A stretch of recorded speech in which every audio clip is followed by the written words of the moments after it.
CyberNuke, the day it all came down. Chapter 1, Taser Run. Bill woke to his alarm at 0600, hit the snooze button and grumbled, "I don't want to go to work today," and laid back down for the next wave of wake-up alarms to go off and get him out of bed. He got into his sweats and opened the door to the kennel. Odin, his German Shepherd, sprang out and was ready to go out to his outdoor dog run and do his business. Bill came in and sat down at his desk. He had built a smaller version of the Cybersecurity Operations Center that he worked at and started his morning with a fresh dose of threat intelligence. Looking through his email, he started to read about different threats, your typical ransomware, exploit kits, and other cyber nasties waiting to prey on unprotected victims. Yada, yada, yada. Nothing new. Same old shit. At 0700, he went out to get Odin and bring him back in, then got ready for work. He headed out after checking his home was secure, hopped in his GTO, fired it up. The LS2 engine roared to life. "Damn, I love this car," he said to himself as he put it in drive and pulled out on the road. As he badged in the building and headed down to the garden level, as they called it, he sort of felt at home. 6 years ago, he was asked to build and staff a cybersecurity operations center for the company, and he did. It was overbuilt and more like a bunker. As he entered the sanctuary of the CSOC, he was greeted by the two analysts already there. "Morning, boss," one said. He told them both morning. "Anything happen?" The youngest member of the team, Steve, a former airman with the U.S. Air Force, said, "Well, we aren't sure yet, but there seems to be a lot of activity, but it's scrambled, and the packets are just not making sense." Bill said, "Can you send me a PCAP file with some of that traffic? I'll take a look, see if I can tell what's going on." Steve replied, "Copy that." Bill was a veteran of the U.S. Coast Guard. He loved the fact that he was the boss and he had the opportunity to hire the best guys. He also loved the fact that his preference was veterans and liked how they talked mil-speak. Oh, how he missed being in the military. As he logged in, it was unusual that it was taking so long. It only took a minute or less, and this morning seemed to take forever. "John, is there something going on with the network?" he asked. John was a sharp guy. He had his shit together and was like a bloodhound working a case. "Nothing reported," John said, "but it's laggy for us too. Let me look into it." A few minutes later, John came into Bill's office. "You might want to take a look at this. It doesn't look good at all." Bill walked out to the CSOC. There on the big screen monitors was threat map. The attack was massive. All inbound traffic from China, Russia, and North Korea. A highly coordinated attack with little to no traffic leaving the U.S. "Holy shit," Bill exclaimed. "This is really fucking bad. I mean, real bad." Not soon after saying that, the lights flickered and an alarm sounded. We had just gone on backup power. "Let's turn on the red light, get the bridge stood up. It looks like this is going to be a shit-filled burrito," Bill said. And he went back into his office, picked up his phone and dialed his boss. The voice over a P-phone on his desk was dead, so he used his cell phone to call his boss, Jay. The phone rang and went to an "all circuits are busy" message. "Shit," Bill said. "Now what do we do?" Bill made his way upstairs to see if one of the network guys was around. It was still early. None were there. People started coming up to him asking him what's going on. He told everyone to calm down and be patient, that IT was working on the problem, and that things should be back to normal soon. He knew it wasn't going to be fixed. Whatever this was bad, really bad, and his gut was telling him it was a cyber weapon or many. Bill went out to his car and turned on the radio. The emergency broadcast message was playing the robotic voice saying, "The U.S. has come under a massive cyber attack, and that nation-state cyber armies had released a super worm, which was deactivating the grid and shutting down critical infrastructure across the country." "Oh shit," Bill said to himself. "So this is it. This is how it all comes down." He went back down to the CSOC, saw that the two analysts were hard at work. Bill asked them, "Where's Ted?" Ted was a CSOC manager, and the guy was a whiz. If there was any chance to hold off this attack, Ted and John and Steve would be the guys to do it. John said, "I don't know, man. I've tried calling them, and I can't get through. This shit is insane. It's chewing through our controls like they're not even there. Is there any way to stop it, John? Bill asked. No, John replied. The only thing we can do is pull the internet feeds, but with all the different time zones, we will only preserve this site. Let's do it. Do whatever we have to do. Let's try to save as much data as we can before this thing goes wild weasel, Bill said. Bill and the team entered into the data center and started to look for the fiber lines feeding the site with bandwidth. As they searched the racks, John said, "Damn, it's hot in here, man."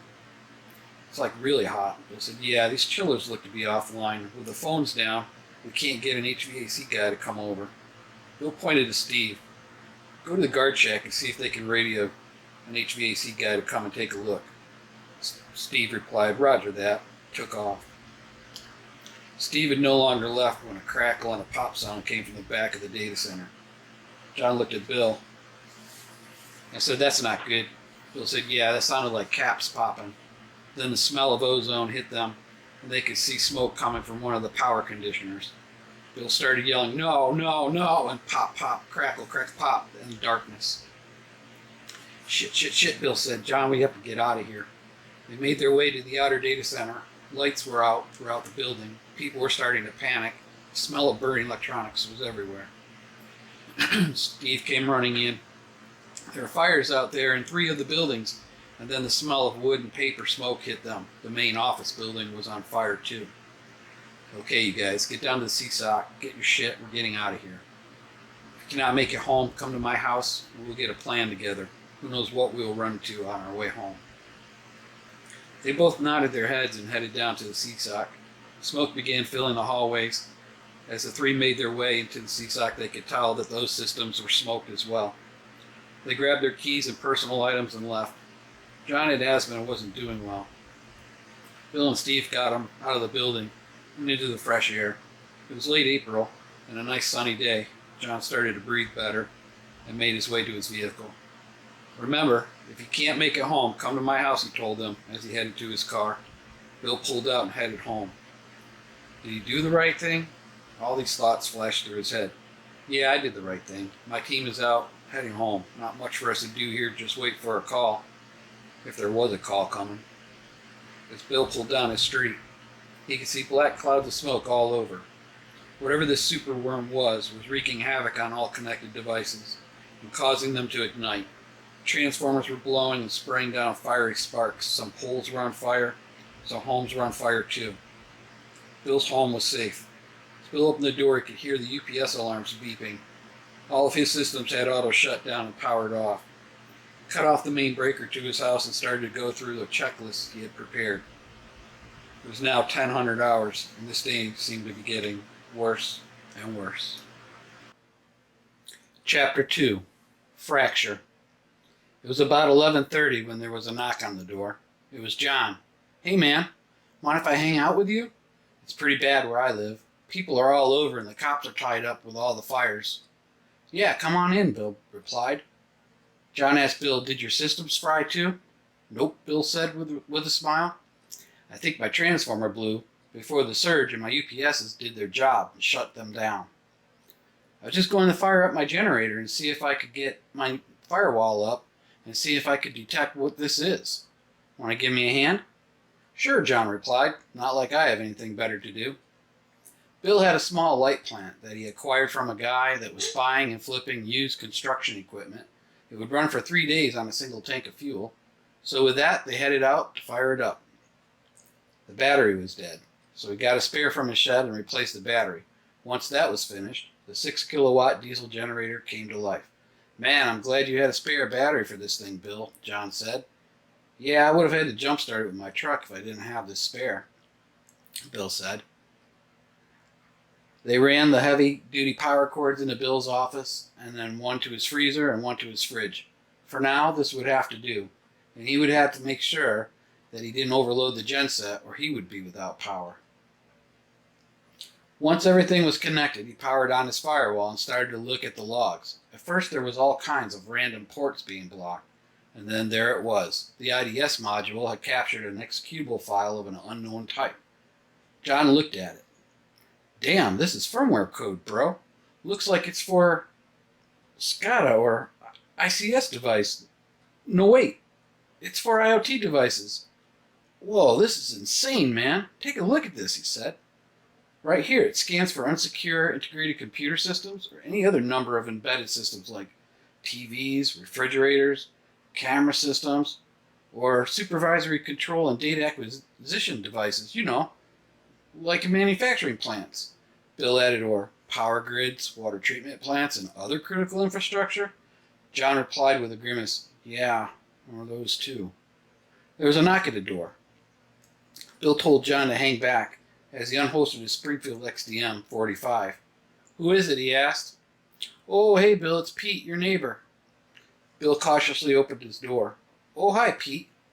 How's it going? Not good, Bill, Pete said. Hey, we noticed you turned on your generator. Can we run a cord over? We just want to keep our freezer running. Sure, Bill said. Bill told Pete, I will only run it for 1 or 2 hours, and then shut it down, so make sure you do not open your freezer. It's going to get interesting here in the next few days. Pete looked sad. Yeah, you're right about that. We're not sure what we're going to do. We really do not have much food or water being on disability. We don't have much. Well, let's see how it goes. Maybe the power company will have this fixed and everything will be okay. But for now, you can leech some power to keep your freezer running, okay? Thanks, Bill, Pete replied. You're a good neighbor. Don't mention it, Bill said. John said, why did you tell him that the power could be fixed? You know that it can't. Bill replied, he needed hope, and we needed time to get a plan together. For now, I have a bigger problem to solve. I need to find my 3 kids and my girlfriend and get them here before we leave. Leave? John asked. Leave where to? Well, you probably want to head down to your parents' house, right? Yeah, John replied, but I'm not sure how I'm going to get there. I don't have enough fuel to make the trip in my car. Bill replied, no problem. If you help me load up my truck and trailer, I will get you home. John was excited. You rock, man. Let's get started. Not so fast, Bill said. I need to get to the school first and get my kids. I was lucky. The middle school and high school were all in the same building. All I needed to do is get there, get my kids, get them home, and then go find my girlfriend. My girlfriend works at the county building, and I will go by there and see what's going on. I hope she is there and not stranded someplace, Bill told John. Then we can load up and get some things moved around in my yard. I had too much shit squirreled away and, well, really no means to move it. I had planned on making a trip down south to my hunting cabin and dropping off my generator so that all I needed to do was bring down my four-wheeler and any supplies I had here. Living in upstate New York, I was limited in what I could have and lost a lot in a divorce, so it was a hard call to have to make with some of the stuff. Bill pulled into the school drive. There were sheriff's deputies at the entrance. As he approached the checkpoint, the deputy approached his car. Driver's license and registration, he demanded. What is the nature of your business here, the deputy said. I'm here to pick up my 3 kids. What is their names? Sam, Shelley, and Randy. Same last name as on my DL. Wait one, the deputy replied. A few minutes later, he pointed to the designated pickup point and told Bill to pull over there. As he was pulling up, he could see these 3 kids heading towards his car. What appeared to be a teacher stopped them, and then they pointed to Bill, and they were allowed to proceed.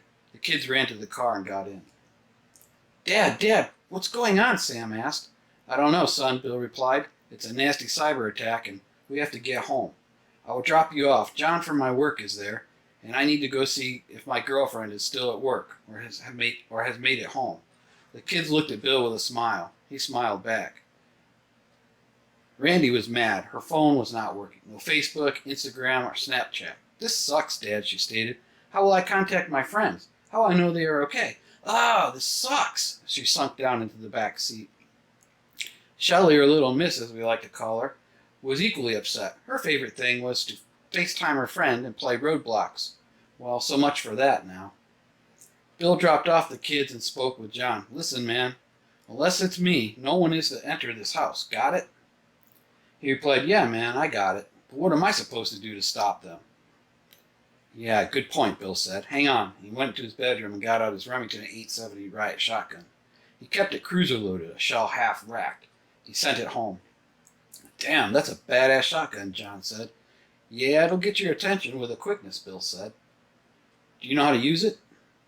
he asked John. John replied, "Yeah, I've shot one a time or two. I think I can handle it."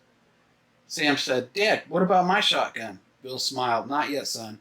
Maybe you could show John how to work this one while I'm gone." John laughed and smiled. Yeah, really funny." "Hey, John," Bill said, "can I see you outside for a minute? Leave the shotgun inside." "Sure," John said. "Hey, listen, man. I should only be gone for no more than 20 or 30 minutes.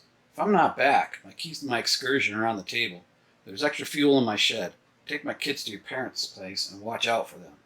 "You got it, boss," John said with a sad grimace. Bill replied, "They know what to bring. Just listen to them." "Will do, boss."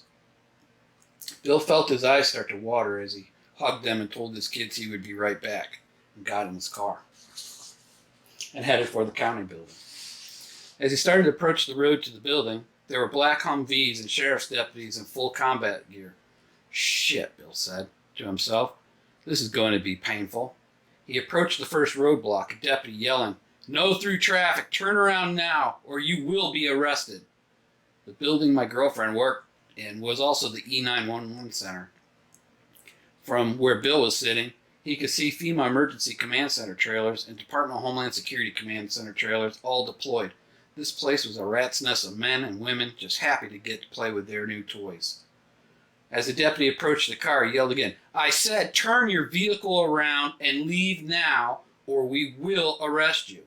Bill stated, "I'm here to pick up my girlfriend, Sarah Williams. She works on the second floor in personnel.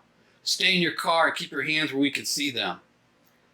After a minute, the deputy came back. "She left 2 hours ago to a conference in Syracuse. She isn't here. Pull around and exit the area."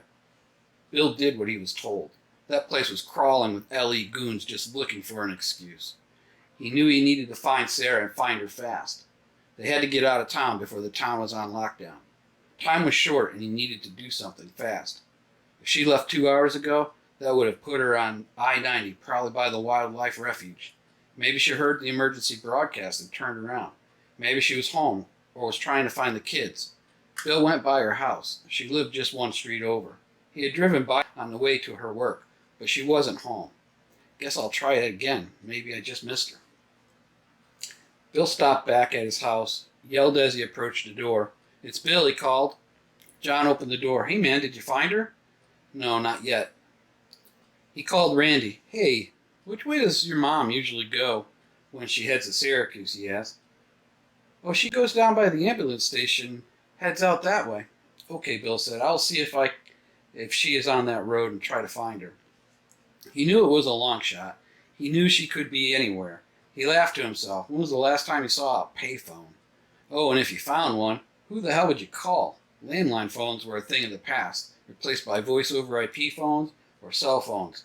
That old technology was solid, he thought. As he made his way past the ambulance station, he noticed that the state police had started to build fighting positions at the entrances and the fuel station. These guys weren't fooling around. It was weird seeing them in their multicam uniforms. He remembered the first time he saw that about 5 years ago. He was on a trip past Utica and he saw a trooper in full multicam battle rattle issuing a ticket to a trucker. He remembered shaking his head and saying, "Where's the war?" Today he knew where the war was, but it wasn't on the streets, at least not yet. 5 miles down the road he came upon a downed pole and a pile of cars. In the middle of it all was a black SUV. He got out and approached the tangled mess of vehicles. People were yelling at each other, holding their phones up, trying to get a signal, and just really losing their shit. As he got closer, he recognized that it was her vehicle, but she wasn't there. Bill started to call out to the other drivers, asking where the owner was of the black SUV. An older man pointed down. "She went that way," he said. "Great," Bill said. "Now what?" Bill thanked the old man and headed back to his car. Another man ran up saying, "Hey, buddy, can I get a ride back to town?" Bill told the man, "I'll drop you off at the ambulance station. You can walk from there." As Bill got into his car, the man got in. "Nice ride, man." Bill reached into the center console and put his .45 XDM in his lap. "Yep, it is. Don't even think about getting stupid." Bill spun around the car and hauled ass back to the ambulance station. With all the police tied up speeding, well, it wasn't an issue today. He stopped on the side by the station. The man got out and said thanks. Then he took the long way around. As he was getting ready to turn down the road, he saw Sarah. He pulled up and rolled the window down. "Hey, good looking. You need a ride?" She sighed and said, "I'm so happy to see you. Are the kids okay?" "Yep," Bill replied. "I got them from school. They are home with John. He is watching them." "John? John who?" she replied. "One of my analysts from work. He's cool. He had some problems at his house and came over to mine. But we have to get back. Time is short and we need to get some things and maybe think about a nice trip to the country for a few days." Bill said to himself, "Yeah," before things really fracture and fall apart. Chapter 3. Dirt Roads. Bill pulled into his driveway. He and Sarah got out and approached the door. Bill yelled, "John, it's Bill, open up." There was no response. Sarah looked at Bill. "What's going on?" Bill replied, "Not sure. I don't like it." Bill went around to the back of his house and looked through the window. He didn't see anyone inside. The hair started to stand up on the back of his neck. He went around to his bedroom window and peered in. Odin was in his kennel. Good, he thought. He went back around to Sarah. "Stay here, honey. I need to go in. If it goes down, get in the car and haul ass." She was scared. You could see it in her eyes. Bill assured her it would be just fine. "Just need to see what's up," he said. Bill put the key in the deadbolt and unlocked the door. He yelled into the house, "John, are you there, buddy?" No response. Bill kicked the door open all the way. Then he pied the door. Once he was certain there was no immediate threat, he entered his home. He could hear Odin whining. As he cleared the house, the last room was his bedroom, where Odin was. The room was clear. "I've had about enough of this shit," he said to himself. Sarah yelled, "Can I come in?" "Where are the kids?" "Bill, where are the kids?" "I don't know," Bill said. "I left express directions to stay here until I came back. If I wasn't back in 30 minutes, they would go to John's house and I would meet them there. Both trucks are here and John's car is here." Bill went to his safe and got out his Colt Defender .45. He grabbed the Coyote Maxpedition waist pack and 3 mags for the Colt. He said to Sarah, "You remember how to shoot?" He said it with a smile. "Better than you," she said. She was a pretty good shot. "I'm going to get Odin, and we're going to find the kids." Odin was an executive protection dog trained in tracking, specifically the kids, and other interesting duties. There were many a night when Bill would clear the house with Odin running point. He had this dog since he was a puppy and had trained him himself. In a past life, Bill was a canine handler for a private security contractor, so he knew how to work a dog, and Odin was on point to find the kids. Bill put the tracking lead on Odin and looked at Sarah. "You ready?" She said yes. Bill locked the house and Odin immediately was on track. Working 15 feet in front of Bill, he went to the back of the property and started into Sarah's backyard. Halfway through, Odin started pulling hard. "Aus, Fuß," Bill commanded. Odin complied and sat next to Bill. There was a commotion, and then Sam ran around the corner. Bill held his finger up to shush Sam and pointed for him to go to his mom. Next came Shelley. She was running and looked like she was crying. Again, Bill made the shush signal with and pointed to her mom. As she ran by, he said, "What's going on?" She said, "We came over here to get a few things for our camping trip, Dad, and when we got here, the door was open." Then she started to cry. And when we went in, the house was all tore up, and everything was broken and thrown all over. "Where is John and Randy?" She began to sob. "Shelley, where are they?" She said through the sobs, They killed Toby, and John and Randy are trying to find a box to bury him in." Bill held her and then said, "Go to your mom." As he looked up, he could see John and Randy coming around the corner. Odin immediately started to bark at him. Bill commanded him to silence, and Odin obeyed. Randy was crying. It was tough. Toby was the kid's Yorkshire Terrier. He was a tough little shit and would always snarl at Bill when he went over there. Clearly he succumbed to being kicked and stomped to death. It boiled Bill's blood. Okay, I will help John with Toby. The rest of you go back to my house and let's get ready to get out of here. When they arrived back at Bill's house, Bill started to give out tasks. He told the kids to get their bug out bags and sleeping bags together. And Sam and Shelley jumped up and headed to their room. Randy sighed and started to cry again. That's what we went to Mom's house for, to get my bug out bag. But it was gone, and all of our canned food was gone too. And our TV, Mom's laptop, all gone. Bill looked puzzled. It's kind of early for looting. We are into this less than 14 hours. Something isn't right here. He looked at Randy. Honey, don't worry, I have enough stuff. We can get you all set. Please go help the little kids. This is going to be tricky, Bill thought. I have to get the generator and the four-wheeler down to my honey cabin, and then it hit him. He would have Sarah and Randy drive the pickup. He would drive the excursion, and John could drive his car until it ran out of gas. This just might work out, Bill thought. There's a lot of stuff to move. First order of business is to load up the pickup with the four-wheeler. It was a Polaris Sportsman 500, and it fit in the bed of the pickup just right. Then he pulled the pintle hitch from the Ford and put it in the reach on the Chevy. Then they hooked the generator to that. Next, they put the tri-ball receiver in the reach on the Ford and backed that up to Bill's landscaping trailer. From there, a solid 12-month supply of 6-gallon buckets was loaded onto the trailer. There were about 55 buckets and only 39 would fit. The remaining 16 buckets were an odd assortment of flour, oats, canned food, and various other things that would keep a couple of people going for a few months. Beans, lentils, peas, that stuff like that. Next came the items in the house. This is where it was going to hurt. Bill unlocked his gun safe and started to load Pelican cases with rifles and shotguns. Shaking his head, he uttered, "Wish I had my fucking AR. Yeah, real safe, New York, real safe. A slight to the barbaric New York Safe Act, which all but banned any type of assault-looking weapon, high-cap mags, and the like. They even banned ammo sales via the internet. I won't miss this shithole one bit," he mused. He knew he was 4 hours away to his cabin in PA, and all he had to do was just get his stuff there. John approached. "Everything's loaded, boss. What else is there left to do?" Bill said, "There are 6 cases of water in the kitchen. Put 3 in the excursion and 3 in the pickup.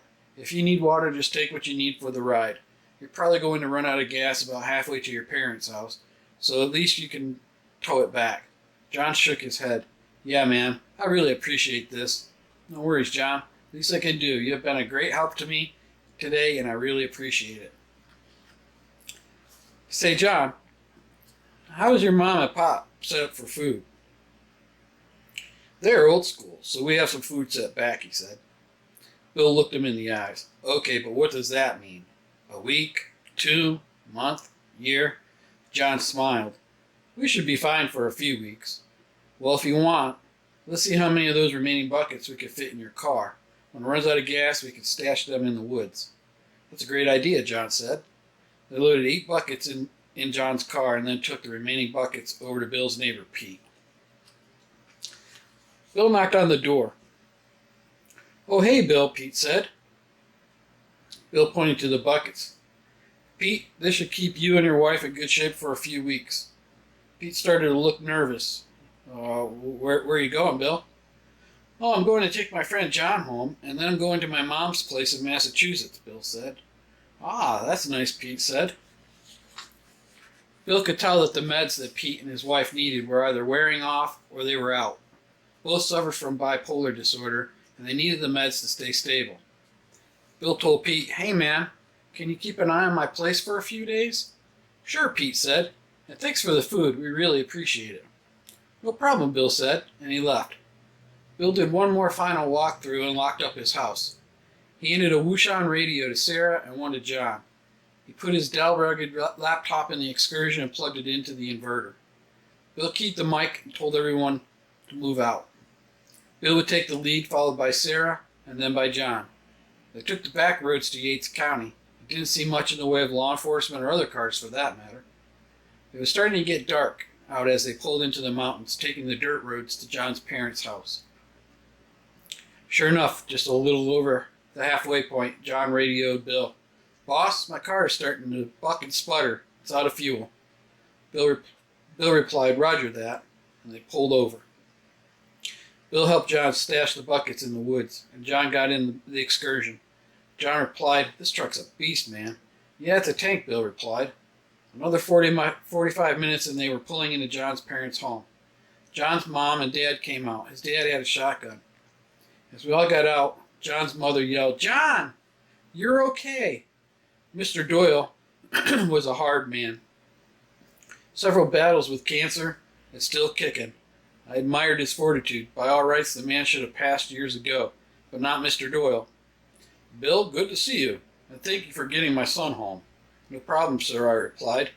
John's mom said, "Y'all are staying here tonight." Sarah smiled, and I said, "Sounds good. Let's get these kids inside and settled," she said. Sarah left with Mrs. Doyle as she led the kids inside. "What do you boys know?" Mr. Doyle asked. John looked at me. I replied, "Go ahead, tell him." John explained to his dad about the superworm and what had happened at work. He told him about the break-in and about his car running out of fuel and the stash of food in the woods. Bill asked Mr. Doyle, "You taking care of my baby?" Mr. Doyle smiled. "Man, I love that old truck, Bill," he said as he pointed towards a tarp-colored hulk next to the garage. It was a 1985 Chevy CUCV, lifted 6 inches, sitting on 35-inch tires. Bill had sold it to Mr. Doyle a few years ago, and he and his boys were restoring it and getting it in tip-top shape. Mr. Doyle said, "It's just about done. A few more odds and ends, and it'll be just like new. She runs and drives just fine," he added, "and we have a ball with it off-road." Bill smiled. "That old girl is some truck." They headed inside to where the ladies were. As they sat drinking tea, Mr. Doyle asked, "So where are you headed, Bill?" Bill replied, "Down in my cabin in PA. I have about 40 acres in a cabin there in the mountains." "Nice," Mr. Doyle replied. "You all set with food and water and that sort of stuff?" "Yes, sir," Bill replied. "My hope is to leave at 4 or 5, take the dirt roads to Pensy, and be there by 10 or 11 tomorrow morning. John has a crude map we drew. If things get bad and you need a place to go, come on down." Mr. Doyle replied, "Same goes. If things go bad down south, you're always welcome here," he said. Bill replied, "I appreciate that, sir." They settled in for the night. It was almost 11 p.m. As Bill laid there, he drifted off and was sound asleep. Chapter 4. Moving Out. Bill woke early around 04:30, quietly exited the house, and checked on Odin. Odin was in his car carrier. It was an oversized crate for a Great Dane-sized dog. This gave Odin some room to move around and to be more comfortable.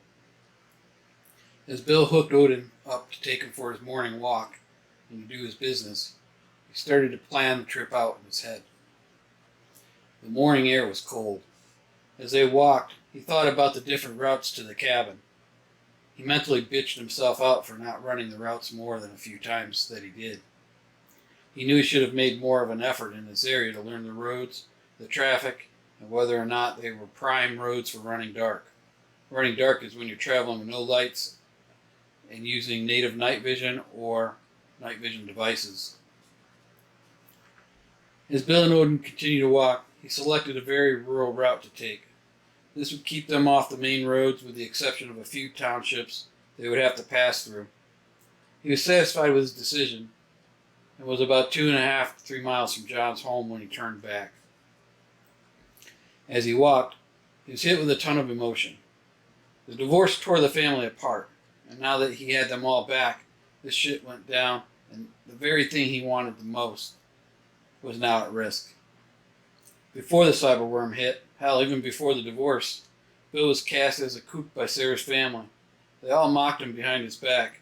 Even though he was a successful executive, they always thought his prepping was over the top and excessive. Sadly, this was used as a means to end the marriage, and now it was the reason they were back together. Somewhere along the line, in the last 3 years, Sarah realized what she had lost and why Bill was doing or did the things he did. Bill could see the driveway just ahead. He and Odin finished the walk with a bowl of water and some kibbies. He sat there and watched his protector. When the world took a shit on Bill, it was always Odin that made it right with some type of antic or expression. Bill often thought the dog was more human than some people he knew. He laughed to himself. Odin perked up. and was looking behind Bill.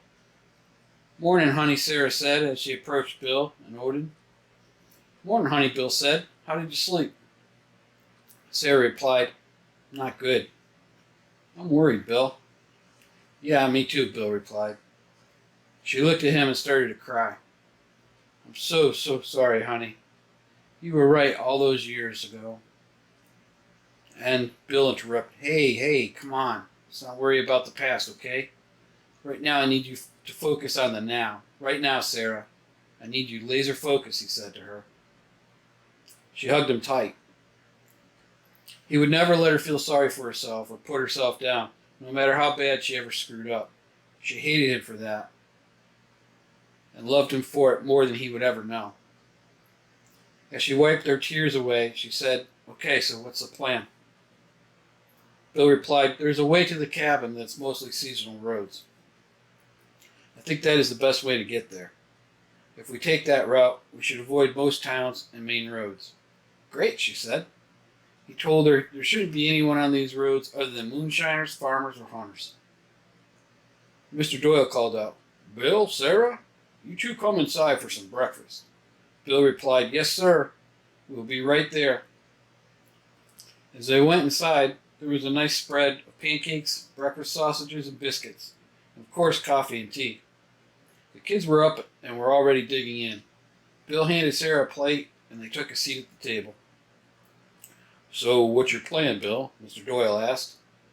Bill told Mr. Doyle about the route he had selected on his walk with Odin. Mr. Doyle sighed a bit. "Well, that's a great out-of-the-way route to go," he said. "They have been having some problems with pot growers and meth makers breaking into the cabins and setting up shop," he told Bill. "I would be really careful going through there. I wouldn't stop for nothing and just get to where you're going." Bill agreed. While he had heard the same information from a game warden he ran into turkey hunting down there, he assumed it was a one-off threat and didn't think much of it until he got the information from Mr. Doyle. John came into the kitchen. "Boss, me and Jack, John's younger brother, checked the fluids in your trucks, checked the air pressure in the tires, and topped you off with diesel and gas, so you're all set, man." "Damn, John. Thanks so much, man. I really appreciate it." He turned to the Doyles. "I appreciate everything you have done for us. If you need a place to go, come down." Mr. Doyle said, "Well, the thanks is from us to you, my friend. You got our son home, and for that we can't thank you enough." Mr. Doyle held his hand out. With a firm shake, he said, "Travel safe, Bill, and be careful." "I will," Bill said, and they headed for the trucks. The new convoy configuration was Sarah and Randy in the pickup, Bill, Sam, and Shelley in the excursion with Odin. Bill got Odin out and put him in the back seat area with Shelley. He then reached into the glove box and pulled the white, legal-sized envelope out of it. Inside, he pulled out some stickers. He chuckled to himself. "Druggies, huh?" As he stuck the 3-inch lime green caution canine unit stickers on both sides of the rear windows of the excursion. The Doyles were laughing too. "Good luck, guys," they said, and they started to wave as the trucks pulled down the driveway to the road. Once on the road, Bill pulled over, and Sarah pulled in behind him. He got out and went back to the pickup. "Listen, this could get hairy," he said. "Remember, it's us or them. Don't waste ammo and hit what you aim at.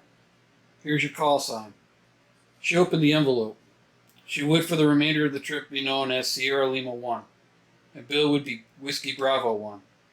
He told her to observe radio silence unless she had a problem or detected a threat. He told her that it should be a smooth trip and no reason they couldn't make it by lunch. They conducted a weapons check. Sarah had the Colt Defender, 5 7-round mags, and a box of 100 230-grain Federal HST rounds. Randy had a Remington 870 Youth Model 20-gauge shotgun loaded with triple-aught buck, 50 rounds of buckshot, and 15 buckhammer slugs. In the excursion, Bill had his Mini 14, 1,000 rounds of 5.56 M855 ammo. Next to that, he had a competition rifle, a Remington 700 and 308. This was an SPR LE version with the 18-inch fluted threaded barrel and the Accuracy International chassis system. Night Force 8x32 by 56 glass, and an AccuShot Atlas bipod and monopod. Bill practiced and was consistent out to 800 yards, and pushed 1,000 yards when the conditions were right. He only ran match-grade 175 grain boat tail hollow point ammo through it. He enjoyed long-distance shooting and wished he could do it more often. It was all about the precision that sucked him into the shooting style. Next up, and more for the younger kids' comfort, was a Ruger 1022 and an SR-22 pistol. Both Sam and Shelley had been shooting those since they were 6, and both are really good shots with those guns. The guns were loaded and put on safe, one in a small holster in the back of the driver's seat, and the rifle muzzle down next to Sam. The kids were instructed to defend themselves in the event that Bill was shot or hurt, and they knew what to do. For 12 and 13, they were solid. Bill trained them on LE situational targets, and they understood there were bad people. They also understood most people were good. There were many shoot-don't-shoot sessions over the summers, and a lot of very solid questions coming from the kids. Bill looked at them. "You guys ready to head to the cabin?" They both yelled, "Yes!" and they started down the road. The first hour, Bill radioed Sarah. "Whiskey Bravo 1, Sierra Lima 1, radio check." Randy responded, "Sierra Lima 1, we are 10-4. "Roger that," Bill replied. He asked for a fuel status. Randy replied, "We're at a half tank. The oil and water are normal. The radio sucks in this truck." Bill replied, "Roger that. It does suck," he told her. He also told her to stay alert, and then stated Whiskey Bravo 1 out. Second hour struck, and he called again. "Whiskey Bravo 1, Sierra Lima 1. Status update?" There was nothing new. Bill let them know they were just about to hit the PA state line, within a mile. He told them there was a scenic overlook not far past the state line, and that they would pull over there to relieve themselves and water the dog and kids. It was just about 09:30. As they passed the welcome sign entering into PA, he noted the state of independence and laughed. "Yeah, leaving the state of oppression and entering the state of independence. Woohoo!" he said out loud. The kids started to laugh at their dad, which made him laugh, and then they all laughed. It was good. He was happy to see a smile on their faces. As they approached the scenic overlook, ahead 1 mile sign, Bill radioed Sarah. "We're about 1 mile out from the pull-off. We'll approach slowly and ensure it is safe. When we get there, you take the girls and do your business. I'll stand guard. When you return, me and Sam will take care of our business." In the glove box is a small boat air horn. "If you see anything, blast that horn." She replied, "Copy." Bill slowed down to 10 miles an hour. As they approached the pull-off, this was more of a 4x4 trail or horseback riding road. It was closed in the wintertime and used for snowmobilers. The overlook was empty. Good, he thought. He was afraid there would be hikers camped out there, as he had seen that in the past run when he was down this way. He radioed all clear and they pulled in. They were maintained outhouses for restrooms and a water spigot. They parked their truck so they could get out without backing up. The family followed the plan. Bill had Odin out while they kept an eye on the vehicles and the girls. Once the girls came out, Shelley made a scrunch face and said it stunk. It was yucky in there. Bill laughed and handed the leash to Sarah, and he and Sam entered the outhouses. It was now 10 o'clock, and Bill realized they were getting behind schedule. If everyone was stretched and relieved, they mounted back into the vehicles and proceeded on their way. By Bill's count, they were about 30 or 35 miles from the cabin, and though the seasonal roads were slow going, they hadn't seen a soul the whole trip. As Bill rounded a sharp corner, there was a tree across the road. He radioed Sarah to stop. All the training, all the books, and all the movies he had ever read or saw, he knew this was one of two things: bad luck, and a tree just fell, or this was intentional and they were approaching a kill zone. Despite what it was, his training took over, and it was a threat until he could clear the area and know it wasn't a threat. Bill told Sarah to watch the rear with Randy, call immediately if they saw any movement. He told Sam and Shelley to stay in the truck and keep an eye on him. If they saw anyone, to blow the horn on the truck. With a better-than-nothing security perimeter established, He went to the toolbox on the landscaping trailer and pulled out his Husqvarna 240 chainsaw. He had filled the tank in bar oil and put a new saw chain on the bar before he had left his house. He wanted to make sure if he needed this, it would do the job and do it fast. The tree was 10 to 12 inch oak with root ball up in the air. It looked like a natural fall. He primed the engine, and in 2 pulls it was running. He made the first cut and then made 5 more, cutting the tree to 4-foot lengths. Once he got halfway, the root ball snapped up, damn near making him shit his pants. Fuck, that was close call, he said to himself. With the saw off, he stopped and listened. He couldn't hear anything except the birds. He was rolling the logs off the road and had just finished with the last log when the radio crackled. It was Randy. "Dad, we hear motorcycles or something. They're a ways off, but they're getting closer." Bill told them to get ready to roll. He put the saw back in the toolbox and ran back to the excursion and got in and started the truck up. They were underway when he saw what appeared to be 4 quads with camoed riders on them. The column of 4-wheelers passed the 2 trucks, and he could see they were taking notice of what was on the trucks. As the last quad went by, the driver gave Bill a thumbs up and raced past him. The radio crackled. It was Sarah. She stated that she was scared. He told her to stay calm. They didn't seem to have long guns. They just seemed to be out riding. About 2 miles down the road, his gut flipped. The quads were in a V-shaped formation with the riders off and using them for cover. Chapter 5.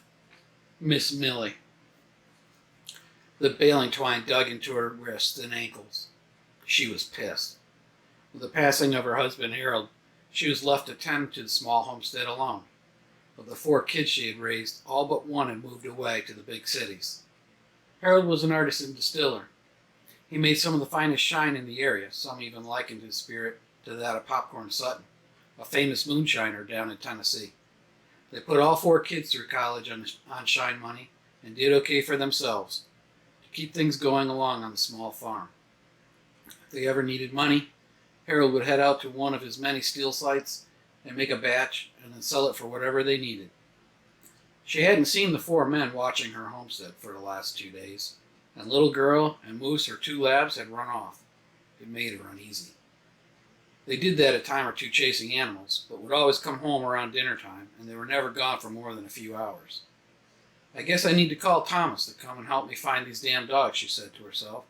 She went inside and dialed her son Tom on her cell phone. She got the "all circuits are busy" message. She remembered that sometimes text messages got through when a call didn't, and so she texted her son, "Need help. Dog's gone. Love, Mom." "Guess I'll go feed the girls and see if I have any eggs to gather," she said to herself, and out she went. As she was leaning into the chicken feed barrel, she was grabbed from behind. "Now don't go fussing, Miss Millie. We just need to get some of that shine.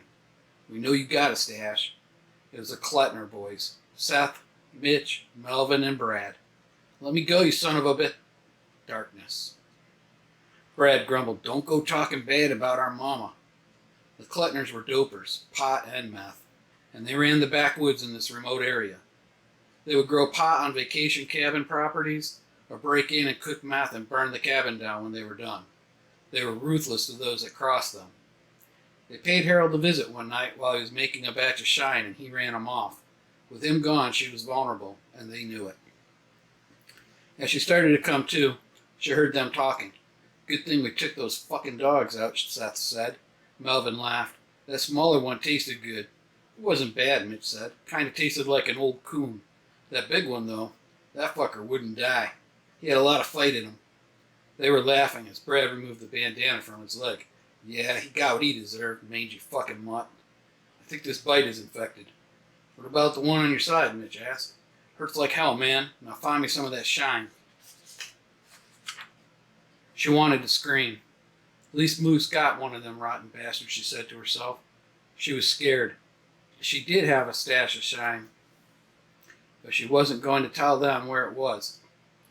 She knew the one with the bites was going to be hurting more and more as the untreated infection got worse.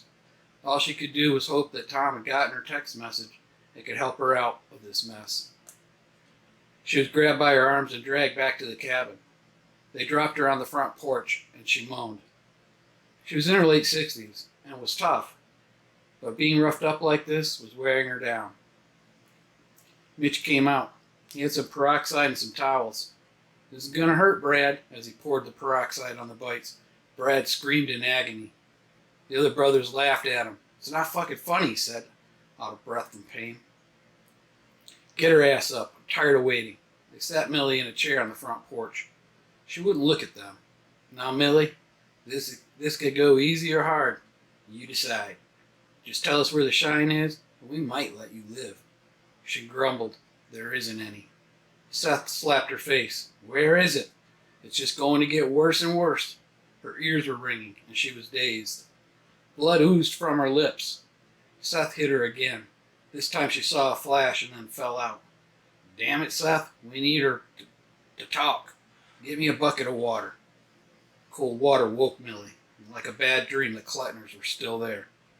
She could hear dishes breaking and the house being trashed. She started to cry. "Well, if we can't find what we're looking for, we'll just torch this shithole," Mitch said. Millie, despite being battered and hurt, kept fading in and out. She kept hearing this buzzing sound, but couldn't really place it. Maybe it was in her head from the blow Seth laid on her. The noise would fade in and out and in and out. Mitch kicked the chair over. "You're almost out of time, you old bitch. Now where's the shine?" She laid on the porch looking up, her eyes blurry. She saw what appeared to be a crow or a hawk just over the treetops. She thought to herself, "This is where I'm going to die today. May God have mercy on me." And then she drifted back out. Tom was the team leader. He and 3 other members of his scout patrol had set up a roadblock stopping a 2-truck convoy. From the looks of the lead vehicle, it might be a law enforcement truck or ex-military. He noted the U.S. Coast Guard sticker on the back of the truck and the clean-cut driver of the vehicle. He also heard the female radio the male saying she was scared. What was interesting is it was on a MERS frequency. The male was Whiskey Bravo 1, and the female was Sierra Lima 1. His men were in a V-shaped formation blocking the road and using the quads for cover. "Whiskey Bravo 1, this is Badger 1. "Whiskey Bravo 1, go ahead," Bill replied. "Whiskey Bravo 1, we are not hostile. We just want to talk. Copy?" "Copy, Badger 1. Bill had swung the excursion into a sideways position to provide maximum cover. Sam and Shelley were scared. "Dad, don't go out there." "Look, I know you guys are scared. I am too. We have to be cool. I want you 2 to go back to Mom. Leave Odin here. Stay low. They will not even see you." "No, Dad, we can't leave you." "I will be fine. Tell Mom if I key the mic 3 times to get out of here. Now go." They were both crying, but did what their father told them. As they were getting out, he looked at them. "Guys, I'll be okay. I love you. Now get." "Badger 1, Whiskey Bravo 1. Let's meet in the middle." "Roger that," Badger 1 replied. The 2 met between the excursion and the quads. Tom put his hand out. "Sergeant Tom Ballard, Pennsylvania Mountain Militia." Bill shook his hand. "I'm Whiskey Bravo 1. Tom smiled. "I can appreciate that." Bill smiled back. "You can call me Bill," he said. "So what's up? Why did you block the road? I have a family scared half to death and—" Tom held his hand up. "You're heading into a really bad stretch of road, Bill. That's why we stopped you. There's a family of dopers about 10 miles down that'll kill you and your family just for shits and giggles, and Lord knows what they will do to those pretty girls of yours. Me and my team are doing a well-being check on my mom. I got a text from her a couple hours ago saying she needed help. Her dogs were gone. So we came upon your little convoy and thought we would see what you were up to and warn you. Just so happens you were on the same MERS frequency that we were on. My mother is alone down here, and my dad passed just a few months back. I think something's up," Tom said. "How far down the road does she live?" Bill asked. "She's about a mile up the road. We were going to walk down there, but didn't want that loud-ass diesel messing us up. So I will kindly ask you to hold up here while we go see what the situation is at my mom's place." "What if we could look without going down there?" Bill asked with a smile. "Well, that would be a neat trick," Tom replied. Bill told Tom to wait one.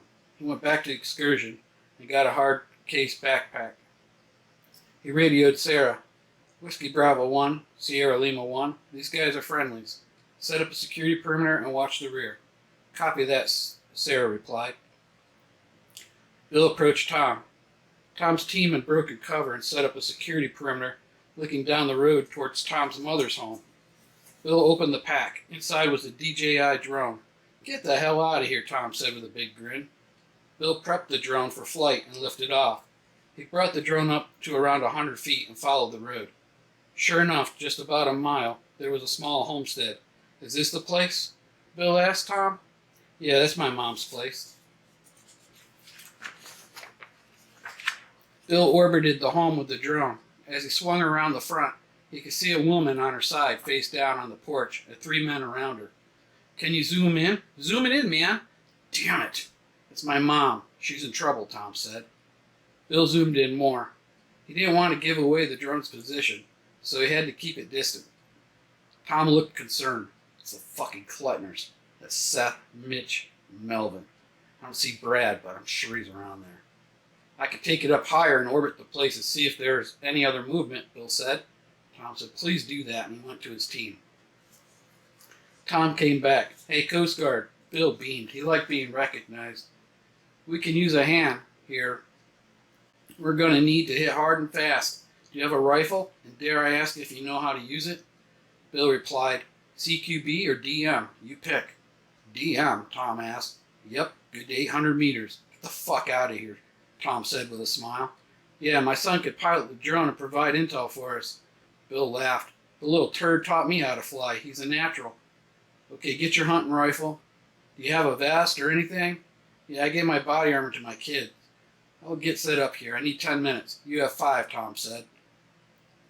Bill grabbed his .308 precision rifle, 5.11 Rush 12 backpack, and his LBD plate carrier from Sam. He told Sam to orbit the house and call out any movement he saw to his mom, who would relay it via the radio. That's not a deer rifle, one of Tom's guys said as he pointed to Bill's rifle. Holy shit, I guess not. We need to go. Now, Tom said. Earbuds in, Tom ordered, and they proceeded down the road in 5-meter intervals. They were a half a mile away when Tom held up the stop signal. He came back to Bill. You head up here. You're going to go about 50 yards in, and you will come across a trail. Take the trail. When you get to the end of it, there's a field. There's a small barn. Get up in the hayloft. You should have about a 300-yard shot from there. Roger that, Bill replied, and off he went. Just as Tom said, there was an old road. He followed it. He saw the field and the barn coming up. He pulled the Cobra suit out of the backpack and put it on. These dudes won't even know what hit him, he said. He proceeded to the edge of the field. He entered into the tall, dead goldenrods and worked towards the barn. He made into the barn and proceeded to the loft. He laid the backpack down and pulled in the loose hay around him. He was totally blended in. He had the perfect hide, he said to himself. Bill popped the lens caps and got a clear sight picture. He ranged the front porch to 316 yards. He radioed, Whiskey Bravo 1 in position. Roger that. Badger 1 replied, I have 3 tangos, front porch. Roger that. We are in position. Roger, Bill replied.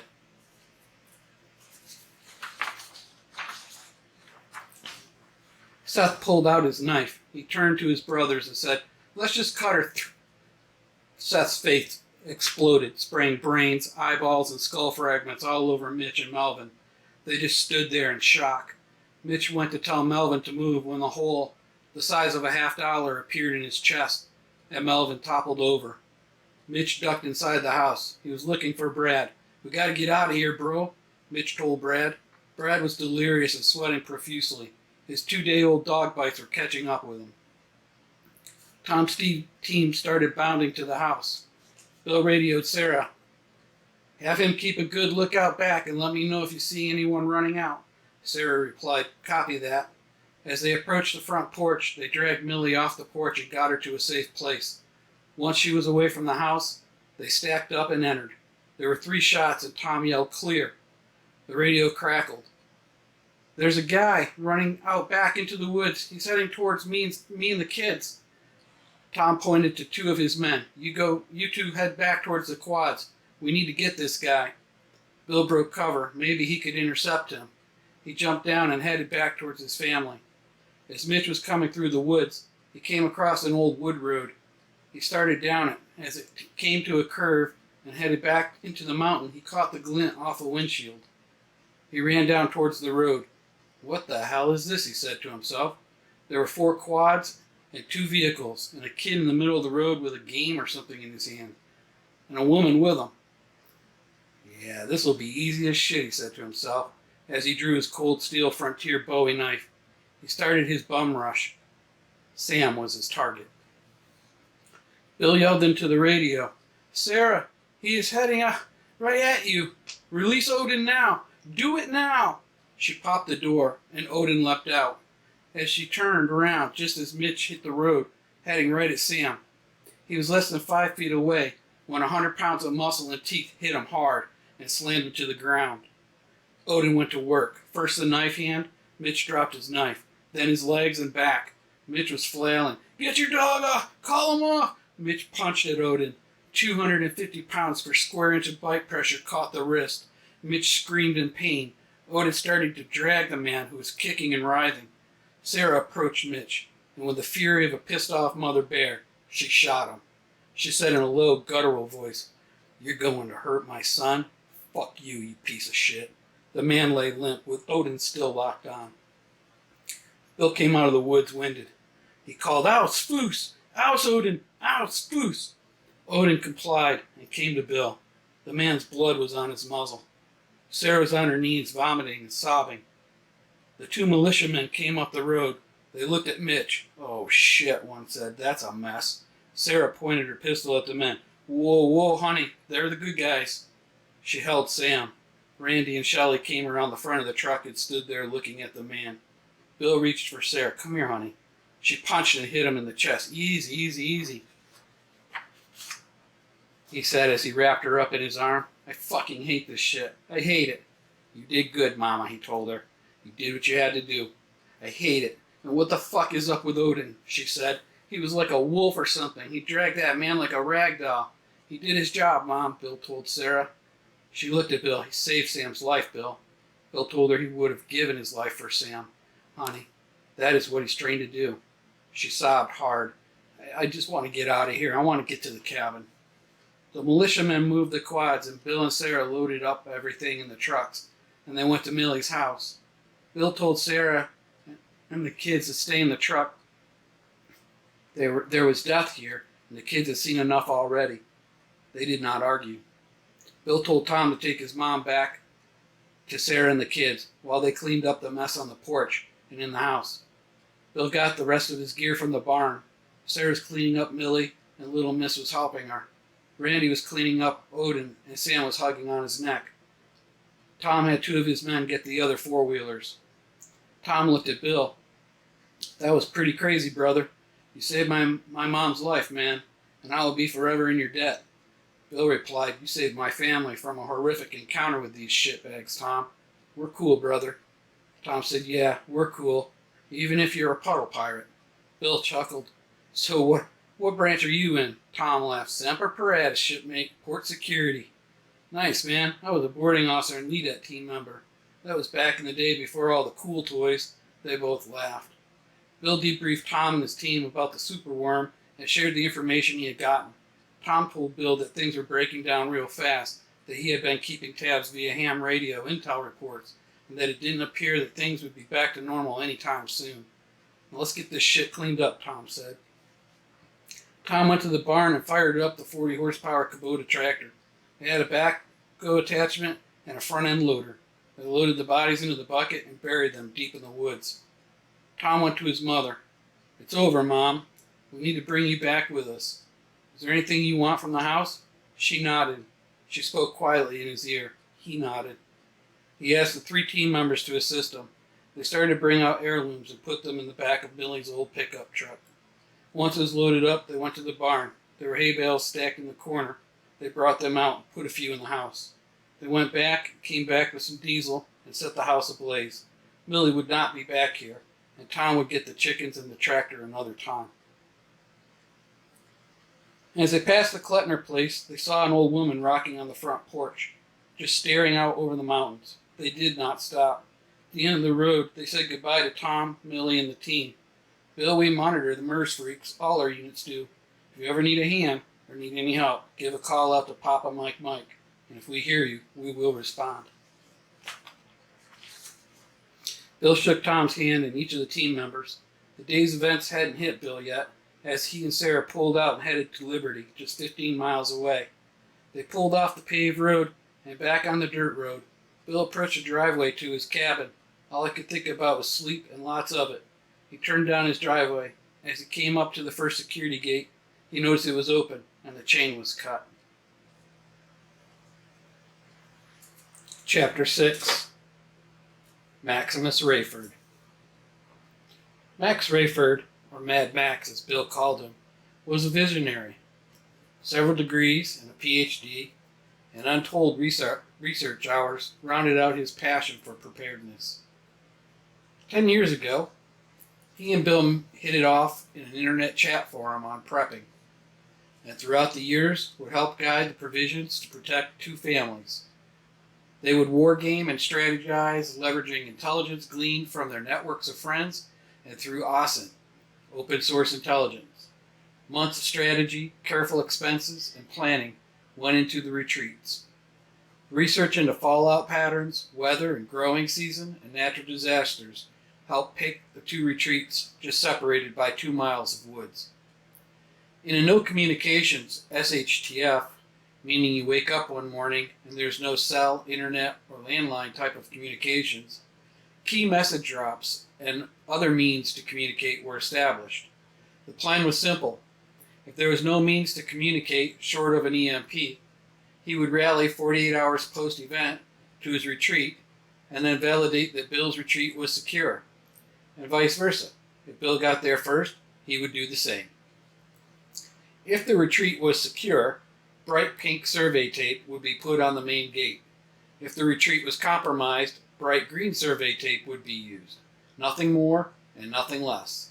Key parties invited to the retreats were to rally 72 hours post-event. They were given GPS and map coordinates to rally point approximately 2 miles away from the retreats. This was to prevent any hostiles from knowing the locations of the retreats and to offer Bill and Max time to establish overwatch and determine if other members of their group were compromised.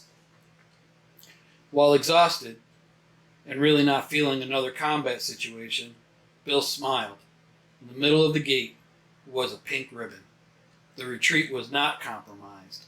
Protocol 2 would engage in a challenge and response via a predetermined MERS frequency. Bill keyed the mic.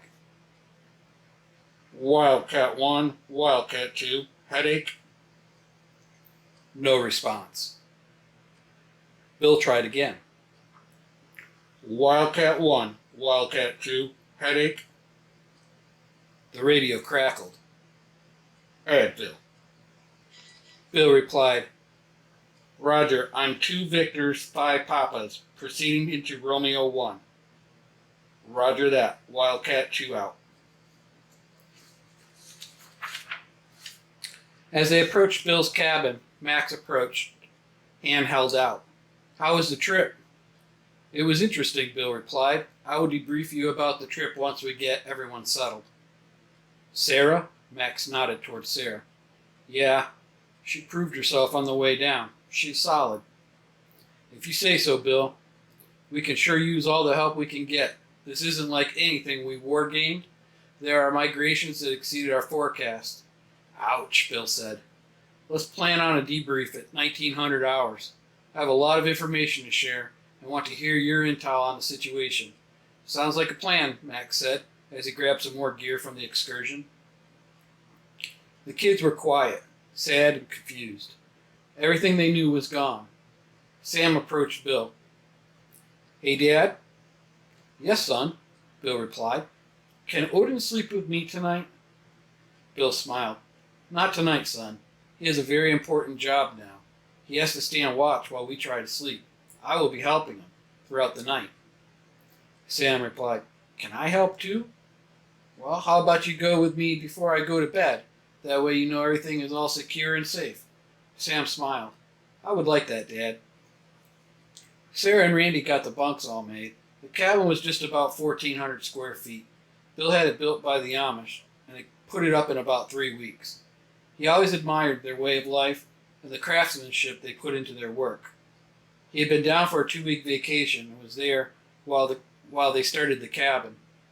He and the lead man, Elijah, hit it off. Turns out Elijah's community was 6 miles away in the next valley. "All set," Sarah said to Bill. "Great, honey. I think for tonight, let's just have some burgers. I got my cooler full of stuff from my freezer, so we can eat normal for a few days. And I even have buns. And ketchup." The kids and Sarah lit up. Bill headed out to a small pavilion. It was an outdoor kitchen. There he had a wood grill, a smoker, and 2 picnic tables. He had a 12-volt camper fridge built in to keep things cool. As he started the fire, he remembered that the front gate was unlocked. He needed to secure that. He went back inside and got a spare, key-to-like padlock. They were the cut-proof or resistant type, with a locking bail protector. Sam asked if he could go with Bill. Bill said, "Sure." Odin went with them. As he got to the front gate, he removed the pink tape and closed the gate. He locked it and stood and listened. It was dusk and the peepers were out. It was so peaceful. 5 burgers done. The family sat down and dug in. Bill spoke. "Starting tomorrow, we'll have to do a few things different, guys," he said. We will have a big powwow, and I will go over everything. So please enjoy tonight and get some rest. Life as we know it just got a lot harder, but I have no doubt we will be just fine as long as we all work together and work as a team. Bill went inside and came out with a Walmart bag. "How about dessert?" The kids looked at him. "Ice cream bars?" He gave each one a freeze-dried ice cream bar. They loved them from camping trips in the past and were happy to enjoy them. The radio crackled. "Romeo 2, Romeo 1, radio check." Bill replied, "Romeo 2, I have you Lima Charlie." "Roger," Romeo 2 replied.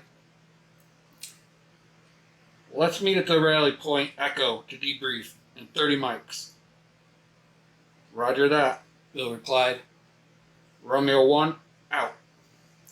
Echo was an outcropping, rock plateau. The two had put a picnic table and a small 10-by-10 pavilion up there.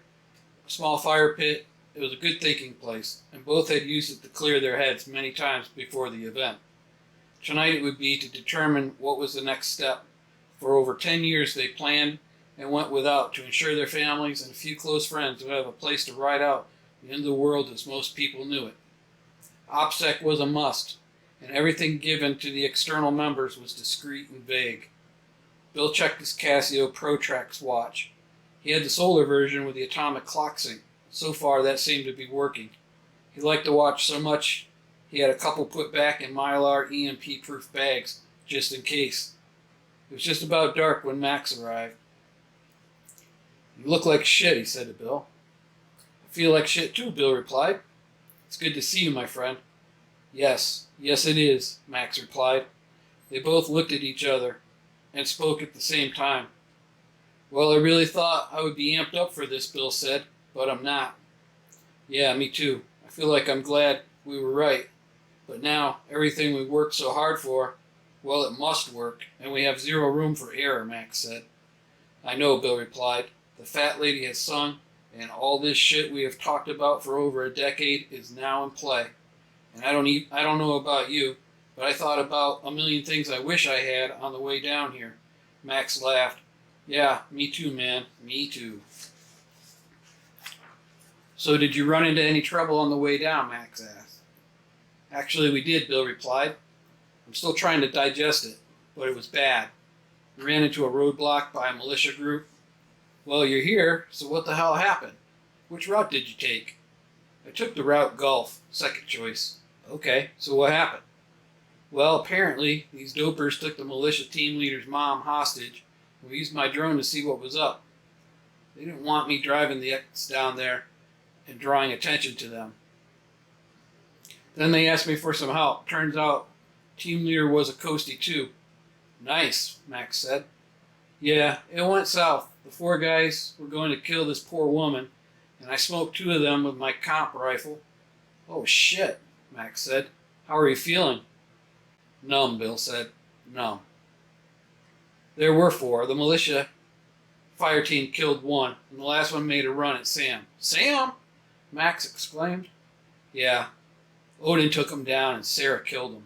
Oh shit, Max said. Yeah, so let the past be the past.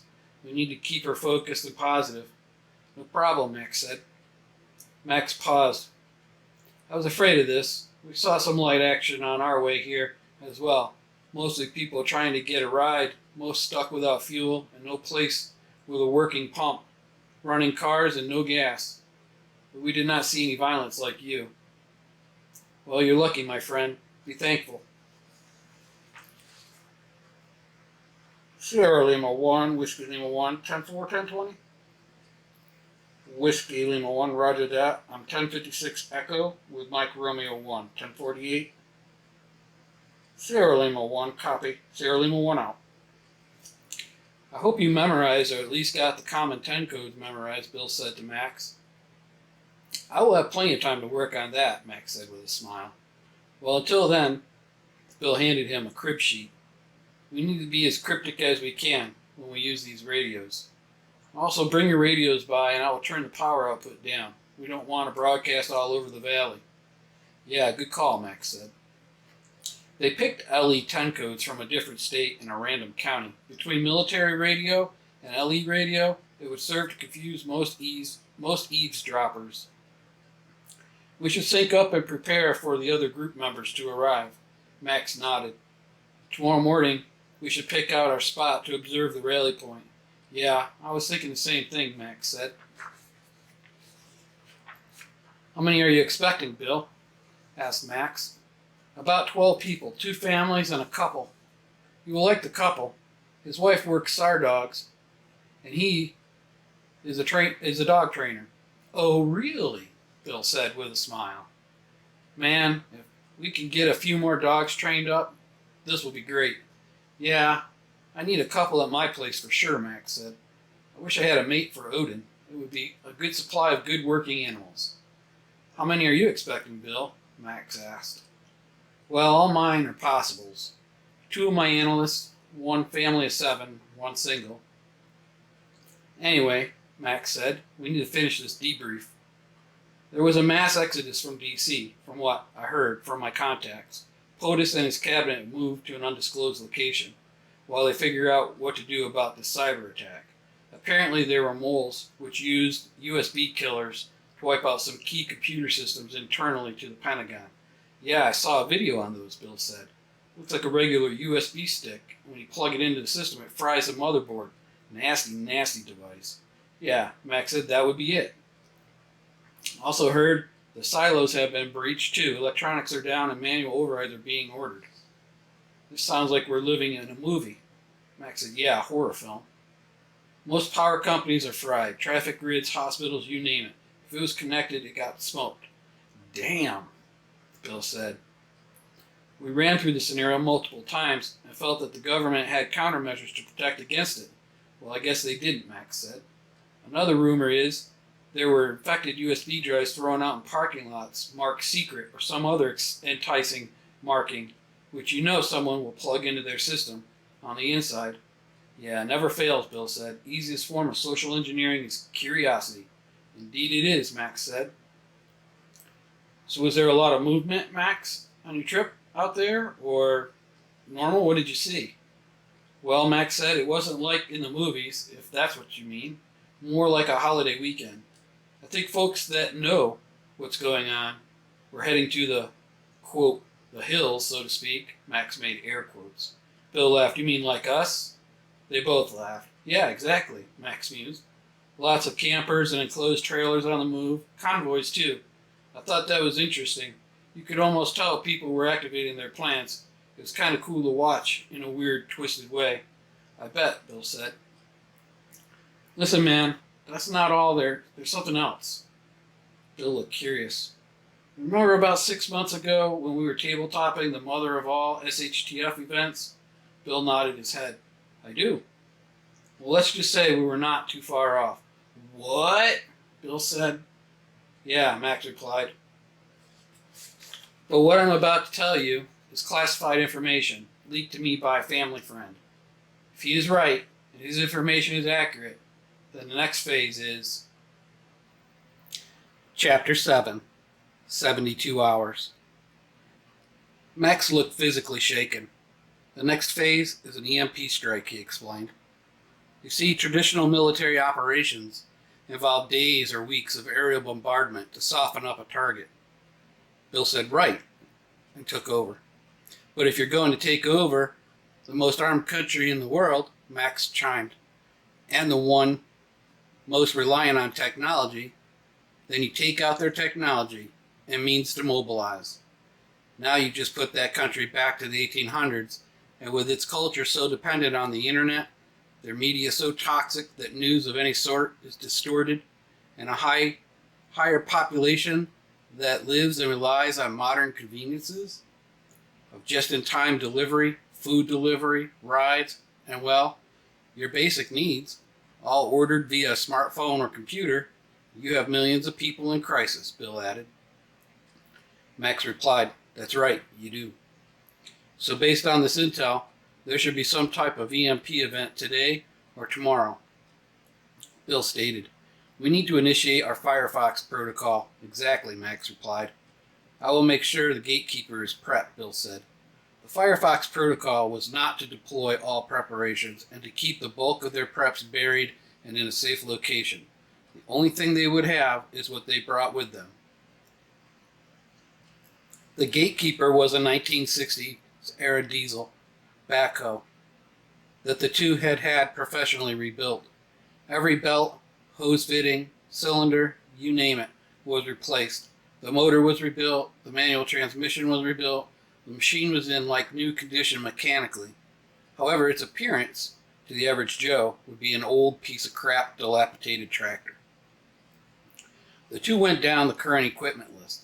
They had a small larder of EMP-proof bags. Pretty much, if it used a battery or had a plug, they had a bag for it. All the radio equipment, electronic sites, cell phones, laptops, cameras, etc. would all need to be bagged up. This would be a lot of work and would require everyone to pitch in. Time, that precious commodity, would not be on their side. Bill wondered how many people would be waking up in the next day or so, not even knowing that everything right down to their watches would cease to work. He knew there would be some lucky ones, but he also knew being a have in a city of have-nots was not a blessing, it was a curse. Those folks would become targets by mobs of people who had no care in their future and lived in the now.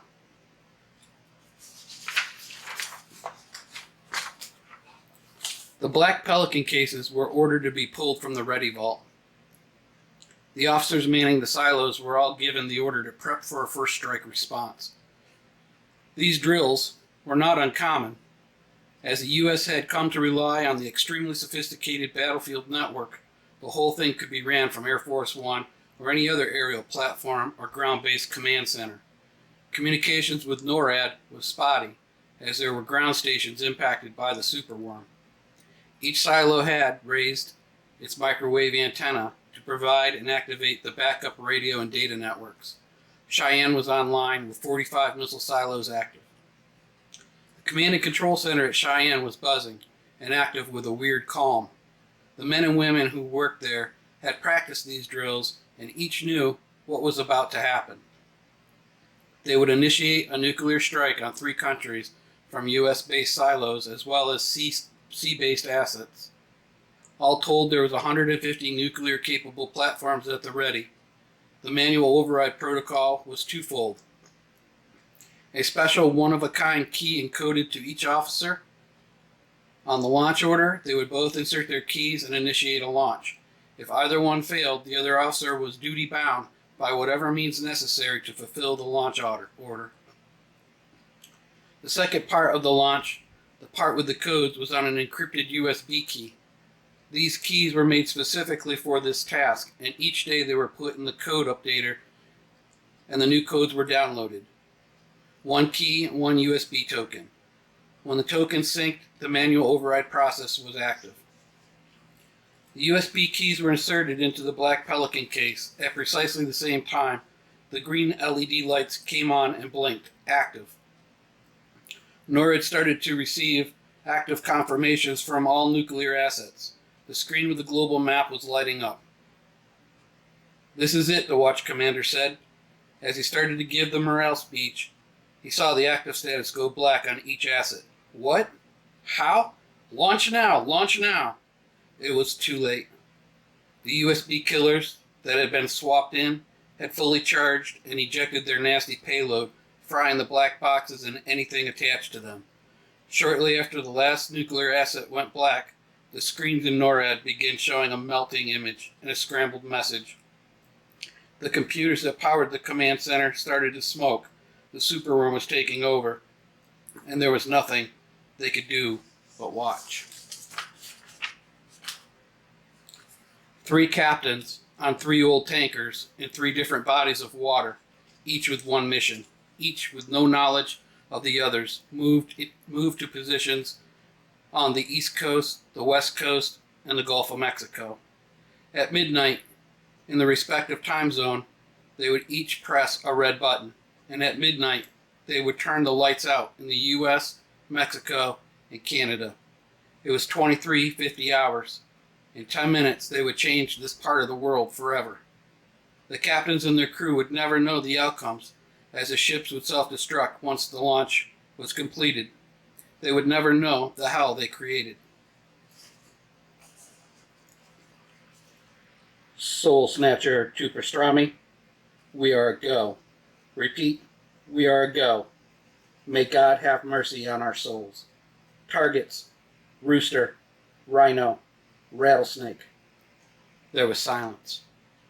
The radio crackled. Pastrami, targets locked. Authenticate. Bravo, 757, Sierra, Mike, Whiskey, 450, Niner. Soul Snatcher, confirm. You are authenticated. Soul Snatcher, Pastrami, authenticate. Mike, 350, Bravo, Foxtrot, November, 785. Pastrami, confirmed. You are authenticated. Initiating launch sequence. The God Rods, as they were called, cycled in the high orbit weapons system. The fate of millions of people would be grim when the 364 terajoule rods impacted their targets, each rod equivalent to a Hiroshima-class nuclear weapon. The testing rods, in comparison, were equal to 4 tons of TNT. However, in recent years, all had been upgraded to deliver devastating mass damage in the event of a catastrophic failure of the U.S. terrestrial defenses. It was, in its truest form, the last line of defense. The wolf pack of NATO subs lay at the bottom of the Antarctic. Unable to respond to NORAD, they moved to a position to breach the ice.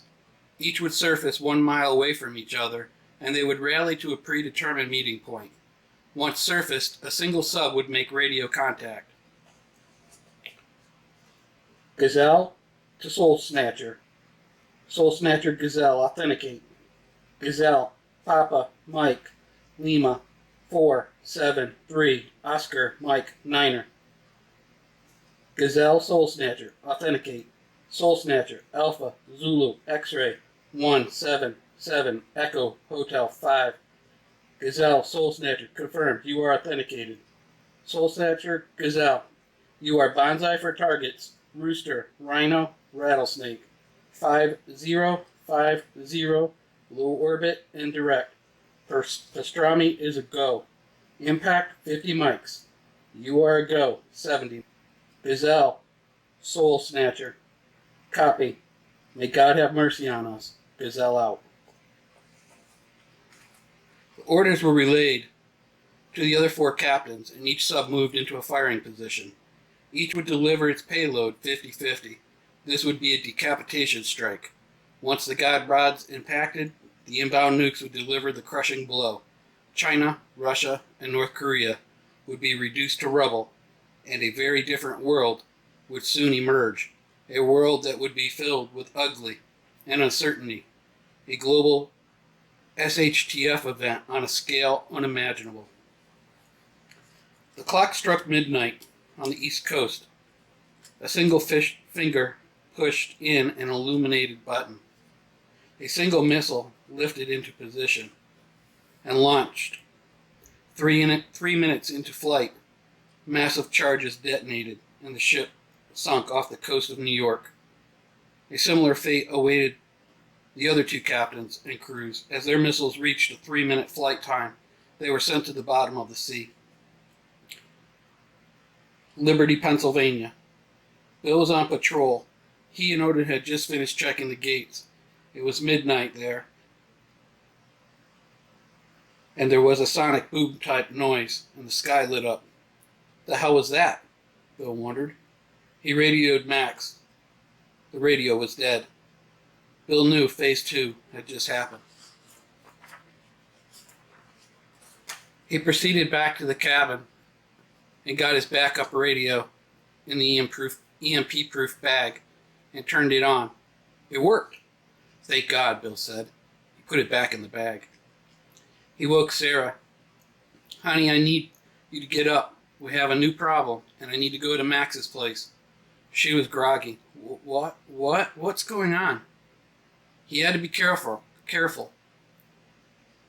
Her world, the world she lived in, was crashing, and he needed to ease her into this new world. Too much at once would overwhelm her and put her into a shock state. The last 72 hours was a huge wake-up call for her. She was exhausted.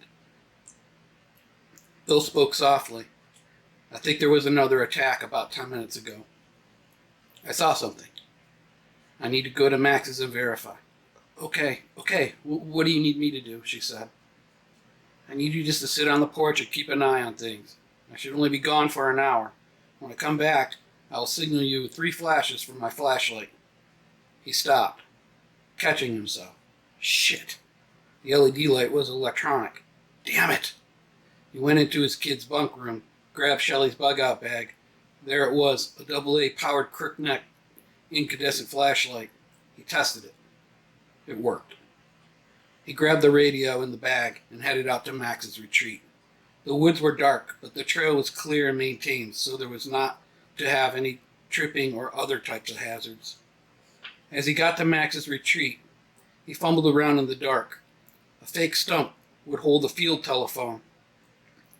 He held in the button. Max answered the phone. Bill stated, I'm coming in. Max replied, Roger. Meet you on the porch. As Bill approached the porch, Max stated, Detroit. Bill replied, Rocks. Max smiled. You and your corny challenges, he laughed. Bill told Max what he had seen, and Max replied that he saw it too, and had the same effects. I was hoping you remembered that phone.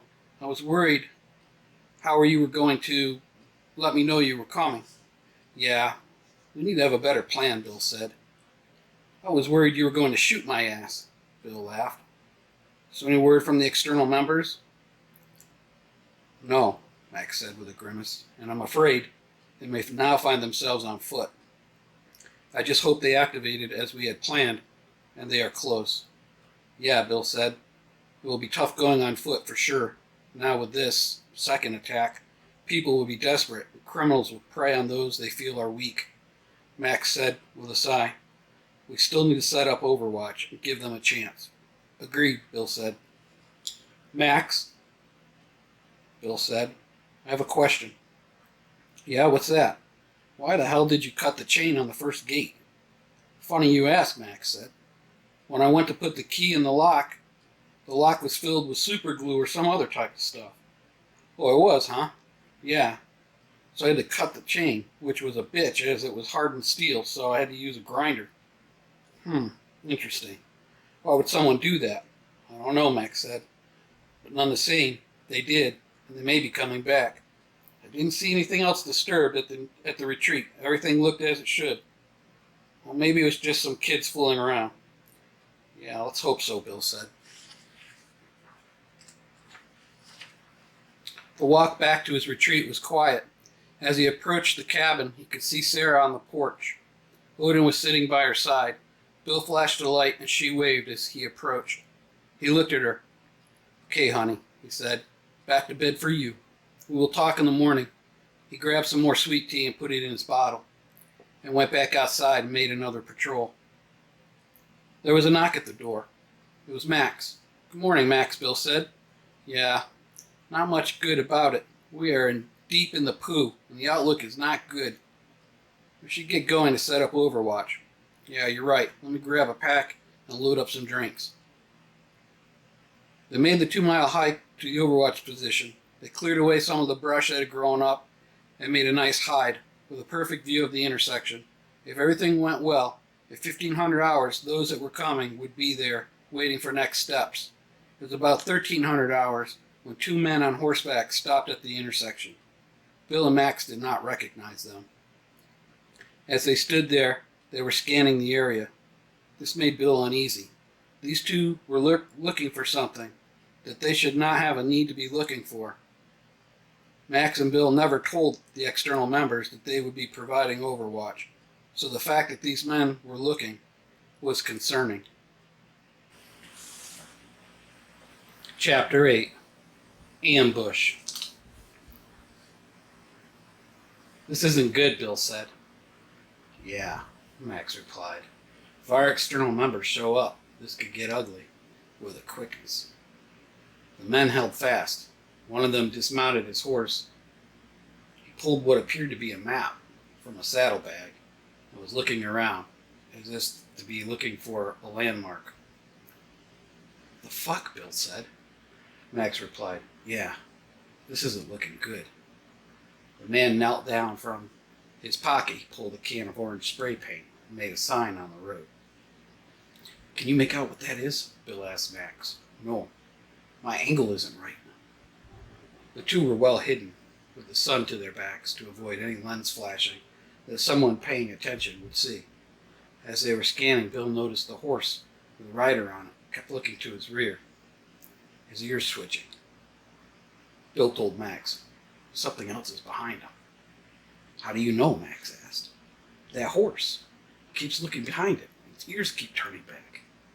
Just then Max said, "Got it. 10 o'clock. Scope or bino flash." Bill scanned. Sure enough, like a signal mirror, there it was. "Well, this is interesting," Bill said to Max.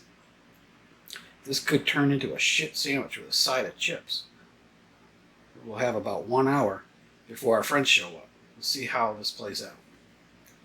Murph Jensen and Lenny Stevens were seasoned trackers for the Tioga County Sheriff's Office, attached to the county jail. When the superworm struck, all the cell doors failed open at the state prison, and the guards were overran. The two had been tracking 2 real shitbags. Both were home invaders that liked to rape and kill their victims, then set the house on fire. They slipped out with half the other inmates during the riot.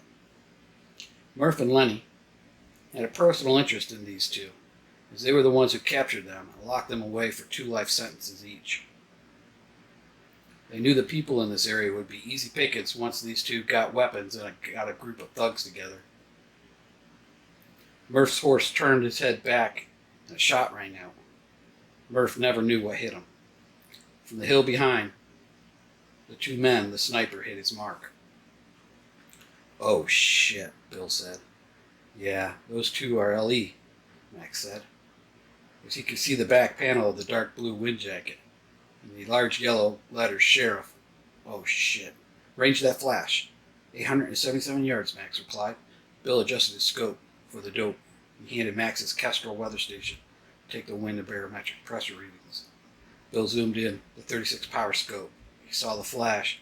He waited, breathing slowly. The man broke cover. He had turned around to motion to his partner when Max whispered, "Send it." Bill timed his breath. He was breathing to his heartbeat. Held and hold, squeeze, boom.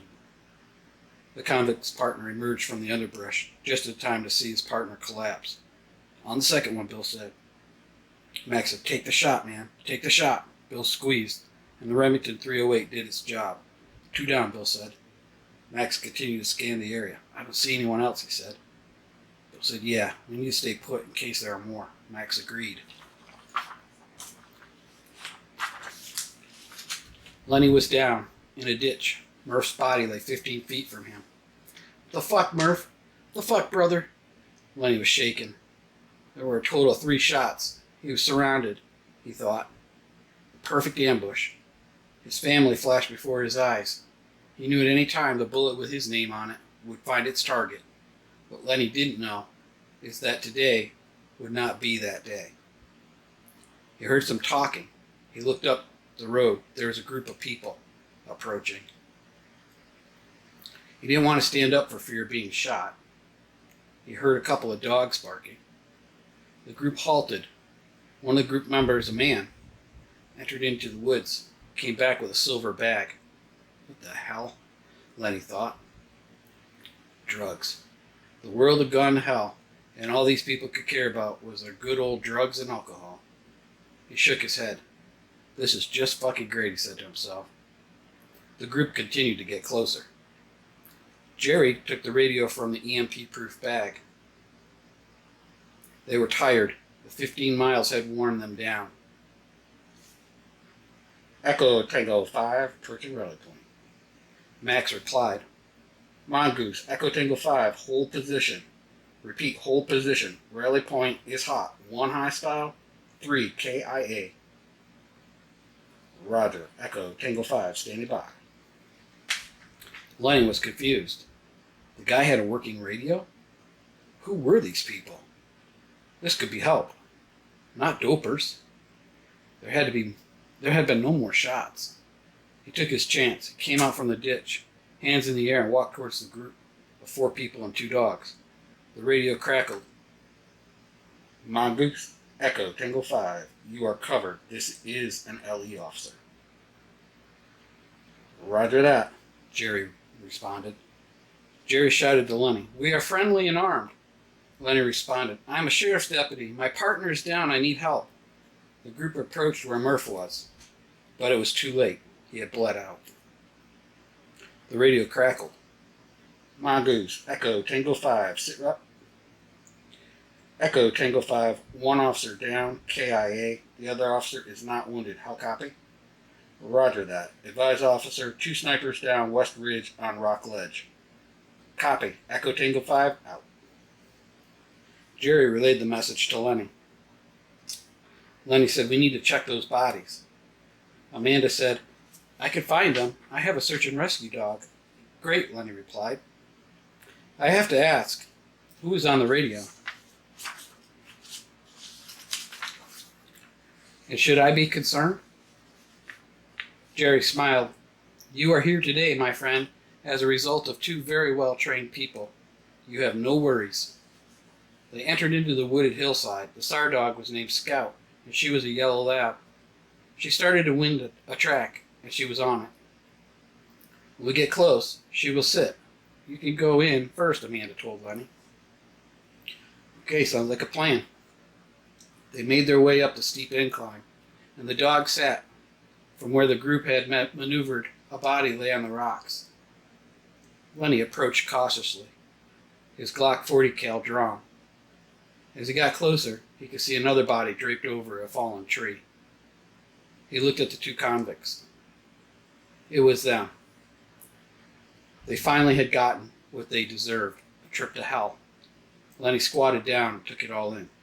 He and Murph had been on the trail for the last 24 hours. This was not how the 2 had planned it to go down, but the end result was 2 nasty scumbags were sent to the fiery lake, and Murph didn't die in vain. With everything gone electronic, there wasn't much more to do other than to get Murph back and properly buried. The vultures would handle the funeral for these 2. Lenny approached the group. We can go now. I want to talk to the shooters. Can I use that radio? Echo Tango 5, Mongoose. The officer wants to use the radio to talk to you. Advise? Mongoose, Echo Tango 5, proceed to rally point. We'll meet you there. Echo Tango 5, roger that. ETA 15 mics. Mongoose, roger out. The group made their way to the rally point. Once there, Jerry helped Lenny load up Murph's body onto Murph's horse and tethered it to his horse. It would be a long, lonely ride back home. Lenny asked impatiently, "Where are your friends?" Bill replied, "Right behind you." The two stood up. Lenny said, "Damn, I gotta ask, why were you here?" "We were meeting our friends. You need to make sure the rally point was secure for them. You two showed up and all hell broke loose," Max said. "Yeah, when you got off your horse to look at that map, I noticed the other horse kept looking behind, and his ears were looking for something."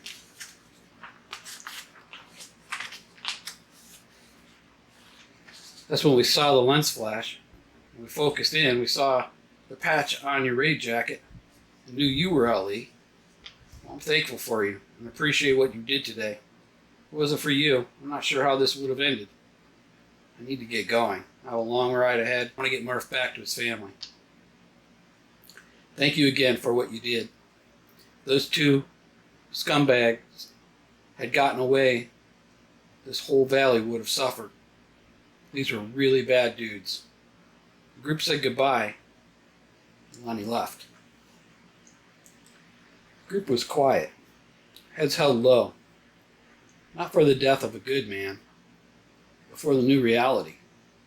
Bill was quiet. He thought to himself, "I've had to kill 4 people in the last 3 days, and this is the frickin' sticks. What are people in the city and burbs doing? It must be a bloodbath. All those desperate people with nothing, no food, no power, no protection, no medical supplies. Basically, no real skills other than professional skills." He thought about his executive assistant who lived in New York City. What's she doing? He shook his head and grimaced. Jerry chimed in. "Hey, you okay, man?" Bill looked at Jerry. "No, Jerry, I'm not okay." "You'll be okay, man," Jerry said. "If it means anything, you did a good thing today." "Thanks, man." The walk back to the retreats was long. The weight of the day was heavy. Max came up to Bill. "You've been awful quiet, man. You doing all right?" Bill replied, "You know all those years we spent prepping?" "Yeah," Max replied. "Truth is, I have this vision of being a doomsday badass. All the grandiose fantasies of riding out the apocalypse in style with my buddy Max. All the worries of the world foreign to us. Because we did our homework. We set shit aside. We got properties and cabins. We set up security, contingencies. Hell, we were in the top 1% of having a fucking chance to weather this storm. But the truth is, Max, that could have been us on those horses, or our kids, or our friends." Max interrupted. "But it wasn't." "Not today," Bill retorted. "We were very well prepared, Bill." "I know," Bill said. "We failed in a critical area. It would cost us our families. We did not network. We did not get a core group of people and work with them while things were good." "That's true, Bill," Max said with a cautious tone. "But we do have a small group now. We just need to develop them." "Max, you're right. We need to get our shit together and get some standard operating procedures in place. Our Firefox protocol will expire in 10 days. We, you and I, need to sit down and really think about that. So please give it some serious thought. It's going to be tough for the next several days, resource-wise. We need to do an ammo count, weapons checks, and figure out some type of patrol schedule."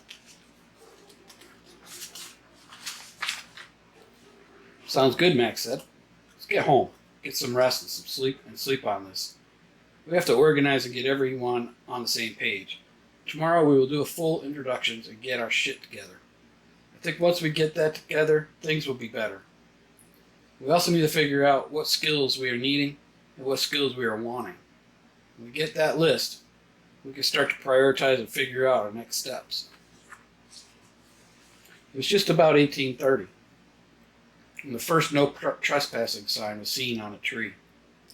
It was a professional-looking sign, not your typical yellow Tyvek sign. The sign read, "Stop. This is a restricted area. No trespassing, hunting, or fishing. This area is patrolled by armed, working dog teams."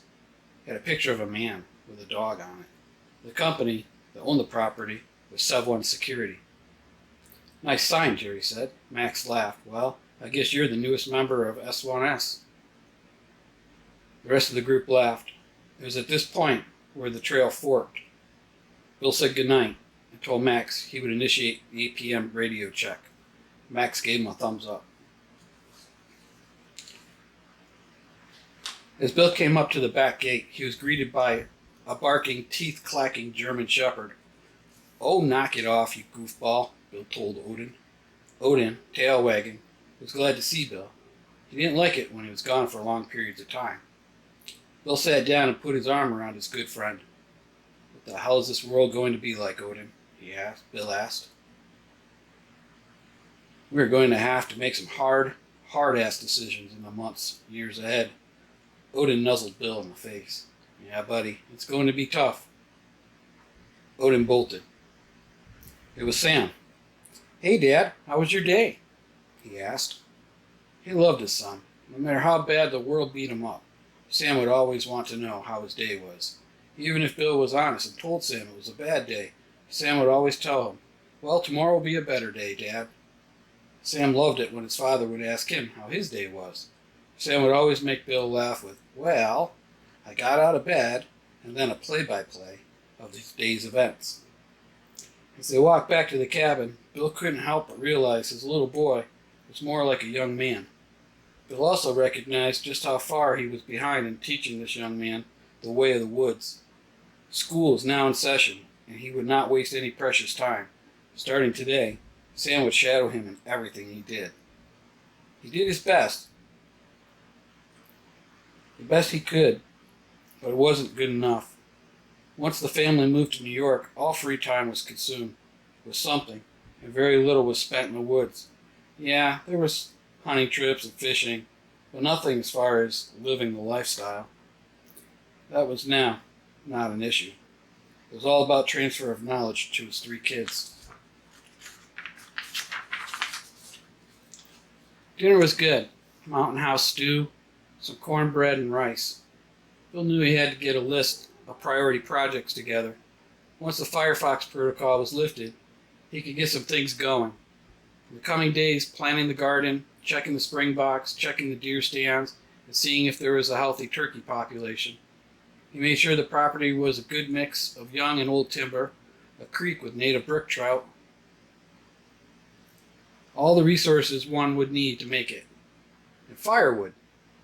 He had been cutting and stacking firewood for over a year and a half. He figured he had about 5 cords of wood, but he knew he needed to keep more in the event he was injured. There had to be enough to get them by without impacting Max. Sarah came up to him. "You look like a man with a lot on his mind," she said, with a warm smile. "Yeah, I do," Bill said. "But right now you are on my mind.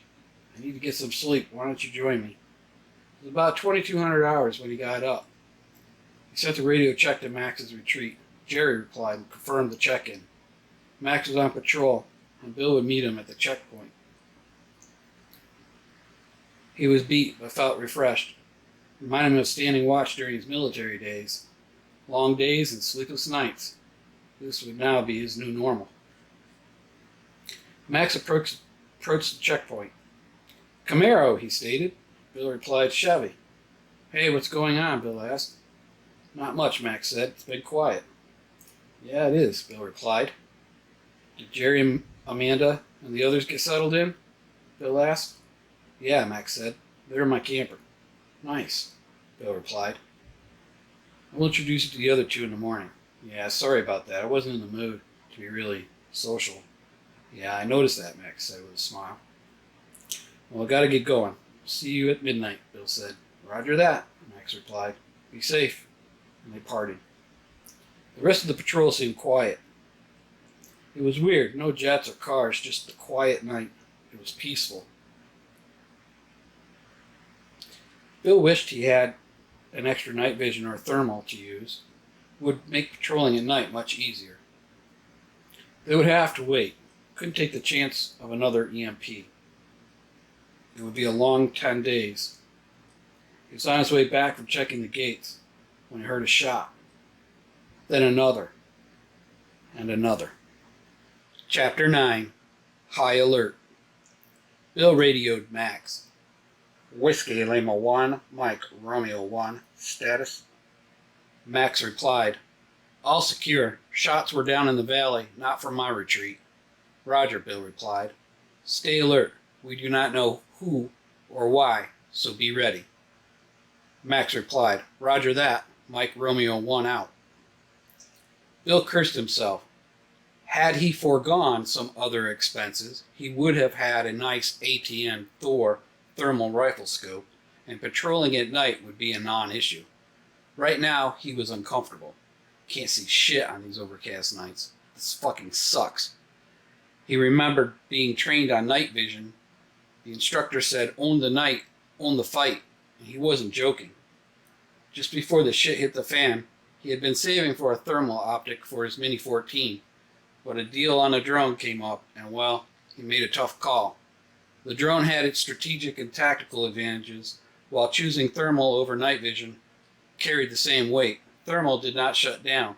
With light, it could be used in foul weather, see through smoke and dust, and pretty much could allow you to be the fucking predator at night.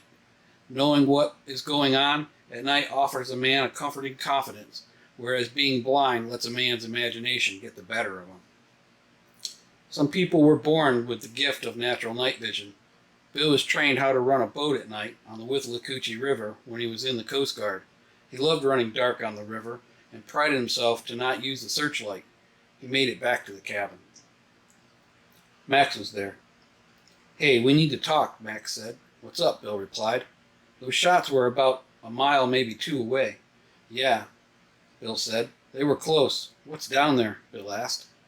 Well, not much. From what I saw. There's the game lands that border my property, Max said. Bill said. Did you bring your drone, Max? Bill asked. Yeah, I have my drone. I have mine too, Bill said. What do you think about maybe doing some aerial recon and see what we see? Yeah, that sounds like a good plan, Max said. Let's plan for a first light operation. We need to ensure the drones do not have any blinky lights visible. Good thinking, Max said. I will see you in the morning around 0630. Bring your drone with you, Bill said. Max nodded. I'll see you bright and ugly. Bill laughed. It was dawn when Max came to the door. He had a DJI Phantom 3 drone. Between the two drones, they could cover 6 miles. They used a map to determine a search grid, then programmed the waypoints into the tiny birds. Bill would orbit about a 3-mile egg line, and Max a 2-mile egg line. An egg line is an oval search pattern, each pass closer to the center to a return to base point. The birds would transmit real-time what they were seeing. It may not be a reaper or a predator, but for something like this, it was definitely a key tool to have. As they finished programming the last drone and completed one last check, they went outside to launch. Max went first, then Bill launched the Mavic. The tiny birds were off and on the prowl.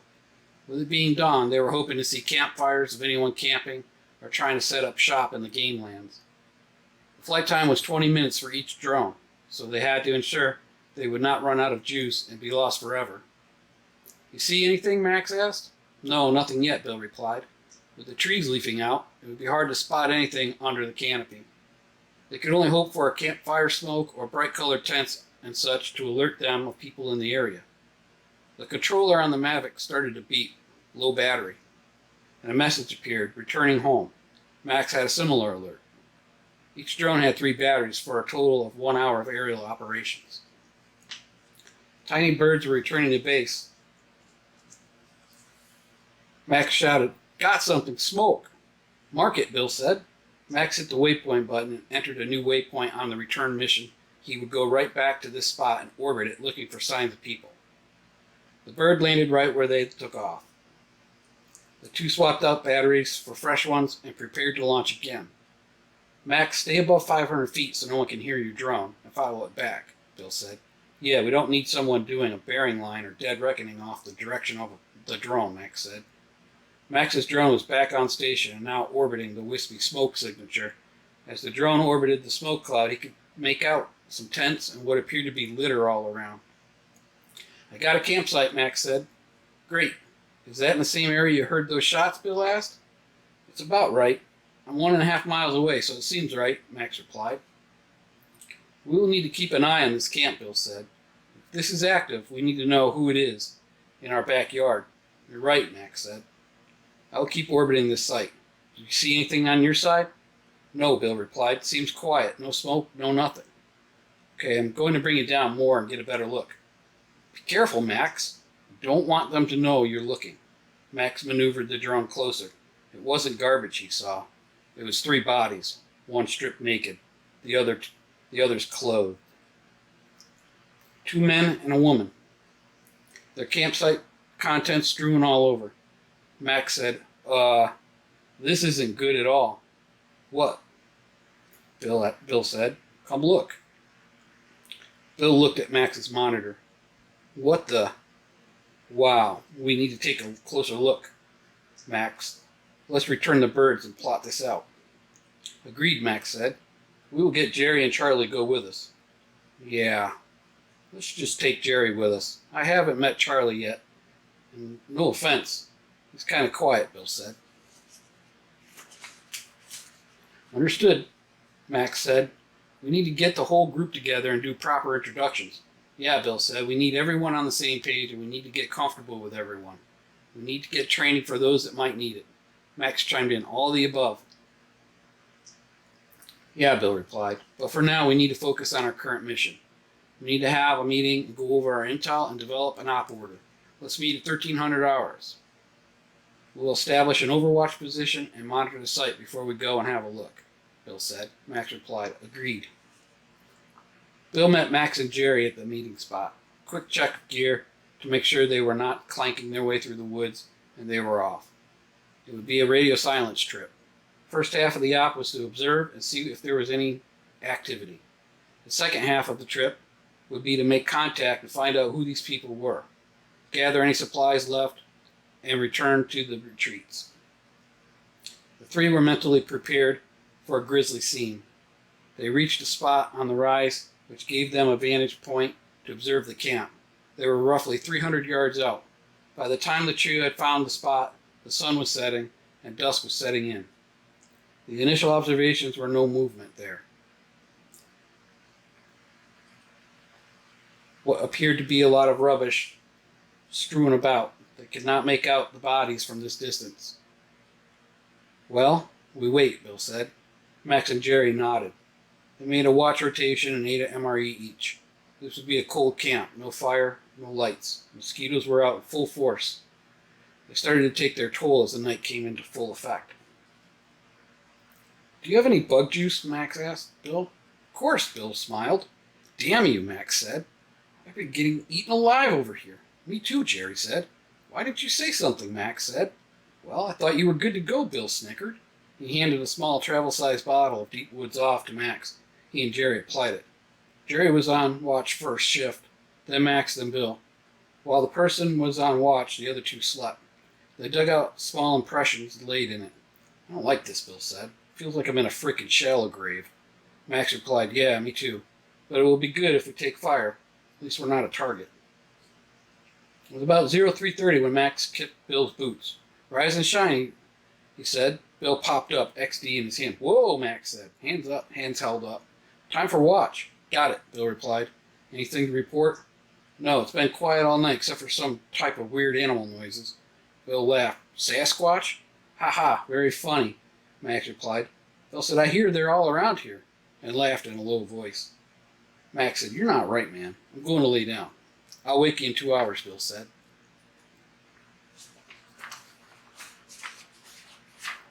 Bill settled in and took a drink from his bottle.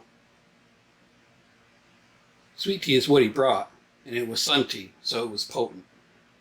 It wasn't long before it was twilight. The camp seemed not changed. It was 0530 and he woke Max and Jerry. They each had some bread and pound cake from the previous night's MREs and made a quick breakfast. Bill had brought 3 Cliff Bars and some craisins. He liked carrying the dried fruits. They made a good tea and were high in vitamins and other good stuff, and it didn't take up much space. It was time to move out. Team made ready, did a weapons check, a jump check, policed the area for any trash they may have dropped, sanitized the area with a branch, and covered up the sleeping bag pits. They spread out 30-foot intervals and approached the camp. The smell of death was thick in the air. They came up on the first body. It was a man in his 50s. His hands were tied behind his back. He was shot in the head. Jerry got sick. Easy, buddy, Bill said. Bill crouched down. This is not a good sign. My guess is there are more convicts around from that prison break. Yeah, Max said. We're going to have to be really careful. Came up on the next body. It was another man in his mid-30s. Same thing. Hands tied, shot in the head. Jerry said, I'm going to hang back. This isn't sitting well with me. They came on the last body, a woman in her 30s. She was naked with her hands and feet tied. She'd been beaten and then shot in the face. The fuck is going on here, Bill said. Yeah, this isn't good, man. They approached the tents. There were 2. Oh, fuck. No, please God, no, Bill said. There were cans of Infamil, diapers, and baby bottles scattered about. No. They looked in the first tent. There was a single sleeping bag. They moved to the second tent, 2 sleeping bags. They moved the first sleeping bag and pulled it out of the tent. Then the second. There was something in it. Max? I can't look, Max said. Bill unzipped the sleeping bag, and he slowly opened it up. There was a baby. Bill rubbed the baby's chest. His diapers were blown out. Good God, little guy. Holy shit, Max said. Yeah, no wonder he was spared. Bill laughed. He has TDF.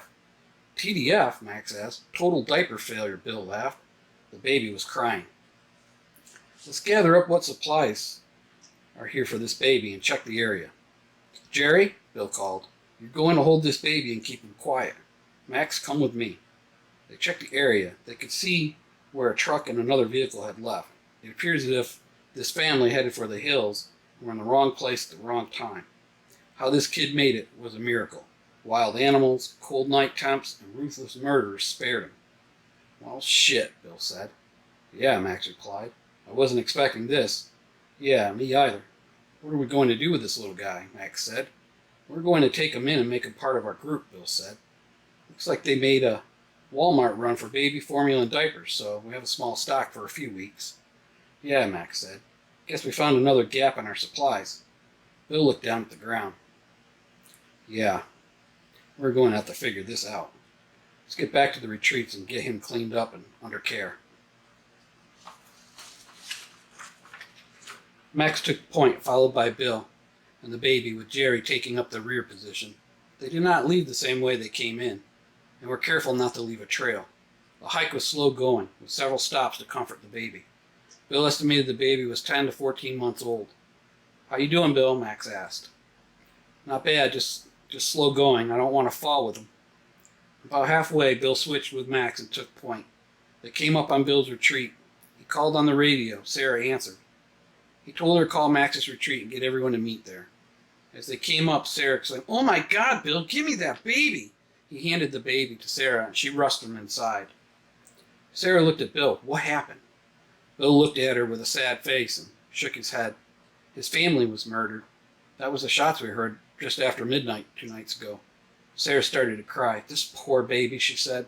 Let me clean him up. Randy and Shelley came in. Mom, what's going on? Oh my God, Mom. Whose baby is that? He's so cute. Bill stepped outside. Max came up to him. Can you take him in for now?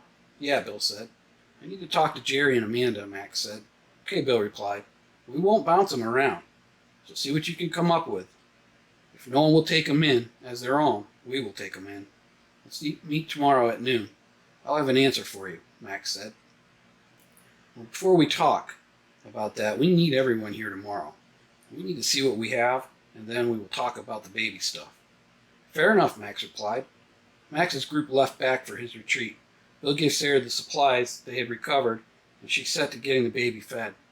She was a good mom. Each of the girls took a turn rocking the baby. Sarah approached Bill. "Can we keep him, honey?" she asked. "Well, there is a group meeting tomorrow to determine what will come of this," Bill replied.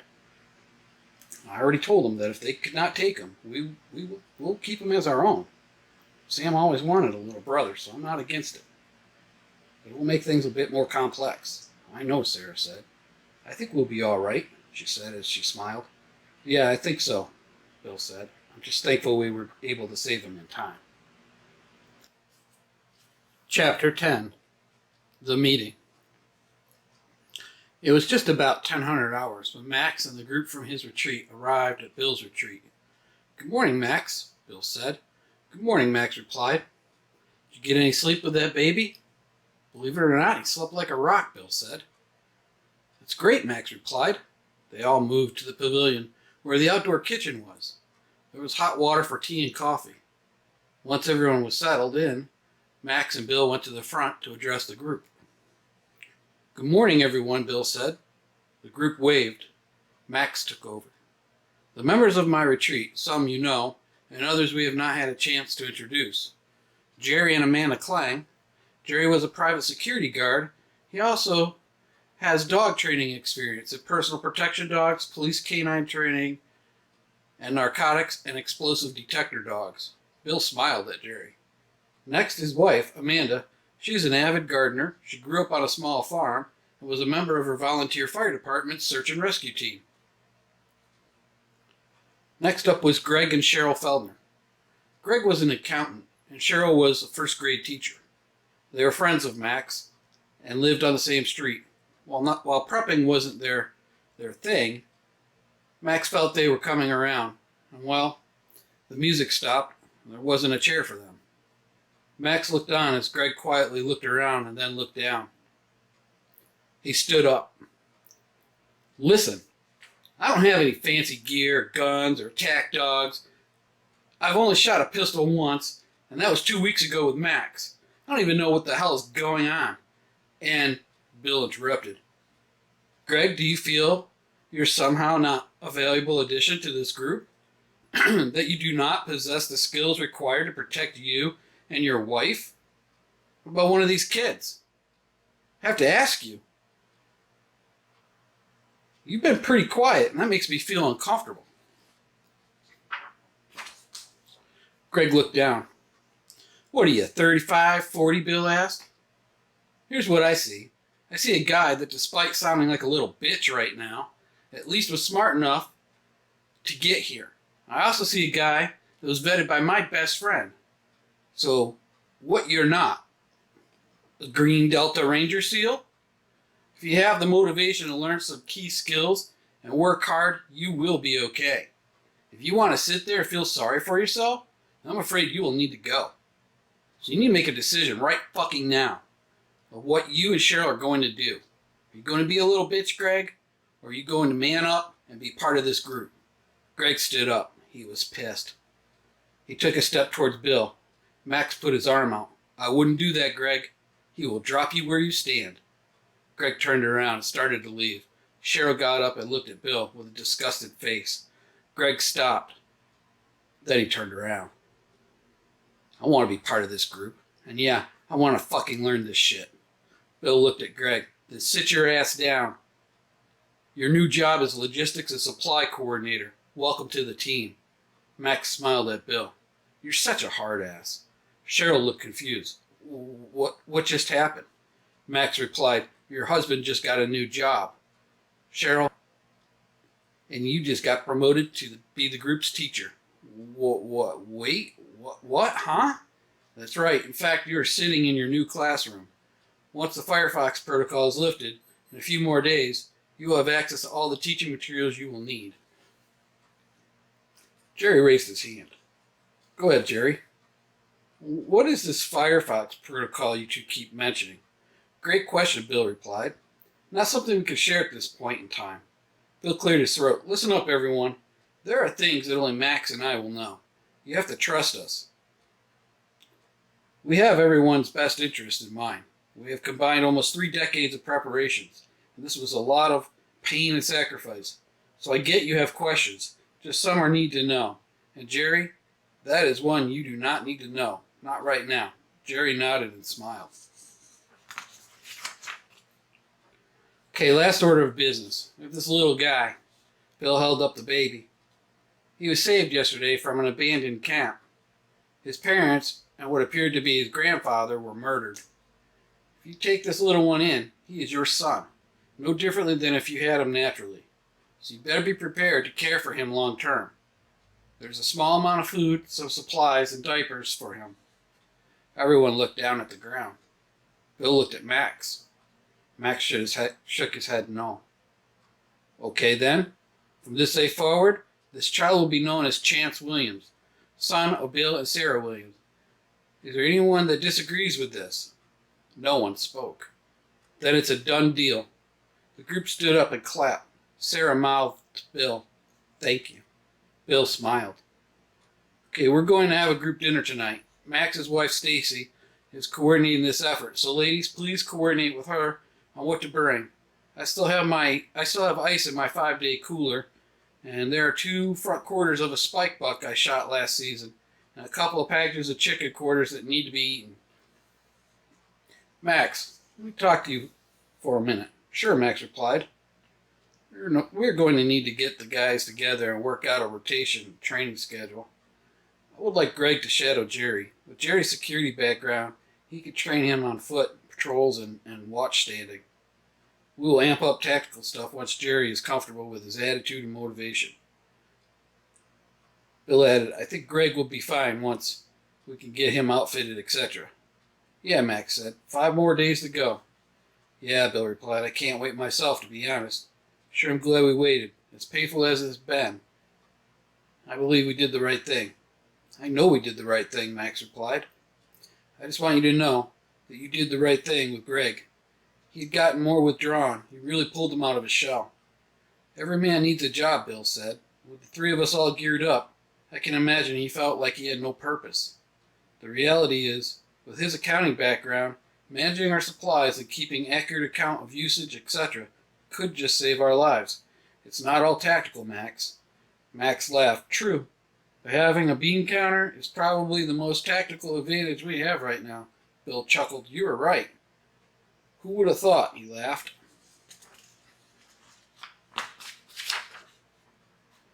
As everyone was starting to leave, Bill spoke loudly. We'll meet back here at 1700 hours. Everyone nodded. Sarah approached Bill. She had Chance on her hip. He smiled at her. What? She asked. Oh, I don't know. You look good with that baby on your hip. She smiled. I'm so happy right now, she said. I know, baby. You always wanted one more, and well, God has blessed us with Chance. He peered out into the wide open field. The wolf rubbed his hands together as the 2 Amish kids played tag and chased butterflies. He could hardly wait to get his hands on them. As he watched, he was building his plan. These simpletons couldn't be lured in as easy as the other kids. What would be his bait? He could see the parents were working the field they were playing in. A man and 2 older boys and a woman. He walked the edge of the field just inside the wood line. He came across a trail. He followed it. It led to a creek and what appeared to be a swimming hole. This would be where he would make his grab. He set up and built a brush hide. He would stay here and see who came and went. When the time was right, he would make his move. The wolf was the worst of the worst. A serial pedophile sent away for 30 years, now free, with no real law. He could prey on the little ones with no fear of getting caught. Just the thought of this made him feel euphoric. He had been traveling with 2 other convicts. They had killed the family that was setting up a camp, took all their supplies and vehicles. There was signs of a child at the camp, but none was found. The other 2 convicts took turns on the woman, but the wolf was more reserved for a different kind of high. They took the family's vehicles and parted ways. The 2 others were heading to North Carolina. The vehicle the wolf was driving broke down just 6 miles into his journey, on the outskirts of an Amish community. He would wait until nightfall, take a look inside the dairies for food. Dairies were buildings that were buried in a side hill. Many had a spring headed as well. This is where milk and cheese, even home canned food, was stored to keep them cool. They were never locked and were easy pickings for an opportunist, like the wolf. It was just about 1700 when Max and the group started to arrive. The assortment of different foods was almost like nothing had happened. Stacy had a cake she baked in her solar oven. They brought some spaghetti they would cook on the fire. Sarah made some pudding. There were baked beans being made, sun tea, Kool-Aid for the kids, and some lemonade. This would be a pretty good feast. The men came up to the pit to take a peek at the two front quarters and the chicken. "Damn, that smells good," Jerry said. "Yeah, it's coming along nicely. Once we get everything sorted out over the next few days, we'll put in our gardens and then start to see about getting some small livestock," Bill said. Max asked, "Yeah, I was going to ask you about that. How in the hell are we going to get animals?" "Don't worry, Max. I have a solid plan for that. We'll be in good shape soon. For now, though, we need to make sure we have all the pens, coops, etc. that we're going to need built or repaired, and we also need to get our garden beds tilled up and ready for planting. That should take us right up to the point of..." He stopped. "Well, we'll be ready in a few days," he said. Max mouthed, "The fuck, Bill?" Bill smiled and shrugged and turned back to his cooking.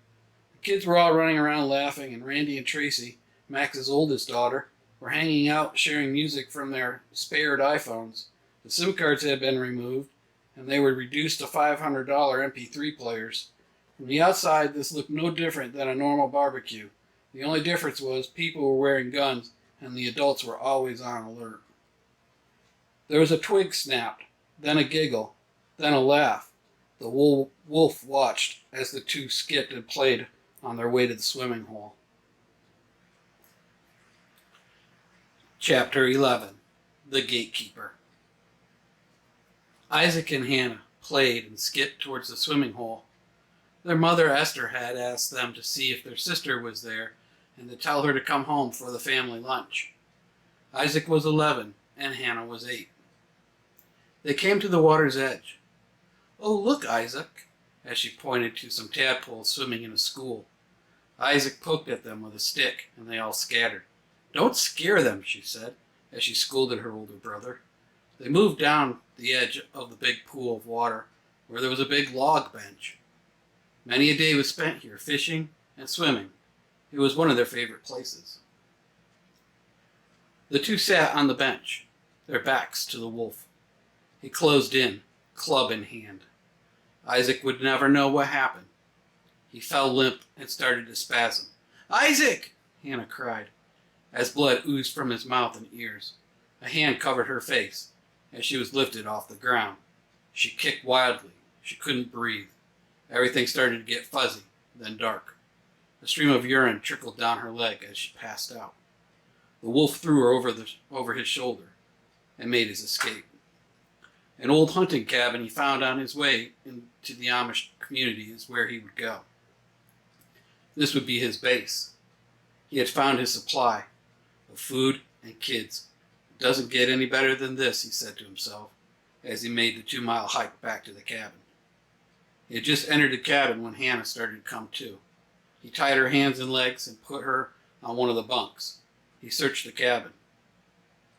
He found a roll of duct tape and put it over her mouth. There was a noise. He stepped out and listened.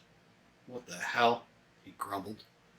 There were bells, ringing bells, several. The bells kept ringing rapidly. He now knew the boy's body was found. The wolf smiled smugly. "They will never find me," he laughed. He had walked up the middle of the creek to make sure he left no track, only to go up on the bank when it got too deep. Bill radioed Max. "Whiskey Lima 1, Mike Romeo 1. "Mike Romeo 1, go ahead," Max replied. "Whiskey Lima 1, Mike Romeo 1, rendezvous Rally Point, Echo 1500 hours. "Roger that, Mike Romeo 1 out."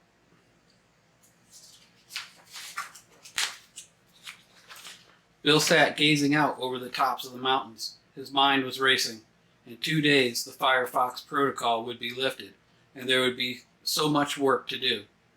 All of their hard work and research would take them from the 1800s to pretty much normal times. He was stuck in a thought when Max approached. "You look like you're doing some deep thinking, my friend." "Oh, hi, Max. Thanks for coming. And yeah, we have a lot of work to do here, Max," Bill said. "Yes, we do," Max said. "I think where I'm getting hung up is where to start. We, by design, kept each retreat very basic, in a hedge to protect against theft or camp looters. So basically, now we are here for good. We have to implement all of this and get it going." "That's right," Max said. "Bill, have you started the gatekeeper?" "No, not yet," Bill said. "I wanted to talk to you first before I prepped it for its first run. Also, with the limited security we have right now, my thought is to do this at night when there's less of a chance for anyone watching to see what we're up to." "Good thinking," Max said. Bill continued, "Yeah, but we need to do this in a phased approach. So if you agree, we can start with your site first. Wait 24 hours, then we uncap mine. This way we focus everyone on one site at a time and to get it all done quickly." "That's a great idea, Bill," Max said. "Okay, when I get back, I will fire up the backhoe and get it ready. I'll bring it over to your place just before dark tonight," Bill said. "Sounds good," Max said. "Then say around 2000 hours we can get started. So please make sure the site is free from anything you have put around it." "Roger that," Max said. "I will see you later, Bill." Bill nodded, and Max headed back to his retreat. "Sam?" "Yeah, Dad." "Hey, buddy, I have to get the old backhoe going. Do you want to give me a hand?" "Sure, Dad," Sam replied. The two headed over to the tarped-up old machine. "Do you think it will run?" Sam asked. "I do, buddy. Me and Max had this machine completely redone, but we didn't get it painted to make everyone else think it was an old hunk of junk. But first we need to put a battery in it to get it started." Bill got a toolkit from the excursion and made his way over to the old Chevy pickup. He popped the hood and started to remove the battery. Once the battery was out, he took it over to the backhoe. "Sam, hand me that 9/16" wrench." Sam handed the wrench to his father. In a matter of minutes, the battery was installed. Bill then checked the oil in the engine. It was full and clean. Next, Bill opened the cap for the hydraulic oil. It too was full. "Okay, buddy, we need to get some fuel for this beast." Bill went to the excursion and pulled out 2 septic fuel cans. "Buddy, can you grab that small hard-dig case marked pump?" "Sure, Dad," Sam replied. Two made it back to the backhoe. Bill opened the case. Inside was a gas-diesel rated fuel pump. He clipped the leads to the battery, put the pickup tube in the fuel can, and put the nozzle in the tank. "Ready, buddy?" Bill asked. "Yep," Sam replied. Bill turned the pump on, and Sam squeezed the handle. It took just 2 minutes to drain a 5-gallon fuel can. Bill shut the pump down and put the pickup hose in the other can, and again, it was drained in just a couple of minutes. "That was fast," Sam said. "Yes, it was," Bill replied, "and we didn't even spill a drop," Bill added.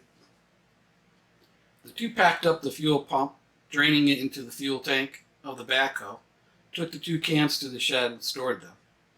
The pump was put back in the excursion. Once everything was stowed, they went back to the backhoe. The fuel pump was already primed from the last run. However, to avoid moisture in the tank, Bill had it drained and fuel preserved with PRID. He let the glow plug cycle. He turned the key. After about 3 revolutions, the old machine came to life. Sam gave his dad a thumbs up. Bill ran the machine through its paces, then checked for any leaks. There were none. He turned the machine off. It was about 17:30 hours when Sarah came out on the porch. She had Chance with her. "You guys ready for dinner?" Bill smiled. "Hell yeah! We're some hungry men. Huh, Sam?" Sam smiled at his dad, and the two headed in for dinner. "I'll be taking the gatekeeper to Max's just before dark," Bill said, "so I'll need you to keep an eye out. Jerry will be on patrol tonight and on our tactical channel, if you need anything checked out." "What are you going to be doing at Max's tonight?" Sarah asked. Bill replied, "Need to tap into our supplies and get some things. He and I will be doing it here tomorrow night. Just trust me." Sarah looked at Bill. "Of course I trust you." It was 20-30 hours and the sun had just set. Bill fired up the old backhoe and headed through the woods to Max's retreat. As he came into the clearing, he headed over to the gazebo where Max was standing. Bill shut the machine down. "Everything ready?" Bill asked. Max nodded. "Yep, we're good to go. I have the inventory sheets here." "Where's Greg?" Bill asked. "He is on patrol with Jerry," Max replied. "It takes them about an hour and a half to make the perimeter check of both retreats." "Oh, good," Bill said. "They're due back in about 20 minutes, so once they check in and take off, we can get started." Bill nodded. "Sounds good." Jerry and Greg came up to the edge of the field and headed to check out the backhoe. "Damn, I can't believe you got that rickety old machine running," Jerry said. Bill replied, "Yep, it's an oldie but a good one." They all laughed. Bill and Max only because they knew the machine was like new. Just looked like shit. Greg and Jerry topped off their water bottles and set off for another round. The gazebo was a 10 by 10 octagon-shaped unit they had bought at an Amish shed maker that lived in Elijah's community. Bill and Max each bought one. They were fully screened and were a nice place to sit and take in the evening. Each unit was built on 6 by 6 skids, so they could be transported easily or moved. Tonight they were going to reveal their secret they had been hiding for the last 3 years. Bill pulled out the wire rope bridle and opened the toolbox on the back of the backhoe and pulled out 2 large clevis shackles. He put one clevis shackle through one loop and put the shackle on the skid, put the bolt through to secure it. He did the same for the other side. "Straight out to the left?" Bill asked. Max replied, "Yeah, more towards the right a bit so we can spin it around and put it back when we are done." "Roger that," Bill replied. He put the pull loop over the hook on the bucket and fired up the backhoe. The wolf stepped outside, his sick desires fulfilled for the moment. He pulled the smoke from a pack of cigarettes he got from one of the campers they killed. He drew heavily on it and belched out a large cloud of smoke. He just loved little blonde girls. He loved it when they fought him, and he loved it when they cried. This one was different. She didn't fight, nor did she cry. She will come around, he thought. She must be in shock for me bashing her brother's brains in. He smiled. If she didn't satisfy him in the way he wanted, he would just cut her throat and find another one, he said to himself. He was in his element, prime hunting grounds, and no law to worry about. He finished his smoke and went in. Time for dessert, he told himself. The Amish community gathered at the meeting hall. The elder spoke. "There is a wolf in our woods," Elder Zimmerman stated. There was nothing but silence. The body of Isaac Schumacher was found at a swimming hole on the Schumacher farm. Their daughter Hannah is missing. There were boot tracks found that were not Amish boots. An angry grumble came from the audience. "Our men will find Hannah. They will split into several groups and look for this evil." There was silence. This evil must not harm another child in this community. We have sent word to Lancaster for help. However, that is several days' ride from here. For now, we will look for her. The English have suffered God's wrath, and the wicked and evil now roam free. The technology they relied on has now left them helpless and desperate. We must be prepared for them. They will come and steal from us. They will harm our women and children. Do not trust the English. Cast them out. The audience jeered. Elijah wondered if the Englishman, Bill, made it to his cabin. He needed to check and see. Bill was trustworthy and honest, and he had made a deal with Bill, so if he was at his cabin, Elijah would have to make good on that deal before the elders locked down the community. Elijah was picked to lead a search party. They would canvass the area and then head to the cabin he built for the Englishman. He would head up there tomorrow, he said to himself. The meeting was adjourned. The search parties assigned. Search to start at daybreak. Elijah walked back to his home with his wife and kids with him. "What's wrong?" his wife asked. "Nothing," Elijah replied. "Just makes me ill to know there's a wolf preying on our little ones." "Well, I'm away," Elijah said. Make sure our children are always in sight at all times." His wife nodded. "It will be as you say," she replied. "You children stay close to your mother. You do not venture off on your own unless she is with you. Do you understand?" "Yes, father," they replied. He made sure the windows were closed and the doors barred. This was the first time they had to do that in the 15 years they had lived in this community. "But it will not be the last time," Elijah said to himself as he got ready for bed, even though he knew there wouldn't be much sleep tonight. Bill backed up. The wire rope took a load. The gazebo started to slide. Max was giving directions. Once the gazebo was in place, Max unhooked the bridle. Bill moved the backhoe into position to lift the 5 by 8 foot concrete lid. The backhoe strained under the heavy load. Once the lid was 6 inches up, he moved backwards, revealing the stairs leading down to the 1,200 square foot underground warehouse bunker. The warehouse was made up of one 8 by 20 Connex shipping container leading into 3 8 by 40 containers that were welded and bolted together with a 3-inch concrete slab on top. French drains out the bottom kept everything dry. This was the first improvement the two made to each of the properties. In the event that the shit hit the fan before the cabins were built, this would have been their shelter. Both were fortunate enough to not lose their jobs, as so many Americans had, and they did not mess around when it came time to getting this right. Bill and Max had different visions when it came to what to put away for a major event, and between the two, they had everything they would need to make a new life with a small group of like-minded people. Max went down into the tunnel and opened the lock. He opened the door, and the LED lights came on. There was a pallet of solar panels he had got from a contractor gig he worked that the company went belly up. This was his severance pay: a pallet of panels, charge controllers, and AGM batteries. Next up came the hard disk cases.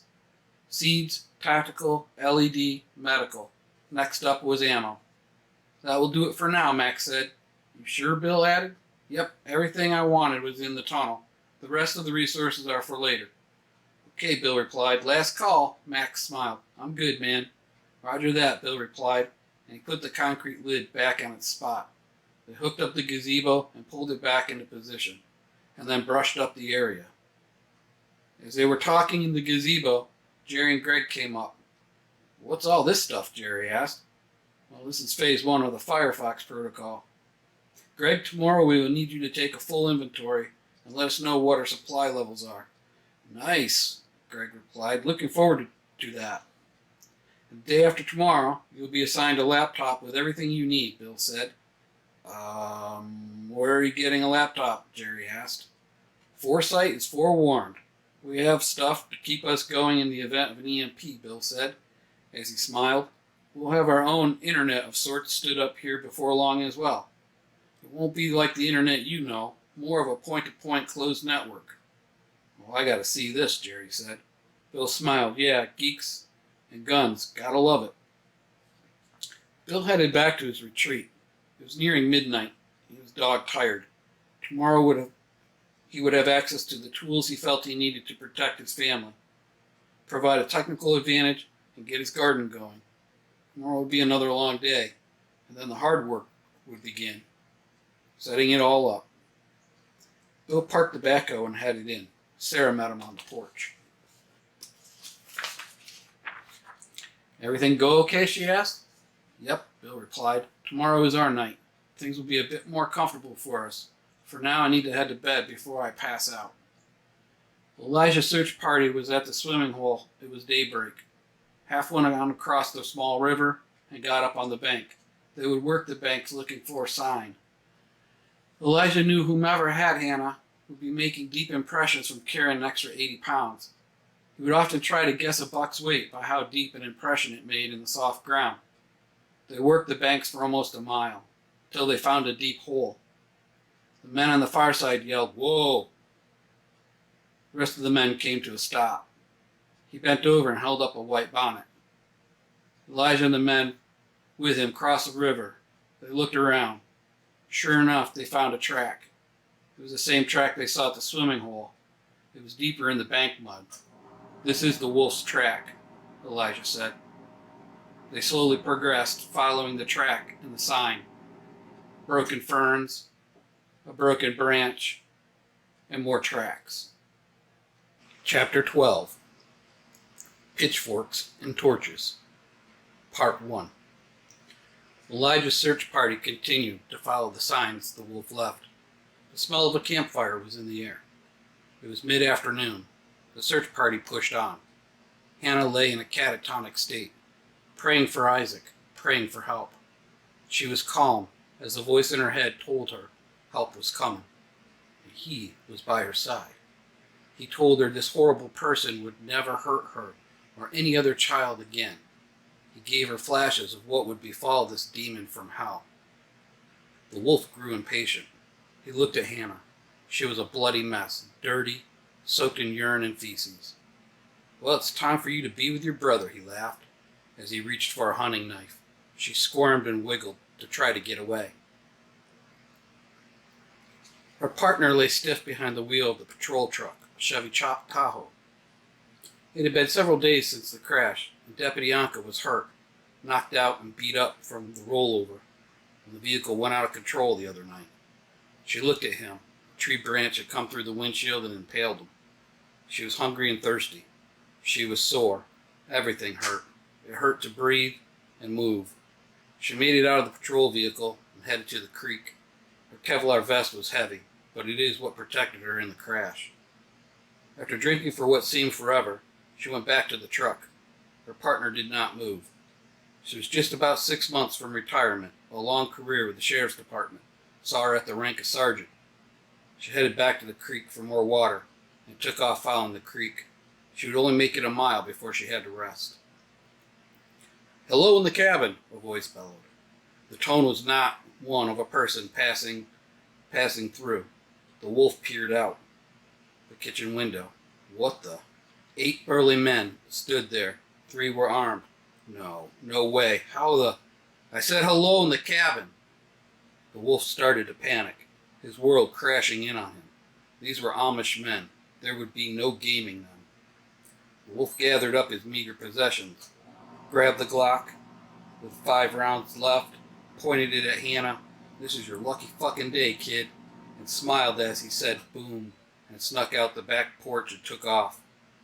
The door crashed open. Elijah and the first 3 men entered into the cabin.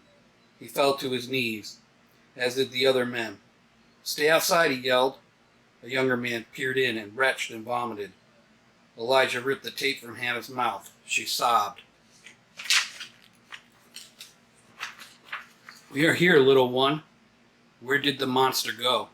She pointed at the porch. He nodded. He looked at the 2 other men. "Clean her up and get her home. I will take the others and continue this hunt." They nodded. "Come with me," he told the other 5 men. They picked up the trail and continued to follow the wolf. They would not stop until he was dead. It would be dark soon. The search party would have to make camp for the night. Elijah realized he was about 3 or 4 miles from the Englishman Bill's cabin. He would push hard. If he was there, they may be able to stay the night. If he wasn't, then they would make camp there, and he would leave a note. The wolf had about a 30-minute head start on the Amish search party, and he knew they were hot on his trail. He also knew that they would have to stop for the night, and that would give him his advantage. He was pissed. He did everything to avoid being found. With the Amish now aware and on alert, he would have to find another place to feed. He came across a creek, hopped in. This led him to a big 5-foot culvert passing under the road. This is where he would make his camp and rethink his plans. She made it about 3 miles. The sun glinted off her badge. It was just about 17:30 hours. Another couple of hours and it would be dark out. As she was following the creek, the smell of beef stew filled her nose. "Well, that smells good," she said to herself. The smell got stronger as she made her way deeper into the woods. She was cautious and nervous. She would wait for dark, take a closer look. Bill had everything ready for the night's work party, a list of equipment he would pull from the underground warehouse. First out was Bill's Polaris Razor 900. Then there were 5 AR-15s and mags in the safe at the back of the first container. Then ammo. The Mini-14 was fine. but these ARs were loaded to the max. ACOGs, lights, IR green lasers, thermal, and Gen 3 night vision. With these tools, security just got a much needed bump, and with his family armed now, they were getting harder as a target. He had built an AR for each kid and taught them how to field strip and maintain them. After seeing a video on YouTube of a young girl field stripping and reassembling her AR, he had Randy practice. In a couple of hours, she was rock solid. The other kids would need to learn this. Sarah would keep the Mini 14 for her battle rifle, and the XD 9mm, her favorite pistol, would always be with her. She was a really good shot with it and did not like the recoil of the 45. Common equipment and IT equipment would also be pulled. Once Max plumbed the retreats with solar, Bill would be able to bring up the retreats network. Deep inside the warehouse was a 24U cabinet that was populated with learning resources. Tens of thousands of manuals, videos, databases, etc. would come to life in a few days. Sarah called out. It was just about 1800 hours. Time for dinner.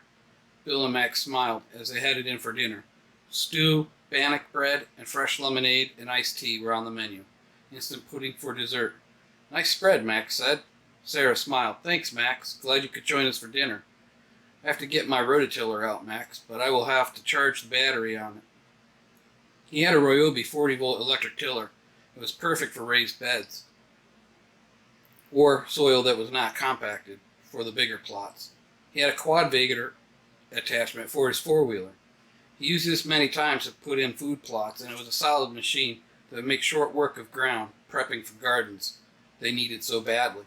He didn't use the Razor for work. It was for pure speed. Fast response vehicle, as Bill called it. The sun was setting. The woods took on an eerie calm. The birds started to roost. It was getting ready for night shift. Croakers and bats, raccoons, possums would all be out and about soon. It was peaceful. The two were just finishing hooking up the bridle when Odin exploded at the gate. 5 men with straw hats and torches were standing back as the German shepherd snarled and clacked his teeth at the intruders. Rifles in hand, at the ready, Bill and Max split up and flanked the dog. Bill recognized Elijah. Aus, Odin, aus, Fuss, Odin complied. Elijah, is that you? Bill asked. It is, Elijah responded. One moment while I put my dog up, Bill said. He had built a 3-dog kennel with a concrete floor and cattle panel roof. His intent was for 2 guard dogs and a hunting dog. However, he never got the other 2 dogs and was now realizing how important those animals would be going forward. What do we owe a visit for? Bill asked. I'm afraid I have some troubling and disturbing news, Bill, Elijah replied. Bill opened the gate and the men entered. They went to the outdoor kitchen and sat down. What's going on, Elijah? Bill asked. There was a killing of a young boy at one of our farms. His sister was kidnapped by the killer. We recovered her, and it was...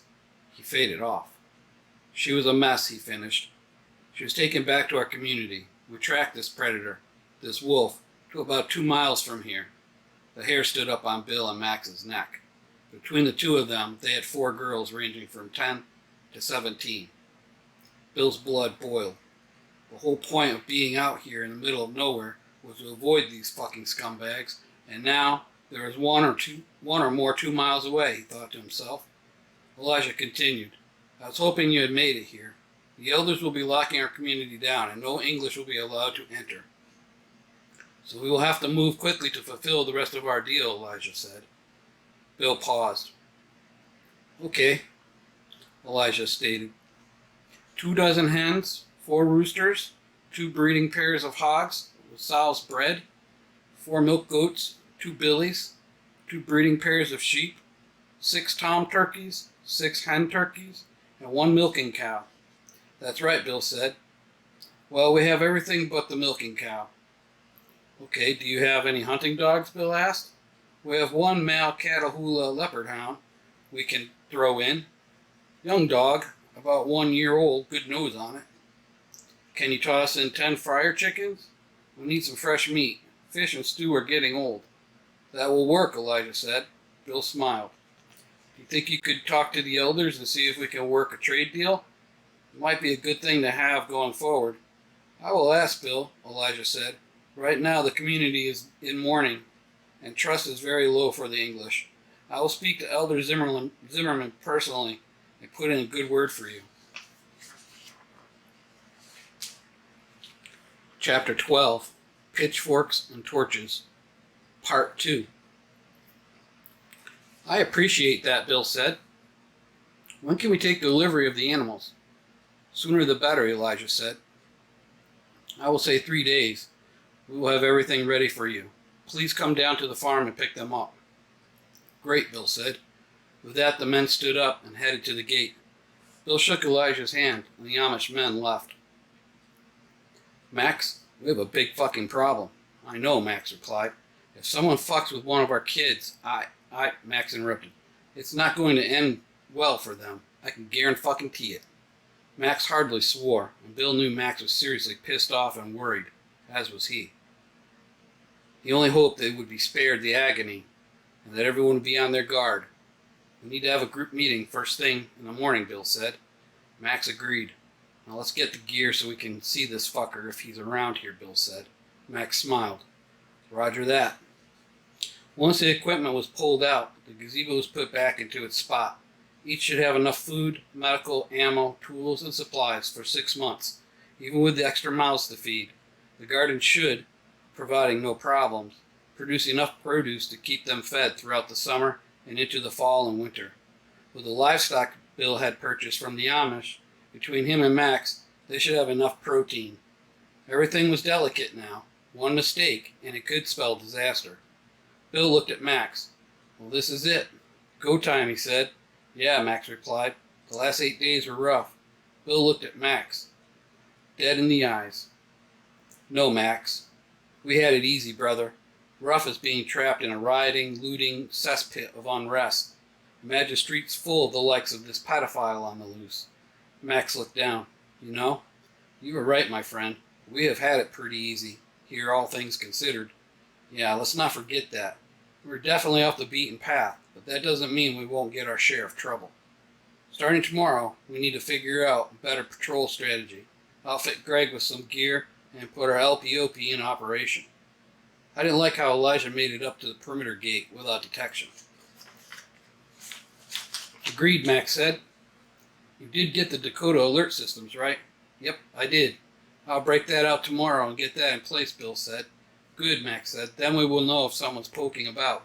Yeah, makes it nice when you run the MERS as a tactical channel and get your electronic eyes on the same freaks, Bill said. Indeed it does, Max said with a smile. I need to get home, Max said. Okay, buddy, Bill replied. Let's gather everyone at noon tomorrow.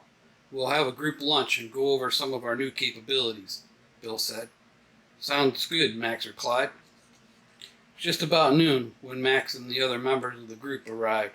As everyone settled in, Bill said, Hey, Max, I need to talk to you. What's up, Max replied. We're going to have to figure out the garbage situation. Looks like some coyotes or something got into our compost pile. Yeah, we've been getting a small pile too. We should dig some garbage pits. I agree, Bill said. Bill cleared his throat. Everyone was present. There's a child rapist and murderer loose in the area. Starting today, no one is to be unarmed. That includes the teens and Sam. Kaylee is too young. She was Max's 10-year-old. Kaylee should always be guarded. This sick bastard killed an 11-year-old little boy and took his 8-year-old sister. Bill stopped. Tears welled up in his eyes. I won't go into detail. If you see anyone at all in these woods, you need to call it in on the radio.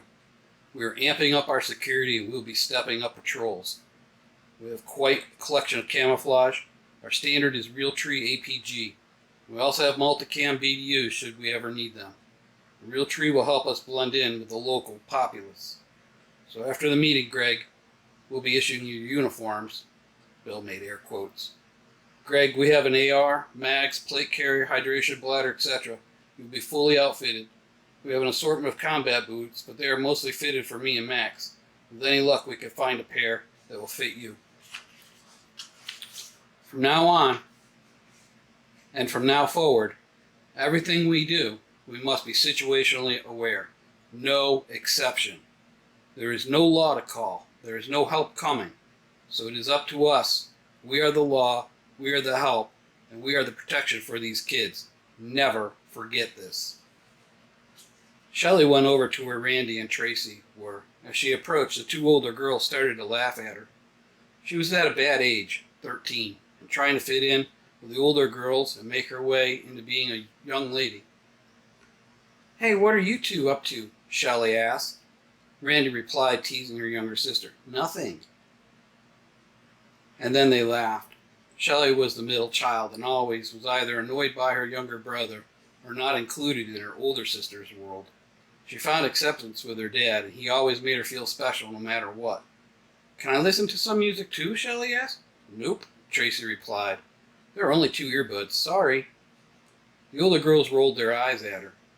Here it was, the end of the modern conveniences, and everything going crazy, and she still couldn't get a break. The tears started to stream down her face, and she ran off to the cabin. She was very mad and frustrated. She went out on the back porch and grabbed her fishing pole.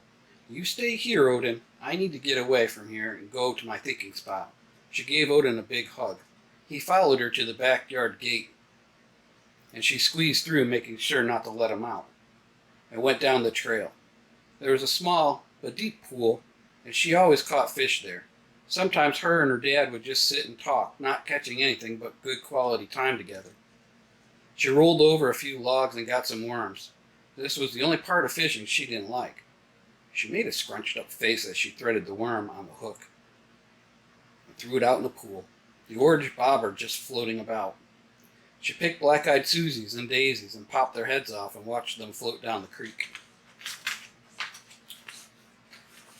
Deputy Yanka woke from a nap. A rabbit kill just before dark the day before upset her stomach, but it was much needed. She felt a lot more energetic and less sore. The Kevlar vest was hot. She went to the creek to get a drink.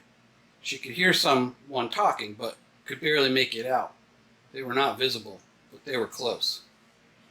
A string of flower heads bounced off the wolf's legs. "What the?" he said to himself. He waited. 3 more flower heads floated down the creek. He could hear someone talking. A girl. He listened. She was crying. An evil grin spanned his face. He quietly crept towards the crying voice. It was a young girl. His palms began to sweat. She was older than what he liked, but not by much. He watched her for several minutes. She put her head in her hands, frustrated and feeling left out. The barrel of the Glock pressed against the back of her head. She stopped crying. "Ha ha, very funny, Dad," Shelley said. "I know it's you."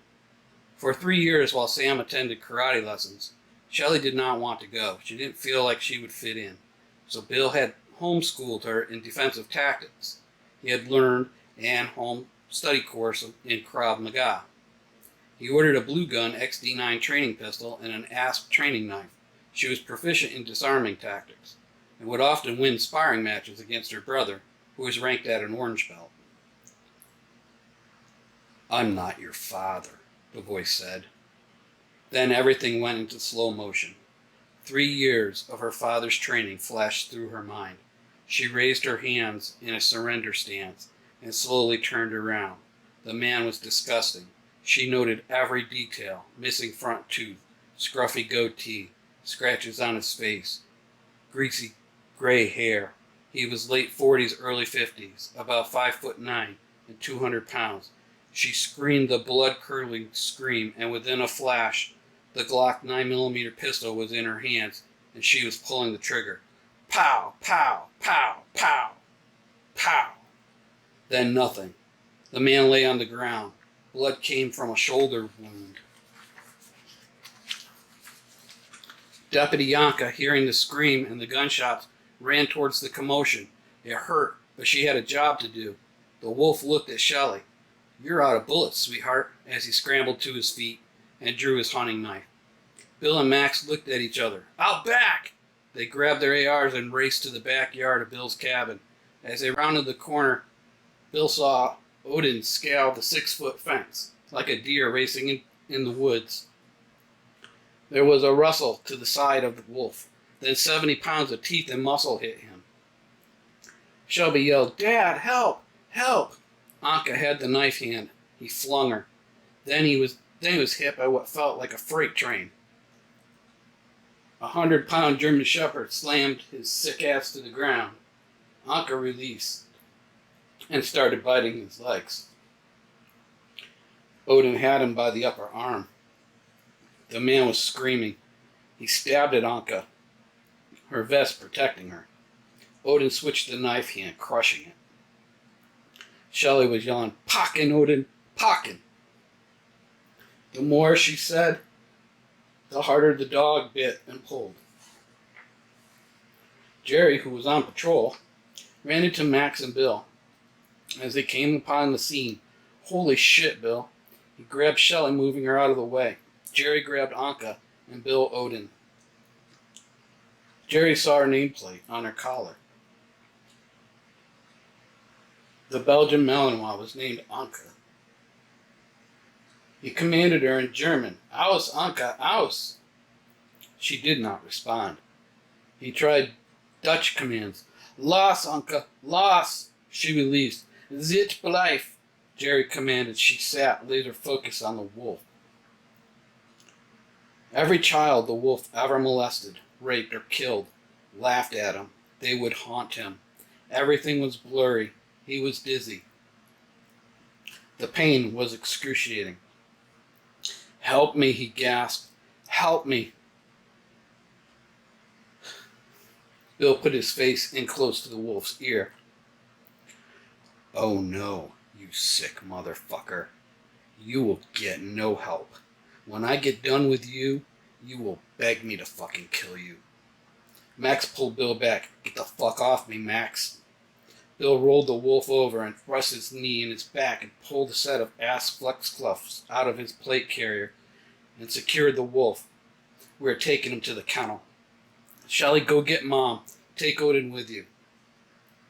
Shelley untied the leash, and as she walked past the wolf, Odin grabbed him again and shook violently. Then Anka started snarling and barking. "Aus, Odin," Bill commanded, then pulled Odin off.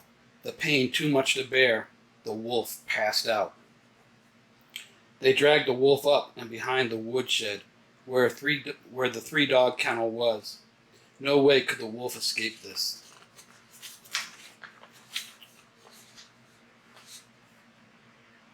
They threw him in the middle kennel. Jerry put Anka on one side and Bill put Odin on the other. The two dogs viciously barked at the wolf. There was a burlap sack over his head and something tight around his throat. A noose, the wolf thought. Bill, Max, and Jerry went to the pavilion. Bill was pacing. "This close. We were this fucking close to losing her. How many more of these sick fucks are out here?" And Bill ranted. "Just calm down, calm down. Are you fucking kidding me?" Bill responded. "The whole point of being in the middle of nowhere was to avoid these fucking animals." I know, Max said. "And whose fucking Mally is that? Where did that dog come from?" "She's the Tioga County Sheriff's deputy, Bill," Jerry said. "Well, where is her handler?" "That's a good question. She's underweight. That vest stopped that shitbag from stabbing her. I'm just thankful she was there." "No shit," Max said. We gotta look up and down that road. Maybe that deputy needs help." "I agree." "Then we can turn this fucker over to him." "Well, he isn't going anywhere." I put Odin's e-collar on his ass. That thing will drop a Great Dane to his knees, so imagine that turned up to sizzle on your neck." "Oh, you evil bastard," Max mused. "Trust me, when I'm done with him, he will beg to die. But we will turn him over to the deputy when we find him or her. And if we don't?" "Find a deputy?" Max asked. "Then he's going to the Amish. I'm sure they want a piece of this sick fuck's ass." "Agreed," Max said. "Get Greg. Tell him he has to stand guard. If that motherfucker farts wrong, shoot him in the fucking face." "Roger that," Max said. "Meet here in 30 minutes. Get the ranger and I'll get the razor. We may have to transport the deputy if they are injured." Bill went inside. Sarah, Randy, and Shelley were huddled, all crying. "Little miss, are you okay?" She shook her head no and ran into her dad's arm. I'm so sorry." Shh, baby girl. "You kicked his ass, baby. You did it." You did good, honey. I'm so proud of you. I was so scared, Daddy. I know, baby, but you did it. I thought it was Odin, but it was another dog, a sheriff's dog. That was Anka, honey. She tried to save you. Then Odin got him. And Bill broke down in tears. I heard you telling him, Pocket, just like I taught you. He held her so tight. Did he touch you? Anywhere? No, Dad. He put the gun to my head, and I thought it was you doing a drill. Oh, honey. Then she broke down and said, then he told me he wasn't my father. Okay. He isn't going to hurt anyone anymore, I promise, baby. I have to go. I have to see if Anka's handler is hurt. I will not be long, baby. Mama won't let anything happen to you, okay? I have to go. Max and Jerry arrived in the Polaris Ranger. Bill got in the Razor. I got a trauma kit, Max said. Good. Let's move out, Bill said. They fired up the UTVs and they headed out. This would be the first time out of the retreat in 10 days. They had no idea what they were in for. Chapter 13. Officer Down. They secured the last gate. You go to the right. I'll take the left, Bill said. Go no further than 4 miles, Bill told Max. Roger that, Max said. Bill added, if you find anything, call on the radio. Will do, Max said, and off they went. It was late in the afternoon, getting close to 1700, when Bill saw the skid marks and the breach in the guardrail. It wasn't a metal one, but an old wooden one. As he looked over the edge, the mangled Tahoe lay below. Whiskey, Lima 1, Mike, Romeo 1. I found it. Roger that. En route. Mike, Romeo 1, out. Bill held off from going down. He could smell death and knew this was now a recovery and a burial detail. About 15 minutes went by, and Bill could hear a motor. It wasn't a car. It must be Max. He took cover on the other side of the guardrail behind the Razor. Sure enough, it was Max and Jerry. What you got? Max asked. Bill replied, looks like we are going to be doing a recovery and a burial, Bill said. Yeah, I could smell it down the road as we approached, Max said. Yeah, this isn't going to be fun at all, but we need to do this. We also need to recover anything we can from this truck, Bill said. Max replied, yeah. They made their way down the steep embankment. Jerry remained up top to provide overwatch. The stench was terrible. As they approached the truck and looked in, the deputy lay pinned with a 4-inch branch through him. His hand clenched on the bailout button, which popped the door for Anka and allowed her to escape. Bill and Max retched. I'm going to hurl, Bill said, as he let loose. That was all it took, and Max let loose. Bill looked at Max. Okay, now that we have that out of the way, we're going to need to cut this branch. But let's look this over first. If we were lucky, there will be a body bag in this truck, Bill said. He went around back and looked in, and all around, there was no sign that anyone had been here. Good, Bill thought. He knew this canine unit had supplies. Ammo, dog training gear, etc. And there may even be more goodies, too, if the deputy was a member of the ERT or SWAT team. He pried the back hatch open, and there was a drawer organizer. He slid the drawers out. There was an extra set of boots, harness, some dog food, 500 rounds of 40 cal, 1,000 rounds of 223. The last drawer had a first responders kit, and sure enough, a body bag. As they pulled all the gear out, Bill took pause. There were pictures of Deputy Milson and Anka. It was clear she was more than a partner to him. She was family. There were no other pictures of a wife or kids, and seeing his hand on the bailout button is what any handler would have done in their last minutes. Make sure their partner got out. Bill pulled out a plate carrier and a gas mask. I think that's it. There are 2 more items we need to recover, but they are up front, Bill said. Max asked, what is left? Bill replied, the service pistol and patrol rifle. If we're lucky, it'll have a tri-burst mode. Either way, better to have this in our hands than someone using it against us, Bill said. Max replied, yeah, that's for sure. Max came down the bank. He had a battery-powered steel chainsaw with him. He started to cut the branch. The nameplate on the deputy's uniform said Milson. As the branch cracked and snapped back, Max reached in. "Wait a minute, Max." Bill pulled him back. "We need to get these gloves on, protect ourselves.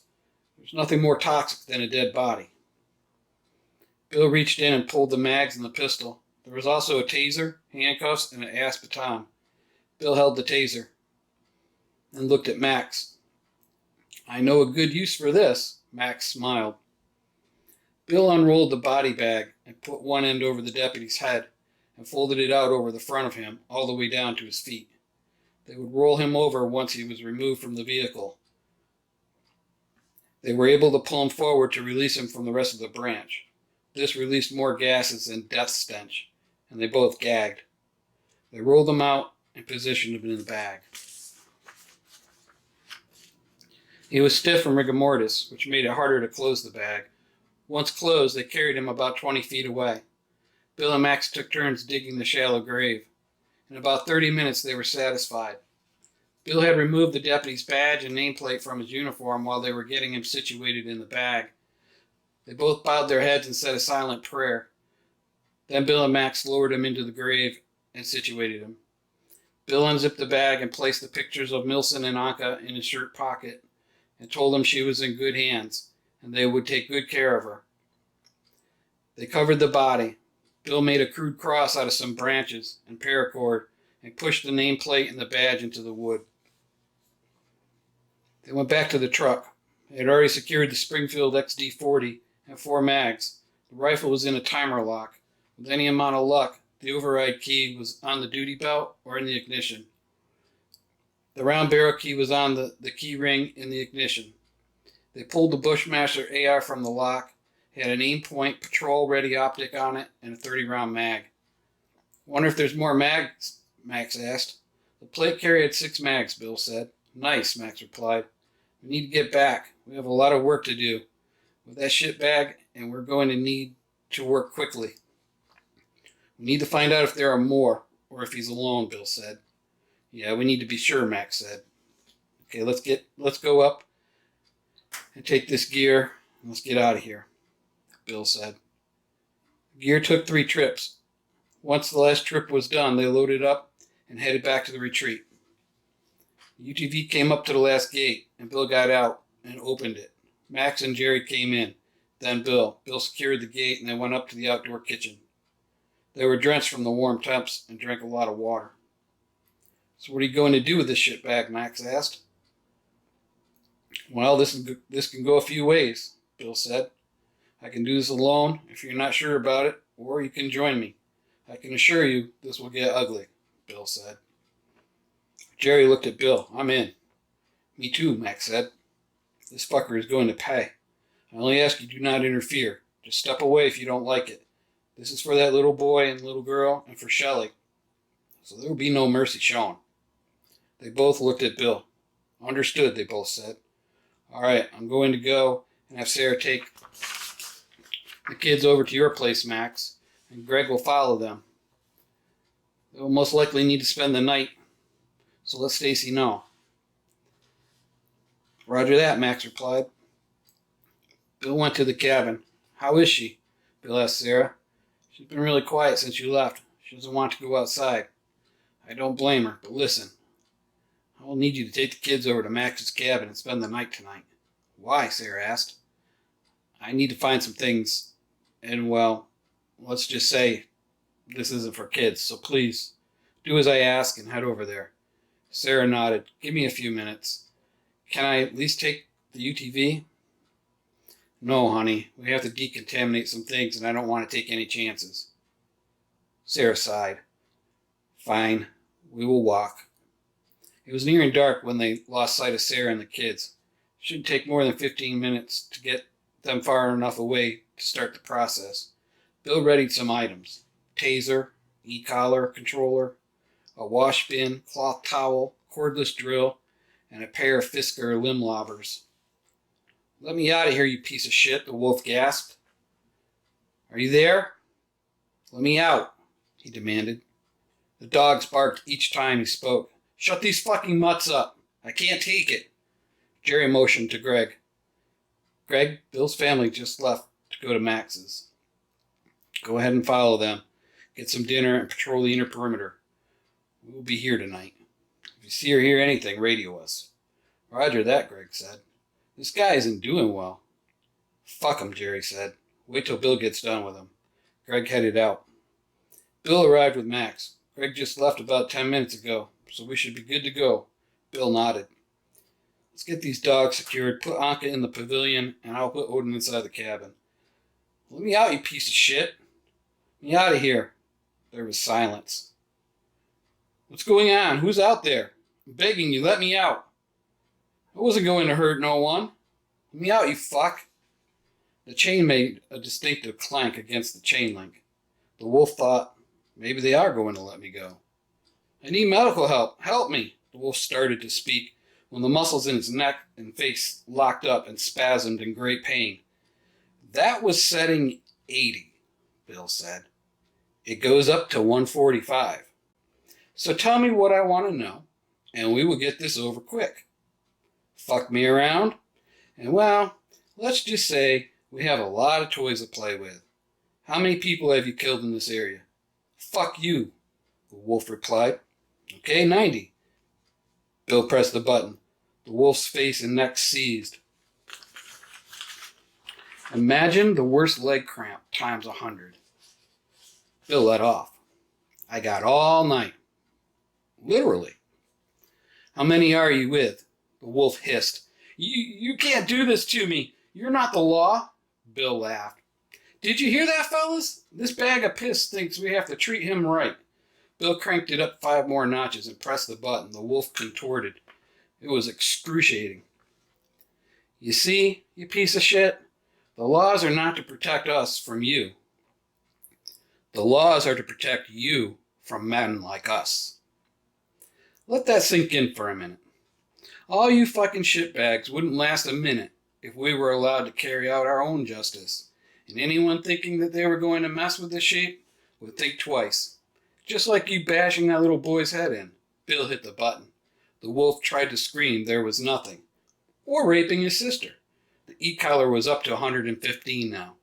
Yeah, you sit in jail safe from the likes of us. But the world went to shit. So there are no more protections for you. And now, you bag of pus, you wish there was rule of law. Time for 120, fellas. Wait!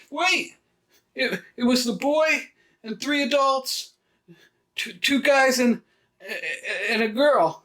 We jumped them at a campsite, killed them and took their cars. I'm not sure you're telling me the truth. I am, I swear. Dear God, I swear. Whoa, sport. A demon like you shouldn't use the word God. Bill lit him up again. Next stop, 125. The wolf started to cry. The voices in his head laughed at him. They mocked him. Bill let off the button. You killed the family of an infant? Thank God you didn't find him. But we did. He would have starved to death because of you and your kind. I didn't know, I swear. The light on the e-collar was flashing red. It needed to be recharged. Ah, shit, Bill said with a smile. My toy is running low on power. Bring me the other persuader. Max smiled and handed Bill the taser. Well, let's have a look. This will work better on bare skin, Bill said. Max and Jerry moved in, ripped open the wolf's shirt, and pulled his pants down. Oh, shit, Max said as he backed away. Jerry said, you won't be using that thing again. Anka had bitten him in the ball sack and tore it open. His junk was mangled. Well, a sicko like you doesn't need that, Bill said. We should let her back in here to finish the job. Jerry, go get her. The wolf begged, I'll tell you anything you want to know, anything. You are right. You will tell us everything, Bill said. How many are with you? I was with 2 others. They left for North Carolina. No, there's more. How many? Hurry up, Jerry. I'm sure Uncle's hungry. I swear, I was alone. I am alone. Never mind, Jerry. I think he's telling us the truth. You know, the Amish aren't too fucking happy these days with you killing that boy and raping that girl. They probably would like to, have a chat with you. But see, I can't take the chance you will escape, so I'm torn. You put a gun in my kid's head and we're going to cut her throat. I'm not too happy with that myself. I was going to cut your balls off, but it appears that's already been done. The way I see it, you have about 2 or 3 days to live before your wounds put you in septic shock. Then your body will start to shut down, and you will die a slow, miserable, painful death. So, here's what we're going to do. We're going to load you up in the morning and take you for a little ride down to our Amish friends. No, you can't, the wolf begged. I can, and I will. I'm begging you. Please, just kill me. Get it over with. Aw, Bill said. That wouldn't be any fun, now would it? I'm sure you showed a lot of mercy to your victims. Say, Max, I heard the Amish do this thing where they spear you with a pitchfork. The wounds are not enough to kill you right away, but the organs seep into the body, and it's a horrible, painful death, Bill said. Max replied, I heard they burn child rapists like they used to burn a witch at the stake, and then they all watch as the rapist is burned alive. The wolf pleaded, Kill me now, kill me, I'm begging you. Bill laughed. I told you would beg me to kill you, but not tonight, you piece of shit. Tomorrow you get to face the Amish. Sleep tight, shitbag. No, the wolf cried and groaned. Chapter 14. Alliance. Bill, Max, and Jerry met down at the UTVs. So this is how we'll do this. I'll go in alone and ask to speak with Elijah. I'll also ask to speak with the elders. If this goes well, we'll have a big win to celebrate this afternoon. But we have a few things we need to take care of first, before we get ahead of ourselves. Let's get this gear from the K9 unit set out and organized. We need to add it to our inventory. I want to check that rifle out and make sure it's in working order. Bill asked Jerry to have Greg come down. Roger that, Jerry said. As they sorted through the gear and arranged it all, Greg arrived. You wanted to see me, Greg said. Hi, Greg, Bill said. What are the chances you're a size 11 and a half? Greg responded, I'm an 11, why? Well, it just so happens we have a set of almost new boots here for you, and we have a pistol and some mags and a holster to go with it. Greg lit up. Wow, that's great, man. Bill pointed to the rest of the gear. We will need to add this to our inventory, so please see to it that this is taken in and added to the rest. Will do, Greg replied. I will teach you how to shoot that pistol and set it up with your gear, Jerry said. Speaking of which, Jerry looked at Bill. We need to have a serious range day. We haven't stopped going since we got here, Bill replied. You are right, Jerry. We need to get the retreats in full operation and get some training going. Since you mentioned it, you own it now. Own it? Jerry said with a smile. Yeah, dog and people trainer. That's you now. They all laughed. They finished cleaning and sanitizing the UTV bed and all the gear that was on the deputy. Greg put it in the Ranger and took it all to Max's Morton building. The property they both owned had a one-way in and one-way out. Max's property would be where they would retreat to if the gates were overran or there was an imminent threat to the group. Between them, they cut out RV spaces for anyone that they would recruit. They could either put an RV or a tiny house or cabin there. It was about midnight when they finally called it a night. Jerry, Bill said, Anka is your new partner. You can keep her in my kennel until we get a place for her at your camper site. Jerry looked at Bill. Thank you, brother. I'm honored. She is quite a dog. Yes, she is, Bill said. Between her and Odin, we have a pretty solid canine program to work with. Indeed, Jerry said. What time are you leaving in the morning, Max asked. Bill replied, I think we want to be there right about 05:30. Roger that, Max said. We need the three of us to go. Max, you drive the Chevy pickup. Jerry, you guard that sicko. If he gives you any crap, Jerry chimed, I'll knock his ass out. Exactly, Bill said. We need to make sure he's secure real good in the back of that truck. This is going to be some serious shit we're going to stir up tomorrow. So I want to make sure there are no problems. Raj, Jerry said.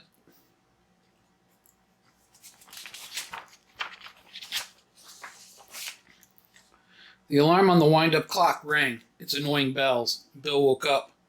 2 weeks ago, he would be getting up and heading to chase hackers. Today, he would be doing an exchange with the Amish, with a child killer and rapist. A lot of things depended on how this was presented and what he wanted in exchange for the wolf, as the Amish had called him. Everything had to go in a precise manner. There was a knock at the door. It was Max and Jerry. "Good morning, guys," Bill said. "There's hot water on the stove over there if you want coffee or tea." Max was tired. He was on the 4 to 8 watch, and he had relieved Jerry from the mid to 4 watch. "We get about half mile from the community. You're going to hold back, and I will approach in the UTV. Once I get Elijah, he will tell me what the next steps are. I'm going to bring an extra old radio that can run off solar or a car battery to keep it charged. I don't know if they will take it or not. It's just an old Cobra handheld CB with a cigarette plug adapter. But I want them to have a means to call us for help or to meet, etc. if they go for my plan." "What do you have in mind, Bill?" Max asked. "Mutual assistance, Max," Bill replied. Max shook his head. "I don't know. I think it's a bit of a stretch," Max said. "But it won't hurt to try." "It will be a key win for us, Max, and that shitbag should seal the deal." Bill dumped a 5-gallon bucket of cold water on the wolf. "Rise and shine, shitbag. We're going for a ride." The wolf shivered and moaned. Max and Jerry grabbed him, pulled up his drawers, and walked him out of the kennel and to the pickup just a few feet away. The wolf was weak and could barely walk. He was secured to the bed of the pickup by the tie-down attachment points that were welded in the bed. Jerry sat down on a toolbox, and Max fired up the truck.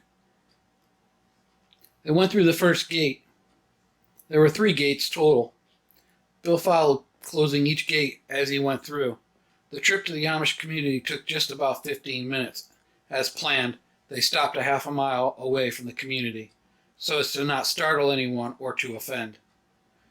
This was all new ground for Bill and Max. They knew what they would have done if someone delivered the killer of one of their kids, so they had hoped the Amish would do the same. Bill rode in with the razor and pulled it into the driveway of Elijah's farm. Came to the end of the drive. Elijah came out of the farmhouse, shotgun in hand. Bill shut the UTV down. "Elijah, it's Bill." Elijah hurried over. "What are you doing here, Bill?" "You are only allowed here to pick up the animals in 1 more day." "Well, I need you to come with me. I have something to show you. So get in." Elijah got in the UTV, and they left. Bill radioed Max.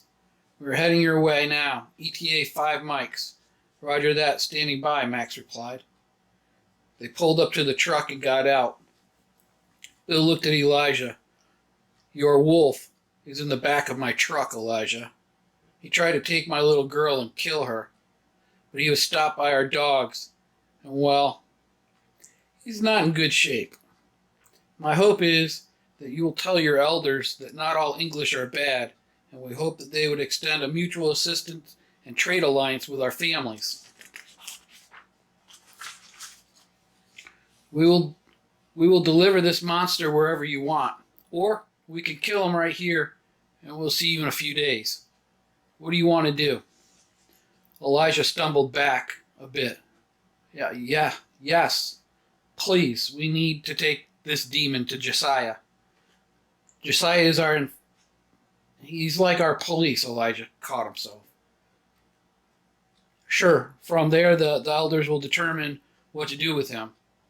The wolf started to flail and struggle. You can't do this. You can't." Jerry looked down at him. "Shut up, shitbag," and he fed him the butt of his AR. The wolf was knocked out. As they pulled in to another farm, Elijah got out and went and knocked on the door. He went in, and a few minutes later he came out with 3 men. They took custody of the wolf and dragged him into a barn. Elijah came back. Thank you, my friend. The community thanks you. I will speak with Elder Zimmerman, and I will try to arrange the agreement with you and your friends. What about the wolf? Bill asked. Just then there was a crack, and a scream came from the barn. Bill smiled. Okay, seems like he is in good hands. I have one more thing. I do not know if you can use this, but we will monitor channel 39 of the CB. We can use this to arrange for meetings or call for help. So just use the call sign Alpha Charlie, and we will know it's the Amish community, okay? Elijah shook his head and smiled. Thank you. Thank you for this. Bill and Max parted, but not before more screams came from the barn. Josiah was the enforcer. His job was to ensure that the Amish community was not taken advantage of, either by other Amish communities, the English, or any internal matters. The wolf was hoisted by both arms in the barn. The bullet hole oozed dark, pussy blood. The first crack from the bullwhip brought him to. He screamed in agony. This was followed by a punch under the diaphragm. He could not breathe. The people spoke in a different language, a language he could not understand. The barn door opened, and 4 men entered. 3 were very old, and a younger man. Elder Zimmerman held up his hand for Josiah to stop. He pulled the 3-legged stool over and sat down. He did not speak, but just looked deep into the wolf's eyes. Elder Zimmerman spoke. You have killed one of our children. You have raped another. The wolf started to cry. You robbed them of life and innocence. You are a demon from hell. The community leaders have all agreed we will send you back to hell, demon. Today at noon, you will be put to death. Until then, you will be kept here under the watchful eyes of Josiah. Elder Zimmerman got up, and he and the other elders left. The younger man stayed behind.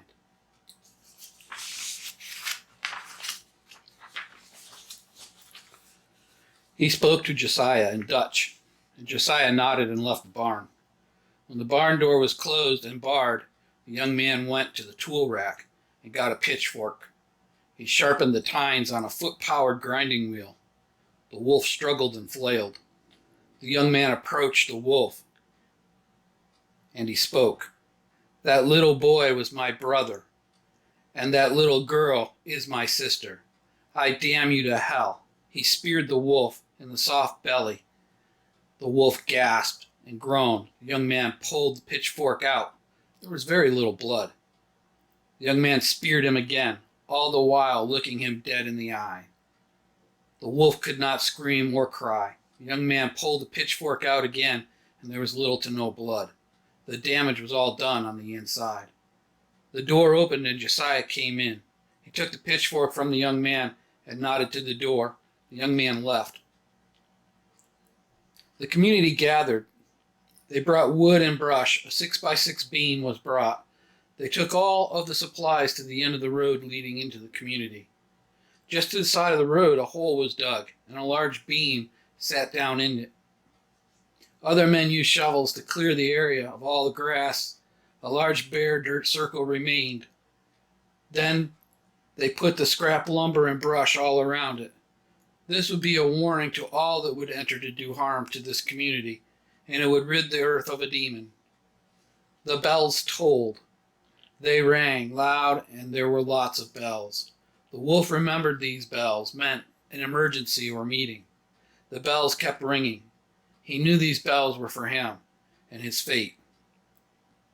Josiah approached. He put a burlap sack over the wolf's head. The wolf was so weak now, he didn't have the strength to fight. He didn't have strength to yell or scream. He was dragged from the barn and put into a wagon. The ride was bumpy and short, maybe 5 minutes. He was pulled from the wagon and dragged, his feet bound, his waist bound, his hands bound. It was hard to breathe, every breath laborious and painful. A man spoke. Elder Zimmerman looked on to those that gathered. He prayed in Dutch, and the congregation followed. He was not long-winded, but to the point. When the crowd delivered a loud Amen. The bag was pulled from the wolf's head. He could not move. He looked on. A man with a torch approached. No, no, the wolf mustered a plea. Elder Zimmerman looked at the wolf and said, "We cast you out, demon, and back to the pits of hell." And with that, Josiah lit the fire. The crowd then all turned their backs as the flames engulfed the wolf. With a final scream, he was gone. The sick smell of burnt flesh hung in the air as the community left to go back to work.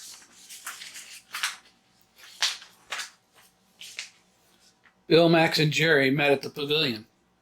They had to build out a task list. Bill piped up. "Okay, we need comms, power, and some intrusion detection." "Don't forget training," Jerry added. "Yes," Bill replied. "Definitely need to get training. We'll need to make sure all of our weapons are zeroed and gone through. I want to make sure anyone who's carrying an AR knows how to field strip and clean them. Same with sidearms. We have a lot of work to do, gentlemen. So once this is done, we need to make sure the work parties are good to go. We also need to get the gardens planted. We have a lot on our plate." "I want to get my ham radio online today," Bill said. "We need to know what's going on. I will dig through the commo box and find that radio. It was a Yaesu, Foxtrot Tango 817 Nora David, which was a tri-band unit. It was small but powerful. He had a ground plane antenna that was made by a prepper friend. All he needed to do was hoist it up in a tree and connect it to the antenna port. As soon as this afternoon, they would have access to anything that was transmitting key information." Chapter 15. Ears to Hear. Bill sat down. There were 10 large hard-dig cases around him. For the first time since they got here, it seemed he actually had some time to start to put things together. For years, all of this was in his head. How it would play out, what would he do, how would he measure up. He opened up the first case. This was all med supplies. He looked at the inventory sheet that lay at the top of the supplies. He smiled. Well, not a truckload, certainly a lot. He closed the lid. He used painter's tape and made a med cross and set it aside. They purposely did not mark the outside of the cases. However, in hindsight, a code would have been a better method. Still, this was like some weird post-collapse Christmas, and he was enjoying every minute of it. He found the commo box. He dug through the box and located the small radio. The FT817ND was a 5-watt unit and was popular with DXers. It was highly regarded as a pack radio, used by base campers to communicate with summit hikers at places like Mount Everest. To Bill, this was a solid buy. He would play with the radio before it was put away for a rainy day. He was no master by no stretch, but his primary role was scanning. He pawed through more of the gear in the box. He found the ground plane antenna that his friend had made. Next to that was a small bag. It had some weight to it. He opened it up and smiled. He recalled his bosun's mate chief telling him, "Any boat's worth his salt should know how to make a monkey's fist and use it." A monkey's fist knot is a round baseball-like knot with a weight in the center. It is used to throw a small line to a dock or other point, and then a mooring line or other payload attached and heaved over.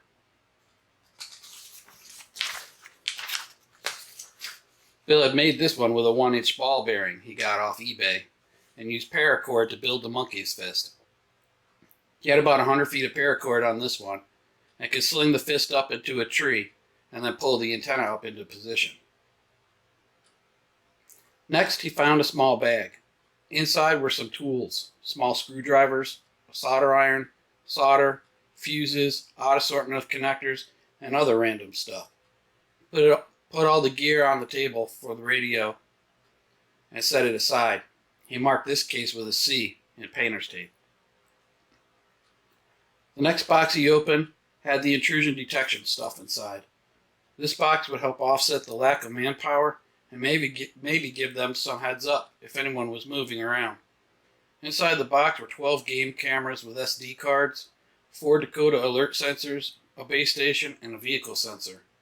This was a great setup. However, it lacked one key feature, which always bugged Bill. It was limited to 4 sensors, and no way to program the sending unit to identify itself as a different zone other than Zone 1, 2, 3, or 4. Still, it was worth a purchase, as it sent its iconic Alert Zone 1 over the MERS frequency, which was the group standard. Bill would have to figure out a solid deployment plan for this to give the group maximum reaction time when one was tripped. "This fucking blows," Chet said. "We've been walking for days, man." Ricky responded, "Hike your skirt up, Chet, and deal with it." The 2 others laughed. Bobby chimed in, "He's right, Ricky. This is getting old." Jimmy responded, "I think we're about 10 miles away, if I remember right." The 4 were on their way home to State College, Pennsylvania, from a training event when Chet's father's Mercedes 550G SUV died.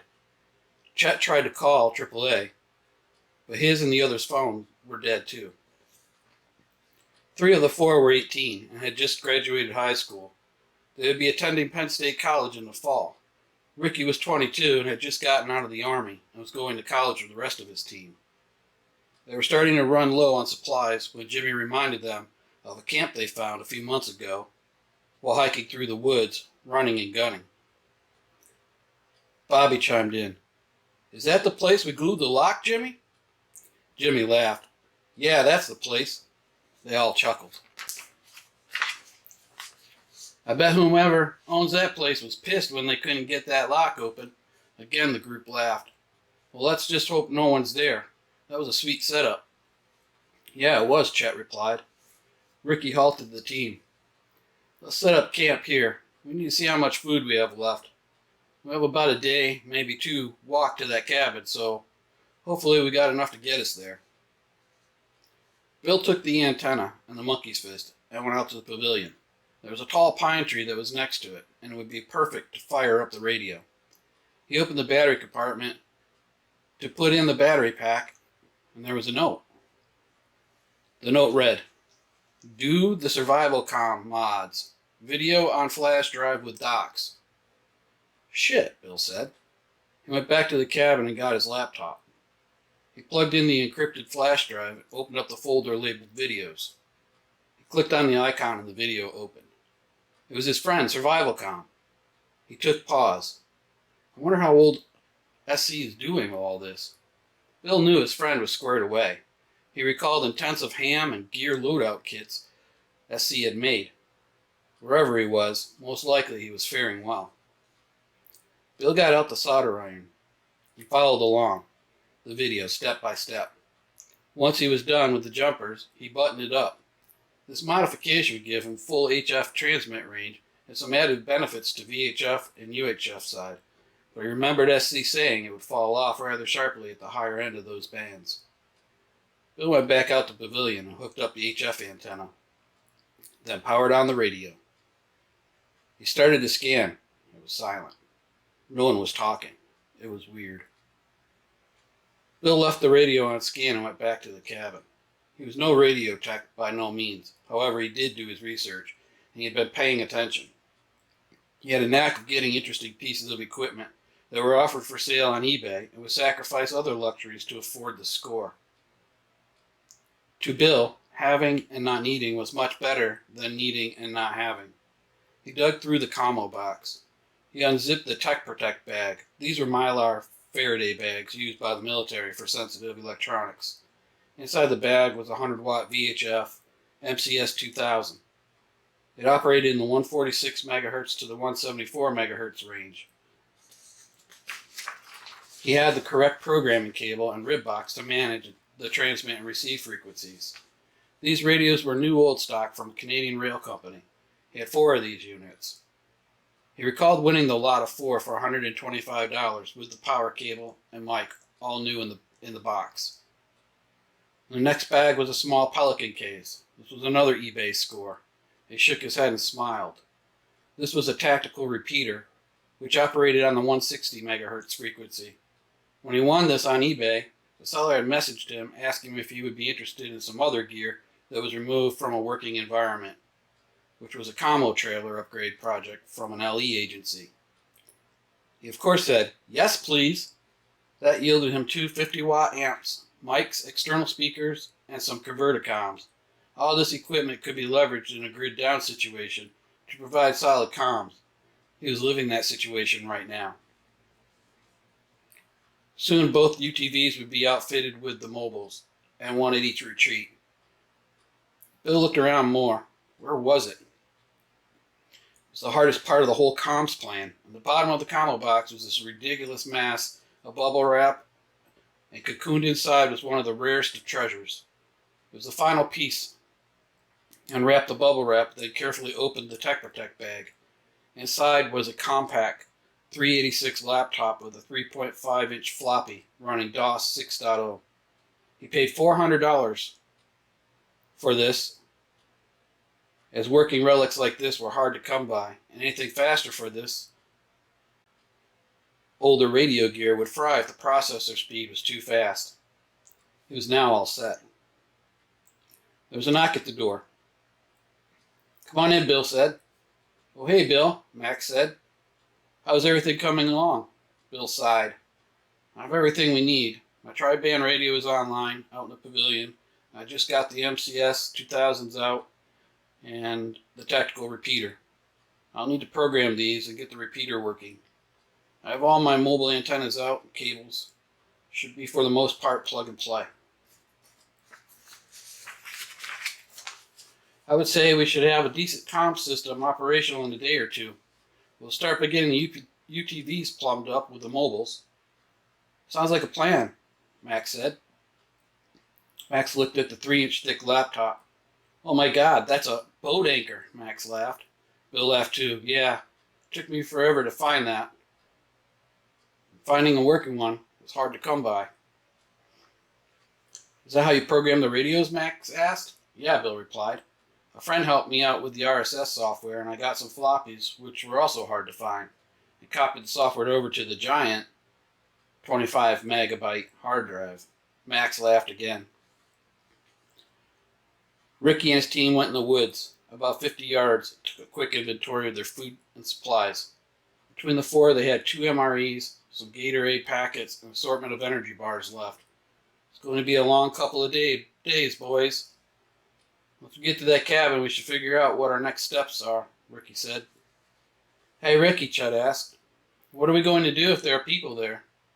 "Well, I thought about that," he said. "If we get there and there are people there, we'll just observe and see what's up. If it looks like they would help us out, then we'll just ask for more food and take off. If they are douchebags, then we'll just kick it in the door and take what we need. They will think we are with the military and probably piss themselves when they see us point guns at them. The element of surprise is going to be key," Ricky said. Chet asked, "What if they have guns?" "Well, we move on, dumbass." The rest of the team laughed. They all looked up to Ricky.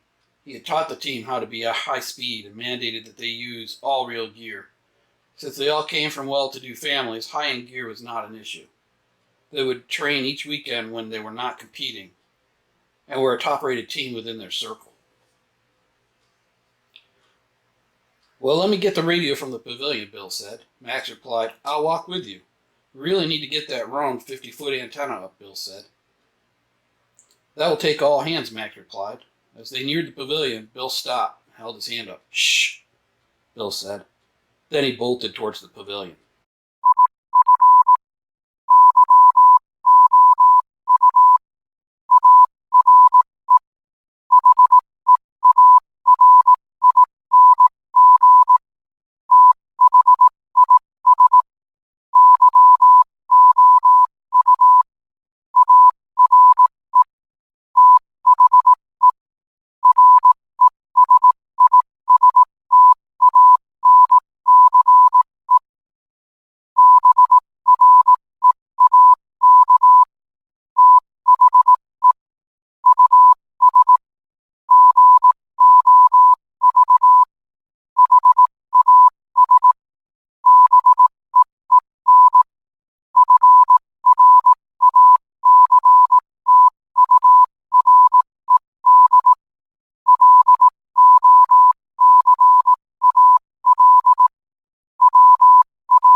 Chapter 16.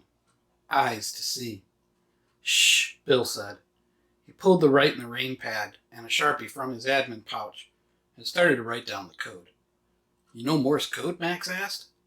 Bill replied, No, but I have a laminated printout with the code on it. The signal looped with the Morse code, and Bill checked what he had wrote. Got it, Bill said. Halfway through the third loop, the signal went dead. Wonder what it says, Max said. I don't know. Let's go see, Bill said. They went to the cabin. Bill opened the commo box and pulled out a manila folder with several documents in it. As he looked through the folder, he found the Morse code sheet. After a few minutes, Bill said, What do you make of this, Max? He read the coded message. If you are hearing this, you are the resistance. Break. The U.S. government has been fractured. Break. Local warlords have taken over key cities that include New York, Pittsburgh, Philadelphia, Washington, D.C., Boston, Chicago. That was it. Seems like the have-nots have banded together. I bet it's pure hell in the urban and city areas, Max said. Yeah, Bill replied. There's another issue, though. What's that? Max asked. The Golden Horde. Max sighed. Yeah, and refugees. Bill sighed. Damn, man, we're going to need to put a few things on hold and get the LPOP operational. I'm even thinking about maybe 2 of them. We should put one out on the road, and we need to stock the one between the road and the first gate. Max shook his head, yes. Yeah, I think you're right, Bill. We need to know what is going up and down that road, and if there's anyone heading our way. We also need to get our combat coolers set up too, Bill said. Max looked at Bill. Oh my God, I forgot about that nasty little surprise. Yeah, we need to set that up with our remote launcher. The combat cooler was a medium-sized marine cooler with 2 Thunderous Finale 500-gram firework cakes mounted inside the cooler with a remote electric match. When lit, these cakes would provide 160 shots of pure violent hell to anything in its path. This would allow the group to flank the pinned-down threat. There were 2 of these combat coolers positioned to hit the front gate from behind and would put anyone in its path on the ground to try and not be hit by the barrage. These were controlled from the LPOP and used a fireworks remote igniter or a backup 9-volt direct line. They were spray-painted and vegged out. If you didn't know where they were, it was pretty much just a bush to the unknowing. A very nasty bush. Let's get those set up and the LPOP online, Max said. Bill replied, Yeah, we only have 25 of these cakes, so we need to use them sparingly. Max replied, Definitely need to make sure these are only used for real emergencies. Sarah came out on the porch. Where are you guys headed? We need to take a look at our LPOP and pick another spot on the road, Bill said. Would you mind listening to the radio and write down any voice or Morse code messages you hear? Sure, Sarah said. We should get Stacy and Cheryl trained on radio watch. They are going to need to stay on watch too, Bill said. Max replied, Yes, I was thinking the same thing. Max radioed Greg and Jerry. Jerry was on perimeter watch and would meet them when he got there during his rounds. Greg came over to help. The LPOP was dug in the side of a steep hill and overlooked the first gate and curve in the driveway. It took a while to etch a trail on the side of the hill. When it was done a year or so ago, the leaf litter and grass made it a nice, quiet approach on the military crest of the hill. The LPOP was 8 feet wide by 10 feet long and was reinforced by marine-grade plywood and 2x6s. Each corner was a pressure-treated 4x4 to hold the roof up, and that was covered with dirt, leaves, dead wood, and brush. There was a 12-inch viewing port on 3 sides with camo netting and sandbags along the front. Short of clearing some new growth brush and stocking the LPOP with ammo and the remote Cobra launcher, a set of Steiner binocs, a logbook, and a field telephone was installed. We need to set up that tactical repeater, Bill said. Max replied, Yeah, once that is done, we should be set to run a solid watch. Right, we can start with a 0800 brief to do our call sign and code of the day, and any other information for our mission brief? Bill nodded. Yeah, this will be very important. We should get the teens to stand the day watch for now, so we can focus on getting the other things going here. Max replied, Definitely, starting tomorrow morning. Ricky held his hand up to halt the team. The team peeled off in a security diamond formation. He pointed at Bobby to come up. How much further do you figure? He asked Bobby.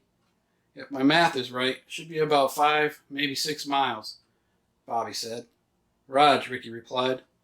We're going to need water soon, Bobby said. But I think there is a creek just before that cabin. We can fill up there. We'll need to go easy on what we have. Yeah, Ricky replied. How are the other two doing? They're bitching and moaning, Bobby laughed. They're scared there will be people at this cabin. Ricky looked at Bobby. They need to chill the fuck out. This will go very smooth. Probably some old rich dude who won't want any trouble. Yeah, Bobby laughed. Easy peasy. I will do a full gear check after dinner, Ricky said. Roger that, Bobby replied. Fall back in. We will go another mile and make camp.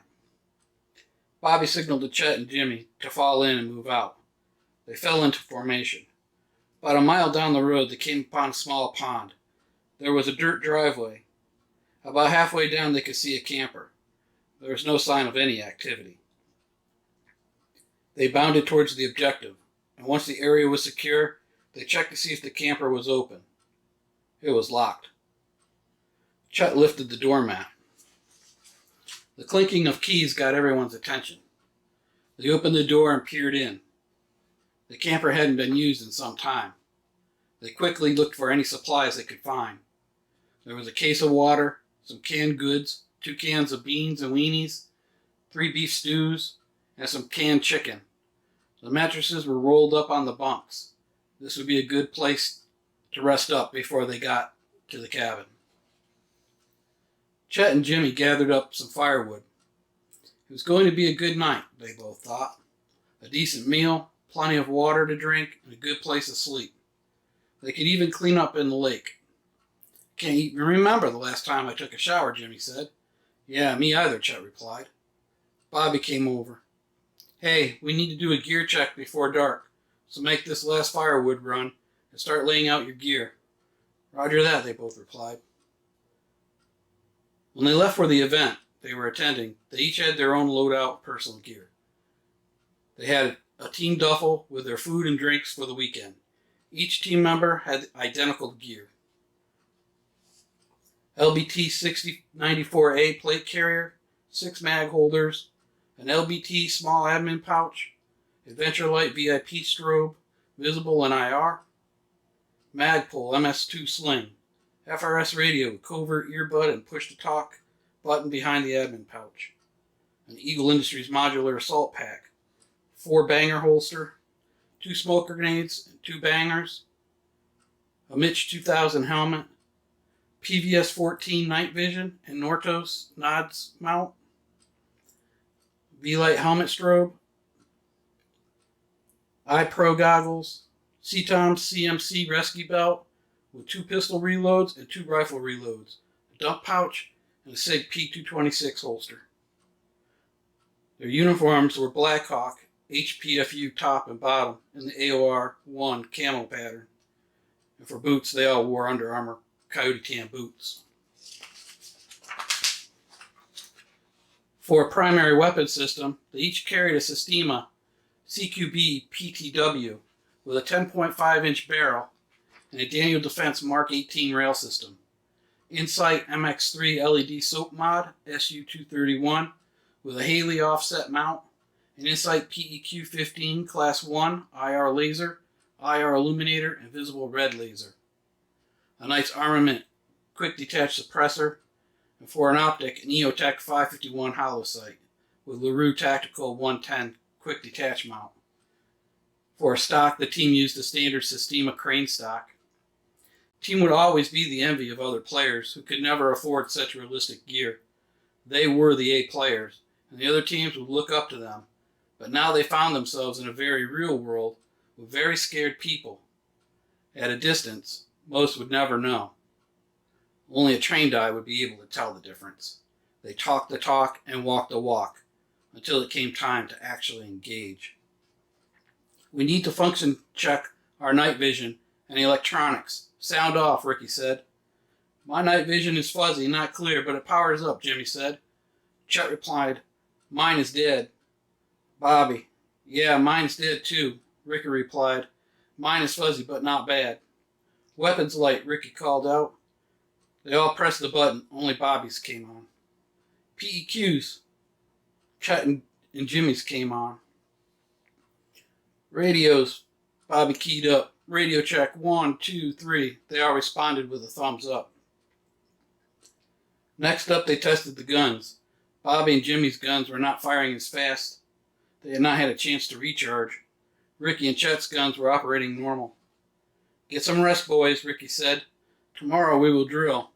We will set up a hide tomorrow night to observe and see what's going on at that cabin. The following morning we will make contact with any occupants. I will do all the talking, he said. We need to make sure if there are people there that they believe we are the military, and we are going to request they provide us with food and water so we can get back to base. If it goes south, well, this isn't as good as that cabin, we will rally back here. Clear? Ricky asked. Roger, they all replied. The comms desk was all set up. It had the FT-817ND, a Wouxun VHF-UHF radio, a Unidid Trunk Tracker 3 scanner with close call technology. Basically, if a radio was keyed, it would lock in on it. Paper and pen, and Bill's Dell XFR rugged laptop. It was 0800, and the group was mustered at the pavilion for the morning briefing. Chapter 17. A Dose of Reality. Bill cleared his throat. Good morning, everyone.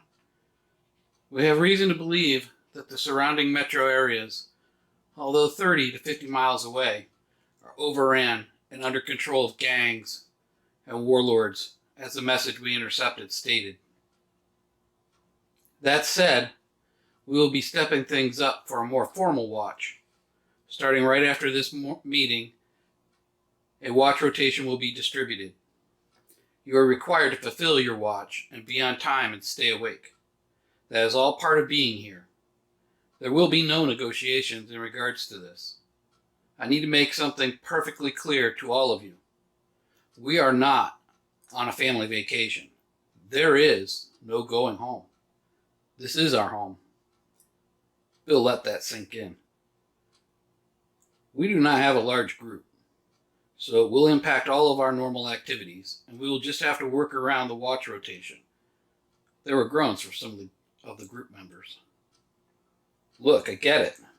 However, this is our new reality. We're better off than most, and to keep that moving forward, we all have to work smart, be alert, and focus on staying and keeping everyone alive. Ladies, you will be standing the communications watch. What this entails is listening to the radios for messages, doing safety checks on the static and roving watch every 30 minutes, and keeping detailed logs. This is a critical role. Your primary purpose is to make sure the LPOP and rovers stay awake. Rovers and LPOP watch, you are our eyes and ears. You will be the ones that alert the rest of the group of trouble. The teenagers will be on permanent day watch. This is 0800 to 1600 hours. Make no mistake, we will be checking to make sure you're keeping a keen eye on things. Sam will be aerial surveillance and a floating relief watch for the two LPOPs. Sam will fly the drone up and down the main road for 2 miles each way and will log and radio the LPOPs to any movement. Rovers will be Jerry, Greg, Max, and myself. When we are not on watch, our responsibilities will be feeding the animals and tending to the gardens. We'll need to plant corn and wheat over the next week. This is critical for food and feed for the animals. The chickens, for the most part, are on autopilot. Same with the goats. The pigs require the most food, so all scraps, etc. go to them. Anyway, I'm getting off track. Bill paused. Are there any questions? The two teenagers raised their hands. Well, what are we supposed to do if we see someone? Great question. You are to radio the commo desk and provide a verbal spot rep or salute rep to the commo desk. You will be given a solid instruction on this. Look, kids, this can get long and boring. Remember, your life and the life of everyone here relies on you being alert and doing your job. Don't forget that, Bill said. They both looked at Bill and solemnly said, "Yes, sir." "Little miss, you're not out of this either. You're going to be working too." Shelley smiled at her dad. "You're going to work on the communications team. You're also going to take care of Odin and help Jerry with Anka. Understand?" Shelley shook her head, yes. Bill said, "I can't hear you." She smiled. "Yes, Daddy." "Look, folks, Max and I know we need more help. The information is correct. There will be refugees fleeing the urban areas. We'll have to carefully recruit from those fleeing that have key skill sets. We also have to be very careful who we let in. Just like Chance. Once we take them in, there will be an additional mouth to feed. We will need to house these people too. Currently we are full. Both campers and cabins are occupied, so that means we'll have to build them a small cabin. Oh, and by the way, winter's just 5 months away, so there you go," Bill said with an urgent snarkiness. "Right now, ladies and gentlemen, we need to ensure we can make progress on the projects we need to complete to get power and food going. Those are key. So if we can get some more people with decent skills to help us, that all goes towards our overall survivability. We can't take everyone in. If we do that, then we will not last a few months. Is everyone clear on what needs to be done?" The group nodded. There was a sadness to the group. You could see each one contemplating this new dose of reality. It was now dawning on them that what seemed extreme so far was just the beginning of what new terrible things this new world would throw at them. Bill broke the somber silence. "Okay, Max has the watch list. Please take your copy. Ladies, please join myself and Sarah for some training on the commo desk. Teenagers, please go with Jerry and Greg for training on the LPOP watch. Max, Sam, Shelley, and Kaylee, you will feed the animals. First watch will start at 1000 hours for the LPOP. Whomever is on roaming watch will escort the teens to the LPOPs. Rise and shine, cupcakes," Ricky yelled. The other 3 guys grumbled and rolled out of the bunks. "We got a big day today, boys. So let's get our shit together and get some chow and get ready to do some drills. We'll move out at 1200 hours. The team started to get dressed and slowly move out to the smoldering campfire. The team had just finished up breakfast. Some beans and weenies went off in the distance. They heard rapid gunfire. These were the first shots they had heard since they were on the road. No one said a word. Most just scraped at what little gravy was left on their plates. "We need real guns," Chet blurted out. "I know," Ricky said. "There are a lot of cabins in this area. We'll get as many supplies as we can find." "Well, that's great," Bobby said. "What about getting home? That's still 30 to 40 miles away." "I know," Ricky said. "Listen, guys. We'll stay in this area until we can get enough supplies to make it home. Chet is right. We will need real guns. This will be a very carefully executed walk home. If we choose the right targets, we will get the rewards. If we play stupid games, we will win stupid prizes," Ricky said. Bobby chimed in. "Or die." Everyone was silent. Jimmy piped up. "What if we get home and there's no home to go to? What if we were at war or something?" "That's going to be part of the mission, bro," Ricky said. "We need to ask people, what they know. The sheer fact that we have not seen one car or person or plane is very odd and worrisome," Ricky added. The rest of the team nodded. "Remember, guys, we just have to be smart and we will get home. Now let's get set up to drill." Jerry took Randy and Tracy to the first LPOP. "Randy," Jerry said, "this is where you will come at 10 o'clock. Once you are here, you should do an inventory of the equipment and mark it in the logbook. Once everything is accounted for, you should call in and report you are on duty and have relieved the watch. Your call sign is Raptor 1. Tracy, you are Raptor 2. The commo desk is Raptor Actual. Understand? They both nodded. Do you know the code of the day? He looked at the girls. They both looked at each other, then looked down. Today's code is walnuts. The challenge is pound cake. They both giggled. Yeah, your dad comes up with some doozies, Jerry joked. But wait until someone doesn't know the response. Then you will see how important this is. One last thing on the LPOP. This device. Jerry picked up the Cobra launcher. This is not a toy. To fire it, you turn this key to on. There are 4 charges online. 1, 2, 3, and 4. You press 1, 1 goes off. You press 2, 2 go off, etc. If you press 4, all hell breaks loose. Actually, all hell breaks loose with just one of these things, Jerry mused. These must only be used for extreme emergencies. There's a good chance we could set the woods on fire, so think about that for just a second. In most cases, we will call it in to you to fire a specific amount. But if you see a large group at the first gate and it looks like they are cutting the lock or climbing it, etc., or there's vehicles, light them up. Also from this location, you are expected to supply flanking gunfire. Just shoot at their chests. Aim small, miss small, right? They both nodded.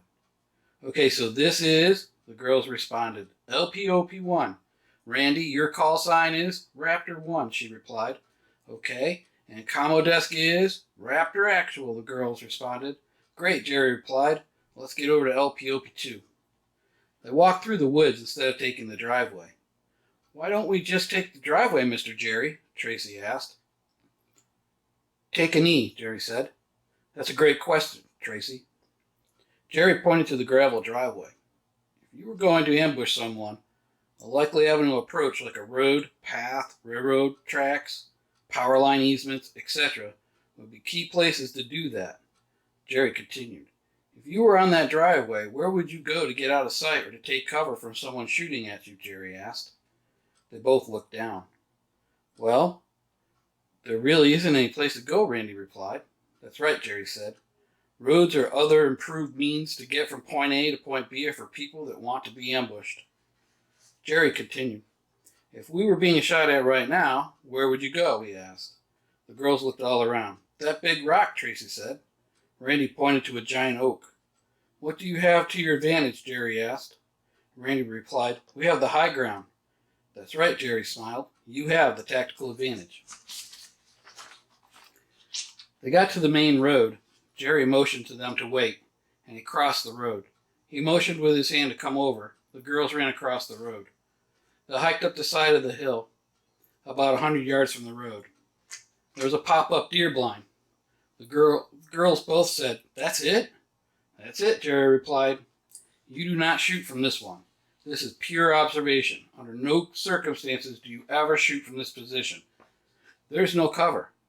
Your dads are figuring out how to fortify this position, so until then, you just need to sit tight. If you hear shooting or see a large group of people coming, you need to get on the radio and relay exactly what you see to the radio watch. Do you girls understand? Yes, sir, they both replied. Don't worry, we'll get this taken care of. For now, this will have to do. So that's it. Do you have any questions? Jerry asked. Randy raised her hand. What do we do if we have to go poop or pee? Jerry smiled. Great question. There will be a 6-gallon bucket to use at both LPOP sites. There will be a hole dug 25 yards behind each site to dump the waste. When you get relief from your watch, it is your responsibility to empty your waste and wash the bucket out for the next person. There will be some water supplied to do that and a long-handled scrubber. They both made scrunch faces. Well, it is what it is, Jerry laughed. Look what I found while you slackers were sleeping in. Ricky held up a pair of 26-inch bolt cutters. Found them in that shed out there. That's where we've been doing our entry drills here in a few minutes. Looks like it was where they stored a quad or a mower. It's empty, except for some tools on the walls, Ricky said. What are we going to use those for? Jimmy asked. That lock you glued, Ricky replied. Listen up. We will approach in a diamond formation, with a point doing the breach. Once the gate is open, we will leapfrog the flankers into position and cut the next lock. I will be security. If we don't see any signs of activity, we will get in that cabin and stay there for a few days to get a plan. Jimmy replied, "There was a map of the surrounding area on that wall." "Raj, that is what we will use to get us home." "Where are we going to set up the observation height?" Chet asked. "That place has some steep hills and lots of old rusty barbed wire fence in the briars." "Yeah, let me think on this for a minute," Ricky said. "I think our best vantage point will be between the creek and the driveway. We can see that cabin and monitor the driveway from between the first and second gate. If all is quiet, we'll pop that back gate and go up from there." The group nodded. "Let's do 2 more runs, load out, and get on the road by 1200. Bobby is right. We should be there just before dark, with just enough time to set up." "You girls ready to go?" Jerry asked. They both had day packs, and each one had a 6-gallon pail with a toilet seat lid inside, where a scrub brush, roll of toilet paper, and a gallon jug of water. "Let's do this," Tracy said. "Check in every 30 minutes. If we do not hear from you, we will be checking on you." They both nodded. "You guys get it easy today," Jerry said. "Tomorrow, you will be on watch from 0800 to 1600 hours. Sam will float if we need either one of you back at the retreat. You will relay anything you see to the person relieving you, and when you return from your watch, you will review the radio watch log to ensure it is accurate. This is important, kids, so take it serious. I have one more item to go over, and this card for you to put in the logbook in LPOP1, Randy." Max and Bill, the girls giggled. "Yes, your dads have activated the Dakota alert system. There are 4 sensors out. One is at the edge of the driveway. There's one at the back gate. There's one at the trail between the retreats, and one by the chicken house." He showed the girls the card. "Zone 1, driveway road. Zone 2, back gate creekside retreat 1. Zone 3, midpoint connecting trail. Zone 4, chicken house," the card read. The sensors were good for a 180-degree arc out to about 30 to 35 feet. It would all broadcast motion activity on the group's primary channel. If you hear any zone alert, focus in on that area and provide intel. LPOP1 can see Zone 1 and 2. LPOP2 can only see Zone 1. With both LPOPs manned, Jerry radioed, "Vulture 1, Raptor Actual." Stacy replied, "Raptor Actual, go." "Raptor 1, Raptor 2 are in position. Conducting zone tests on the way in." "Roger that. Raptor Actual out." Jerry passed the first sensor. The infamous "Alert Zone 1" came across the radios of the retreat members. Jerry responded, "Vulture 1, Raptor Actual, zone test." "Raptor Actual, copy." Jerry would do this for each of the remaining sensors. "Vulture 1, Raptor Actual, zone test complete. Raptor Actual, all units, zone test is complete. All sensors, Lima Charlie, 10:30 hours. Raptor Actual out." It was 1300 hours when Sam asked Bill if he could fly the drone. Bill looked up. It was overcast and leaves on the trees were flipping up, showing their light side. "What's that mean, buddy?" Bill asked. "It's going to rain," Sam replied. "That's right," Bill replied. "I'll tell you what, let's see what the weather's going to do. If it stays like this, we could take it up and poke around," Bill said. "Okay," Sam replied. "You can get it ready, though." Sam smiled. "Okay, thanks, Dad," Sam said.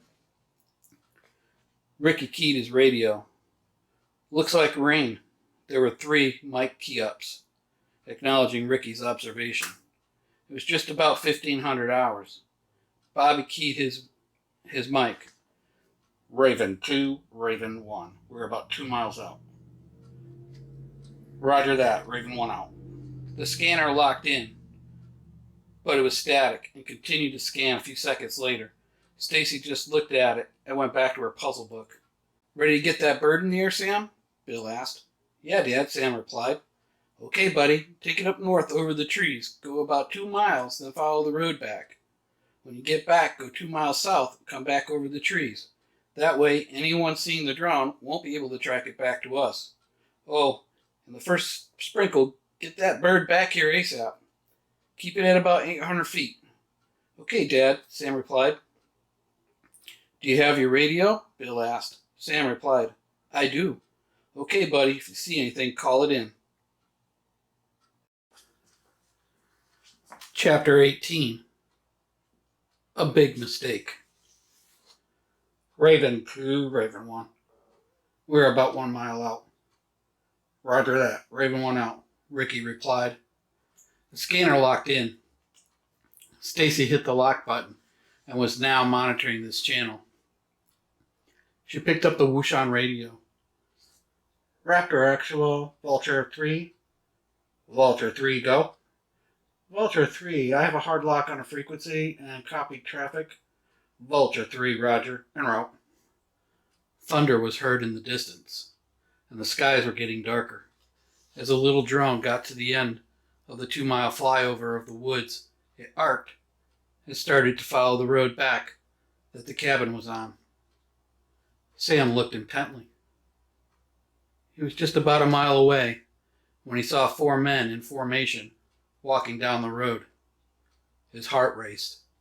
He picked up the radio. Dad! Dad! There are 4 men with guns walking in formation just up the road. They are heading our way. Vulture 3, Falcon 1. Calm down, son. Take it up to 1,000 and follow them. Make sure you are recording. Roger that. Falcon out. Sam was never good at radio protocol, so Bill never knew what would come over the radio.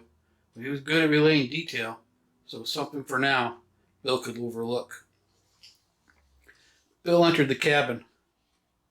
What you got, Stacy? Short transmission, 2 parties. Just said they were a mile out. Bill replied, Sam has a visual and is tracking them. Bill switched the channel on the Yaesu over to the one that Sergeant Ballard had given him to call if he ever needed any help. Bill wanted to make sure it was not one of the Pennsylvania Mountain Militia teams patrolling. He keyed the mic. Whiskey Bravo 1, Papa Mike. No response. Whiskey Bravo 1, Papa Mike. Again, no response. Damn it. Bill was worried. Maybe the militia's radio systems were fried by the EMP. He tried again. Whiskey Bravo 1, Papa Mike. If you are monitoring Sergeant Ballard, need to know if there are units patrolling rural route 37. I have 4 armed, uniformed men in formation and want to make sure they are friendlies. Please acknowledge. There was nothing. Damn it, Bill said. I don't want to get in a situation where we are engaging a fire team of potential friendlies. The radio crackled. Papa Mike, Whiskey Bravo 1. That's a negative. Repeat, that is a negative. We have no active units in that area. How copy? Bill replied, Whiskey Bravo 1, copy. Whiskey Bravo 1 out. Papa Mike out. Bill switched back to the retreat's tactical channel. Just as he was about to put the retreat on alert, Tracy radioed, Raptor 2, Raptor Actual. I have 4 men with guns in uniform about half a mile from the driveway. Raptor Actual, copy. Raptor 2, spot rep to follow. Raptor Actual, copy, standing by. Raptor 2, spot rep. Size, 4 males. Activity, walking in formation. Location, half mile north of Romeo 1. Unit, unknown, camo uniforms. Time, 1700 hours. Equipment, long guns, AR-15 type weapons. Sidearms, backpacks, helmets, body armor. Raptor 2 out. Raptor Actual, copy all out. Battery alert on the drone started to indicate low battery. These guys look like operators. And looked like they were not fooling around, Bill said to himself. In less than 10 minutes, they would be in front of the driveway. It was go time. Bill keyed up. Vulture 3, all Vulture units, rally back corner gate. Bill looked at Sarah. Take the kids and head to Max's retreat. Do not come back until we give the all clear. Max and Jerry entered the cabin. "What's up?" Max said. Bill said, "Where is Greg?" "He's on the way. He was in the back part of the property." "Okay, we need to set up a hasty ambush," Bill said. "The only place they could go is past Gate 1. If they climb over or cut the lock, we must assume these people are looters and hostile. Odin will be in the backyard." Jerry piped up. "Anka is in Max's backyard." "Good," Bill said. "Let's get set up. We need to take them down fast. If they do anything but turn around and leave." Sam came in the cabin. "Damn it, Sam. Get a fresh battery, buddy, and get over to Max's. Fly the drone out to the road and keep watch. I want to make sure there are no other people coming. These guys may be a point team for a larger group." "Yes, sir," Sam replied. "Sam, run, buddy." Sam took off. The radio crackled. "Raptor 2, Raptor Actual," Stacy replied. "Raptor Actual, go. They are at the entrance to the driveway. 2 are moving to the other side. There are 2 on each side of the driveway." "Raptor 1, Raptor Base. I see them. Vulture 3, Raptor 1, stay calm, honey. Let's see what they do. We're moving into position." "I'm scared, Dad," Randy replied over the radio. Bill replied, "Use proper radio codes and stay calm." Ricky used a hand signal to call the team to him. The team broke formation and went to Ricky. In almost a whisper, "Okay, guys, we got this. Bobby will pop the lock on the first gate, and we will do just like we planned. Push through and peel off to the right. We'll set up our hide where we can see that cabin and the driveway. It's going to be getting dark soon. With this storm moving in, we should be in that cabin before it rains." Ricky no sooner said that when he felt the first raindrop hit his arm. "What was that about rain?" Jimmy laughed. "Ignore it," Ricky snapped. "Focus on the mission." Sam made it to the field opening at Max's retreat. He put the drone on the ground and lifted off. He flew up and out and came back on the road. Sam keyed the radio. "No sign of any more, Vulture," Sam said. "Vulture 3, copy, Falcon 1. Keep your eye on that road." "Roger, Falcon 1, over and out." "Alert, Zone 1. Came across the radio. Randy shook with fear and anxiety. She watched the 4 men move up both sides of the driveway. They would walk a few steps and stop. Walk a few more and stop. Her hands were shaking. Her legs were shaking. She keyed up the mic and whispered, "They are halfway to the first gate." There were 3 mic key-ups confirming she was heard. Her heart was pounding out of her chest. She could barely breathe. She felt like she was going to pee her pants. The lead man approached the gate. He had bolt cutters out. The rear man backed off and turned around, looking back to the road. Was there more, she thought? Jerry's voice entered her mind. "If you see someone trying to cut the lock or climb over, light them up." Vulture 3, Raptor 1. Press 2. Bobby approached the gate, bolt cutters in hand. The lock was different. He looked in the bottom. There was no glue. He reached for the push-to-talk button and keyed the mic. Just went out of nowhere. There was a thud, thud, thud. Ricky yelled, "Incoming!" The 2 thunderous finales were spewing their hate on the first gate. Ricky, Chet, Bobby, and Jimmy lay flattened on the ground. Explosions all around them. "What the fuck?" Chet screamed out. More thuds, more explosions. Dirt and stones sprayed the 4 flattened trespassers. Chet looked back to Ricky, just as 8 more rounds exploded all around him. Ricky yelled, "Stay the fuck down!" More rounds launched. The air around them lit up in a hail of exploding sparks that whizzed through the air. Bobby started to scream, "I'm hit! I'm hit!" The finale was just amping up into rapid fire mode as it neared the end. Everything was exploding. They were dazed and stunned. They could not hear. Everything was blurry. Bill, Max, Jerry, and Greg went down along the creek and came up behind the airsoft team just as the last rounds from the combat coolers finished. Through the smoke, green lasers lit up Ricky. He put his hands on his head. Jerry zip-tied his hands together. Chet, Bobby, and Jimmy turned back to yell to Ricky. They, too, each had a green laser on them. The barrage had ended. With Chet cuffed, Bill yelled to Greg, "Stomp these fires out, man. Hurry." Jimmy was next, then Bobby. Bobby was bloodied. His arms were bleeding and burned. His uniform was smoking.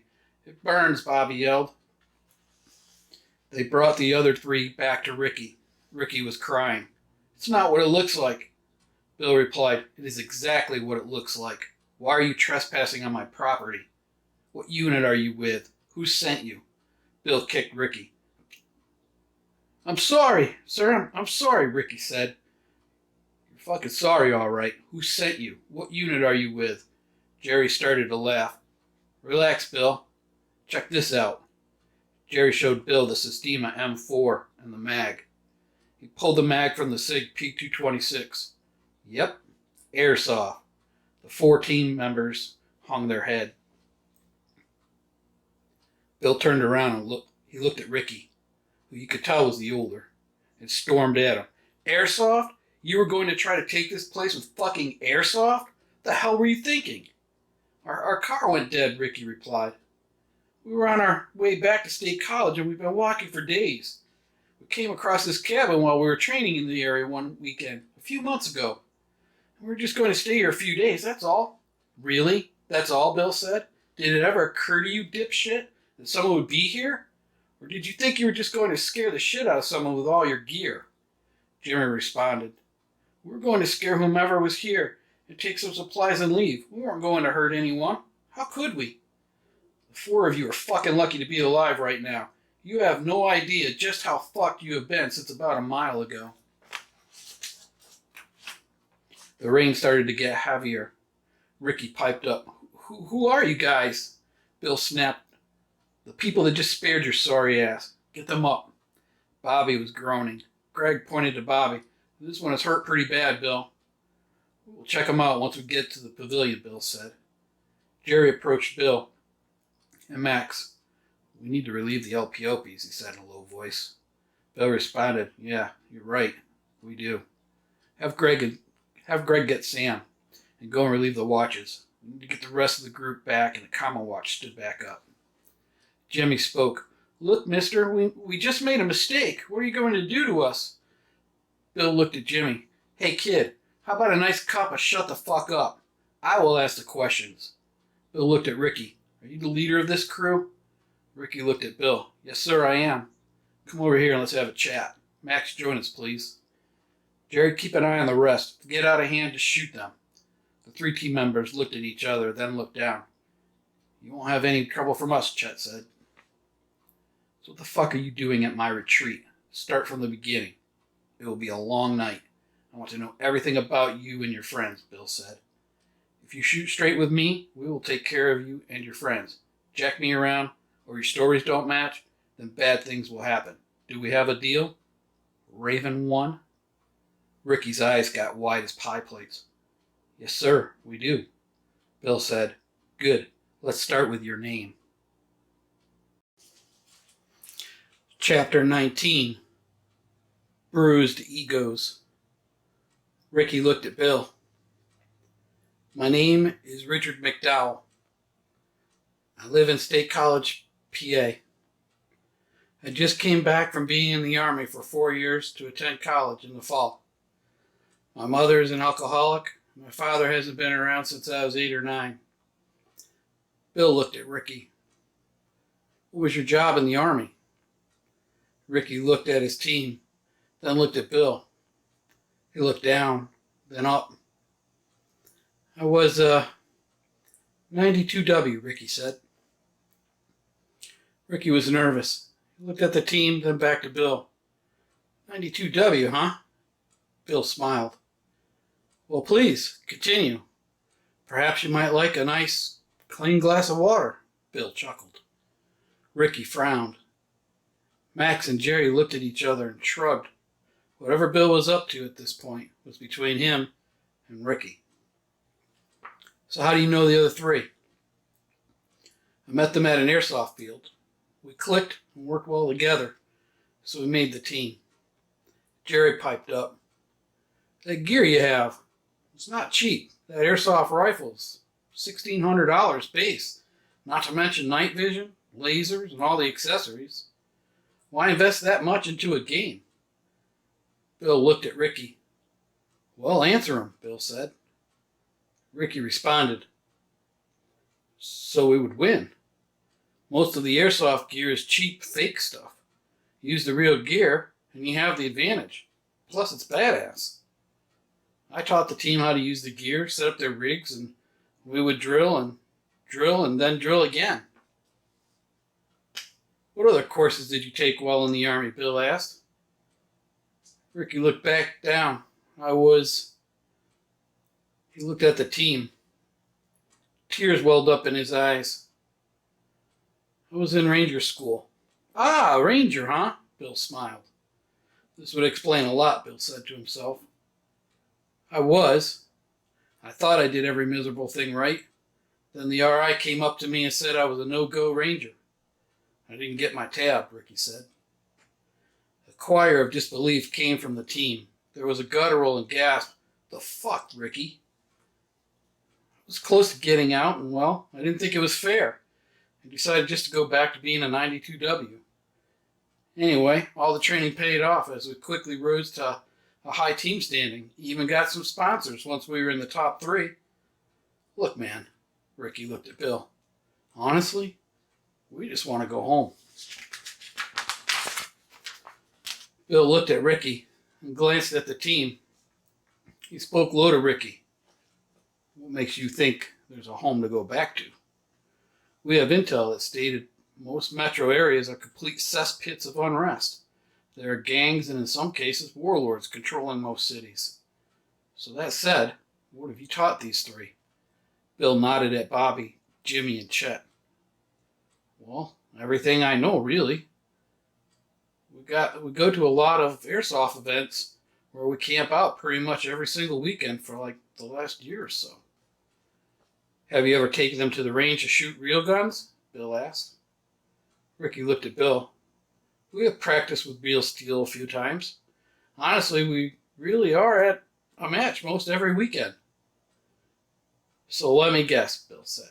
These guys think you're a badass Ranger, huh? Ricky hung his head. It was just airsoft. He said, I didn't think it would hurt to tell a white lie. I have the training all the way up to the last phase, just not the tab. Bill frowned. True as that may be, Richard, maybe part of the reason you didn't get that tab is that your leadership sucks. True leaders shine in adversity. True leaders put their teams before themselves. And while you're all high on steamrolling 13 to 18-year-olds with advanced tactics and high-end gear, you failed at real world. The sheer fact you thought you were going to scare people with your appearance is piss-poor leadership and would have gotten you killed. I can assure you, if you had raised that airsoft rifle at me, I would have killed you all. You need to think about that. Also, when that combat cooler put you on the ground, you did not command your team, and your team didn't know what to do to get off the X. That's how we knew there was something off and not right about you guys. Bill keyed the radio. Vulture 3, Raptor Actual. Raptor Actual, go, Cheryl replied. Raptor Actual, I'm going to need the Rats and Sierra Lima 1 and Sierra Lima 2 to come to the pavilion. The Rats was a rapid access trauma system. It was like a portable clinic in a bag. The bag was made by Mystery Ranch. It was extremely organized. Pricey, yes, but Bill needed it to be right, as lives depended on this, and he was hell-bent to make sure no one lost their lives while on his watch. Bill looked at Ricky. Introduce me to your team. When I call your name, Ricky said, stand up and come forward. Bobby. Bobby got up. Bill looked at Bobby. Come over here and have a seat. We'll take care of those wounds. Chet. Chet got up and came forward. Jimmy. Jimmy got up and came forward. Go have a seat, Ricky. Bill said.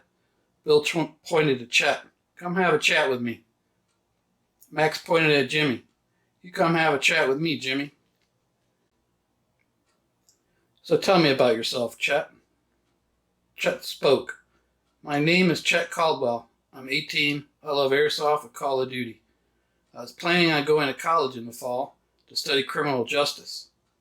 My parents are both doctors. My mom is a pediatrician, and my dad is a trauma surgeon. I have 2 younger sisters. What did your parents think of all this gear you were slinging around? Bill said.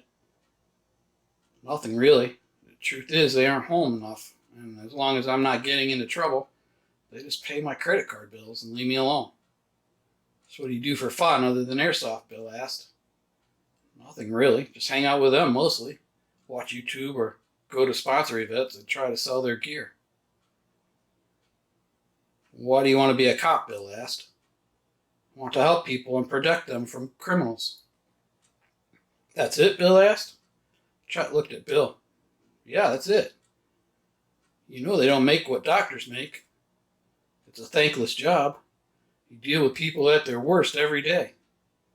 I know, Chet said. My mom and dad wanted me to go to Harvard Medical and be a doctor. My mom is worried I will get shot or killed, but they are willing to let me try it and see if I like it for a year. Curious, Chet, Bill said. Why not the military? You seem like an adrenaline junkie. I saw a kid, Chet replied. He lived on my street. He was in the Memorial Day parade last year. Came back and was... Chet looked at Bobby. Burned and missing parts. An IED is what I was told. I didn't want that to happen to me. When all hell broke loose at your gate, that's all I could think about, and I froze. I thought I was going to die. I peed myself. Bill put his hand on Chet's shoulder. You seem like a smart kid.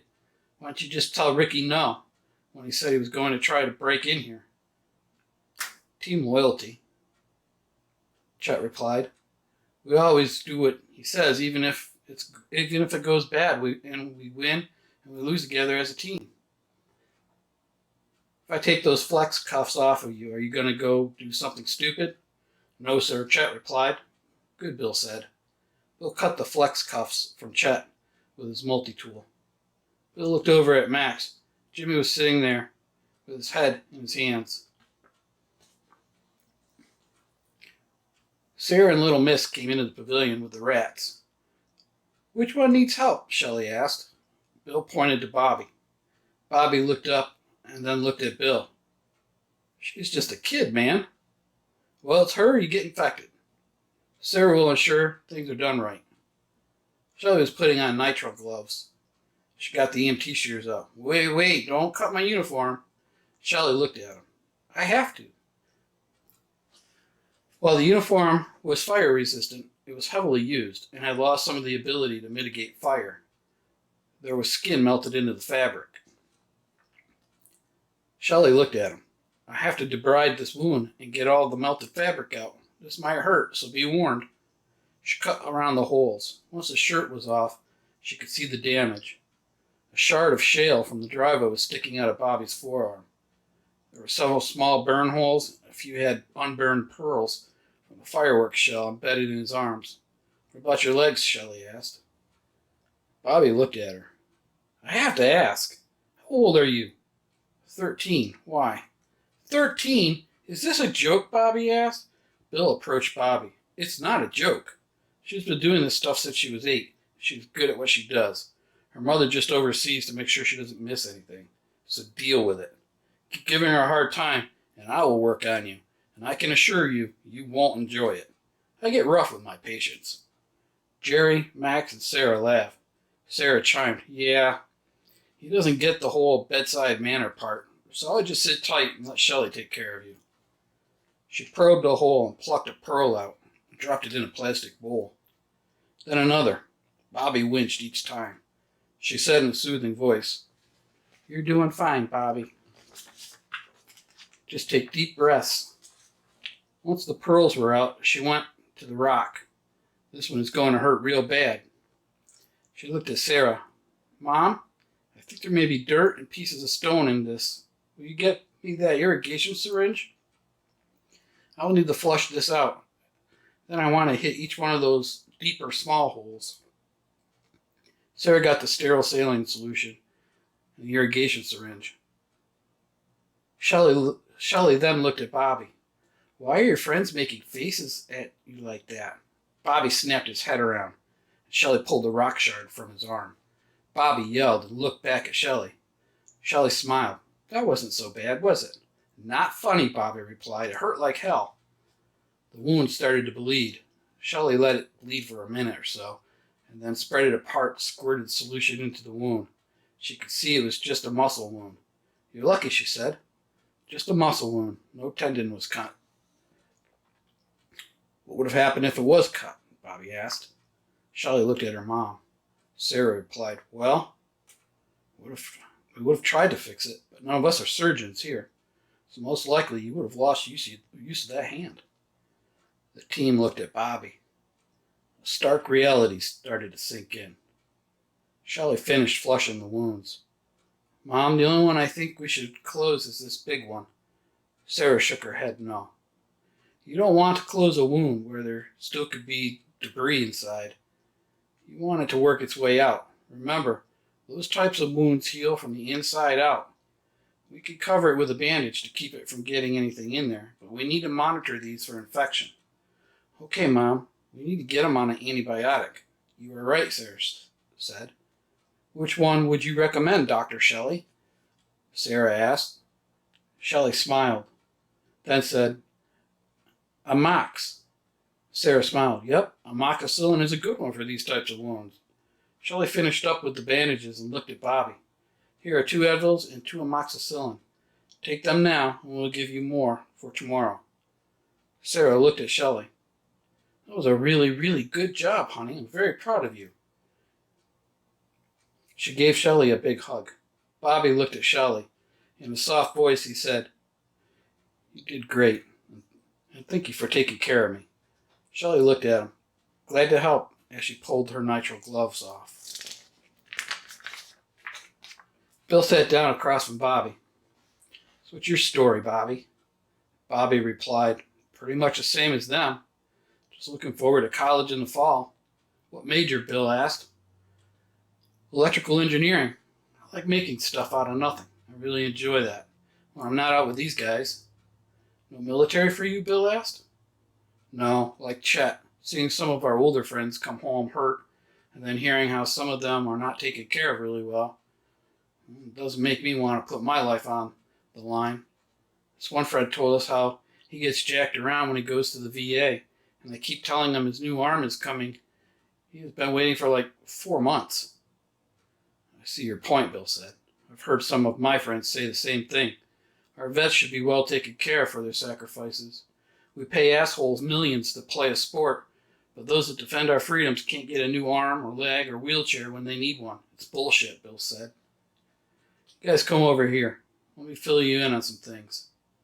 While you were off having a good time at your airsoft event, the U.S. was hit by a massive cyber attack from China, Russia, and North Korea. 72 hours later, we were hit with an EMP strike. Life as we know it has permanently changed. Most cars are fried. Most electronics are fried. Ricky piped up. How come none of your stuff is fried? Bill responded. Some of it did get fried. However, most of it was protected and not affected by the pulse. We waited 10 days before we replaced the things we lost. So far, there hasn't been another EMP. This is a prepper retreat. We all have worked hard to make it help us survive. Chet responded, I knew it. Something didn't add up when we poked around. All the pens, chicken house with no animals, like it was a Noah's Ark of sorts. It is sort of like that, Bill said. We just thought it was some old dude's retirement place, Bobby said. Well, it is, and I am that old dude, along with my friend Max, who is also an old dude, Bill laughed. Max piped up. So which one of you smartasses glued the lock? They all pointed to Bobby. I'm really sorry, man. I was a stupid kid doing a stupid trick. Bill piped up. Well, you're a leader. He looked at Ricky. Should have stopped you. Anyway, Bill continued, a few days ago we received a Morse code message stating that all the major cities were being controlled by gangs and warlords. There was civil unrest and mass destruction. So I'm not really sure what you guys are going to run into on your way back to State College. But you are welcome to stay here until Bobby's wounds heal up. It should be 3 or 4 days. We will observe you over the course of this time, and when you are ready to go, we will have one more chat. Until then, consider yourselves our guests. Behave, and there will be no issues. If we catch you stealing or doing any more stupid shit, well, let's just say it won't end well for you. If you are walking around, you must be escorted at all times. This is trust building time, so don't blow it, guys. Do you understand? Bill said. The team all responded, Roger that. You three, pointed at Ricky, Chet, and Jimmy, camp out here in the pavilion. It's screened in, so bugs shouldn't be too bad. Bobby, you can stay in the cabin. That way we can keep an eye on you throughout the night. Chapter 20. Tough Decisions. Max and Jerry knocked on Bill's door. You ready? Max asked. Yeah, just waiting on Bobby a few more minutes, Bill said. Okay, we will meet you at the pavilion, Max said, and he and Jerry left. Bobby met Bill on the porch. All set here. Let's go, Bill said. He and Bobby headed to the pavilion. When they got there, everyone was talking. Looked like they were all old friends. Bobby went over to his friends. What's up, guys? Morning, Bobby, they all said. Bill cleared his throat. Okay, I guess we have some business to attend to, Bill said. We, the retreat founders, have had a meeting. That meeting was to discuss what to do with the 4 of you. I won't lie. With some members, there's still some trust issues. Max, Jerry, and I put in a few facts to consider to the retreat members. That being that technically you were not armed, and that over the course of the last few days, you have done every shitty job we have asked of you without complaining or throwing a fit. Since Bobby has been on light duty, while not cleaning chicken houses or pig, goat, and sheep pens, he's been doing dishes and weeding the gardens. We've been keeping a close watch on his wounds, and I'm happy to report all but the large wound seem to be healed. It will take another week or so for the larger wound to fully heal. I digress, Bill said. Anyway, we, the 3 of us, put in a good word with the rest of the retreat members. That said, we have some options to offer you. Option number 1. We part ways. You will leave here and never return. We will give you some basic supplies to get you home, but that's it. You come back, especially in the manner for which we met, and you and anyone with you will be shot on sight. Option 2. You stay and become a probationary member of the retreat. We will help you build a small cabin and provide you with our group standard equipment, and you will work and stand watch and be part of our team. Half will go to Max, the other half will go to me. Once you prove yourselves, we will vote to bring you in as a full member with all benefits. This is a big decision, gentlemen. I suggest you take the better part of the day to consider what is being offered. I would suggest highly to ditch the team mentality on this one. Each man must decide what is best for him, Bill said. We will meet back here in 3 hours to answer any questions you may have, and then at 1600 hours we will expect your decision. Ricky, Bobby, Jimmy, and Chet all looked at each other, and then at Bill, Max, and Jerry. They were not happy, and they were not sad. You could see each one in deep thought. Bill spoke. Are you all clear on what we expect? They all responded. Copy that. Okay, then we'll see you in a few hours, Max said. Bill, Max, and Jerry met out by the dog kennel. So, what do you think these young guys will decide, Bill asked. Hard to say, Jerry replied. I'm pretty sure Ricky and Bobby are going to stay. From what I gather, there isn't really anything to go home to. Bill looked at Jerry. After that feeling too, Bill said. Chet and Jimmy seem the most anxious to get home. I just hope they can make it. My concerns are they all leave, or some leave, and they get captured, and they talk, and we have to deal with some heavy shit. We got lucky with this one. There was no fight. The next time, though, there will be real lead coming at us.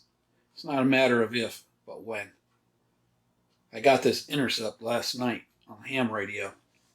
State College is gone. Apparently Antifa took over the college campus and are using it as a base of operations.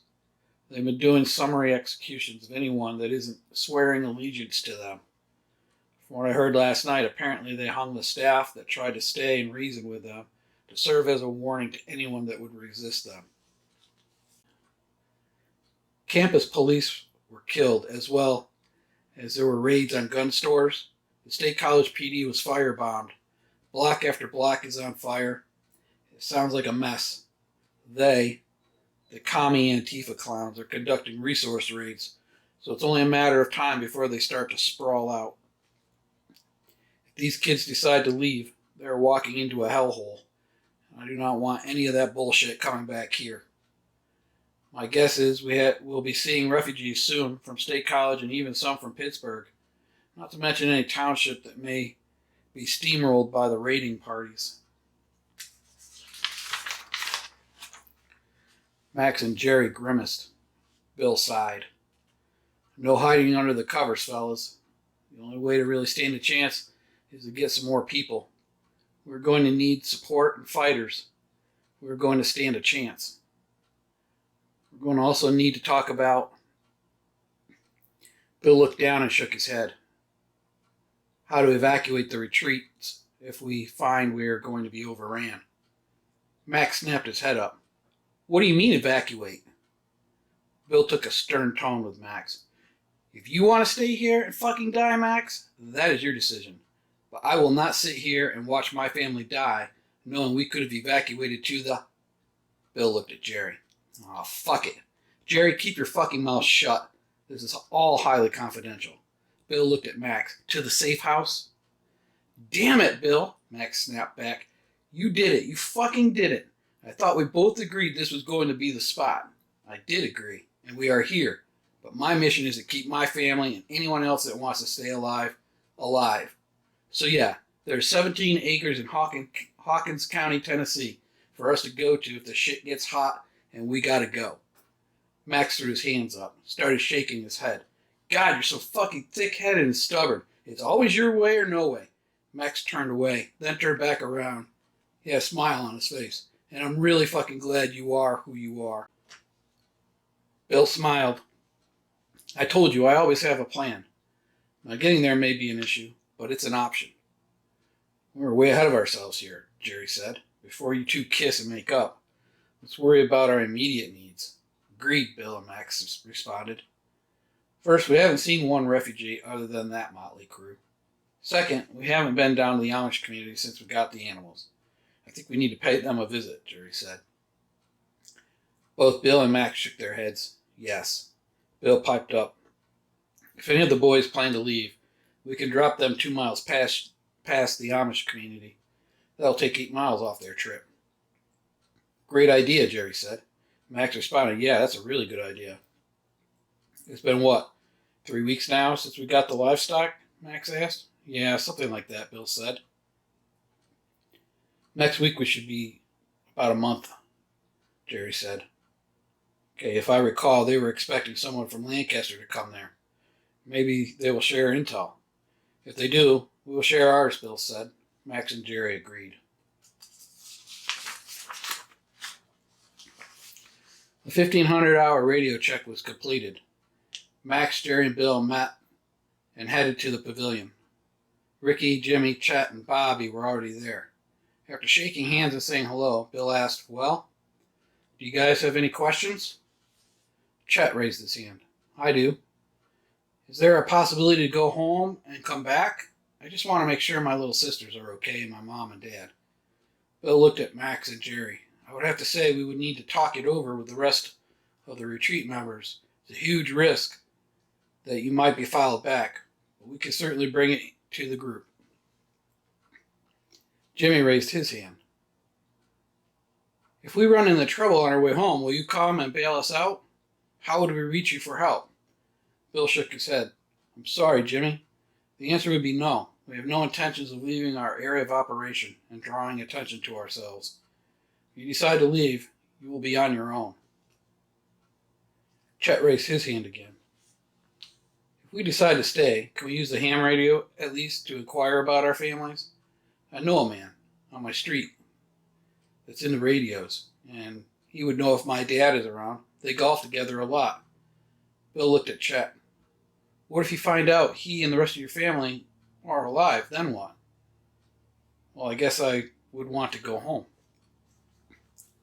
Guys, this is a one-time offer. I meant what I said. If you leave and come back with others, we will shoot first. We cannot risk the entire retreat. It is nothing personal. We cannot take the chance that our retreat is compromised. Understand? The four boys all responded, Yes, sir. Is there any other questions, guys? Bill asked. No one said anything. Okay, we'll be back in 1 hour for your decision. Bill, Max, and Jerry left. Well, I need to check the animals, Bill said. I'll see you two back here in an hour. Bill would often just sit on the side hill and watch the chickens. He was heading that way when Sam approached him. Hey, Dad, can I take the drone up? Sure, buddy, Bill replied. Any particular area today, Dad? Tell you what, why don't you just fly it around and see if you can see anything? If you find something, let me know. Okay, Dad, Sam replied. Sam turned away and then turned back around. Hey, Dad. Yes, son, Bill replied. Is there something wrong? Bill waved Sam over. Come here, buddy. He wrapped his son up in his arms. I'm just thinking about a lot of things, son. I love you, your little brother, your sisters, and your mom more than you will ever know. And I'm worried that... Bill stopped. Well, I'm just worried. He looked at his son. What, are you like 21 now? Sam got a big smile on his face and responded, No, I'm just 12, he laughed. Oh, geez, I thought you were like 25, Bill teased. Sam just laughed. Get out of here, Bill told Sam. Have fun flying. Let me know if you see anything. Okay, Dad, I love you. I love you too, buddy. Sam ran off. Bill sat there watching the chickens peck. He got lost in deep thought. A month and a half ago, life was good. Life was still good, even if the world went to shit. He could feed his family, offer security, get to all the quality time with them that he felt he was cheated out of with his corporate job. Bill laughed. Yeah, right. He was either on patrol, relieving a watch, taking care of animals, cutting firewood, cooking, working with Odin. He was lucky if he got to eat dinner with his family. This was reality. This is what it means to be a sheepdog. You're always watching the flock, and when you're not watching your flock, you're watching some other sheep. He looked at the sheep pen. The two ewes looked at him, gave him the obligatory bah. Bill looked at his watch. It was 16:05. He was late. Damn it. He got up and hurried over to the pavilion. When he arrived, Max looked at him. Everything all right, Bill? Max asked. Yeah, man, I was tending the animals, Bill replied. Ah, okay, Max said. Well, everyone is here. I think we can get started. Bill looked at the four boys. When I call your name, come up to the table and let us know your decision. There was not a sound to be heard. Ricky, Jimmy, Bobby, and Chet sat, their knees nervously bouncing a foot. Bill looked at Max and Jerry. Ready, fellas? They both nodded yes. Okay, then. Jimmy. Jimmy got up and approached Bill, Max, and Jerry.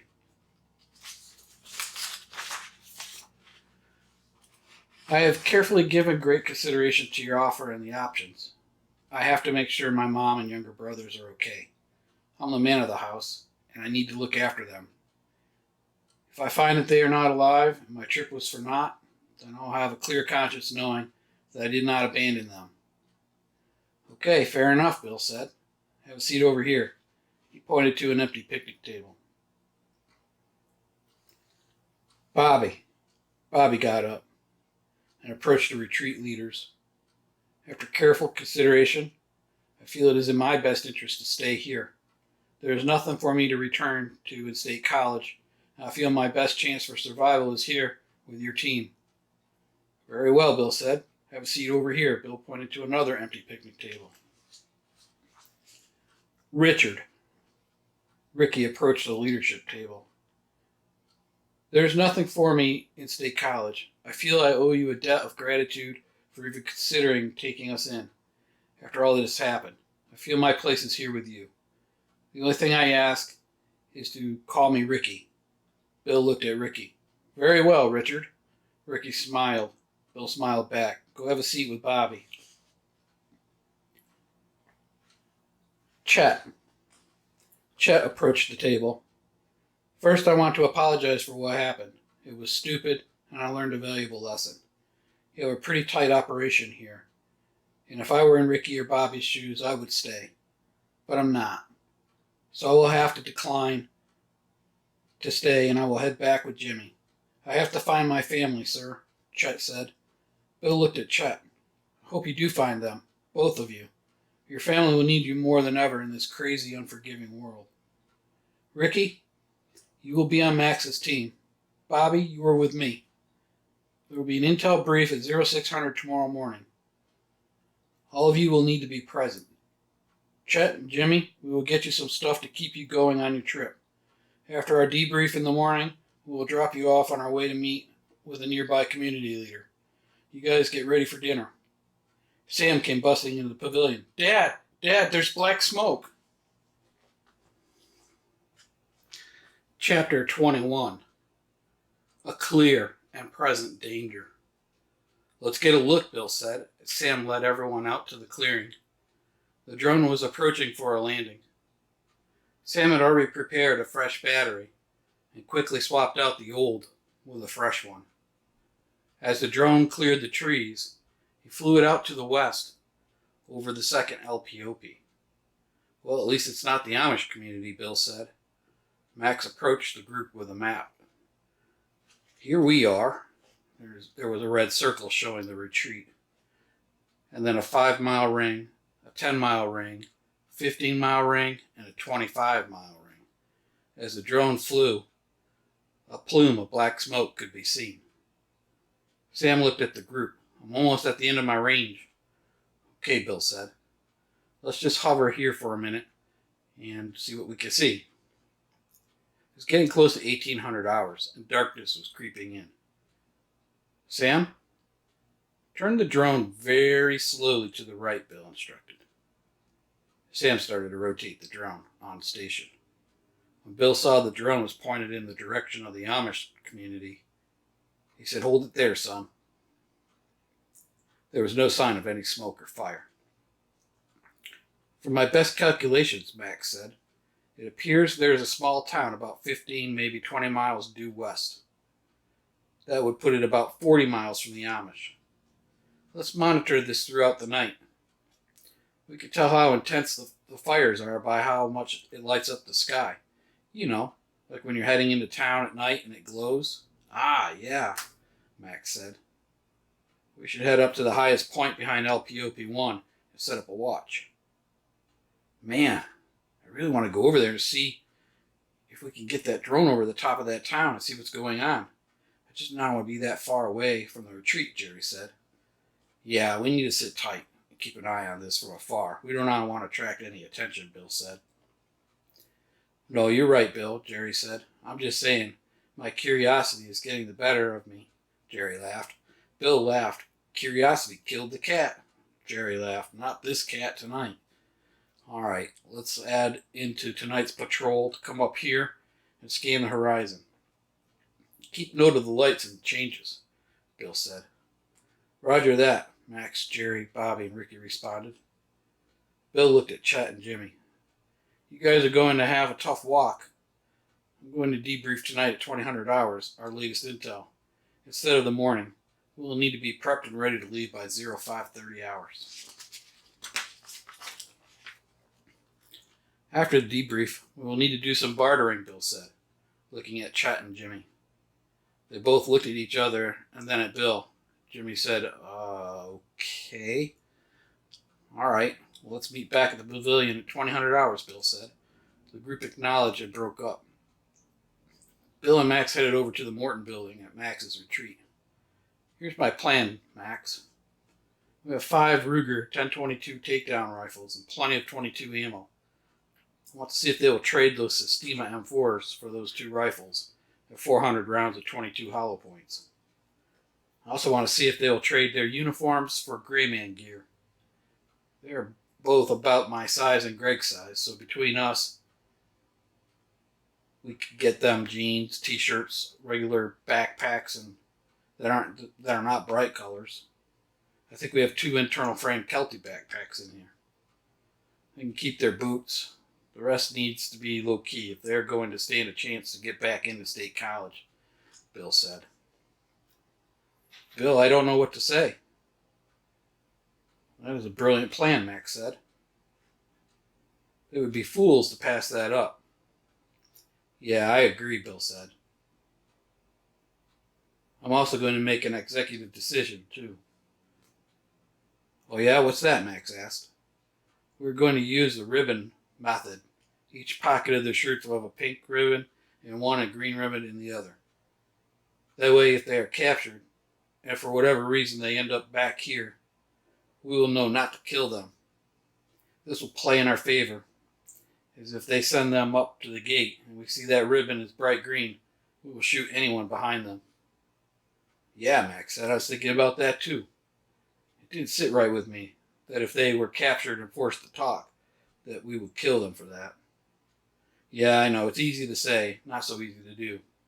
What made you change your mind, Bill? Max asked.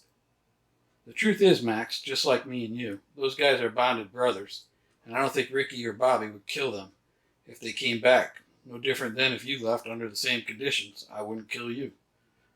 I'm glad you said that, Bill. Max laughed. I was beginning to worry.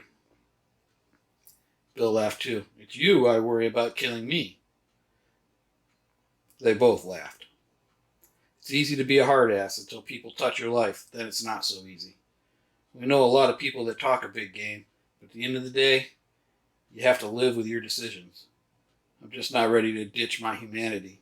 At least not yet, Bill smiled.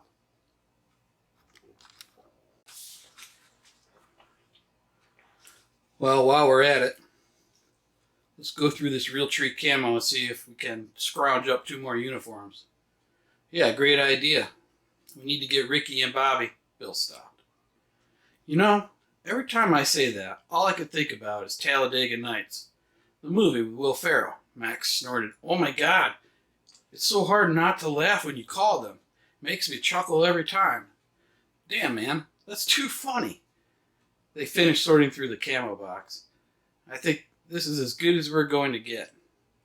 We have a very large collection of multicam. I just don't feel we are there yet to be rocking the military uniforms. Yeah, I agree, Max said. They loaded up the gear. It was just about 1945 hours. It was getting time to debrief the boys. As they pulled up to the pavilion, Greg called on the radio.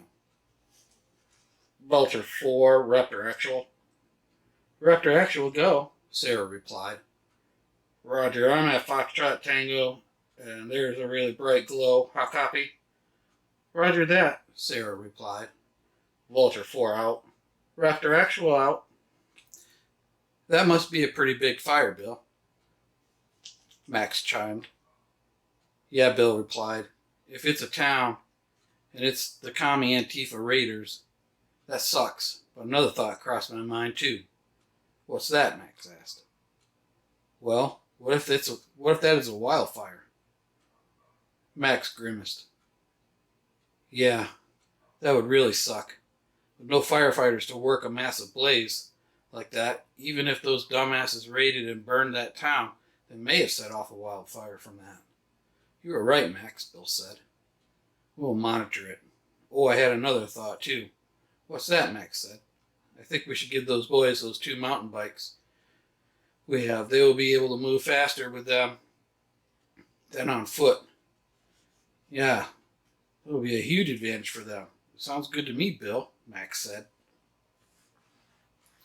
The 4 boys, Bill, Jerry, and Max, all entered the pavilion. Bill and Max hefted 2 sea bags full of stuff onto the picnic table. Chet and Jerry looked at Bill and Max. What is all this? They asked. Well, after we have our intel debrief, we're going to play Let's Make a Deal. Max and Jerry laughed. So let's begin. Last night we had a radio intercept out of State College. The news was grim. Apparently the commie Antifa have taken over the college and have turned it into their base of operations. Campus and local police are either killed or in hiding. The staff that stayed to try and reason with them, well, they were hung at the entrance to send a message to anyone that would resist those scumbags. So you 2 are going to have your work cut out for you on your trip back home. Chet and Jimmy grimaced. It's really that bad, huh? Jimmy asked. I'm afraid it is, Jimmy, Bill said. We also have word that the Antifa is sending out resource raiders to surrounding townships, which could be what that huge blaze is we see off in the distance. Bill added, either way, you're not going to last long dressed like that. So here's what we're thinking. Those airsoft rifles will be a valuable training tool for us. We will trade you these 2 Ruger stainless 1022 takedowns for your Sistema systems, the way they sit. We will include 200 rounds of ammo with each rifle. Do we have a deal, gentlemen? Chet looked at Jimmy. They both smiled. I'm in, Chet said. Me too, Jimmy said. Very well. Up next, we have these Kelty Gray Man, Bill used air quote, backpacks. These are big enough to haul your food and rifle, ammo, etc. Trade these for your camo backpacks. Do we have a deal? Again, they both said, I'm in. Jimmy raised his hand. What is a gray man? Good question, Jimmy.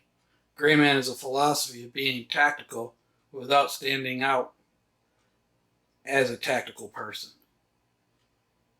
Think kind of like an undercover cop. I got you, Jimmy said. Great, Bill said. Up next, we have some jeans, t-shirt, and flannel shirts.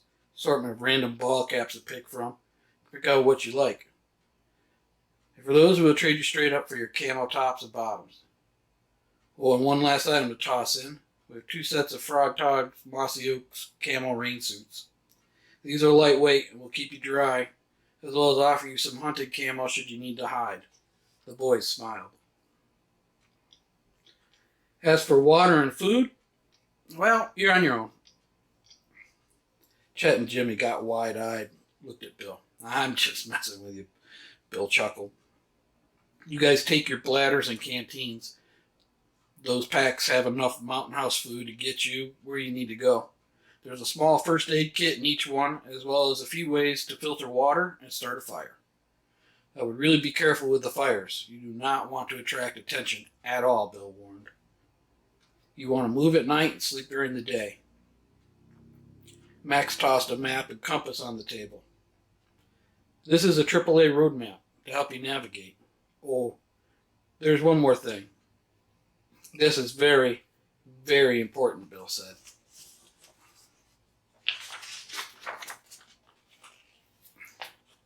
If you find yourself captured and things are bad, don't get killed. Just tell them. Those flannels have distress ribbons. Green equals danger. Pink equals good to go. It's the opposite of what a person would think, Max said. So if they send you to the gate and you have a green ribbon, Sean, we will not shoot you, Bill said. However, if you both are alive and they only send one of you, pull out both ribbons. That way we won't ventilate the vehicle too badly, but we will take them out. Your job in that situation is to get as much intel out of them as you can. We want to know everything. My hope is we don't see your ugly mugs again and you make it back to your folks. But if that should happen, Bill looked down, then back up. We got your six, boys. Chet and Jimmy smiled. Thank you. Thank you so much, sir. They both reached out to shake hands. Jerry piped up. Fellas, there's one more surprise, but we'll have to wait until the morning. More? Chet replied. You've done so much already. What more could you possibly offer? Jerry smiled, as did Bill and Max.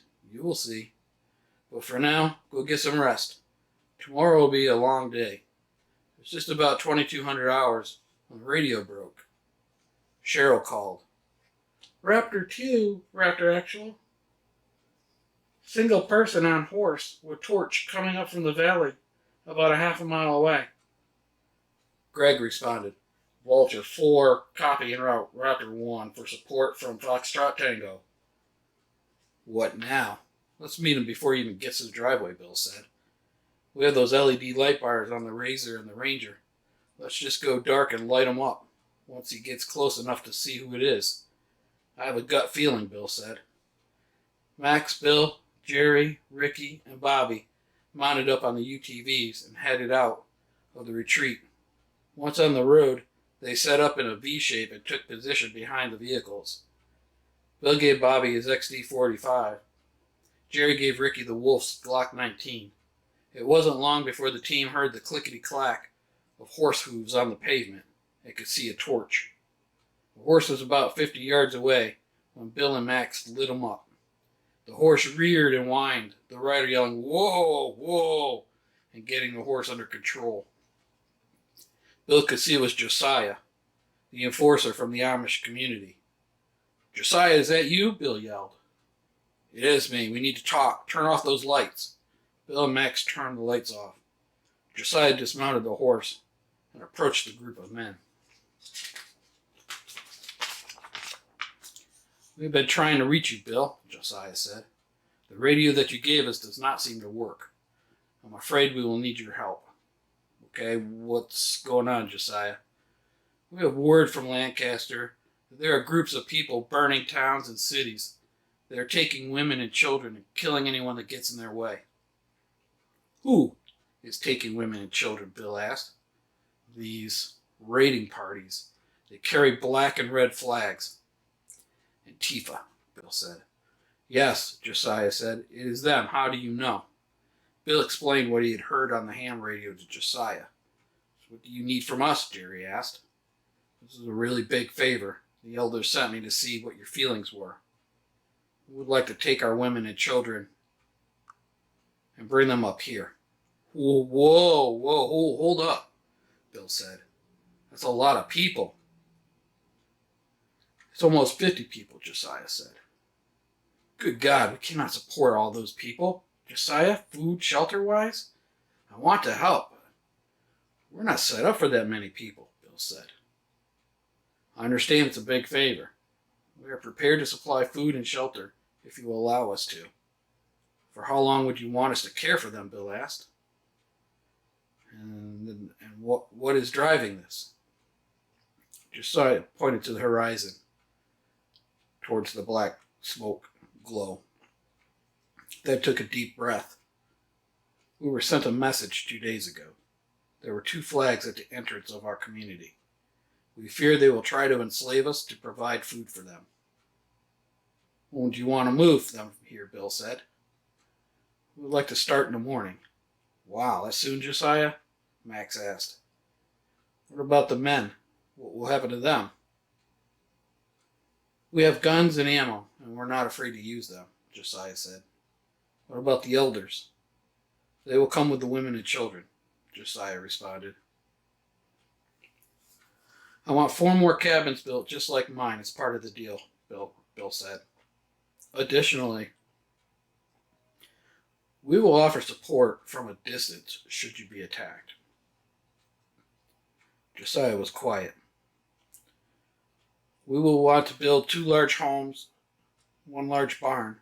We will supply the food, the family heirlooms, animals, etc. We will work the ground.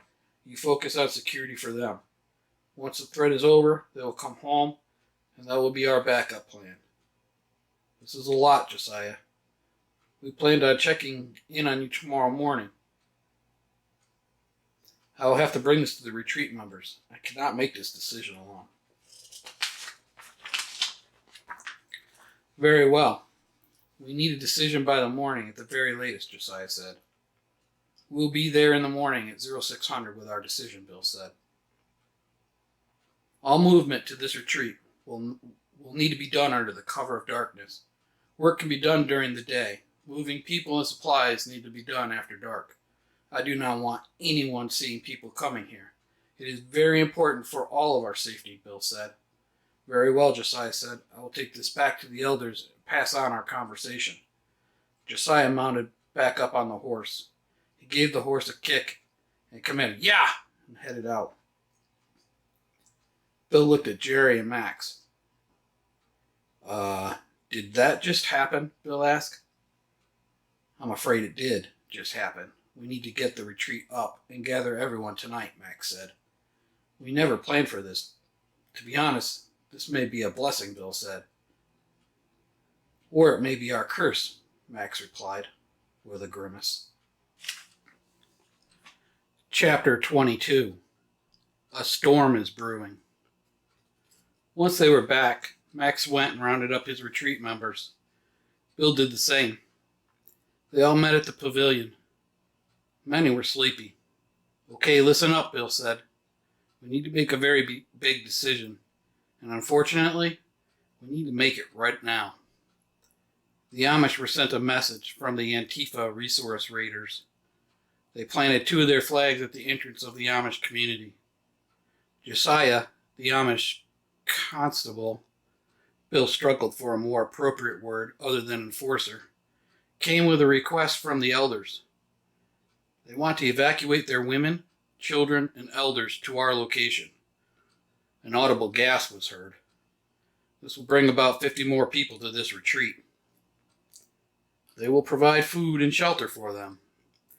I have requested that 4 more cabins are built for us. This will get Greg and Jerry out of those campers and provide a cabin for Bobby and 1 for Ricky. They will work our land, tend animals, ours and the ones they will bring here. Stacy raised her hand. "When will they be here?" "Great question. They will start bringing supplies and men to start building the structures tomorrow morning. Our job is 100% security.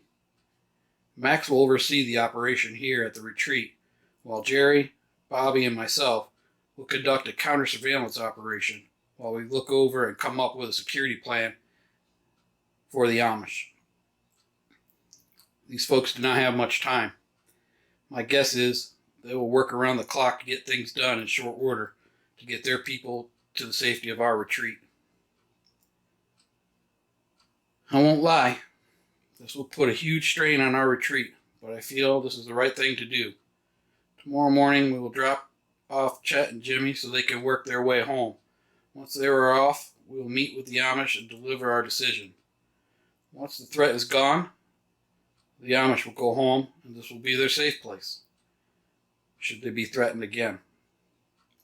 Are there any more questions? Bill asked. The group was quiet. Very well. Let's take a vote. All in favor, raise your hand. All raised their hands. All against? No hand was raised. I will deliver the results to the Amish in the morning, Bill said. LPOP 1 and 2 watch standards, stay behind. The rest, go get some sleep. We have our work cut out for us. Randy, Ricky, Tracy, and Bobby stay behind with Greg, Jerry, Bill, and Max. Let's talk about counter-surveillance a bit. We'll keep going over this until everyone is clear, Bill said. This is critical for both static and active patrols. Before every battle, the enemy will attempt to gather as much intel on the coming and goings of a target, their patrol routines, weapons placements, and numbers. They'll test security to see how you will react, Bill said. Well, I do not believe we have been compromised. I'll go back to my cybersecurity roots on this and state we will operate as if we were compromised and being watched, Bill said. This means we need to ensure We are on our A game when patrolling. We need to ensure weapons are checked and function checked each watch. We understand our distress codes. We also need to work on our quick reaction SOP. Getting out of here tonight was a clusterfuck, and we wasted a lot of precious time, Bill said. I'm going to be spending the next 3 days with Jerry and Bobby doing counter surveillance around the Amish community. If they are, in fact, a target, then that means there are eyes on them. If there are eyes on them, then when we go there tomorrow, there will be eyes on that truck.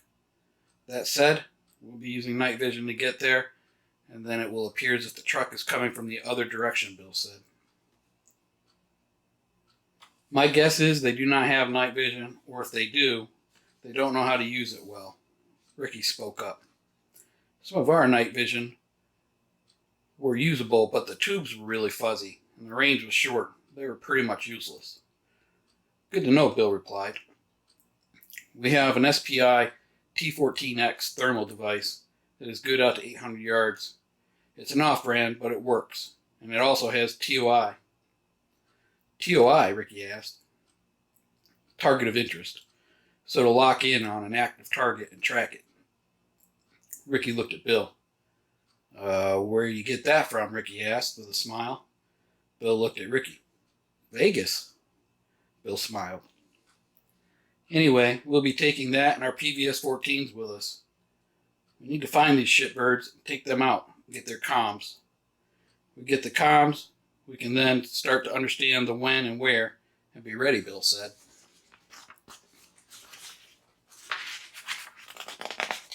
I'm not going to fool around on this. If we stop them at the Amish, then we may not have any more worries from those commies. We're going to go up north of the retreat, start dropping trees to block the road. We need to radio in a favor, but I want to do it away from here. I'm thinking the rally point where we picked up Jerry and Greg, Bill said. That high point, where we had our hide, will make a good call-out spot, Max said. I agree, Bill replied. We need to see if we can get some support from Papa Mike, Bill said. Max smiled. We need to send a clear message to those commie bastards that we will not fold up and be their slaves or be ruled over. These are the same people that were pulling down historical monuments, inciting violence, throwing urine and fecal matter at our police. Now they are burning down towns and cities and killing people. They're not a joke. They are a credible threat. Even more now, since there is no rule of law, Bill said. Max, I'm going to take my Barrett 99 Bravo. We'll take out their vehicles and any armed combatants if they decide to attack the Amish. I guess you're not fooling around, Ricky said. No, I'm not, Bill said. Maybe Bobby should sit this out and you can take me. I have the military background, can help from a tactical perspective. Bill held his hand up. No, Ricky, you're staying here so you can start to do the same thing for our retreat. You, Max, and Greg will be combing our hills and blind spots, looking for any signs of surveillance. Also, you need to ensure our LPO-P2 is hardened and able to take fire should it be attacked. It's a very important job, Bill said. Ricky responded, Roger that. This is getting real. It's real, all right, Jerry said. We also need to ensure we do not have people sneaking out from the Amish. That is another concern I have, Bill said. Wait, what? Max said.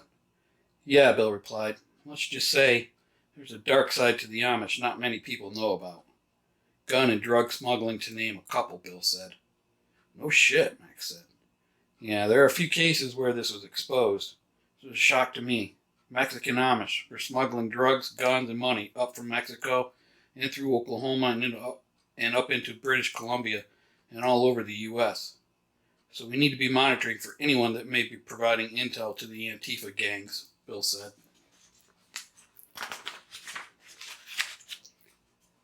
We have comm detection capabilities for UHF and VHF, so if they have a radio, we should be able to intercept. I really hope that won't be an issue, Bill said. My guess is we should be okay. They are fleeing for their lives. But we need to, Bill stopped. We need to ensure there are no insider threats. I can't stress this enough, Ricky. You need to bring your A-game, dude. We need to be looking for likely avenues of approach, all that stuff. You tracking, Ricky? Bill asked. Roger that, Ricky replied. Any questions, Bill asked. No one said anything. Okay, good. So here's the plan. We'll drop off Chet and Jimmy. Then Max will drop us off a half mile from the Amish community. Max, you will head back to the retreat. This should throw off anyone watching and distract them while we ingress to the objective to meet up with the elders. Once we are done with our counter-surveillance operation, the three of us will hike back to the road and call for extraction. No lights. We go in dark and leave dark. We need to be dropping those boys off at 0500 so we can get all this done before sunup. Understand? Bill asked. They all nodded their heads. If all hell goes down, I have a red parachute flare that I will pop. Should be visible from LPOP2. If you see that flare, you guys need to get ready for a shitstorm. Just follow the protocol. If we play our cards right, we should be able to take out their eyes and ears, get any type of camo gear they have. I'll be curious to see just how well equipped an Antifa recon team is. That'll tell us a lot about who we were up against, Bill said. Bill chuckled. Well, if they're anything like old Lord Dragon Balls. Bill poked fun at a YouTube Antifa reject trying to play Internet Commander. Then our job will be very easy. My guess is these will be very scared and untrained people. Unfortunately, though, my experience has proven to never underestimate your enemy. All kidding aside, these people took over a town and a college campus. There's no reason to expect these people will not kill our Amish friends, or worse, enslave them to be food providers. We have to assume we are outnumbered and outgunned, Bill said. Otherwise, we will fall into the biggest of traps and pay for it with our lives, Bill said with a grimace. This is the real deal, gentlemen. This is real evil. With no laws to keep them in check, many of these types of groups will go hot and try to gain power, Bill said. This is what the warlord reference was in the Morse code message. Makes sense, Max said. I never thought about that. All these hate groups, black, white, Latino, and the mixed groups like Antifa, will all claim territories, Max said. Bill interrupted, and conquer and war over territory. Kind of like Mad Max, only with better weapons. Good militias like PMM and groups like the Three Percenters will fight back, Max said. Let's not forget bad militias and other paramilitary groups looking to control areas as well, Bill added. We're going to be in the shit here, guys, Bill said. I'm nervous, worried, and scared that at some point we'll be faced with evacuating or have to join a group to provide support and fighters, Bill said. We'll need to see how this plays out. I'll be curious if our friends will respond if this gets to a battle, Max said. Okay, we have our mission plan. Everyone knows what to do. So we need to try very hard to get some rest, Bill said. Sleep, Jerry laughed. Yeah, right. I'm so wired right now, there's no way I can sleep. Well, then rest. Even just rest or meditation will help restore energy. I'll probably get my ass kicked when I get back to the cabin, Bill said. Sarah isn't going to like me being gone for 3 days. But we absolutely must find and take out any recon teams working that Amish community. We will rally at this pavilion at 0400. Chet, Jimmy, make sure your packs are good to go, and you are ready to roll out. Say your goodbyes tonight, then hit the rack. We'll be on a tight timeline in the morning. Yes, sir, they both responded. Bill entered the cabin. He said hi to Cheryl, who was manning the commo desk, then headed into the kitchen. Sarah came in. Oh, shit, he said to himself. She had that look. Hey, honey, Bill said. You okay? Sarah didn't respond. She poured herself a glass of lemonade and went out on the back porch. Damn it, Bill said to himself. Bill went out and sat next to her. You're mad, Bill said. Nope, Sarah replied.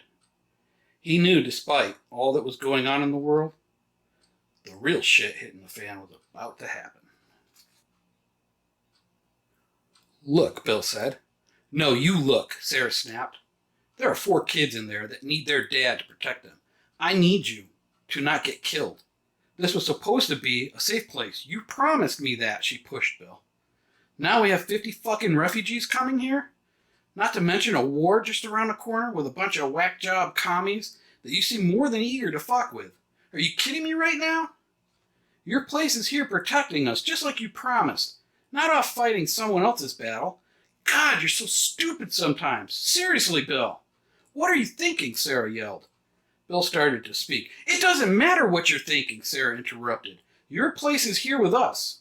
What will happen to us if you get killed? She stopped and looked at him, and in that guttural voice, she said, Well? Bill stepped back. Then he took a stern tone with her. Okay, now you listen to me. You're right, Sarah, but you're forgetting one thing. There is no one else to go and stop these people from killing all those Amish people. And when they're done there, they will be coming this way. I don't want 50 extra mouths to feed, nor do I want to have my kids and... He stopped. My wife in the middle of a firefight. So if I could keep that battle there and not here, then that is what I've got to do.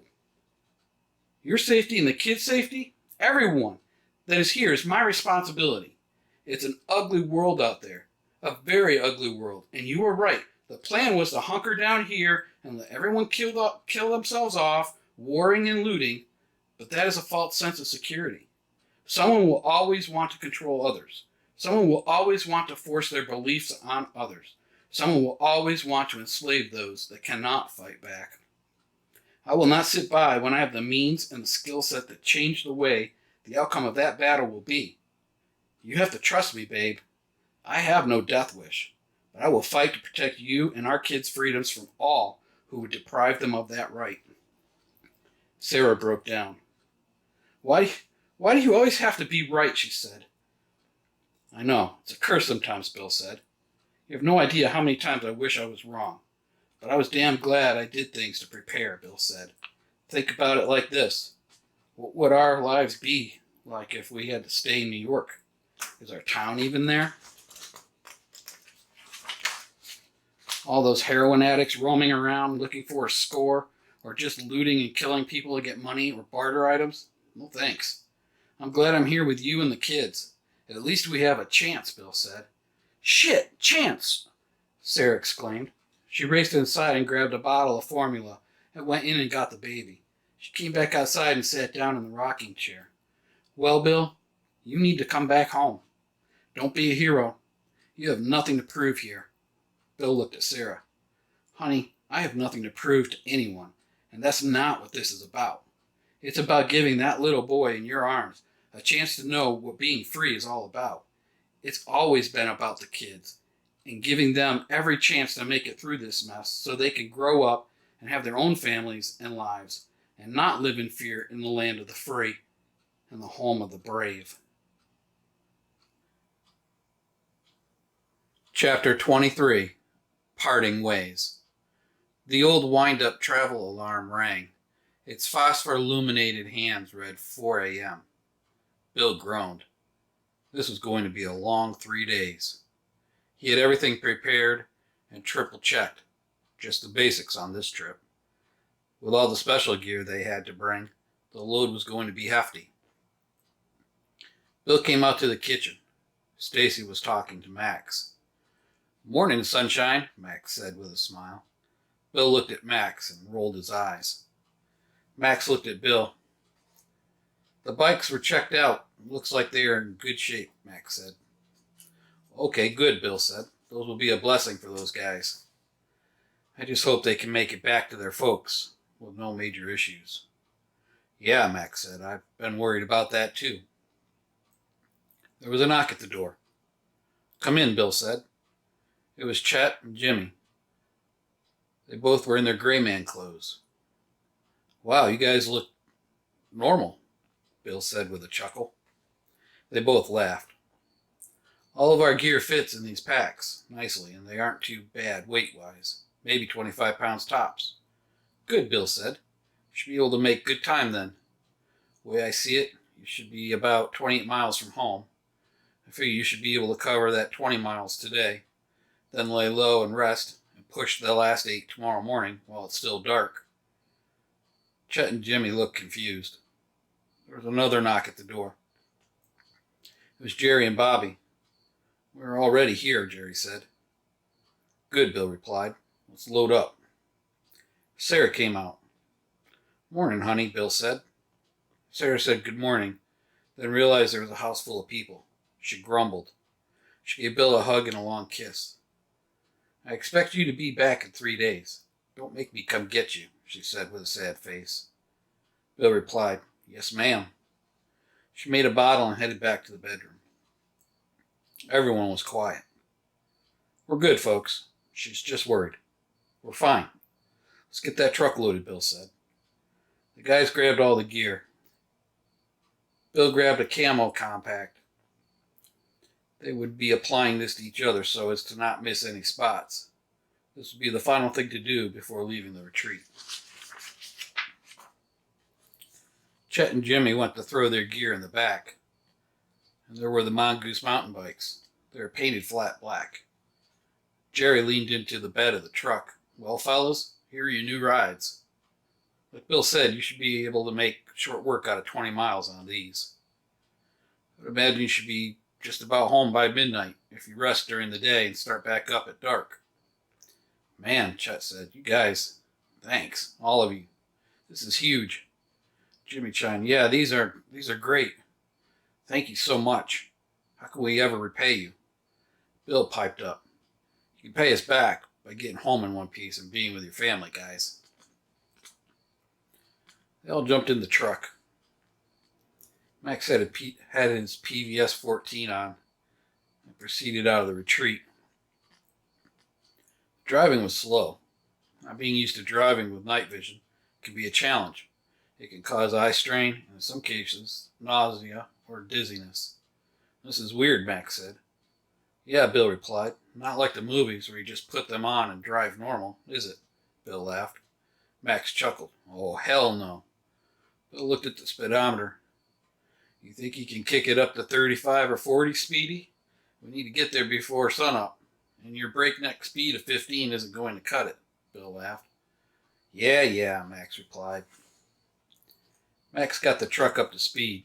It was 0435 when they started to see flickering lights. The hell is that? Max asked. I don't know. We're getting close to the Amish community. Just keep going, Bill said. They got closer and closer, and the light, while dim, were getting brighter. They were just about a half a mile away from the entrance, and Bill told Max to slow down a bit. What the hell, Bill said. There was a wooden wall. The tops of the poles were pointed. You could see men milling about through the spaces in the poles. Holy shit, Max said. That's like some straight-up colonial fort shit right there. Yeah, it is, Bill laughed. Maybe I should have worn my coonskin cap for this mission. That's too funny, Max snorted. They sped up. I went by the fortified entrance to the Amish community, and Max started to keep track of the distance. Once past the entrance, it was pitch dark out again. Those torches really lit that place up back there, Max said. Yeah, Bill replied. Too bad they don't realize it's a sniper's wet dream to have a bunch of night-blinded targets bumbling about. Yeah, good point, Max said. Okay, about another mile, we will be at the 2-mile mark. Do you want to keep going or drop them there? Max asked. Bill looked at his watch. It was 0450. Let's go for another 10 minutes, and then we'll drop them off. Keep track of the distance, Bill said. Roger that, Max replied. They made it another mile and a half. Okay, we're about 3.5 miles past the entrance, Max said. Bill replied, okay, let's turn around and send them on their way. The truck swung wide and made a U-turn. Once it was pointed back around, it came to a stop. Okay, Max, good luck. I'm going to get in the back. Half a mile from the Amish. We do a stop and drop, Bill said. Got it, Max said. I'll radio you when we are ready at the extraction point. Roger that, Max said. Bill held his hand out. They shook. Good luck, Max said. A lot of people are counting on you to make it back. I know, Bill said. If anything goes, Max interrupted. Just bring your sorry ass back. Now get in the back and hold on, Max said with a smile. Chet and Jimmy had the bikes out in just a couple of minutes. They shook hands. Good luck, fellas, Bill said. Same to you, Chet and Jimmy replied. They They got on the bikes and headed out. Dark seemed to engulf them, only a short distance away. Bill jumped in the back of the truck. A couple of light taps and the truck was rolling. Jerry and Bobby gave Bill a thumbs up. They would be about 10 minutes to drop. The truck started to slow down. Bill held up his hand and wiggled 5 fingers, meaning 5 minutes. The truck slowed more, then stopped. They all jumped out and went straight in the woods. The truck rolled forward and then sped up, vanishing in the early morning dark. Let's do a quick jump test and secure any clinky clanks, Bill whispered. There were no noises. We'll roll up into the woods here and make our way to the community, Bill whispered. They moved silently, walking heel to ball to toe. There was an occasional twig snap. Each time they would halt and listen. They came up to the edge of a field. A quick scan showed no signs of a watch or hidden LPOP.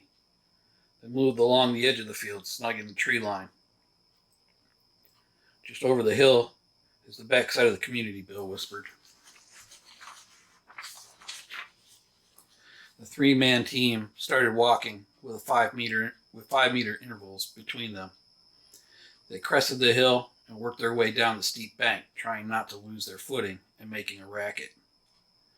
They entered the backyard of a home and quietly moved towards Josiah's home. They passed a small barn where a dog growled and then barked. They kept moving, staying to the shadows and passing undetected by the Amish. Most were getting their morning breakfast. The Amish community is more like an old west town, minus the saloon, bank, and such, but the homes, horses, and wagons all reminded them of an old farming town, which for all intents and purposes was just that. They crossed the dirt road and started making their way. They were 2 houses away from Josiah's. It was very quiet, short of a cow mooing or a horse whinny and the occasional rooster crow. As for people, not many were seen. They headed up the drive to Josiah's house. There was a dim glow that was seen from the outside. You guys hang here. I'll go up and knock, Bill said. Bill went up on the porch and knocked firmly on the door. Who is it? Came a man's voice. It's the Englishman, Bill, here to speak with Josiah. I have 2 of my men with me as well. The door cracked open. Wait here, a gray-haired man said. A few minutes later, Josiah opened the door and came out. You were early, Josiah said. Bill shook his hand. We made good time. So, what is the verdict? Josiah asked. There were the obvious concerns, Bill said. However, the result was a unanimous yes. We need to make sure that we move them at night, as I fear your community is most likely under surveillance. We did not detect anyone the way we came in, but I have some technology that will help us find them, and we'll take care of that problem. Bill continued. I plan on staying here for 3 days to find them and offer us a better chance. Josiah nodded. I notice you have fortified the front and entrance. Josiah shook his head yes. He asked Bill, so what do you think? Bill replied, I think it looks sturdy enough, but the burn barrels and torches are not good at all. Why is that? Josiah asked. Bill replied, well, it's twofold. 1, it ruins the night vision of anyone around it, which makes it a lot easier to sneak up on them. And 2, those walking around it are easy targets for anyone wanting to shoot them. Josiah sighed. This is what I told the elders, but they insisted that it would look like we were ready if our arm guards were visible. Well, back in the day, Bill smiled, when they were young men, I'm sure that held true. But in this world, we have folks that can take those men out from a mile or more away. Josiah sighed. Well, let's meet with the elder Zimmerman. He will want to know everything you plan on doing and how we are going to make the trip to your cabin. Until then, let's head down to the gate so you can take a better look. Bill held up his hand. No, Josiah. We are not here. We need to be very discreet about this. If there are eyes on this community, we do not want them relaying that you have help. We want to lead them into a trap and make them underestimate your strength. That is sound advice, Josiah said. What do you need then? Where are the highest points around this property? Any overlooks or ridge lines that would be a good place for us to set up? Bill asked. In this case, Josiah, you need to think like the enemy would. They do not want to be caught, and they want the best vantage point to conduct their surveillance operation. The additional height also gives them better radio transmit and receive range, Bill said. Wait here, Josiah said. He went back inside. A few minutes later, he came out with what appeared to be a large map. Bill smiled. This is great, Josiah. These are where all of our deer shooting houses are. These are on the bluffs and ridge lines overlooking our fields, Josiah said. Perfect, Bill said. Josiah laid the topo map down. Based on these topo lines, they could determine the high points and if there were any shooting houses there or close. Can I take this? Bill asked. Josiah? Yes, you can. Use that, but I need it back. Bill smiled. Don't worry. I won't tell anyone where your hunting shacks are. They both laughed and then got quiet. Josiah looked nervously at Jerry and Bobby. My apologies, Josiah. This is Jerry and Bobby. They will be working with me to ferret out these observers. Josiah shook their hands. Bill looked at the map some more. Jerry, I think this one right here would be best, Bill said. It has a clear view of the main road and the back side of the wall. I agree, Jerry said. Jerry pointed to the map. This is where we came in. Yeah, Bill replied. I didn't even see that blind, Jerry said. Yeah, me either, Bobby said.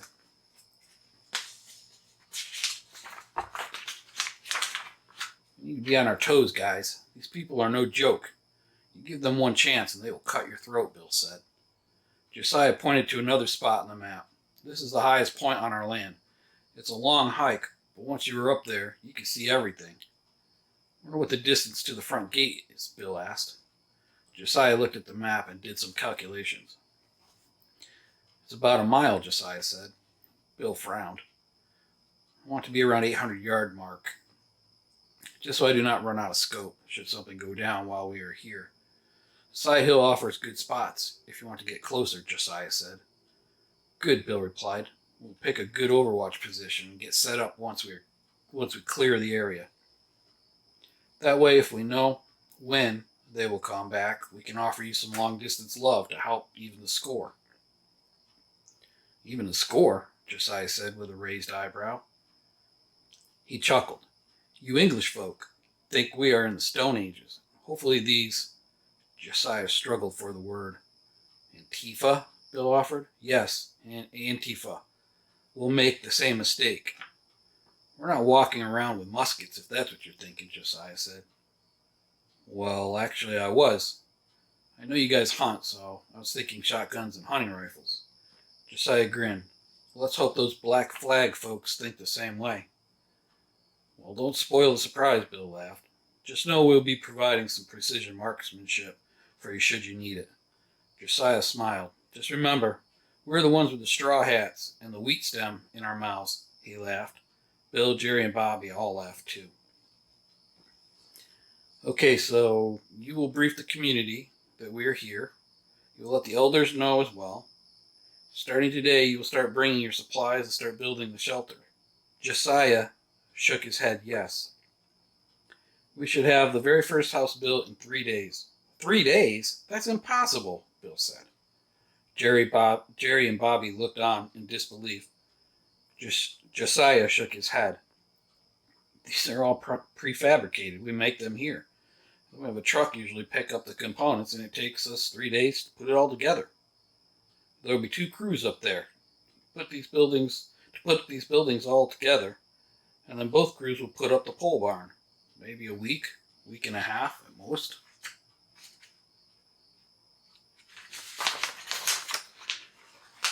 Bill looked at Josiah. It took Elijah 3 weeks to build my cabin. Josiah laughed. That's because you wanted all those upgrades. He can never figure out why you wanted those for a hunting cabin. But now we know what the real use was for. A young boy came running around the corner of the house. Josiah, come quick, he said out of breath. Josiah looked at Bill. You guys stay here, I'll be right back. A few minutes went by, and Josiah came back up to the porch. Everything okay? Bill asked. Josiah looked at Bill. Bill, you should come with me and see what's in my barn. Chapter 24. The Watchers. The group of men followed Josiah to his barn. Josiah opened the door. Hanging by the arms were two young men dressed in all black. Josiah looked at Bill. Is this what you're looking for? It is. Where were they found? Bill asked. A young honest man responded in Dutch. Josiah relayed. They were caught at the back of our little town during a gate check. Interesting, Bill said. What is back there? Bill asked. That is where we keep about 50 dairy cows and calves, Josiah said. Bill processed this information. That would be a good distraction tactic to let the cows out and cause you to chase them all around while reducing the focus on the front gate. One of the black-clad men laughed. Bill swiftly walked over and hit him under the diaphragm. When I want you to say anything, I will instruct you, Bill growled.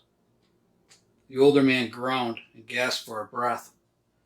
They wore black shoes, pants, hoodies, and black face masks. They had a very familiar red, black, and white armband with just minor differences to those worn by the Nazi brown shirts in the 20s and 30s. Time for the big reveal, Bill said. He ripped the masks off both men. You two are going to enjoy this, Bill said.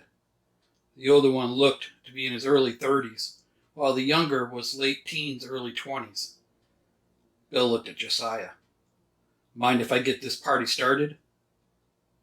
Josiah replied, They're all yours. Bill looked at the older one.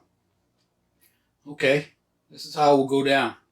I'll ask you a question, and you will give me an answer. Good responses get less pain.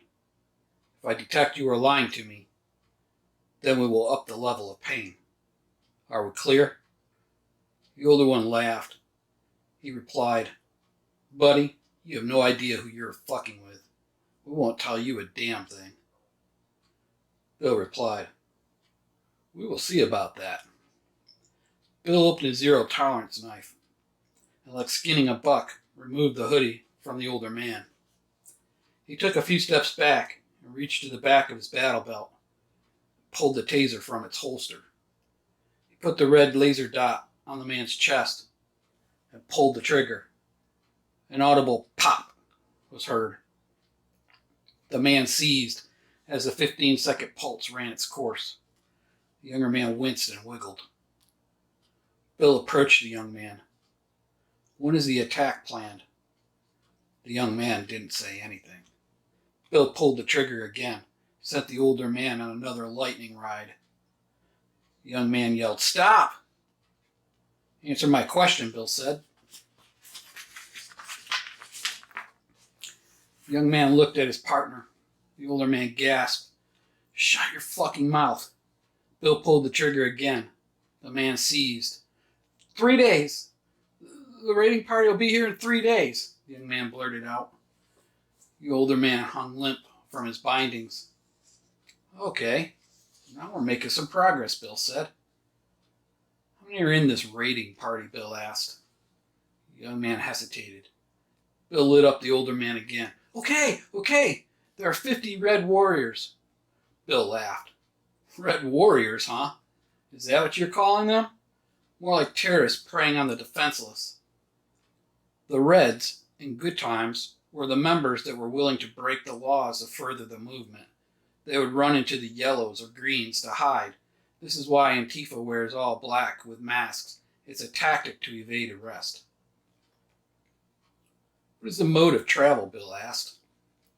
The young man snapped a response. We have Humvees, diesel trucks, and a Bearcat. Wow, a Bearcat. Really? Weapons, the young man replied. Military. Military? How's that? Bill asked. We stormed a National Guard armory. That's how we got the weapons. The young man said nervously. What kind of weapons did you get? Bill asked. The young man replied. M16s, 3 of those belt-fed guns, and a big one with 2 handles on it. Great. 50 cal. Just frickin' wonderful, Bill grimaced. This wasn't looking good at all. You say 3 days, huh? Bill asked. The young man shook his head, yes. The older man started to come to. You're a dead man, he gasped, looking at the younger man. Bill sent him for another ride. Next time you open your fucking mouth, I will put a bullet in your head. Apparently you just don't get it, Bill said. The young man looked at Bill. What are you going to do to me? Bill looked at him. That's not my call. However, the more you cooperate, the more lenient I'm sure they will be. I have a few more questions, Bill said. How many other teams like this are there? The young man responded. There are 2 more teams here. Where are they located? Bill asked. One on the north, one on the south. We were on the east, the young man replied. How are you communicating with the main force? Bill asked. The young man replied, we are using military radios we got from the armory. Bill pondered. The young Amish man spoke in Dutch to Josiah. Again, Josiah shook his head and then relayed, we have both backpacks these 2 were carrying. Ah, good, Bill replied. We want to go through each one very carefully. We want to analyze the intel they may hold. I think we should have this young man, Bill pointed to the younger Antifa member, show us on a map where the other 2 observation posts are. We'll go and shut them down. Josiah agreed. Bill looked back at the older Antifa member and turned back around, just as Josiah tightened the last turn on a silencer he was attaching to a 9mm pistol. I was going to ask, but it appears you read my mind. Nice can, by the way, Bill said, with a smile. Josiah walked up to the older man and shot him in the head. There was no hesitation. Bill could tell this wasn't Josiah's first rodeo.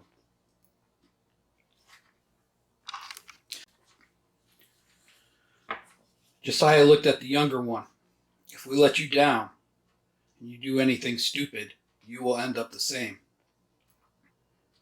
The younger man's eyes were wide open. There was blood spattered on his face. He responded, Yes, sir. The sun was coming up over the mountain. Bill looked at Josiah. It will be better to bring the map here. We do not want the other recon teams to see this guy, Bill said. Yes, Josiah said. We need to go through these bags and see what else we can learn. You are right. We do, Bill said. Jerry, Bobby, I need you to go through these bags. Look in every pocket. We need to get everything out of those and lay it out so we can see what we have, Bill said. We also need to get one of those radios online and start to listen in. Bill went over to a younger Antifa member. What is your call sign? We are Reaper 2. The others are Reaper 1 and Reaper 3. When is your next check-in? Bill asked. We're on a 3-hour check-in. And the next one is 9 a.m., the young man responded. Bill replied, That is what I wanted to know. We just found a comm plan, Bobby said. Excellent, Bill replied. Jerry turned on the AN PRC 148 multi-band inter-team radio. There was no one transmitting.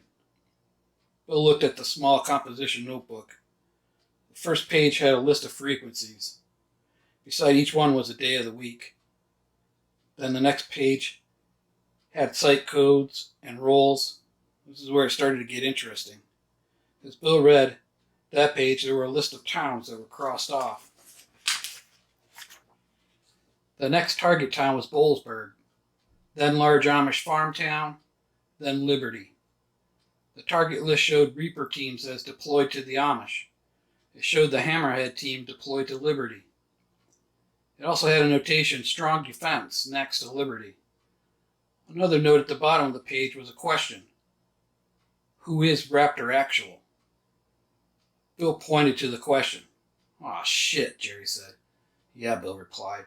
That's interesting for sure.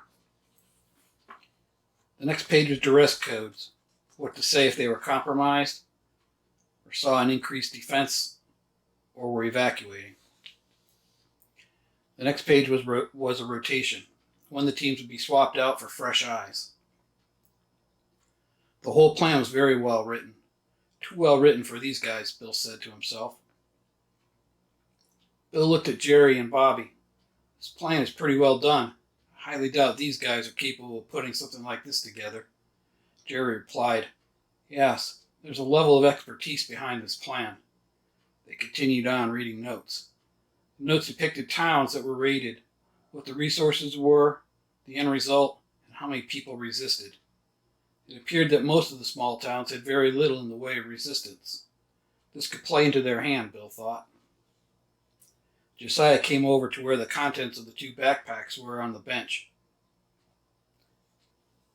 There were 12 meals ready to eat, or MREs, 2 packs of AA batteries, 2 jungle sleeping bags, 2 compasses, 2 of the MBI TR radios and 2 extra batteries, 1 AAA road map of Pennsylvania, 2 PVS 14 night vision devices with the adjustable headband, 1 Olin flare gun, 2 50-foot hanks of clothesline, 1 Ziploc bag of trail mix, 1 Ruger SR-22 pistol with 2 mags and a box of 50 rounds, 1 M&P Shield 40 cal with 3 mags,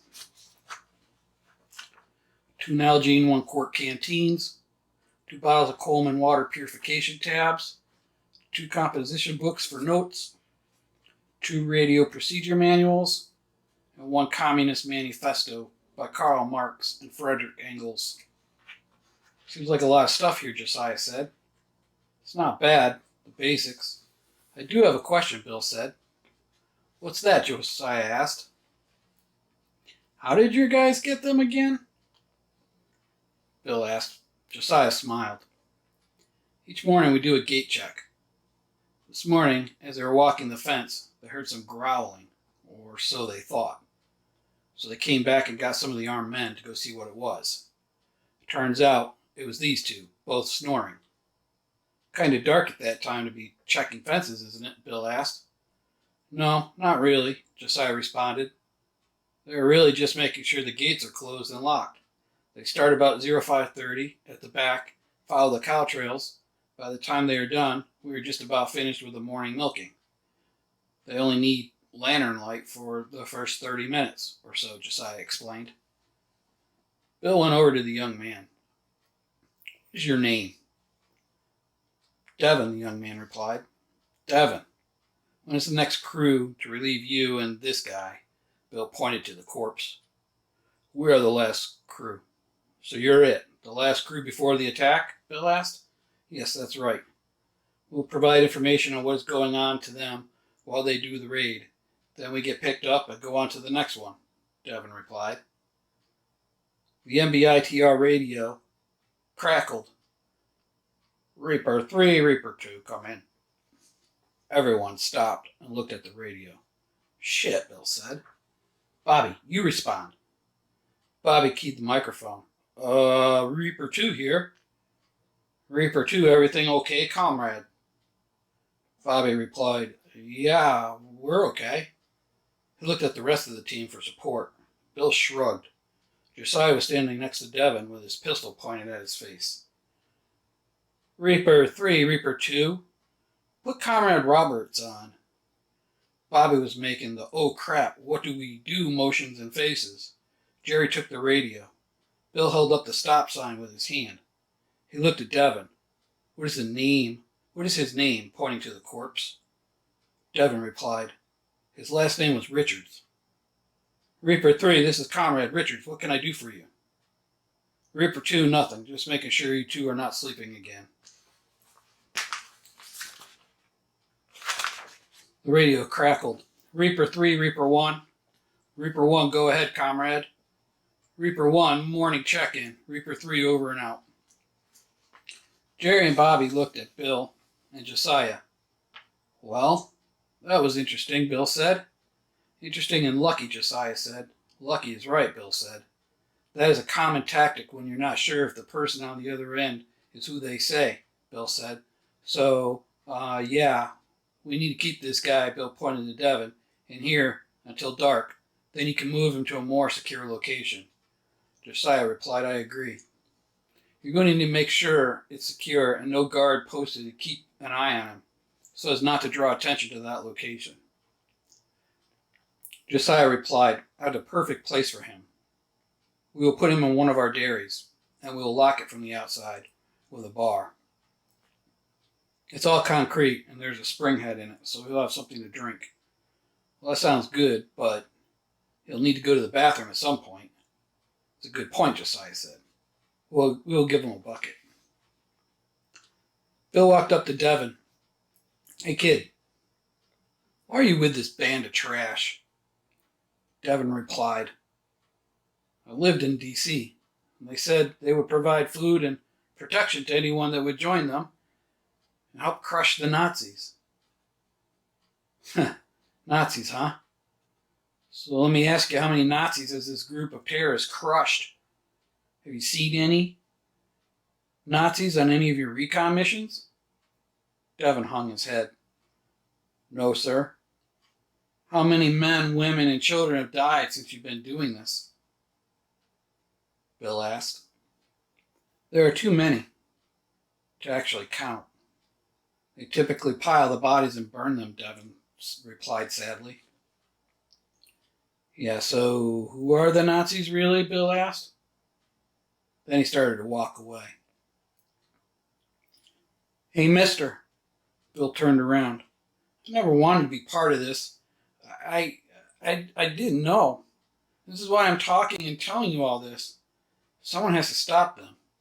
So if we open that door up and let you go, wouldn't you run right back to them and tell them all you've seen? Bill snapped. You need to pick a side, kid. They're good people. These Amish people never bothered anyone, Bill said. They told us the Amish were true Nazis and that they must be stopped. And you went right along with them, huh? You see any Nazis here, Devin? No, sir, Devin replied, again with a sad tone.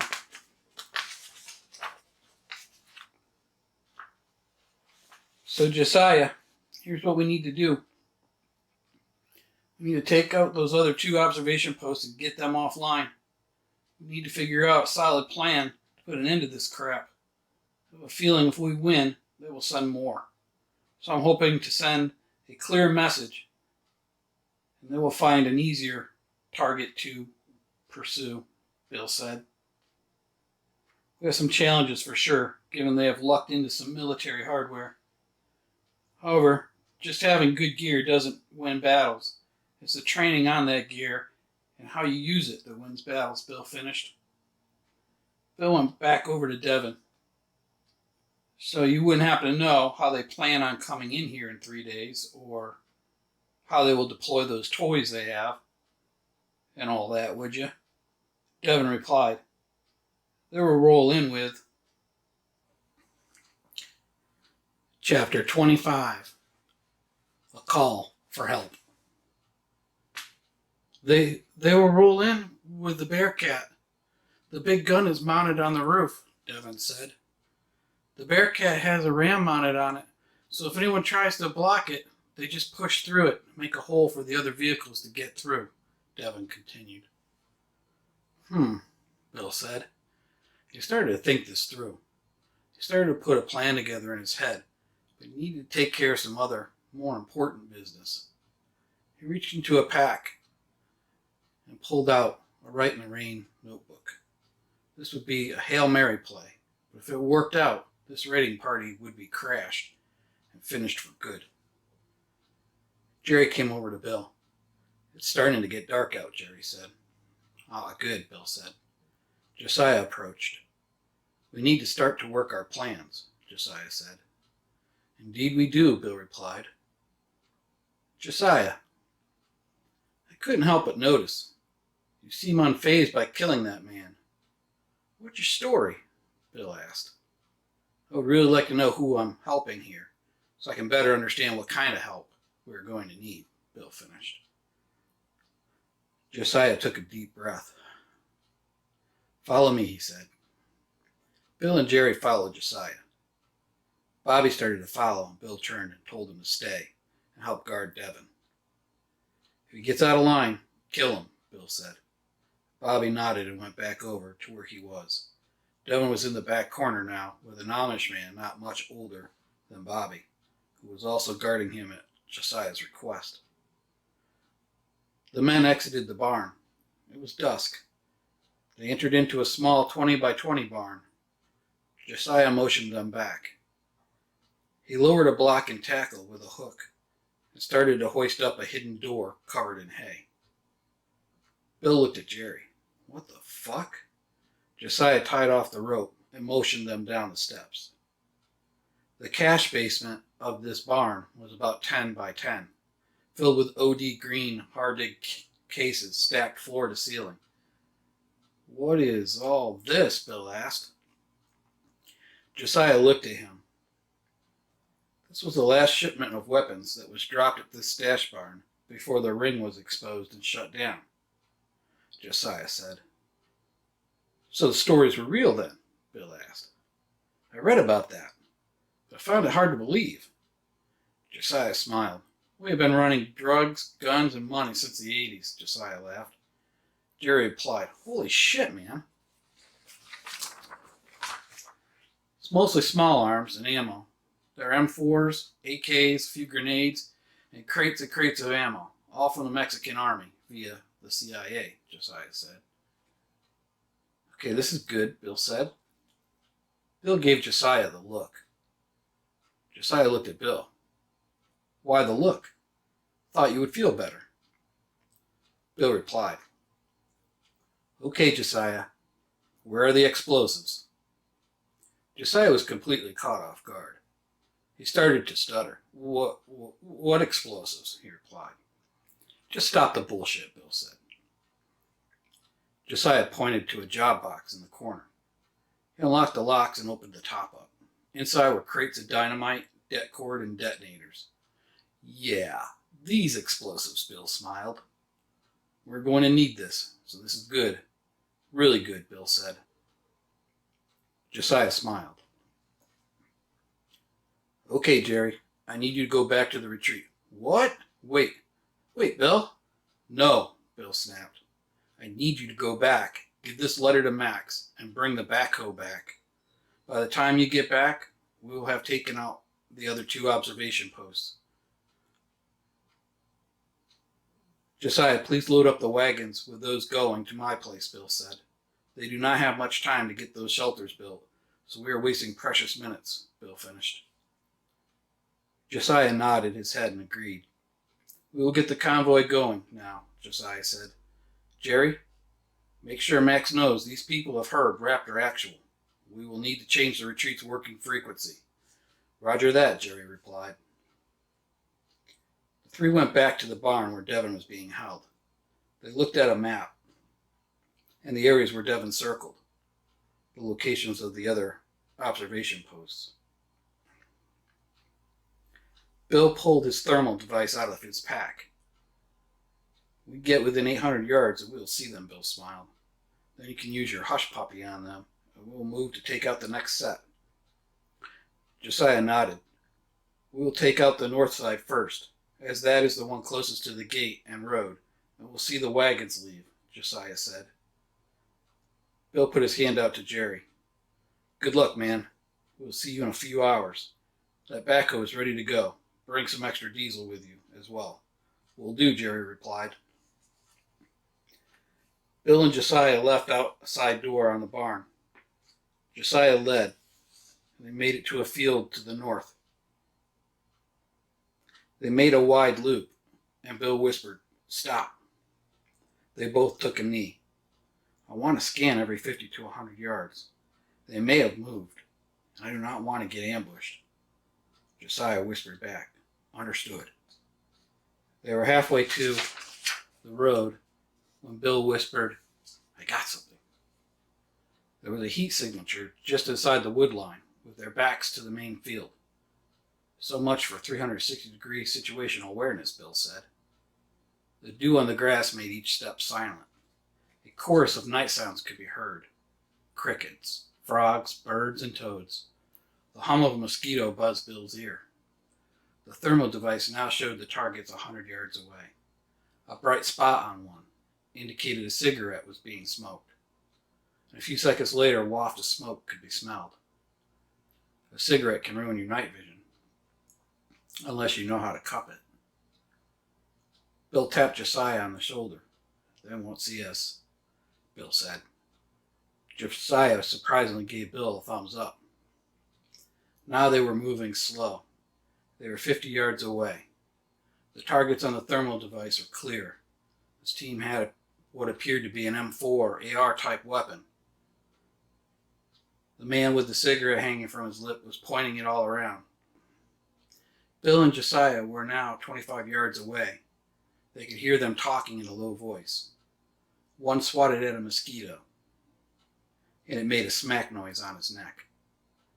The two Antifa members were enjoying a cigarette, swatting at mosquitoes and basically jacking around, when a twig snapped right behind them. They both spun around and were stunned by 500 lumen strobe. In an instant, they were gone. "Nice work," Bill said. Bill keyed up the mic on his handheld with 2 key-ups. A single key-up was replied. Jerry would be moving the convoy of buggies and wagons out. Bill and Josiah searched the OP and took everything in the pockets of the 2 Antifa members. They slung the bags over their shoulders and proceeded back to the barn. The last team was a bit longer of a hike, but was pretty much the same. As Bill and Josiah got into the field, Bill couldn't believe what he saw. He tapped Josiah on the shoulder. Josiah looked through the viewfinder of the thermal device, looked at Bill and shook his head and smiled. "What is that?" Josiah asked. It was all Bill could do not to laugh. That dumbass had his IR illuminator on his PVS-14 night vision. He's shining it all around. "If you hear me say down, just drop flat." They were closing in 75 yards, and then 50. They decided to approach on the side of the field and follow the hedgerow. As they were nearing the 15-yard mark, the field lit up. Bill and Josiah laid flat. The Antifa member came out of the hide and headed out into the field. He started to relieve himself. Then he started to squat down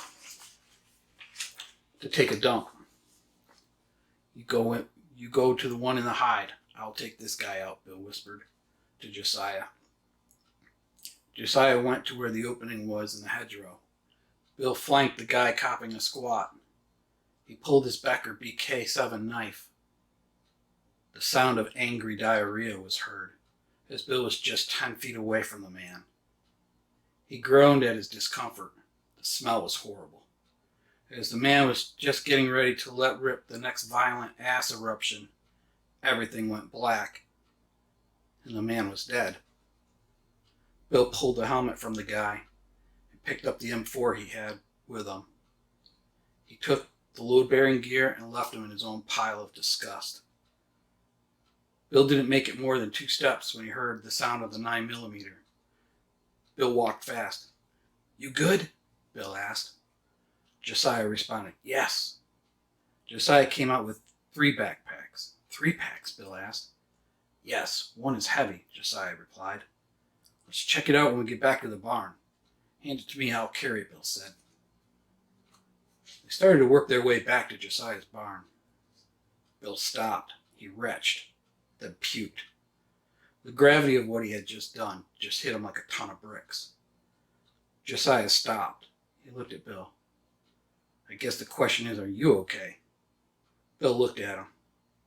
"I've done a lot of bad shit in my day. If you were to ask me 4 months ago if I would ever kill a man with a knife and leave him in his own pile of shit, I've looked at you like you were crazy." Josiah replied, "You did what you had to do. These people declared war on us. We did not do anything to them. We didn't even know who they were. So keep that in mind," Josiah said. I know. I don't think I will ever get used to this." Josiah spun around, then grabbed Bill. "The day you get used to this is the day you have lost your soul." Good people will have to do horrible things to survive. Pull yourself together, Bill. Bill held his hands up. I'm there. I just needed a minute. Good, Josiah said. Now let's move. The two proceeded back to Josiah's barn. They put 3 new packs on the bench. Bobby approached them. How did it go? He asked. Josiah replied, just like we planned. Bobby looked at Bill. Is that shit on your pants? Bill looked down. Damn it, Bill said. There was blood and shit all over his pants. I will send for someone to clean those for you, Josiah said. Thank you, Bill replied. What the hell happened out there, Bobby asked. Bill looked at him. Let's not talk about it now. I need to focus on our next steps. Jerry should be back in a couple of hours. Once he gets back, we'll have a lot of work to do. Josiah, we might want to move this guy to that dairy. We'll need every available hand to help us shore this place up. We're also going to have to build a trap. The ride back to the retreat was long and painful. Jerry was in the back of a wagon with one of the building crews. The Amish men did not speak to him. Every bump and pothole sent a shockwave through Jerry's spine. The rate they were going, it would be another hour, maybe 2, before they reached the entrance of the retreat. Jerry smiled to himself. Those folks growing up in the 1800s were tough people, he mused. The wagon hit another bump and jarred him back to reality. As they entered the final stretch, Jerry got his handheld out of his pack. He wanted to see how far out they would be before the LPOP watch called it in. And about a half a mile away, his radio crackled. Raptor 2, Raptor Actual. Cheryl responded. Raptor Actual, go ahead. There are several wagons heading our way at a fast pace. Roger that, Raptor Actual out. Jerry keyed the radio. Vulture 2, Raptor Actual. There are 8 wagons. I'll need to speak with Vulture 1 as soon as I get there. Please have the gates open to receive our guests. Roger that, Vulture 2. Vulture 1 is en route. Raptor Actual out. Jerry stood up in the wagon and motioned to the driver where to turn. Without a word, the driver complied. The caravan and wagons soon filled the entire common area. Jerry jumped out and went straight to the cabin. As he reached for the door flew open, nearly knocking him down. It was Sarah. Where is he? Jerry, is he okay? Why are you alone? Jerry got, whoa, easy, Sarah. I had to relay some information to Max and take the backhoe back. We have some really bad shit coming our way, so time is short. Max came up on the porch. What's going on, Jerry? Max asked. Jerry looked around. Let's go inside. Once inside, Jerry handed the note that Bill had wrote to Max. Max opened it and looked at it. He looked at Jerry. Is this for real? I'm afraid so, Jerry replied. Max flipped over to the next page. He studied it for a bit. Jerry reached into his pocket and handed Max a third note. The note read, So now you know what we are up against. We need to call for help. There is no guarantee for a response. From what we know, Liberty is under surveillance. They have already designated that town as heavily defended. I need you to switch our retreat frequency over to Blue Dot. They know about Raptor Actual, have written that into one of their logs. They just do not know who we are. I want to keep it that way. So I need you to go to the hide where we met Jerry and the group. Use the mobile in your Ranger to make this call. That's a 25-watt radio, so it'll reach out there. Switch to channel interop. Then you will read this 3 times. Wait for 3 minutes and leave. If you get no response, don't worry. Mayday, Mayday, Mayday. This is Whiskey Lima 1 to all Papa Mike units. Break. Large group of Antifa resource raiders en route to 41 degrees, 32 minutes, 34.4 seconds north, 77 degrees, 5 minutes, 58.4 seconds west. Break. Unit size 50 plus, armed with military weapons from State College National Guard Armory. Break. Vehicles: 1 Bearcat APC, several other soft military vehicles. Weapons: 3 M240 Bravos and 1 Browning M2, large amount small arms, break. Attack imminent, 4-8 hours. Repeat, attack imminent, 4-8 hours. Requesting support. Break. Whiskey Lima 1 out.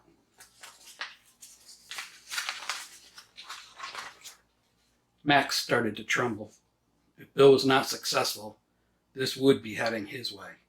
He was now responsible for all of this life that was now looking for places to sleep under the warm summer night. Chapter 26. Preparation. Max. Max, Jerry asked. Max snapped around. Yeah, sorry, Jerry. I need to get going. Remember to put the retreat on Blue Dot. Max shook his head, yes. Jerry ran out and started the old backhoe. He closed each gate as he left and headed down the road back to the Amish farm town. As Jerry crested the mountaintop leading into the valley where the Amish community was, he could see the ominous glow. Bollesburg was on fire. Seeing that made everything that was going to happen even more grave. Bill hefted the heavy backpack up on the bench. Bobby was standing next to him. What is it? Bobby asked. Bill replied, I think we have the missing piece right here. With that, he opened the pack. Sure enough, it was a Harris Falcon 3 AN PRC 117G. There was also a Panasonic Toughbook, laptop, interconnect cable, and solar charger. Bill stepped back. Oh shit, Bill exclaimed. Are you fucking kidding me right now? He said loudly. He looked up and said, Thank you, Lord. Thank you. Josiah came over. What's going on, Bill? Josiah asked. Bobby chimed in. What is the big deal? Bill looked at them. They both had smirks on their faces. What? Bill said. I don't know. Maybe you ranting and praying to God in your boxers and camo shirt for starters. Bill turned red. In all the excitement, he forgot his pants were being cleaned. Aw, a couple of funny guys, huh? Listen to me. That backpack is key to our win. Josiah furrowed his brow. I guess I do not get it, he said. That is a multi-band networking radio. It connects to that laptop so that you can gain battlefield awareness, Bill said.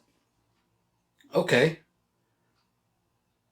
So that means, Bobby asked. That means if they have mil-spec drones, cameras on vehicles, we can see what they see. Wow, Bobby said. So you're telling me we could see anything that is on the network? That's right. Anything with this unit's encryption key, Bill said. I'm concerned, though. You kind of need to know how to set this up. That said, someone with knowledge on setting this up is in their ranks, Bill finished. Good point, Josiah said. So we have two choices here. We can fry the rest of the network and sacrifice this setup, or keep it and perhaps glean more of this gear from the rest of the convoy. We're going to need Devin to help us. I want a familiar face just in the off chance they bring up the camera on the laptop. Why is this the missing link? Josiah asked. Bill replied, I couldn't figure out how they were making the long-range communications. The smaller handhelds wouldn't transmit more than a few miles line of sight without a repeater. I see, Josiah replied.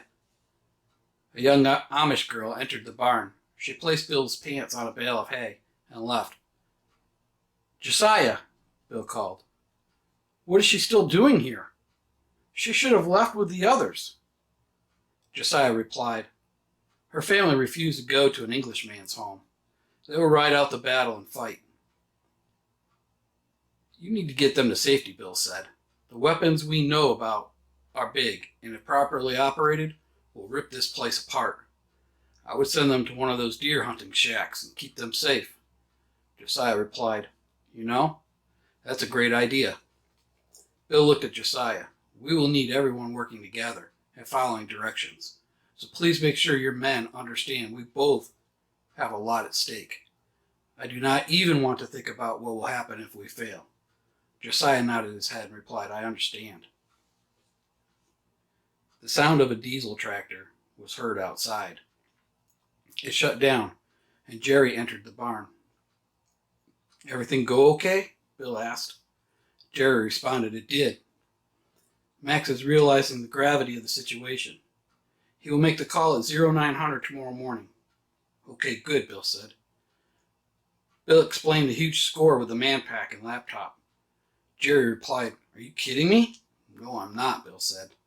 Someone has set them up with some of the most advanced electronics. It was the missing piece. I couldn't figure out how they would roll over these small towns the way they were, Bill said. It just didn't make much sense. Most of the folks around here are all hunters, pro-Second Amendment, not to mention the constables, sheriffs. They would roll in, wipe out the resistance, just loot the town, kill everyone so they wouldn't have any retaliation, and move on to the next target. My guess is they have military drones, the little ones like the Dragonfly, Bill finished. So what does that mean for us, Jerry asked. Well, Bill said with a smile, if I could get in that laptop, and I'm pretty sure that won't be an issue, we can see everything on the network. If they are running the drones, we can view the feed. Or, Bill paused, retest them. An evil smile came on the faces of the men. We can also initiate disinformation. But mostly, we will have up-to-the-minute information via the radio. Jerry pondered. Well, I guess I don't understand. Why weren't we able to intercept their communications like when Ricky and the boys were coming in on us? Bill looked at Jerry. That is a very good question. These radios are encrypted. Not only are they encrypted, they bounce across multiple channels in the network, so it would be very hard to get a lock on one. And when you did, if you were lucky, all you would hear is static or some other odd sound. Jerry replied, oh, I see. Another reason they could roll up on a town. Anyone listening wouldn't hear a thing. Nope. And the whole thing could be coordinated so the attackers would know the key targets to take out first, and the rest of the town would be a walk in the park, Bill said. Okay, we need to get some key things underway here. Bill looking at Josiah.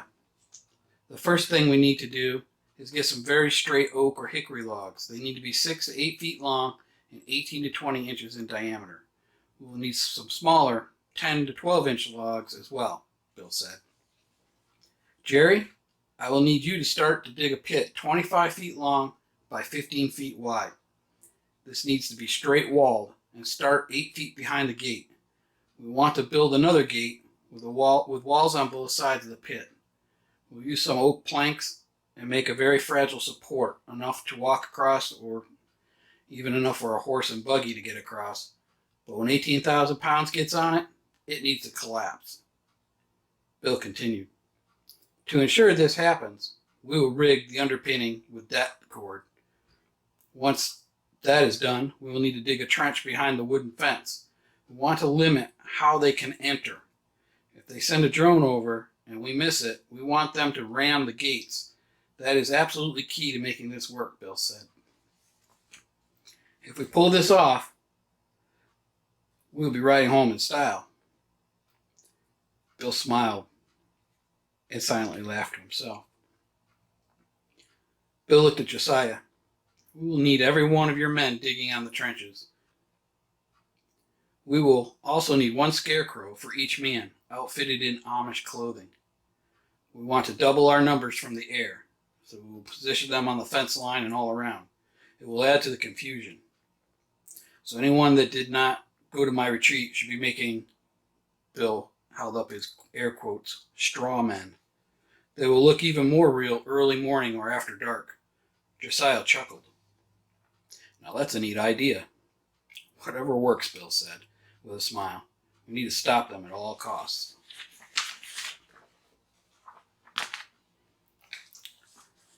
Max and Ricky climbed into the Polaris Ranger. They would be heading back to the scene where the group all met, helped a team of sheriff's trackers survive an ambush. Only one deputy made it home that day, and 2 bad guys were sent to hell. As they headed to the intersection, Max and Ricky paid close attention. There were a few homes along the way. Most had overgrown and were showing signs of disrepair. Both men wondered what became of the owners. They did not see any people out working in gardens or any real signs of life around the 10 homes between the retreat and the intersection. They made it to the location. An old logging road, since overgrown, led up to the area where the Overwatch hide was. "Ricky, take up a position and keep an eye out for any Klingons," Max said. "Roger that," Ricky replied. Max pulled out the scripted communication. He had been rehearsing it. Slow, clear, pause, he told himself. He keyed the mic. "Mayday, Mayday, Mayday. This is Whiskey Lima 1, break." He proceeded to read the message 3 times and closed with, "Whiskey Lima 1 out." He looked at his watch. He waited. He thought to himself, this is the longest 3 minutes. Ricky approached. "Was that for real?" Ricky asked. "I'm afraid it was," Max replied. "Let's get back to the retreat." Max was about to start the Ranger when 4 words came over the radio. "Papa, Mike, Mike. Copy." Max smiled. "Well, at least we know they heard us," Max said. Ricky replied, "The question is, who heard us?" Max's smile turned to a frown. "Good point." The two made their way back to the road. They started to head back to the retreat. They were approaching the area where Ricky and the boys had camped. Ricky tapped Max. "Go down there. Let's see if anyone's been there." Max pulled into the small camp. The camper was still there. Ricky got out and started to look around. "Everything looks like it was when we left it." Ricky got back in the Ranger. The two were heading out when Ricky yelled, "Stop!" At the base of a large pine tree was an ammo can. "That wasn't there before," Ricky said. "We would have seen that for sure." "Shit," Max said. "Let's go take a look." "Not so fast," Ricky said. "Could be a booby trap." "Let me check it out, Max." Max backed up the Ranger, and Ricky approached the ammo can. It was half tipped over between 2 large roots. He could see there wasn't a pressure switch under it.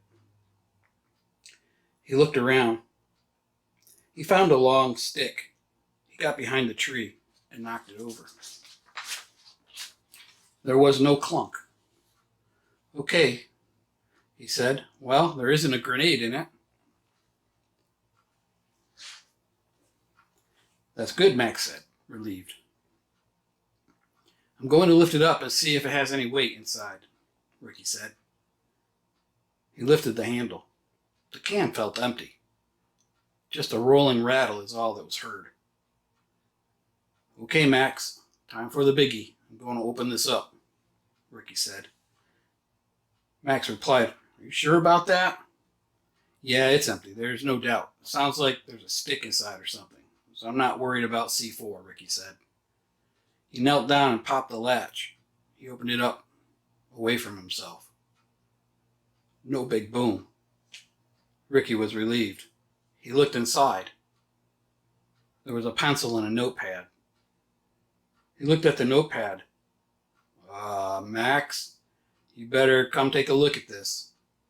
Max approached. He looked at the note. Damn it! The note read, 22:15 hours. 8 wagons, several Amish people at remote camp. 22:30 hours. Single man driving tractor left remote camp. 0 communication checks are being conducted. 0600, many work crews building a home. 0730, dog started to bark at me, backing off, will stay and observe. Damn it, Max said again. They have eyes on us. Yeah, this is not good. Not good at all. Both dog handlers are at the Amish farm, Ricky said. Not all of them, Max said. Who? Ricky asked. Max replied, Randy. She helped Bill train that dog, and she didn't like working the dog, so Bill just did the rest himself. But she knows the commands. Well, this is an emergency. But before we go, Max took the note and wrote a new one. 2200 hours. 3 Abram tanks showed up. 2230 hours. 3 Bradley fighting machines arrived. 0600. 200 troops have made camp at the retreat. 0730. Bugging out. You're on your own. Ricky laughed. I wish we had that. Max smiled. Me too. We need to get out of here and find this person. They both got in the Ranger and headed back to the retreat. Max and Ricky jumped out of the Ranger and headed into Bill's cabin. Sarah, we have an issue. What's going on, Max? We're going to need Randy to work Odin. Someone is watching our retreats. With Bill and Jerry away, we need to find them. Sarah digested what Max just said. Sarah looked at Sam.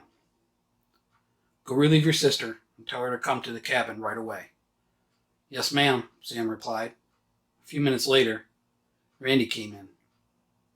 What's going on, Mom? She asked. Max and Ricky need your help. Randy smiled at Ricky. Okay, what do you need me to do?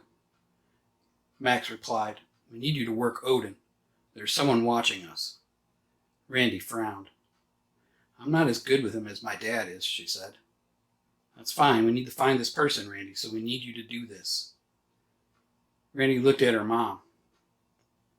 I will do it, Randy said. Sarah looked at Max. Max, you better not let anything happen to her. Max replied, I do not intend to let anything happen to anyone. Randy got the harness and tracking lead. She went outside and started to put it on Odin. Just like old times, buddy, Randy said. Odin licked her face. Ricky came out on the porch. You ready to go? Randy replied, yes. They headed up the trailhead behind Max's cabin and started to let Odin work. Suk, Odin, Randy commanded. Odin looked at her and wagged his tail. Suk, Odin. Odin complied. He started to zigzag and smell the air. They were working their way along the back ridgeline when Odin put his head down and dug in. It was very hard for Randy to keep him under control. As he moved down the trail, he started to pull more and harder. She commanded, Foos, Odin. He did not listen. She reeled him in and grabbed a hold of the handle on the harness. Odin was pouncing and barking. Well, Randy said, whomever you're looking for is close. Max looked at Ricky. You ready, Ricky? Ricky nodded his head. Good to go. Max looked at Randy. Go ahead and release Odin. Randy unclipped the lead, held her hand out, and commanded Odin. Hurrah, Odin! Odin took off at a dead run, with Max and Ricky pushing up behind him. Randy pulled the XD 9mm she was wearing and followed them. There were 2 shots fired, then yelping, then nothing. Then rapid fire from Max and Ricky. Randy hit her knees and began to cry. Chapter 27. Splinter Cell. From a distant, dark, almost tunnel-like effect, the words, Randy, Randy, Randy. She snapped to. It was Ricky. We need you up here right now. Randy struggled to her feet. She ran. There was Max, a man down, and a still latched on to the man's leg, a very much alive German shepherd. I heard him yelping, Randy said. Then nothing after the shots, Max replied. That vest Jerry's wife Amanda gave you was Anka's ballistic vest. He yelped because this son of a bitch shot him in the vest point blank. I'm sure he has some broken ribs, but he'll be okay. Now please call him off. He won't let me get close enough to search this asshole, Max said. Randy commanded Odin. Ouse, Odin! Odin did not listen. Ouse, Odin! Odin released and came back to Randy. He was limping. She checked him thoroughly, and sure enough, there were 2 holes on the side where the bullets went in the vest, but she felt there was no penetration. She was relieved. Odin winced and cried when she ran her hand behind the vest. It's okay, Odin. We need to get you home, Randy said. Max looked at Ricky. I need you to go get the ranger. You need to take Odin and Randy back. He needs to be checked out. Understood, Ricky replied. Max looked at Ricky. No, I don't think you understand. That dog isn't here when Bill gets back. If he doesn't kill me himself, he will wipe out whomever sent this guy. There will be no stopping him. Ricky shook his head. Got it. He left and cut through the woods. Max began to search the man. A wallet would reveal his name was Ronald Meeks from Maryland. He wore black pants and a mossy oak hoodie. He had a Beretta 92F 9mm pistol. Max scoured the road looking for a hide. About 50 feet from where they saw him run out of the brush, there was a small ground hide the man had built. Max studied this carefully. There was a backpack, binoculars, a small Esbit stove with a 2-cup percolator on it. Max packed this all up and brought it back up to the corpse. So who the hell are you, Ronald? And why are you watching us? Max pondered. Max started to dig through the backpack when he heard the ranger tearing up through the wood roads. Randy helped Odin into the back, and they raced off back to Bill's cabin. Max looked back at the corpse. Well, Ronnie, Max said, it's better this way. You won't have to face that dog's owner. Max continued to look through the backpack. There was a radio, just like the one Max had, a notepad, some dry food, some MREs, some Antifa propaganda, a hammock, rainfly, 2 canteens, a book on wild edibles, and a map of the state of Pennsylvania. Max dug around some more in the pack. There was a long round pouch. He opened it. A silencer was observed. He opened the notebook. He began to read. Told about the towns and key leaders of those towns. Told how the man would infiltrate the town and assassinate mayors and their wives and kids. Told of a special group he was part of, called the Reapers, and about their mission. And it told about how they killed everyone on the road leading to the retreat. It told about ambushing a woman named Cheryl at an LPOP overlooking a hardened hunting camp. And then how he met her and her husband just a few days earlier. It told of retreat's logistics, and where they were hidden, and how they gave him a radio, and how stupid they were to think the Reapers would spare them when they initiated the takeover of the retreat. Max radioed Ricky. Bring the ranger back up here on the double, Ricky replied. Roger that. Ricky arrived. He helped Max load up the body and then debriefed Ricky. Ricky looked at Max. What the hell is going on here? Why would anybody do that? Why wouldn't they tell us? I don't know, Max said. This whole thing is out of control. Where did you take Odin? He was at Bill's cabin, Ricky replied. Okay. Who's on radio watch? Ricky replied, Cheryl is. Greg is on LPOP 2, and Tracy is on LPOP 1. Ricky finished. Okay, so my guess is, if we go and visit those homes up the road, this notebook is legit. We should see some dead bodies. This is a big setup. Should have never let those 2 come here, Max said. Ricky looked at Max. Before you write them off, we should hear them out. You have no idea why they did this. You and Bill have been nothing but good to them. Hell, all of us. If it wasn't for you 2, who knows where any of us would be right now. I hear you, Ricky. But now with all these Amish here, we are sitting ducks. We're going to fall back and move them all to my retreat area for now. Sarah isn't going to like this one bit, Max said. Yeah, good luck with that, Ricky replied. This is really fucked up, Ricky said, looking at Max. Well, we need to see what's up with those homeowners. If they are all killed, then this splinter cell is going to make a play here real soon. That raiding party will be hitting that Amish town in less than 48 hours. They may know Bill is there. They may know we are down fighters too, Max said. Jerry finished the pit. It was 25 feet by 15 by 10. The Amish built a light cribbing made from 2x2s and 2x10 oak planks. They erected walls from the 10-inch and 12-inch diameter logs. It created a big, beefy gate. The final touch was det cord all around the underpinning. The look was that of a big box. The main gate was rammed. By the time the driver realized what was going on, the Bearcat would be in the pit. The rest of the convoy could be dealt with. Some metal milk cans full of nails, rocks, glass would be positioned against trees with a stick of dynamite in each one. This would rip apart the softer skinned vehicles and anyone in or on them. He was on the second failed login attempt. He mused when the loading desktop screen came on the system. Bill placed a piece of electrical tape over the camera on the laptop. Bill quickly changed the admin password on the system and started to poke around to see what he could see. The system complained that the interface cable was unplugged, kept trying to sync with the network it was not connected to. Bill validated the attached devices. GPS module was active, wireless was on, the battery was at 50%. We will need to charge this, Bill said. Bobby got the solar charging panels out. Let's get it set up, Bobby said. Bill followed Bobby outside. I wish I had my tools, Bill said. What kind of tools? Bobby asked. Just some toys to capture some packets and let me see what's inside. I'd like to get to know the system before we are engaging the enemy, Bill said. We will let this charge, and then tonight just before dark, we'll connect the laptop to the radio and see what it can see. Sounds like a good plan, Bobby said.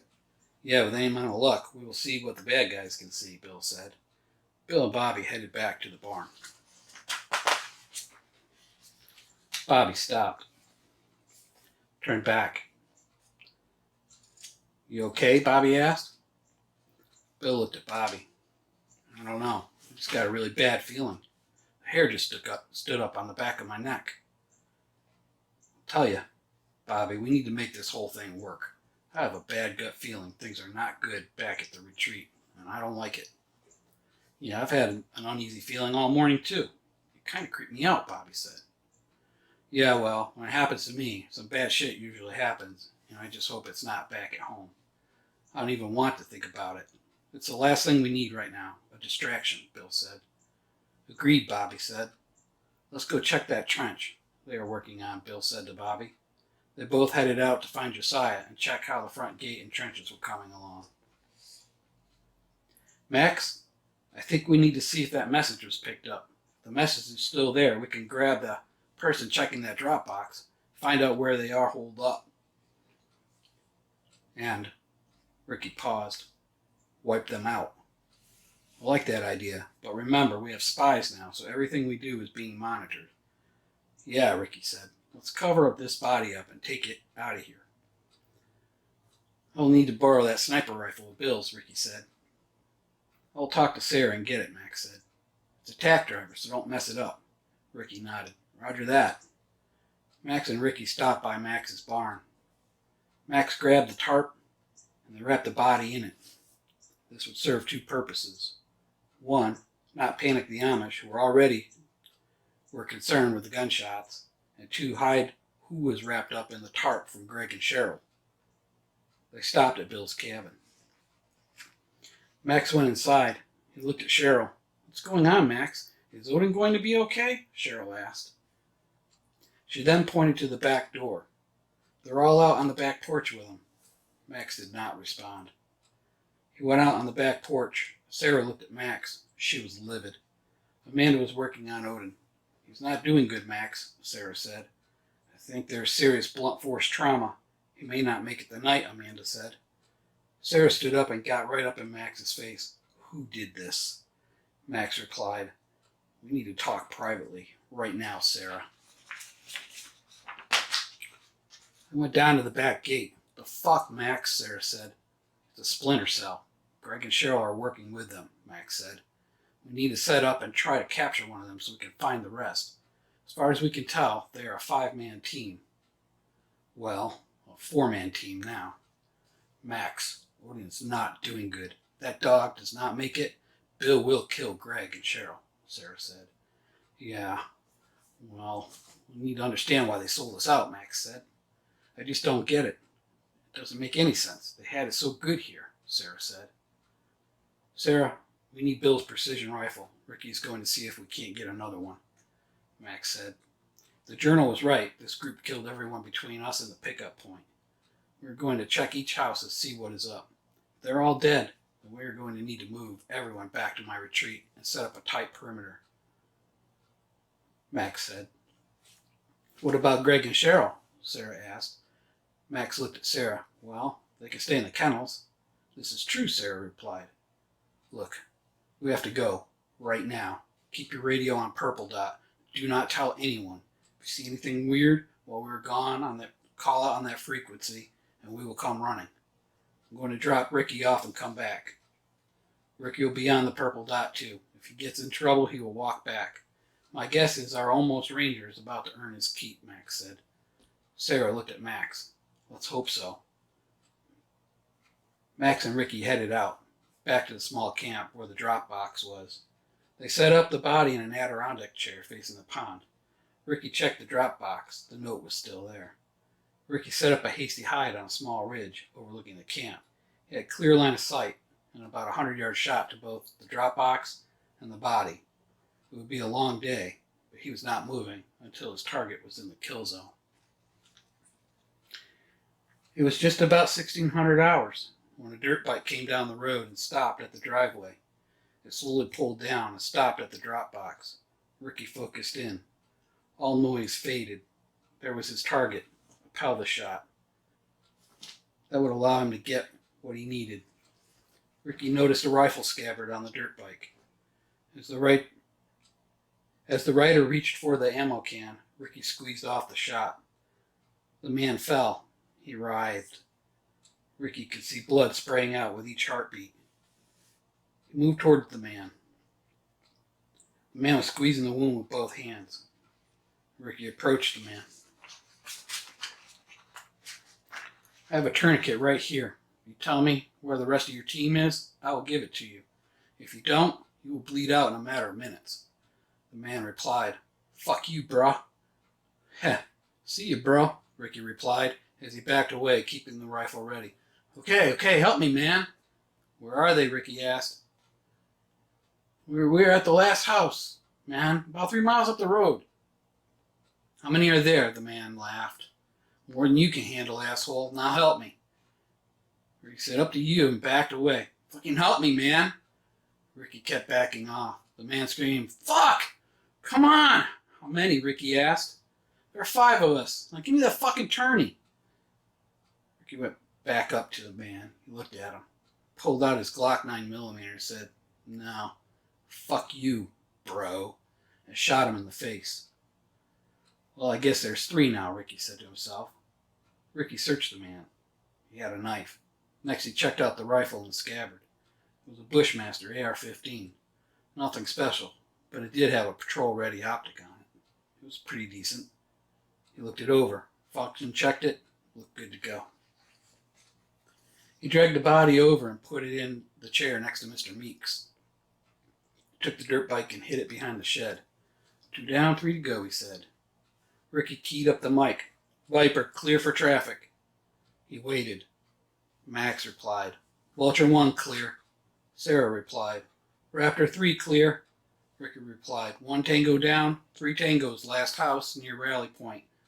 Vulture 1, copy, hold position, will extract, 1800 hours. Roger that, Viper out. Ricky went back to his hide and got in position. It was about 45 minutes later when there was a rumble, the sound of dirt bikes coming down the road. Ricky knew he would have to be quick. As the trio of bikers made their way down the driveway, they stopped. One pointed to the 2 guys looking at the pond. He toppled over, crashing into the guy next to him. Ricky shot again. The next biker fell to the ground. Ricky grabbed the AR-15 and approached the bikers. As he got close, he put a round into each one. Then he pulled the helmet off the third man. You're all fucking dead, asshole. All of you. Ricky smiled. I think you got that backwards, buddy. Ricky put the muzzle of the AR-15 on the man's head and pulled the trigger. He searched the bodies. He recovered 3 Glock 9mm. Viper, clear for traffic. Max and Sarah replied. Clear. 5 tangos down. Need extract. ASAP, Max replied. Roger that. En route. Max arrived at the small camp. The scene was grisly. Ricky had dragged all the bodies to a pile and had doused them with gasoline, stacked wood all on top of them, and lit them on fire. He was standing there watching it burn, almost in a trance-like state. The smell was terrible, the image even worse. Ricky, you all right, brother? Ricky spun around. Yeah, I'm fine, Max. I just killed 5 people and burned their bodies. Good to go. Ricky had a look about him. A changed man. Let's check that house out, Ricky said. They both got in the Ranger and headed down the road. They got to the last house. The sun was setting. As they drew near, the sound of whimpering came from the home. They headed around back. A deck with a sliding door busted led into a split-level ranch. A woman clutched a dead boy. The lifeless body of a man lay slumped in the hall. Upstairs, a baby girl lay lifeless with a pillow over her face. They came back down. The woman screamed, "Get out! Get out!" They backed out of the house of horror. They would check each home on the way back to the retreat. Each chapter in this nightmare more gory than the next. I fucking hate these people. Those kids never did anything to anyone, Ricky said. You were right, Ricky. Just think, that was coming to us. You stopped that hell from getting to our families, and those Amish folks. You sent that evil to hell, Ranger. Well done, Max said. They made it back to Bill's cabin. They shut the Ranger off. They entered the cabin. There was sobbing. Deep, painful sobbing. Max went out on the porch. The lifeless body of Odin was being rocked back and forth by Randy. Where's Cheryl? Max asked. Amanda, through tears, pointed down back. She went with Sarah to help her. No, Max replied. He didn't even make it off the porch when a gunshot was heard in the woods. Damn it! Max ran back in the cabin. He grabbed the radio. Vulture 1, Raptor 2, come in. There was nothing. The radio crackled. Raptor 2? It was Ricky. This watch has been relieved. Damn it, damn it, damn it, Max replied. Raptor 2, pull back to the cabin. Roger that, Ricky replied. Okay, let's get this radio set up and connected to the laptop, Bill said. It was just about dark. Bill doubled over.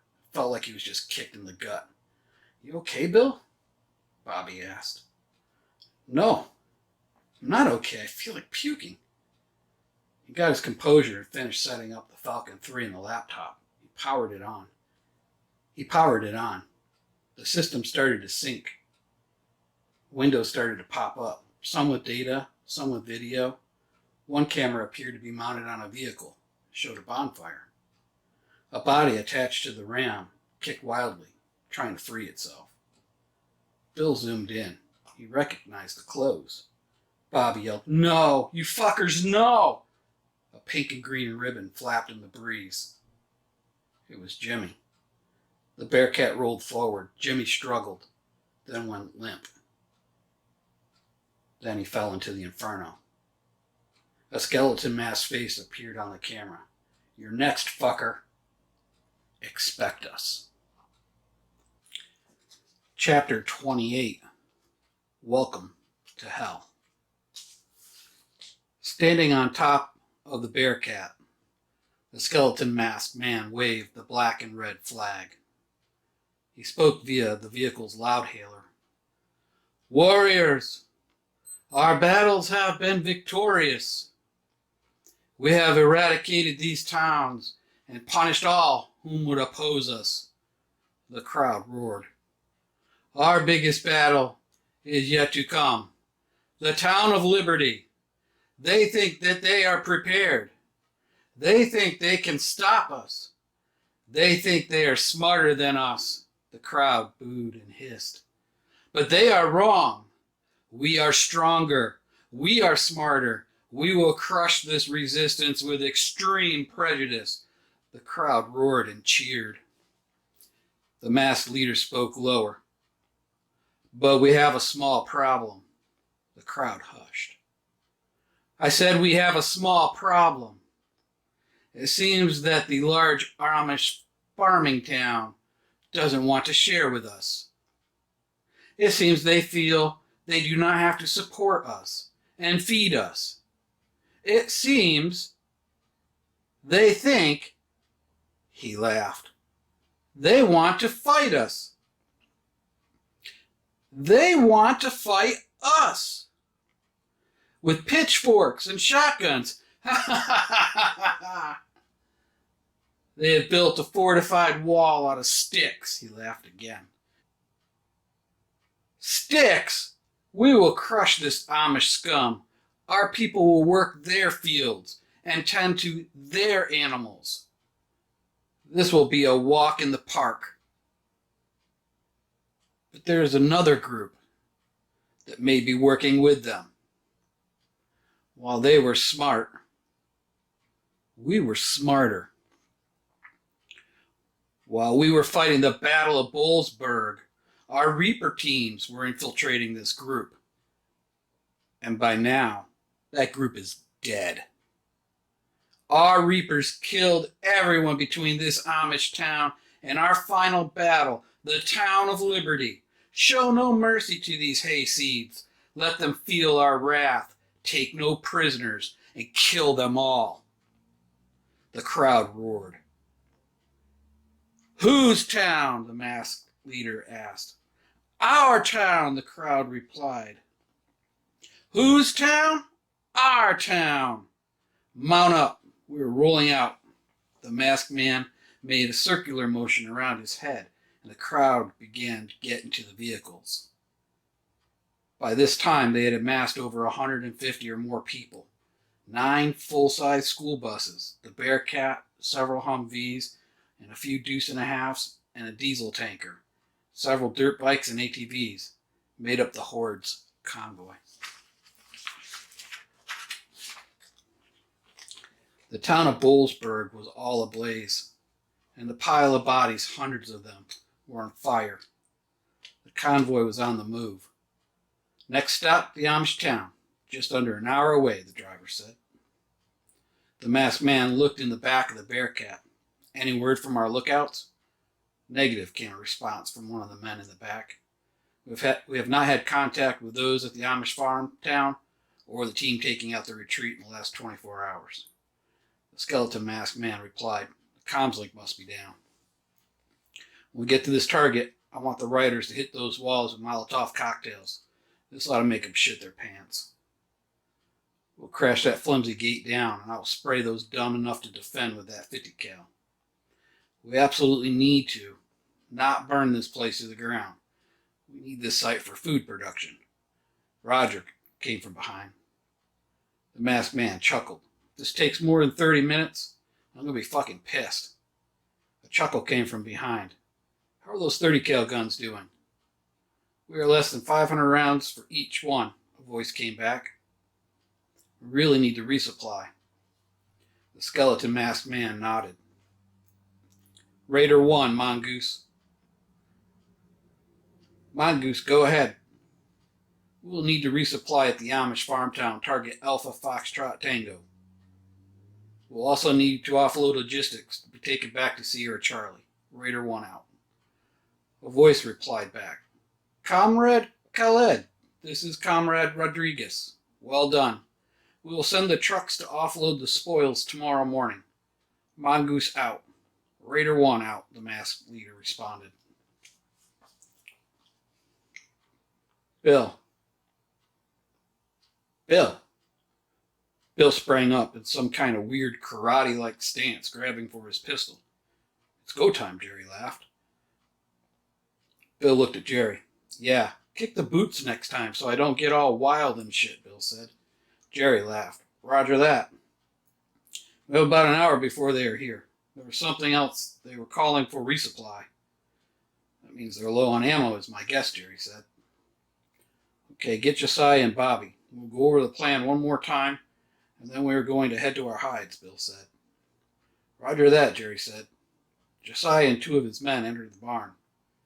They had made a model of the Amish farm town on a large sheet of cardboard and used push pins to mark out the defensive positions, where the sniper teams would be, and when to blow the can charges, and when to detonate the det cord for the bearcat trap. Josiah spoke up.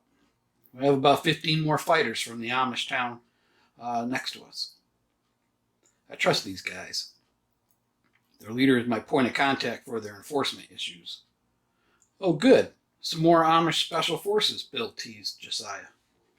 Josiah laughed. Well, the joke is about to be on those bad people. They think they are going to roll over us, and they are not expecting us to have AKs and M4s. No, I'm sure we have the element of surprise, Bill said. They're thinking you're coming at them with pitchforks, Bill chuckled. Josiah handed out some GMRS handhelds. Where did these come from, Bill asked. Josiah smiled. From the Amish armory, he laughed.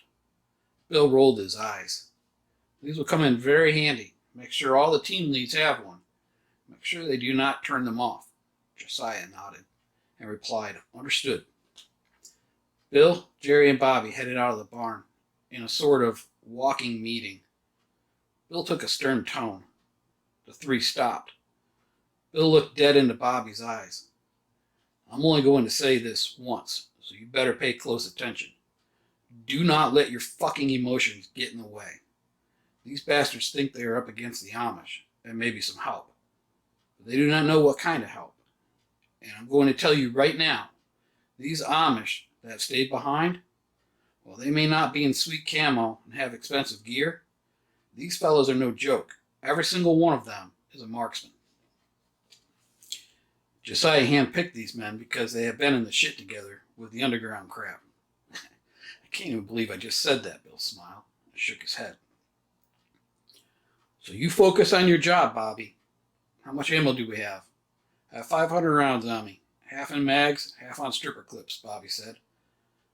That ACOG is good to go, so make every shot count. The first sign of fire in your direction, scoop, Bill said. Jerry? Same here. 500 rounds, half loaded in mags, rest on stripper clips. Okay, Bill said. I have 250 rounds of the .338 Lapua. This rifle is good out to 1,500 yards, but since I will not have a spotter, I want to keep it at about 800 yards. If there are gunners on tops of any vehicles, those are our primary targets. If there are no gunners, then we focus on the drivers. If they have up-armored Hummers, move on to another target. We will want to disable any non-mill vehicles, so I'll be working on that as well as turret gunners, Bill finished. Are there any questions, Bill asked. Bobby and Jerry were silent. Your radio's good to go, Bill asked. Roger, Bobby responded. Good, Bill said. Keep radio chatter to a minimum. Our rally point is that hunting shack I'm in. Make damn sure you get a key up or a roger for me. I do not want any friendly fire incident, Bill said. Jerry and Bobby both replied, Roger that. Final reminder.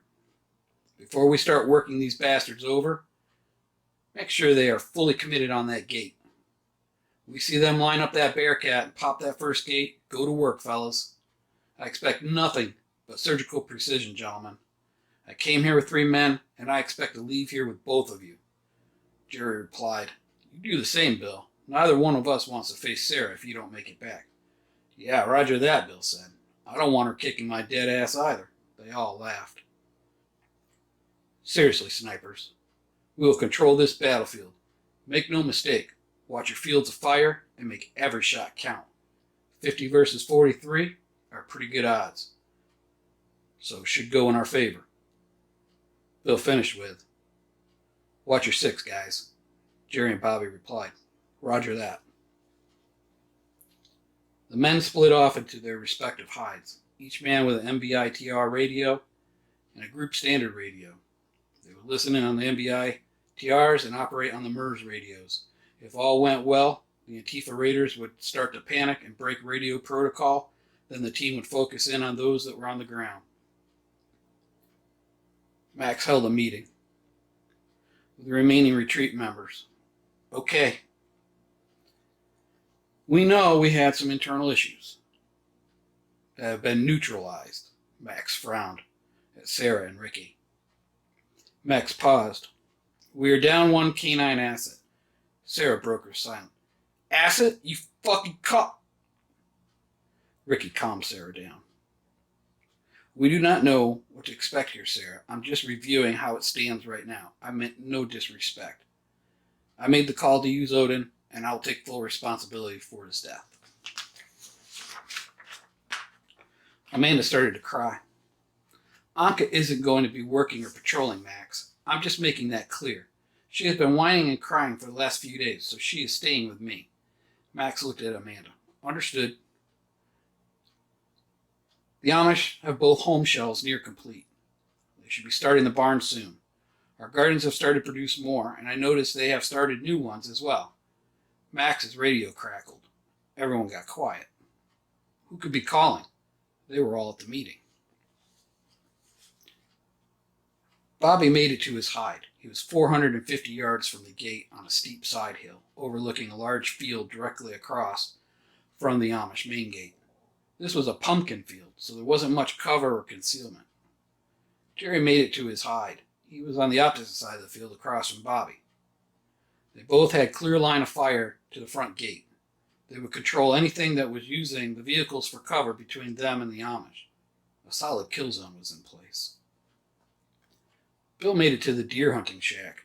It was 18 feet off the ground on giant 8x8 beams. This thing was sturdy and solid.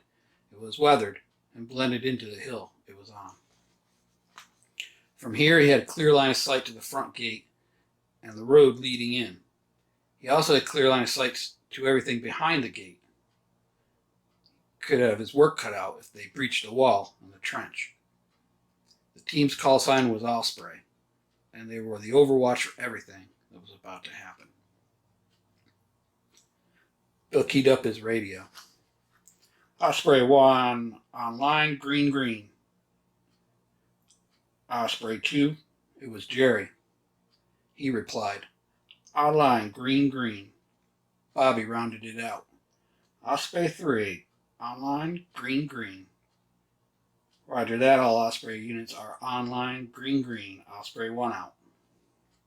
This let the team know that all of their gear was green or good, and that they were ready. Online meant they were in their hides and no issues.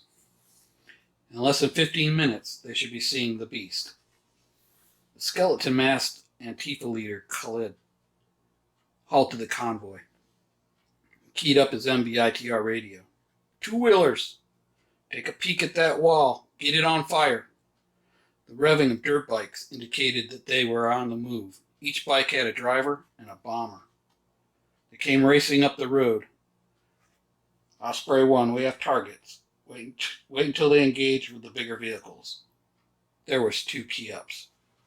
The bikers hurled the Molotov cocktails, and the wooden barrier started to burn. There was some sporadic gunfire from the Amish, but no hits on the riders. The Bearcat started to belch some death metal over its loudspeaker, a calling sign of these demonic killers. Bobby and Jerry could hear the music. It was go time. The barriers were on fire. The Bearcat swung wide and faced the front gate. The Hummers fell in alongside in a V shape. Then the buses entered into the field in a line. The music stopped. Khaled, with his skeleton mask, boomed over the loudspeaker. We came and asked you to support us. You refused.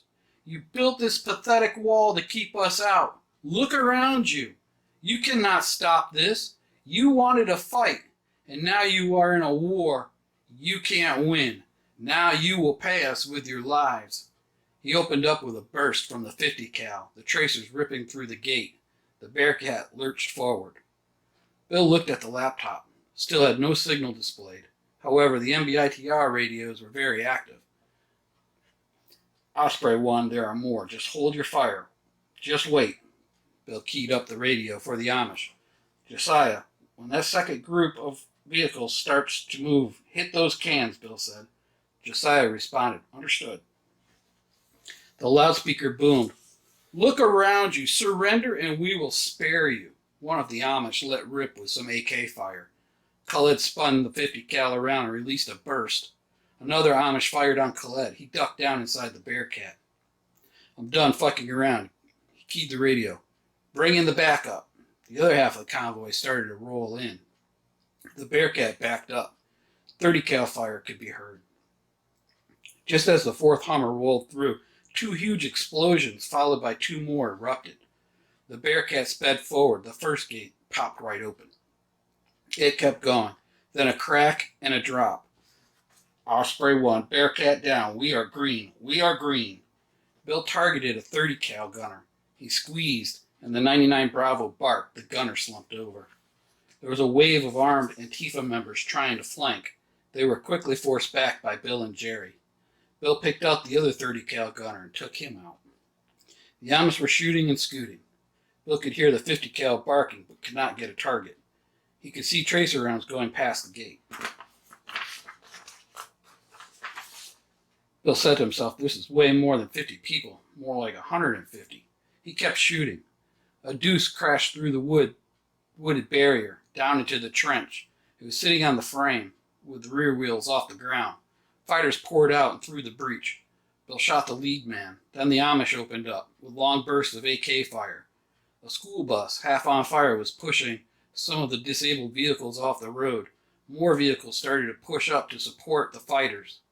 Bobby shot the driver and the bus crashed into the barrier and flipped on its side. The emergency doors popped open and more fighters poured out. Holy shit, Bobby said to himself.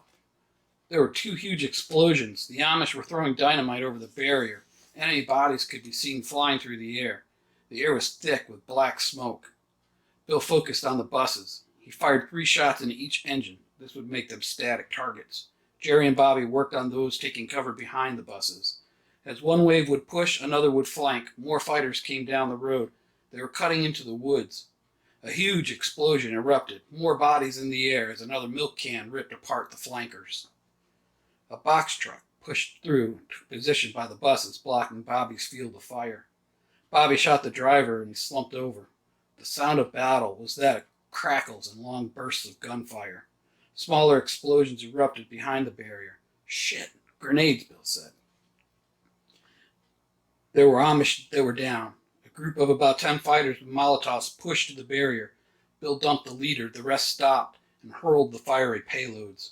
More of the barrier was on fire.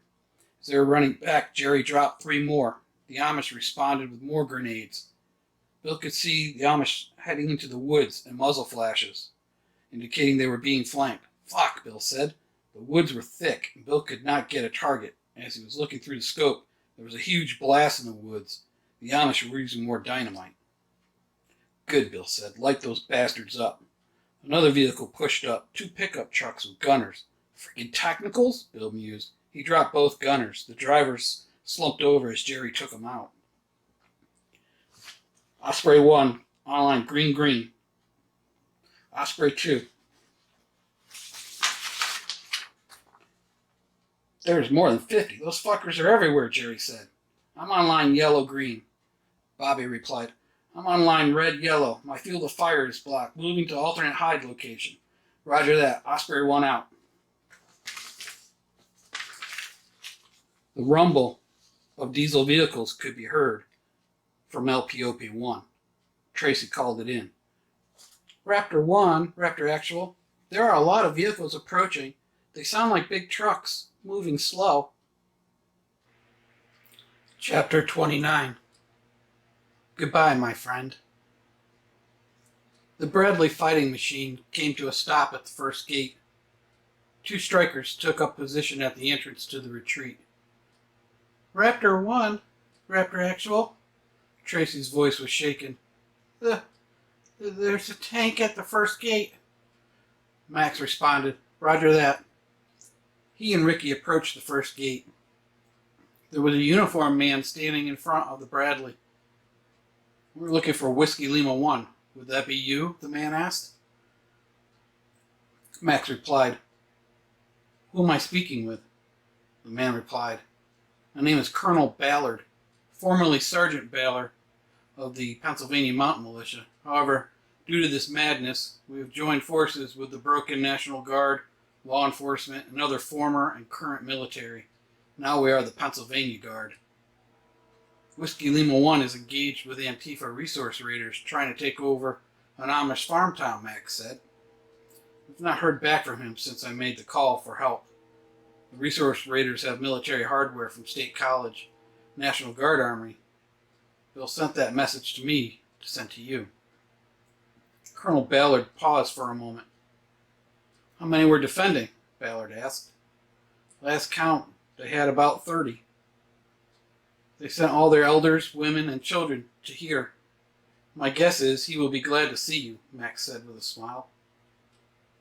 Ballard keyed his radio. Javelin 1, Rhino 5. Rhino 5, go. Rhino 5, we're going to join the party at the Amish farm town. I want you and Rhino 4 to stay behind and secure this area. No one in or out until we return. Copy, Javelin 1. Rhino 5 out. Ballard looked at Max. What MERS freak is he on? Max replied, he had us all switched to Purple Dot. Ballard replied, excellent. You guys have done a great job securing this area. We took out the observers in Liberty, found their notes. Between the notes and Bill's Mayday, we were convinced it's time to put an end to this nonsense.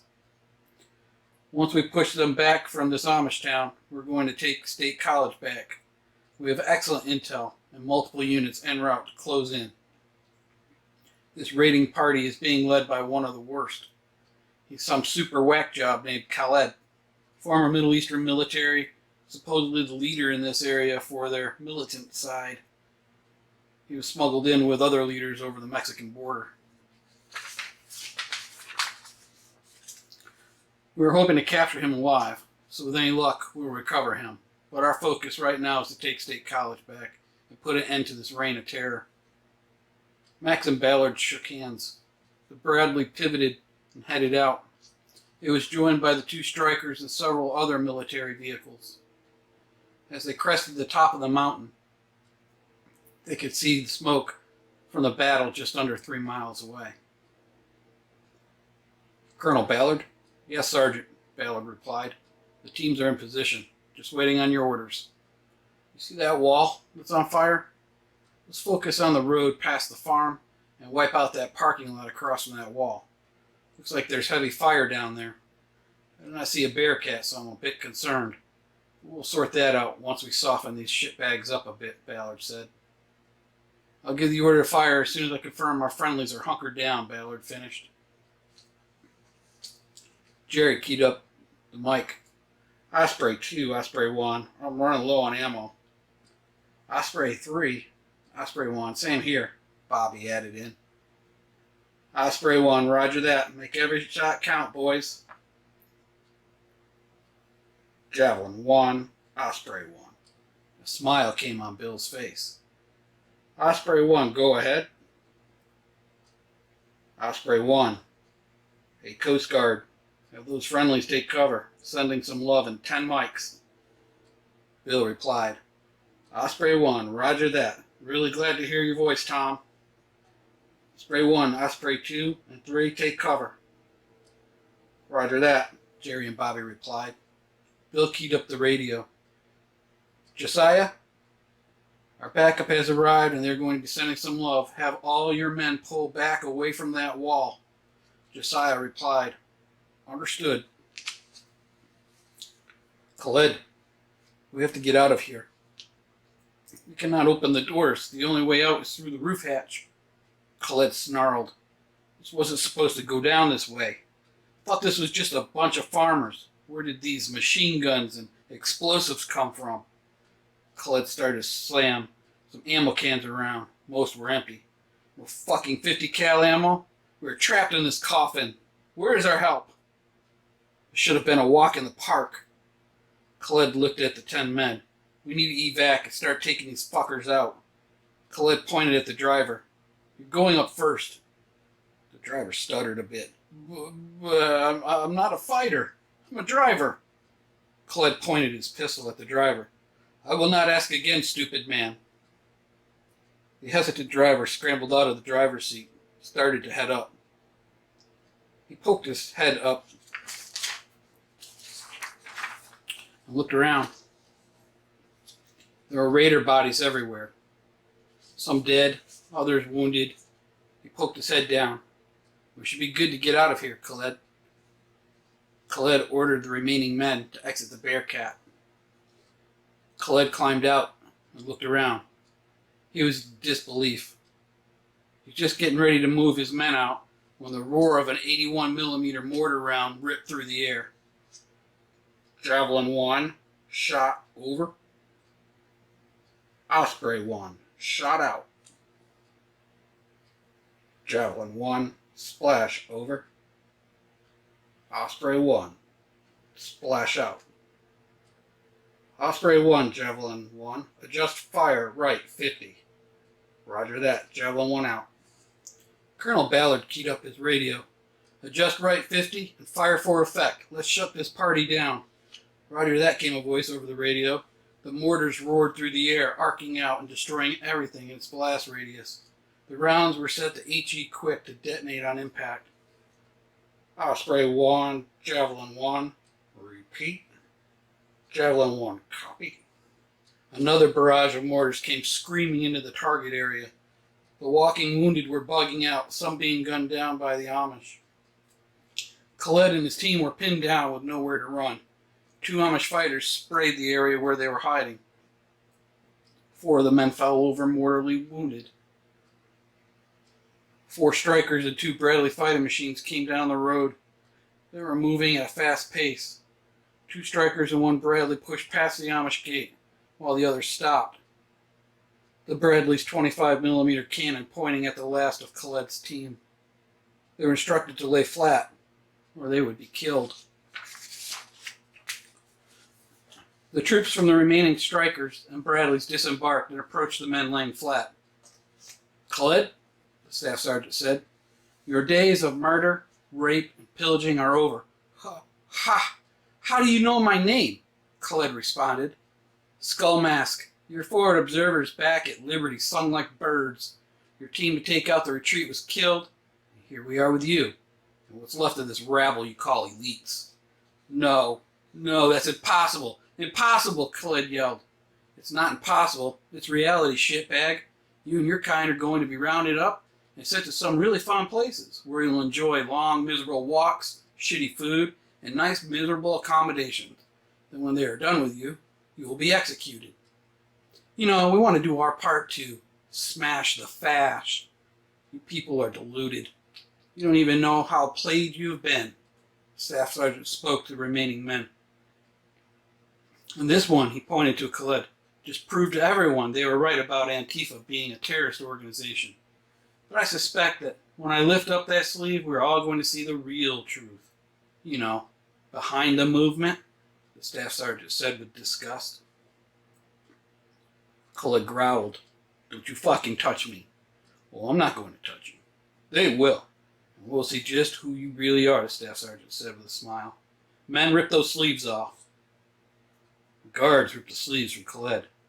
On the right arm was a mural of Osama bin Laden. On the left, a crappy facsimile of the ISIS flag. Yeah, just exactly what our intel told us there would be. Well, Khaled, you're going to understand terrorism firsthand. And when the American patriots are done with you, the others that are here in the U.S. doing the same thing will shit themselves when they hear your story. Load 'em up, Ballard ordered. Bill looked around. The level of destruction was overwhelming. There were bodies everywhere. He said to himself, this is just like when it's storming on one side of the road and the other side is sunny. Josiah came up to the group of men. Bill introduced Josiah to Colonel Ballard. How many men did you lose? Ballard asked Josiah. Josiah replied, we lost 10 men and I have 12 more wounded. Most were lost when they threw grenades. Your men fought hard and held off superior numbers, Ballard complimented. Josiah looked at Bill. Well, we had some good overwatch. Bill smiled. Ballard looked at Bill. Yeah, my shipmate here is a pretty good shot. My mom's alive today because of him. I will never forget that day, Boats. He held his hand out, and they shook. I'll never forget this day, my friend, Bill said. Thank you and your men. We were running low on ammo, and then all hell broke loose. Yeah, well, we were on our way to State College. There's some men back at your retreat. They'll be joining us soon. Once they get here, we will be on the way. Bill handed the Falcon 3 and the laptop ruck over.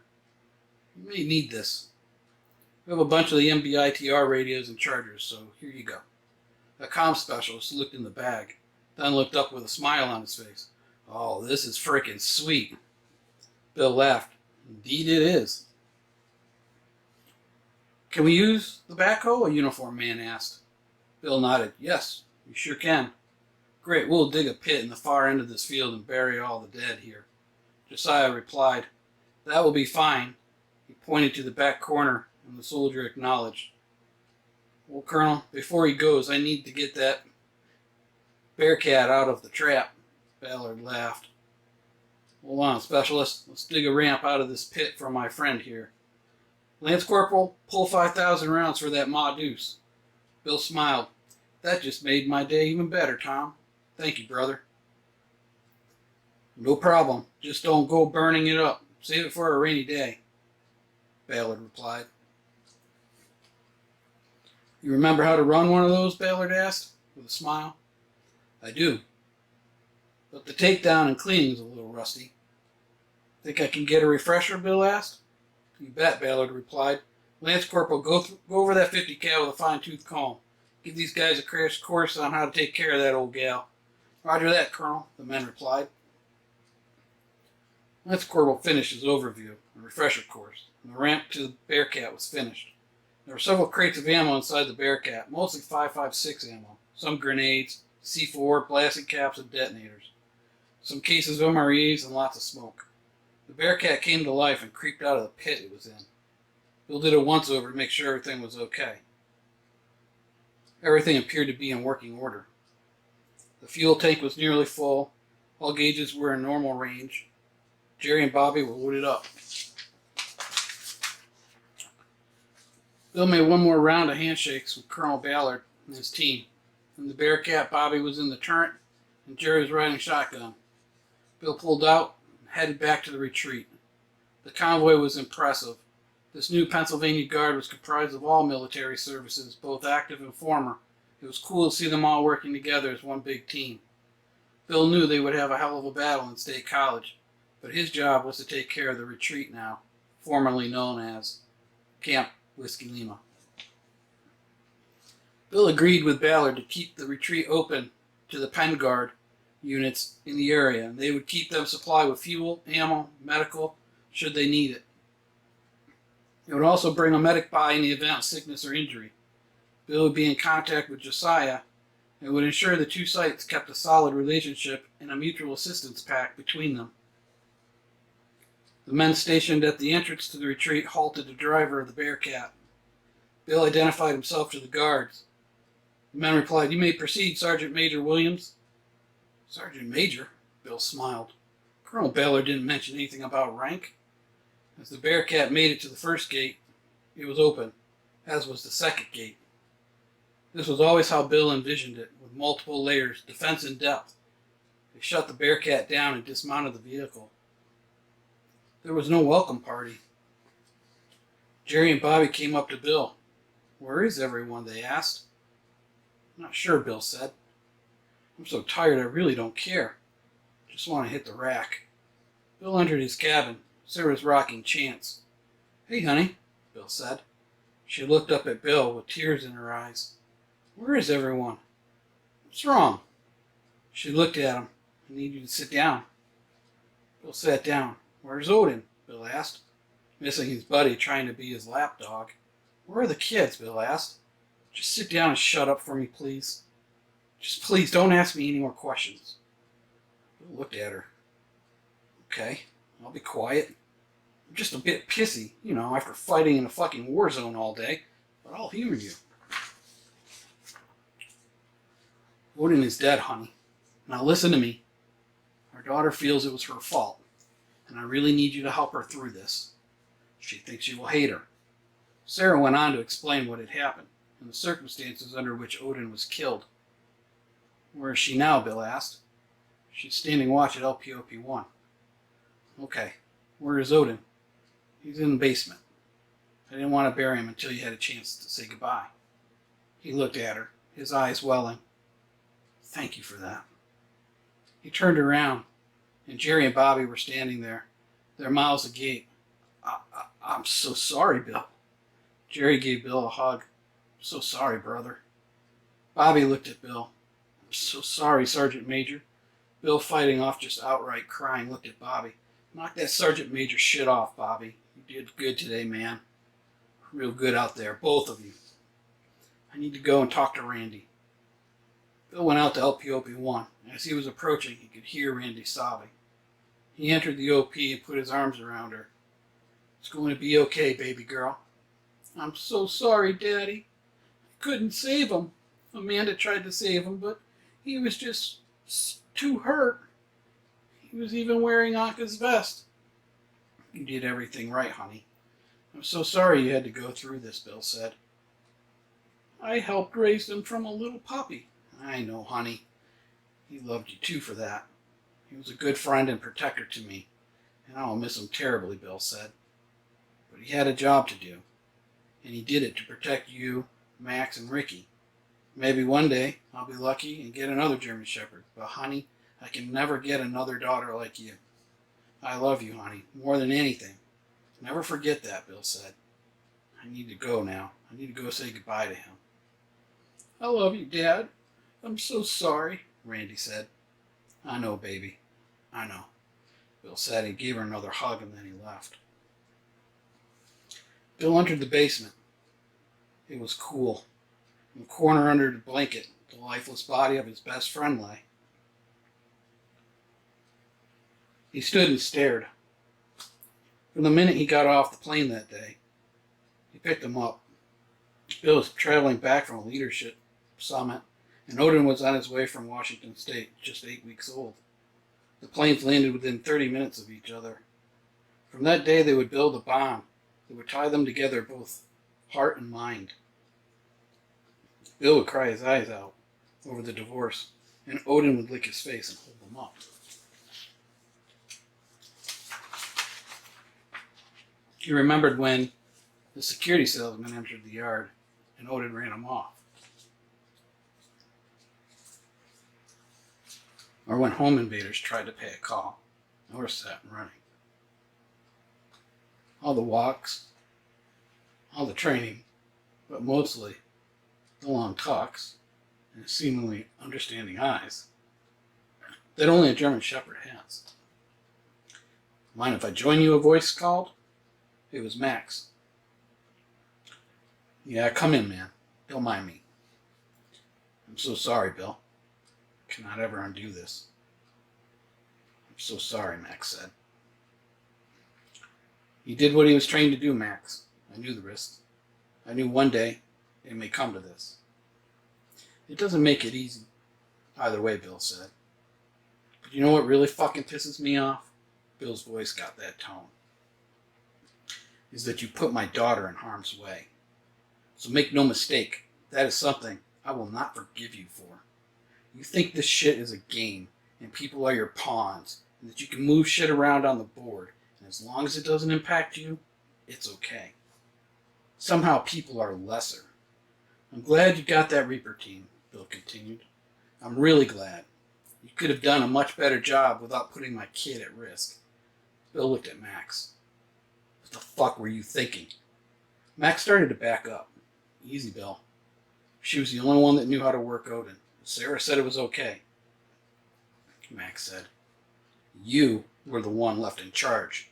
That fucker Greg and his wife Cheryl were your guests. We both agreed. No guests. We told that to Jerry and Amanda. Bill was super pissed off. I have people that may be on the way, that are probably on foot with more supplies than what Greg and Amanda showed up with. So Max, all the way around, this is on you. Did you kill these Reapers? Max hung his head. No. Ricky did, Max replied. Where were you? Why weren't you with him? You could have lost Ricky too.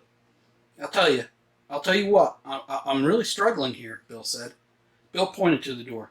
Get out. Just get the fuck out of here. I need to go dig a grave. Max backed out. Bill went to the shed and got a shovel. He went down to the fishing hole where Shelley was attacked, and Odin and Anka kicked the wolf's ass. He would dig the grave behind the log bench, so when he went fishing, his buddy would be right there with him. Bill sunk the shovel deep in the ground. Jerry and Bobby came down to lend a hand. Ricky came over. Sam and Shelley came down. Randy, Sarah, and Chance came down. Amanda and Anka came down. Max, Stacy, Tracy, and Kaylee came down. Odin was lowered into his grave and his body covered. Bill bowed his head and read the canine prayer. Trust in me, my friend, for I am your partner. I will protect you with my last breath. When all others have left you and the loneliness of the night closes in, I will be at your side. Together, we will conquer all obstacles and search out those who might wish harm to others. All I ask of you is your compassion, the caring touch of your hands. It is for you that I will unselfishly give my life. I spend my nights unrested. Although our days together may be marked by the passing of seasons, know that each day at your side is my reward. My days are measured by the coming and going of your footsteps. I anticipate them at every opening of the door. You are the voice of caring when I am ill, the voice of authority when I have done wrong. Do not chastise me unduly, for I am your right arm, the sword at your side. I attempt to do only what you bid of me. I seek only to please you and remain in your favor. Together, you and I shall experience a bond only others like us will understand. And when outsiders see us together, their envy will be measured by their disdain. I will quietly listen to you and pass no judgment, nor will your spoken words be repeated. I'll remain ever silent, ever vigilant, ever loyal. And when our time together is done, and I move on from this world, remember me with kind thoughts and tales. For a time we were unbeatable. Nothing passed among us undetected.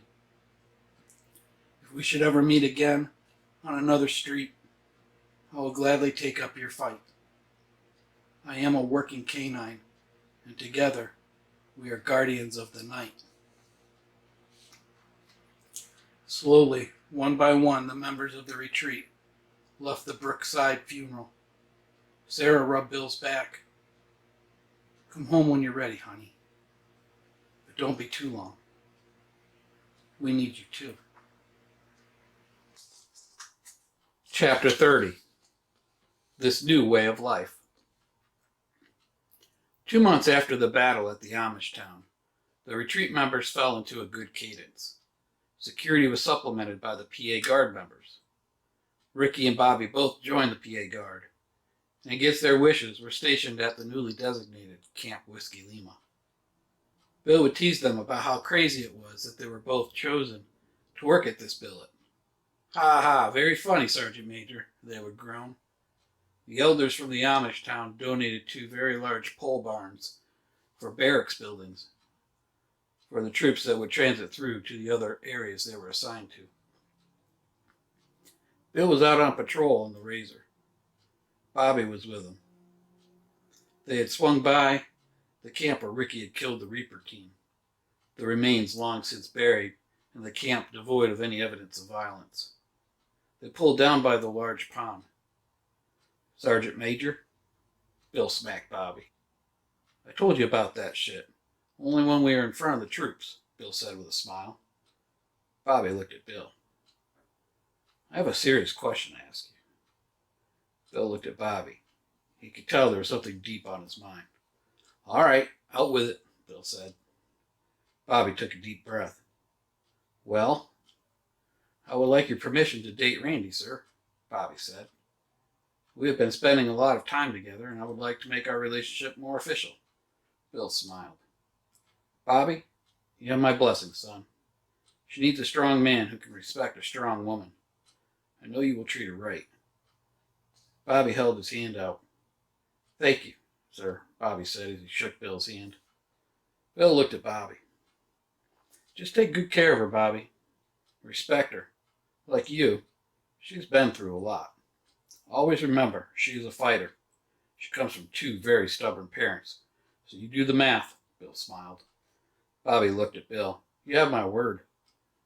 Let's get back, Bill said. It's getting close to dinner time. They headed back to the retreat. As they approached, the sentry saluted and opened the gates as they made their way back to the mess hall. You go on ahead. I'm going to see what Sarah is up to. Maybe we will just enjoy a meal at home tonight, Bill said. Bobby replied, Okay, I'll see you later. Bill pulled the Razor around and parked it in front of his cabin. He went inside and stood there, looking at his family making dinner. Sam and Chance were playing. Hi, Dad, Sam said. Hey, buddy. What are you guys up to, Bill said. Bill smiled. Me and Chance are playing Matchbox cars. Bill got down on the floor and rolled the cars around and used Chance's leg like a road. Chance giggled, and Bill and Sam laughed. You boys hungry? Sarah asked. Yes, ma'am, Bill and Sam replied. Well, come on in and get you a plate, Sarah said. They all got up. Bill picked Chance up and carried him into the kitchen. Randy was there. She was getting ready to get a bowl of venison stew when Bill looked at her and said, I think your friend might want some company at the mess hall. Randy looked at her mom and then Bill. Can I go, Dad? Randy asked. Yes, you can go. He's a good man, Randy. A good one indeed. Randy smiled. Sarah smiled at Bill. Sam and Shelley teased their older sister with a, ooh la la, Randy and Bobby. Then they laughed. They finished dinner. Sam and Shelley cleared the table and started the dishes. Bill and Sarah went out on the back porch. It wasn't long before Bill heard Jerry holler, How about some company? Jerry and Amanda came up on the porch. Evening, folks, Bill said. How things go today, Jerry asked. Seems so different now. More the way I'd envisioned this. I like the structure and the discipline. People here have a purpose and a job to do. I like that, Bill said. Jerry replied, I like it too.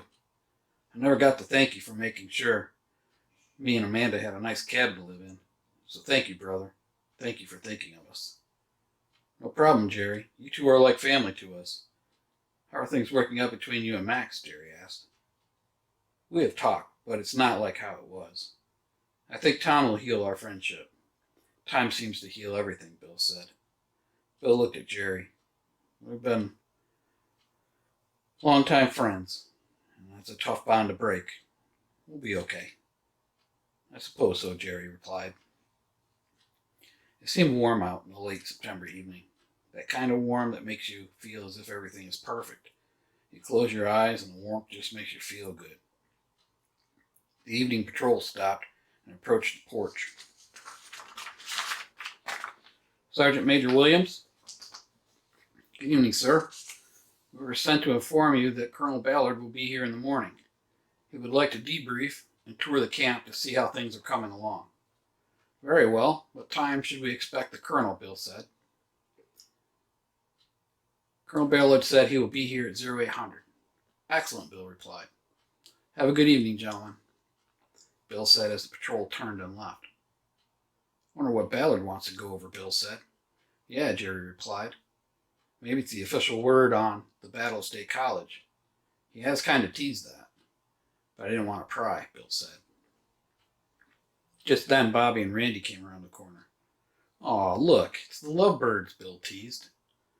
Sarah smacked Bill. You leave them two alone, she scolded. Bill laughed. Randy replied, Very funny, Dad. Bill smiled. How was that chow tonight, kids? Bobby and Randy both made frowny faces. That good, huh? That venison stew was delicious, and your mom's homemade biscuits were awesome, Bill smiled. That's Sarah. Jerry asked, was that the deer Sam killed? No, this was that big doe Shelley got with the crossbow. Ah, Jerry smiled. She's a really good shot with that thing. Yeah, she is, Bill said. Wish she was strong enough to cock it, but I guess it makes her focus more knowing she only has one shot. Everyone chuckled. It was about 2200 hours when Amanda said to Jerry it was time to get going. And shortly after that, Bobby said goodnight to Randy, and it was back to Bill and Sarah. How are you doing, honey? Sarah asked. I'm fine. Still tired, even after a good night's sleep. But it's been that way for the last 15 years, so I guess it doesn't matter, Bill laughed. He looked at her. I know what you meant. I still miss him terribly, Bill said. Sarah hugged him. We all do, honey. Let's get to bed. You have an early morning tomorrow. Bill opened the window in the bedroom. That warm Indian summer breeze would have lulled him to sleep in no time. He recalled sleeping in a hammock on the fantail of the Coast Guard cutter Chase. The sway of the ship and the warm Caribbean breeze just felt so good. It would knock you out in a matter of minutes. Like clockwork, there was a knock at the door. It was Colonel Ballard. Good morning, Boats, the colonel said. Good morning, Colonel, Bill replied with a smile. Coffee? Bill asked. Yes, please, Ballard replied. Anything has to be better than that engine sludge they're serving back in Liberty, Ballard said. Bill laughed. While he wasn't a coffee drinker himself, he learned a long time ago how to make it. And make it right. Damn, Bill, Ballard said. This is a fine cup of joe. Bill smiled. Only the best synthetic oil for our officers, Bill laughed. Ballard almost spit out a mouthful of coffee. Biscuits, Bill offered. Don't mind if I do. How about some honey? This came from a very dear friend down in Louisiana. Ballard sopped the biscuit in the honey. Oh, damn, this is really good. Yeah, it is, Bill said.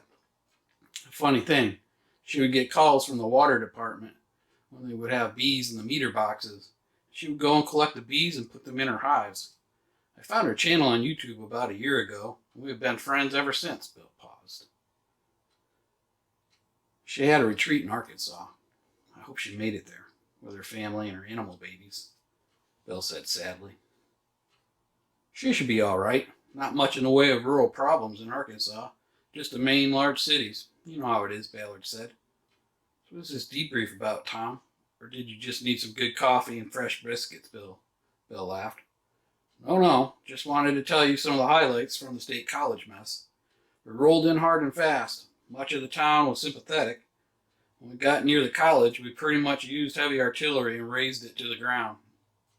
After that, what was left was easy to mop up. Our intel was they had much of the state college guard unit and local LE in one building. We had a team go in and get them out the night before. It was funny, but not really. But you know, that kind of funny shit that you don't repeat kind of funny? Bill laughed. I do. Well, we lobbed a mortar into the park area, and this woman got on a bullhorn, and she told us to lay down our weapons, that she would spare us, Ballard laughed. She said that we were oppressing her and that it was her rules now. She gave us a 10 count to comply, and when she ticked over to one of our snipers fatal teed her ass. No one else wanted to use the bullhorn after that, Ballard laughed. Bill laughed. Funny how that works, huh?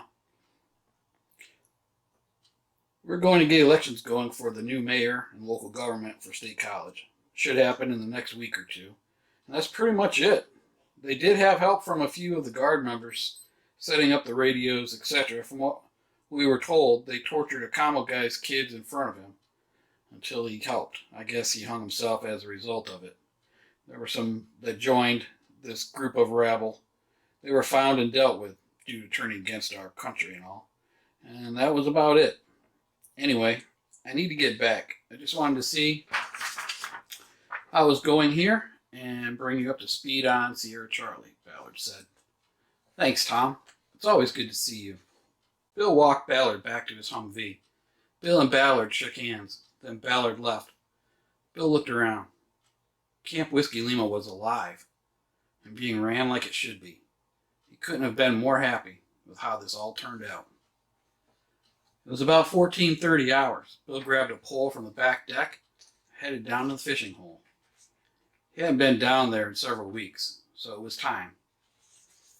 He rolled over a worm log and picked up a dozen or so wigglers and put them in a small tin can. Once there, he threaded the worm on the hook, adjusted his bobber, and tossed it out into the big deep pool. He leaned up to the base of a big maple tree and did a quick check. His XD-40, radio, everything was good to go. The bobber drifted and floated around. A dragonfly landed on the end of the fishing pole, then darted off. Bill could feel the weight of his eyes get heavier and heavier until he was fast asleep in the warm afternoon sun. Through the ferns he watched as the man sat still by the tree. His ears twitched. His black nose glistened. He stalked silently, then stopped. The still sleeping man snored. The stalker gave a little growl, and then stalked down more. Then in an instant, he lunged. All 10 pounds of the ferocious attacker hit Bill like a toy freight train. The rancid smell of puppy breath and slobbering kisses had Bill laughing. Jerry rolled laughing. Somebody missed you when you went fishing without him, so we did a little tracking exercise, Jerry laughed. Bill got up. Isn't it so strange, pointing to the Mallee shepherd? He looks just like Odin. Big blocky head. Everything. Just the same as when I picked him up at the airport, Bill said. He was going to be a big boy, probably about the same size as Odin, Jerry said. He definitely has his dad's spirit, Jerry added. This was the best surprise I could have ever hoped for. Well, there were 8 pups. We had 2 die, and this is definitely the alpha pup, so we have some great dogs to fill out our patrols with. Nice, Bill said. Bill looked at Fenrir. All right, Fenny, let's get going. Bill stopped. Hey, Jerry, did you see this? Bill asked. Jerry turned around. See what? Bill pointed to the solid oak cross. Whoa, that is sweet. Yeah, Bill said. Look at what the Amish did. They embedded the glass block with Odin on it that my friend Nina made me into the marker.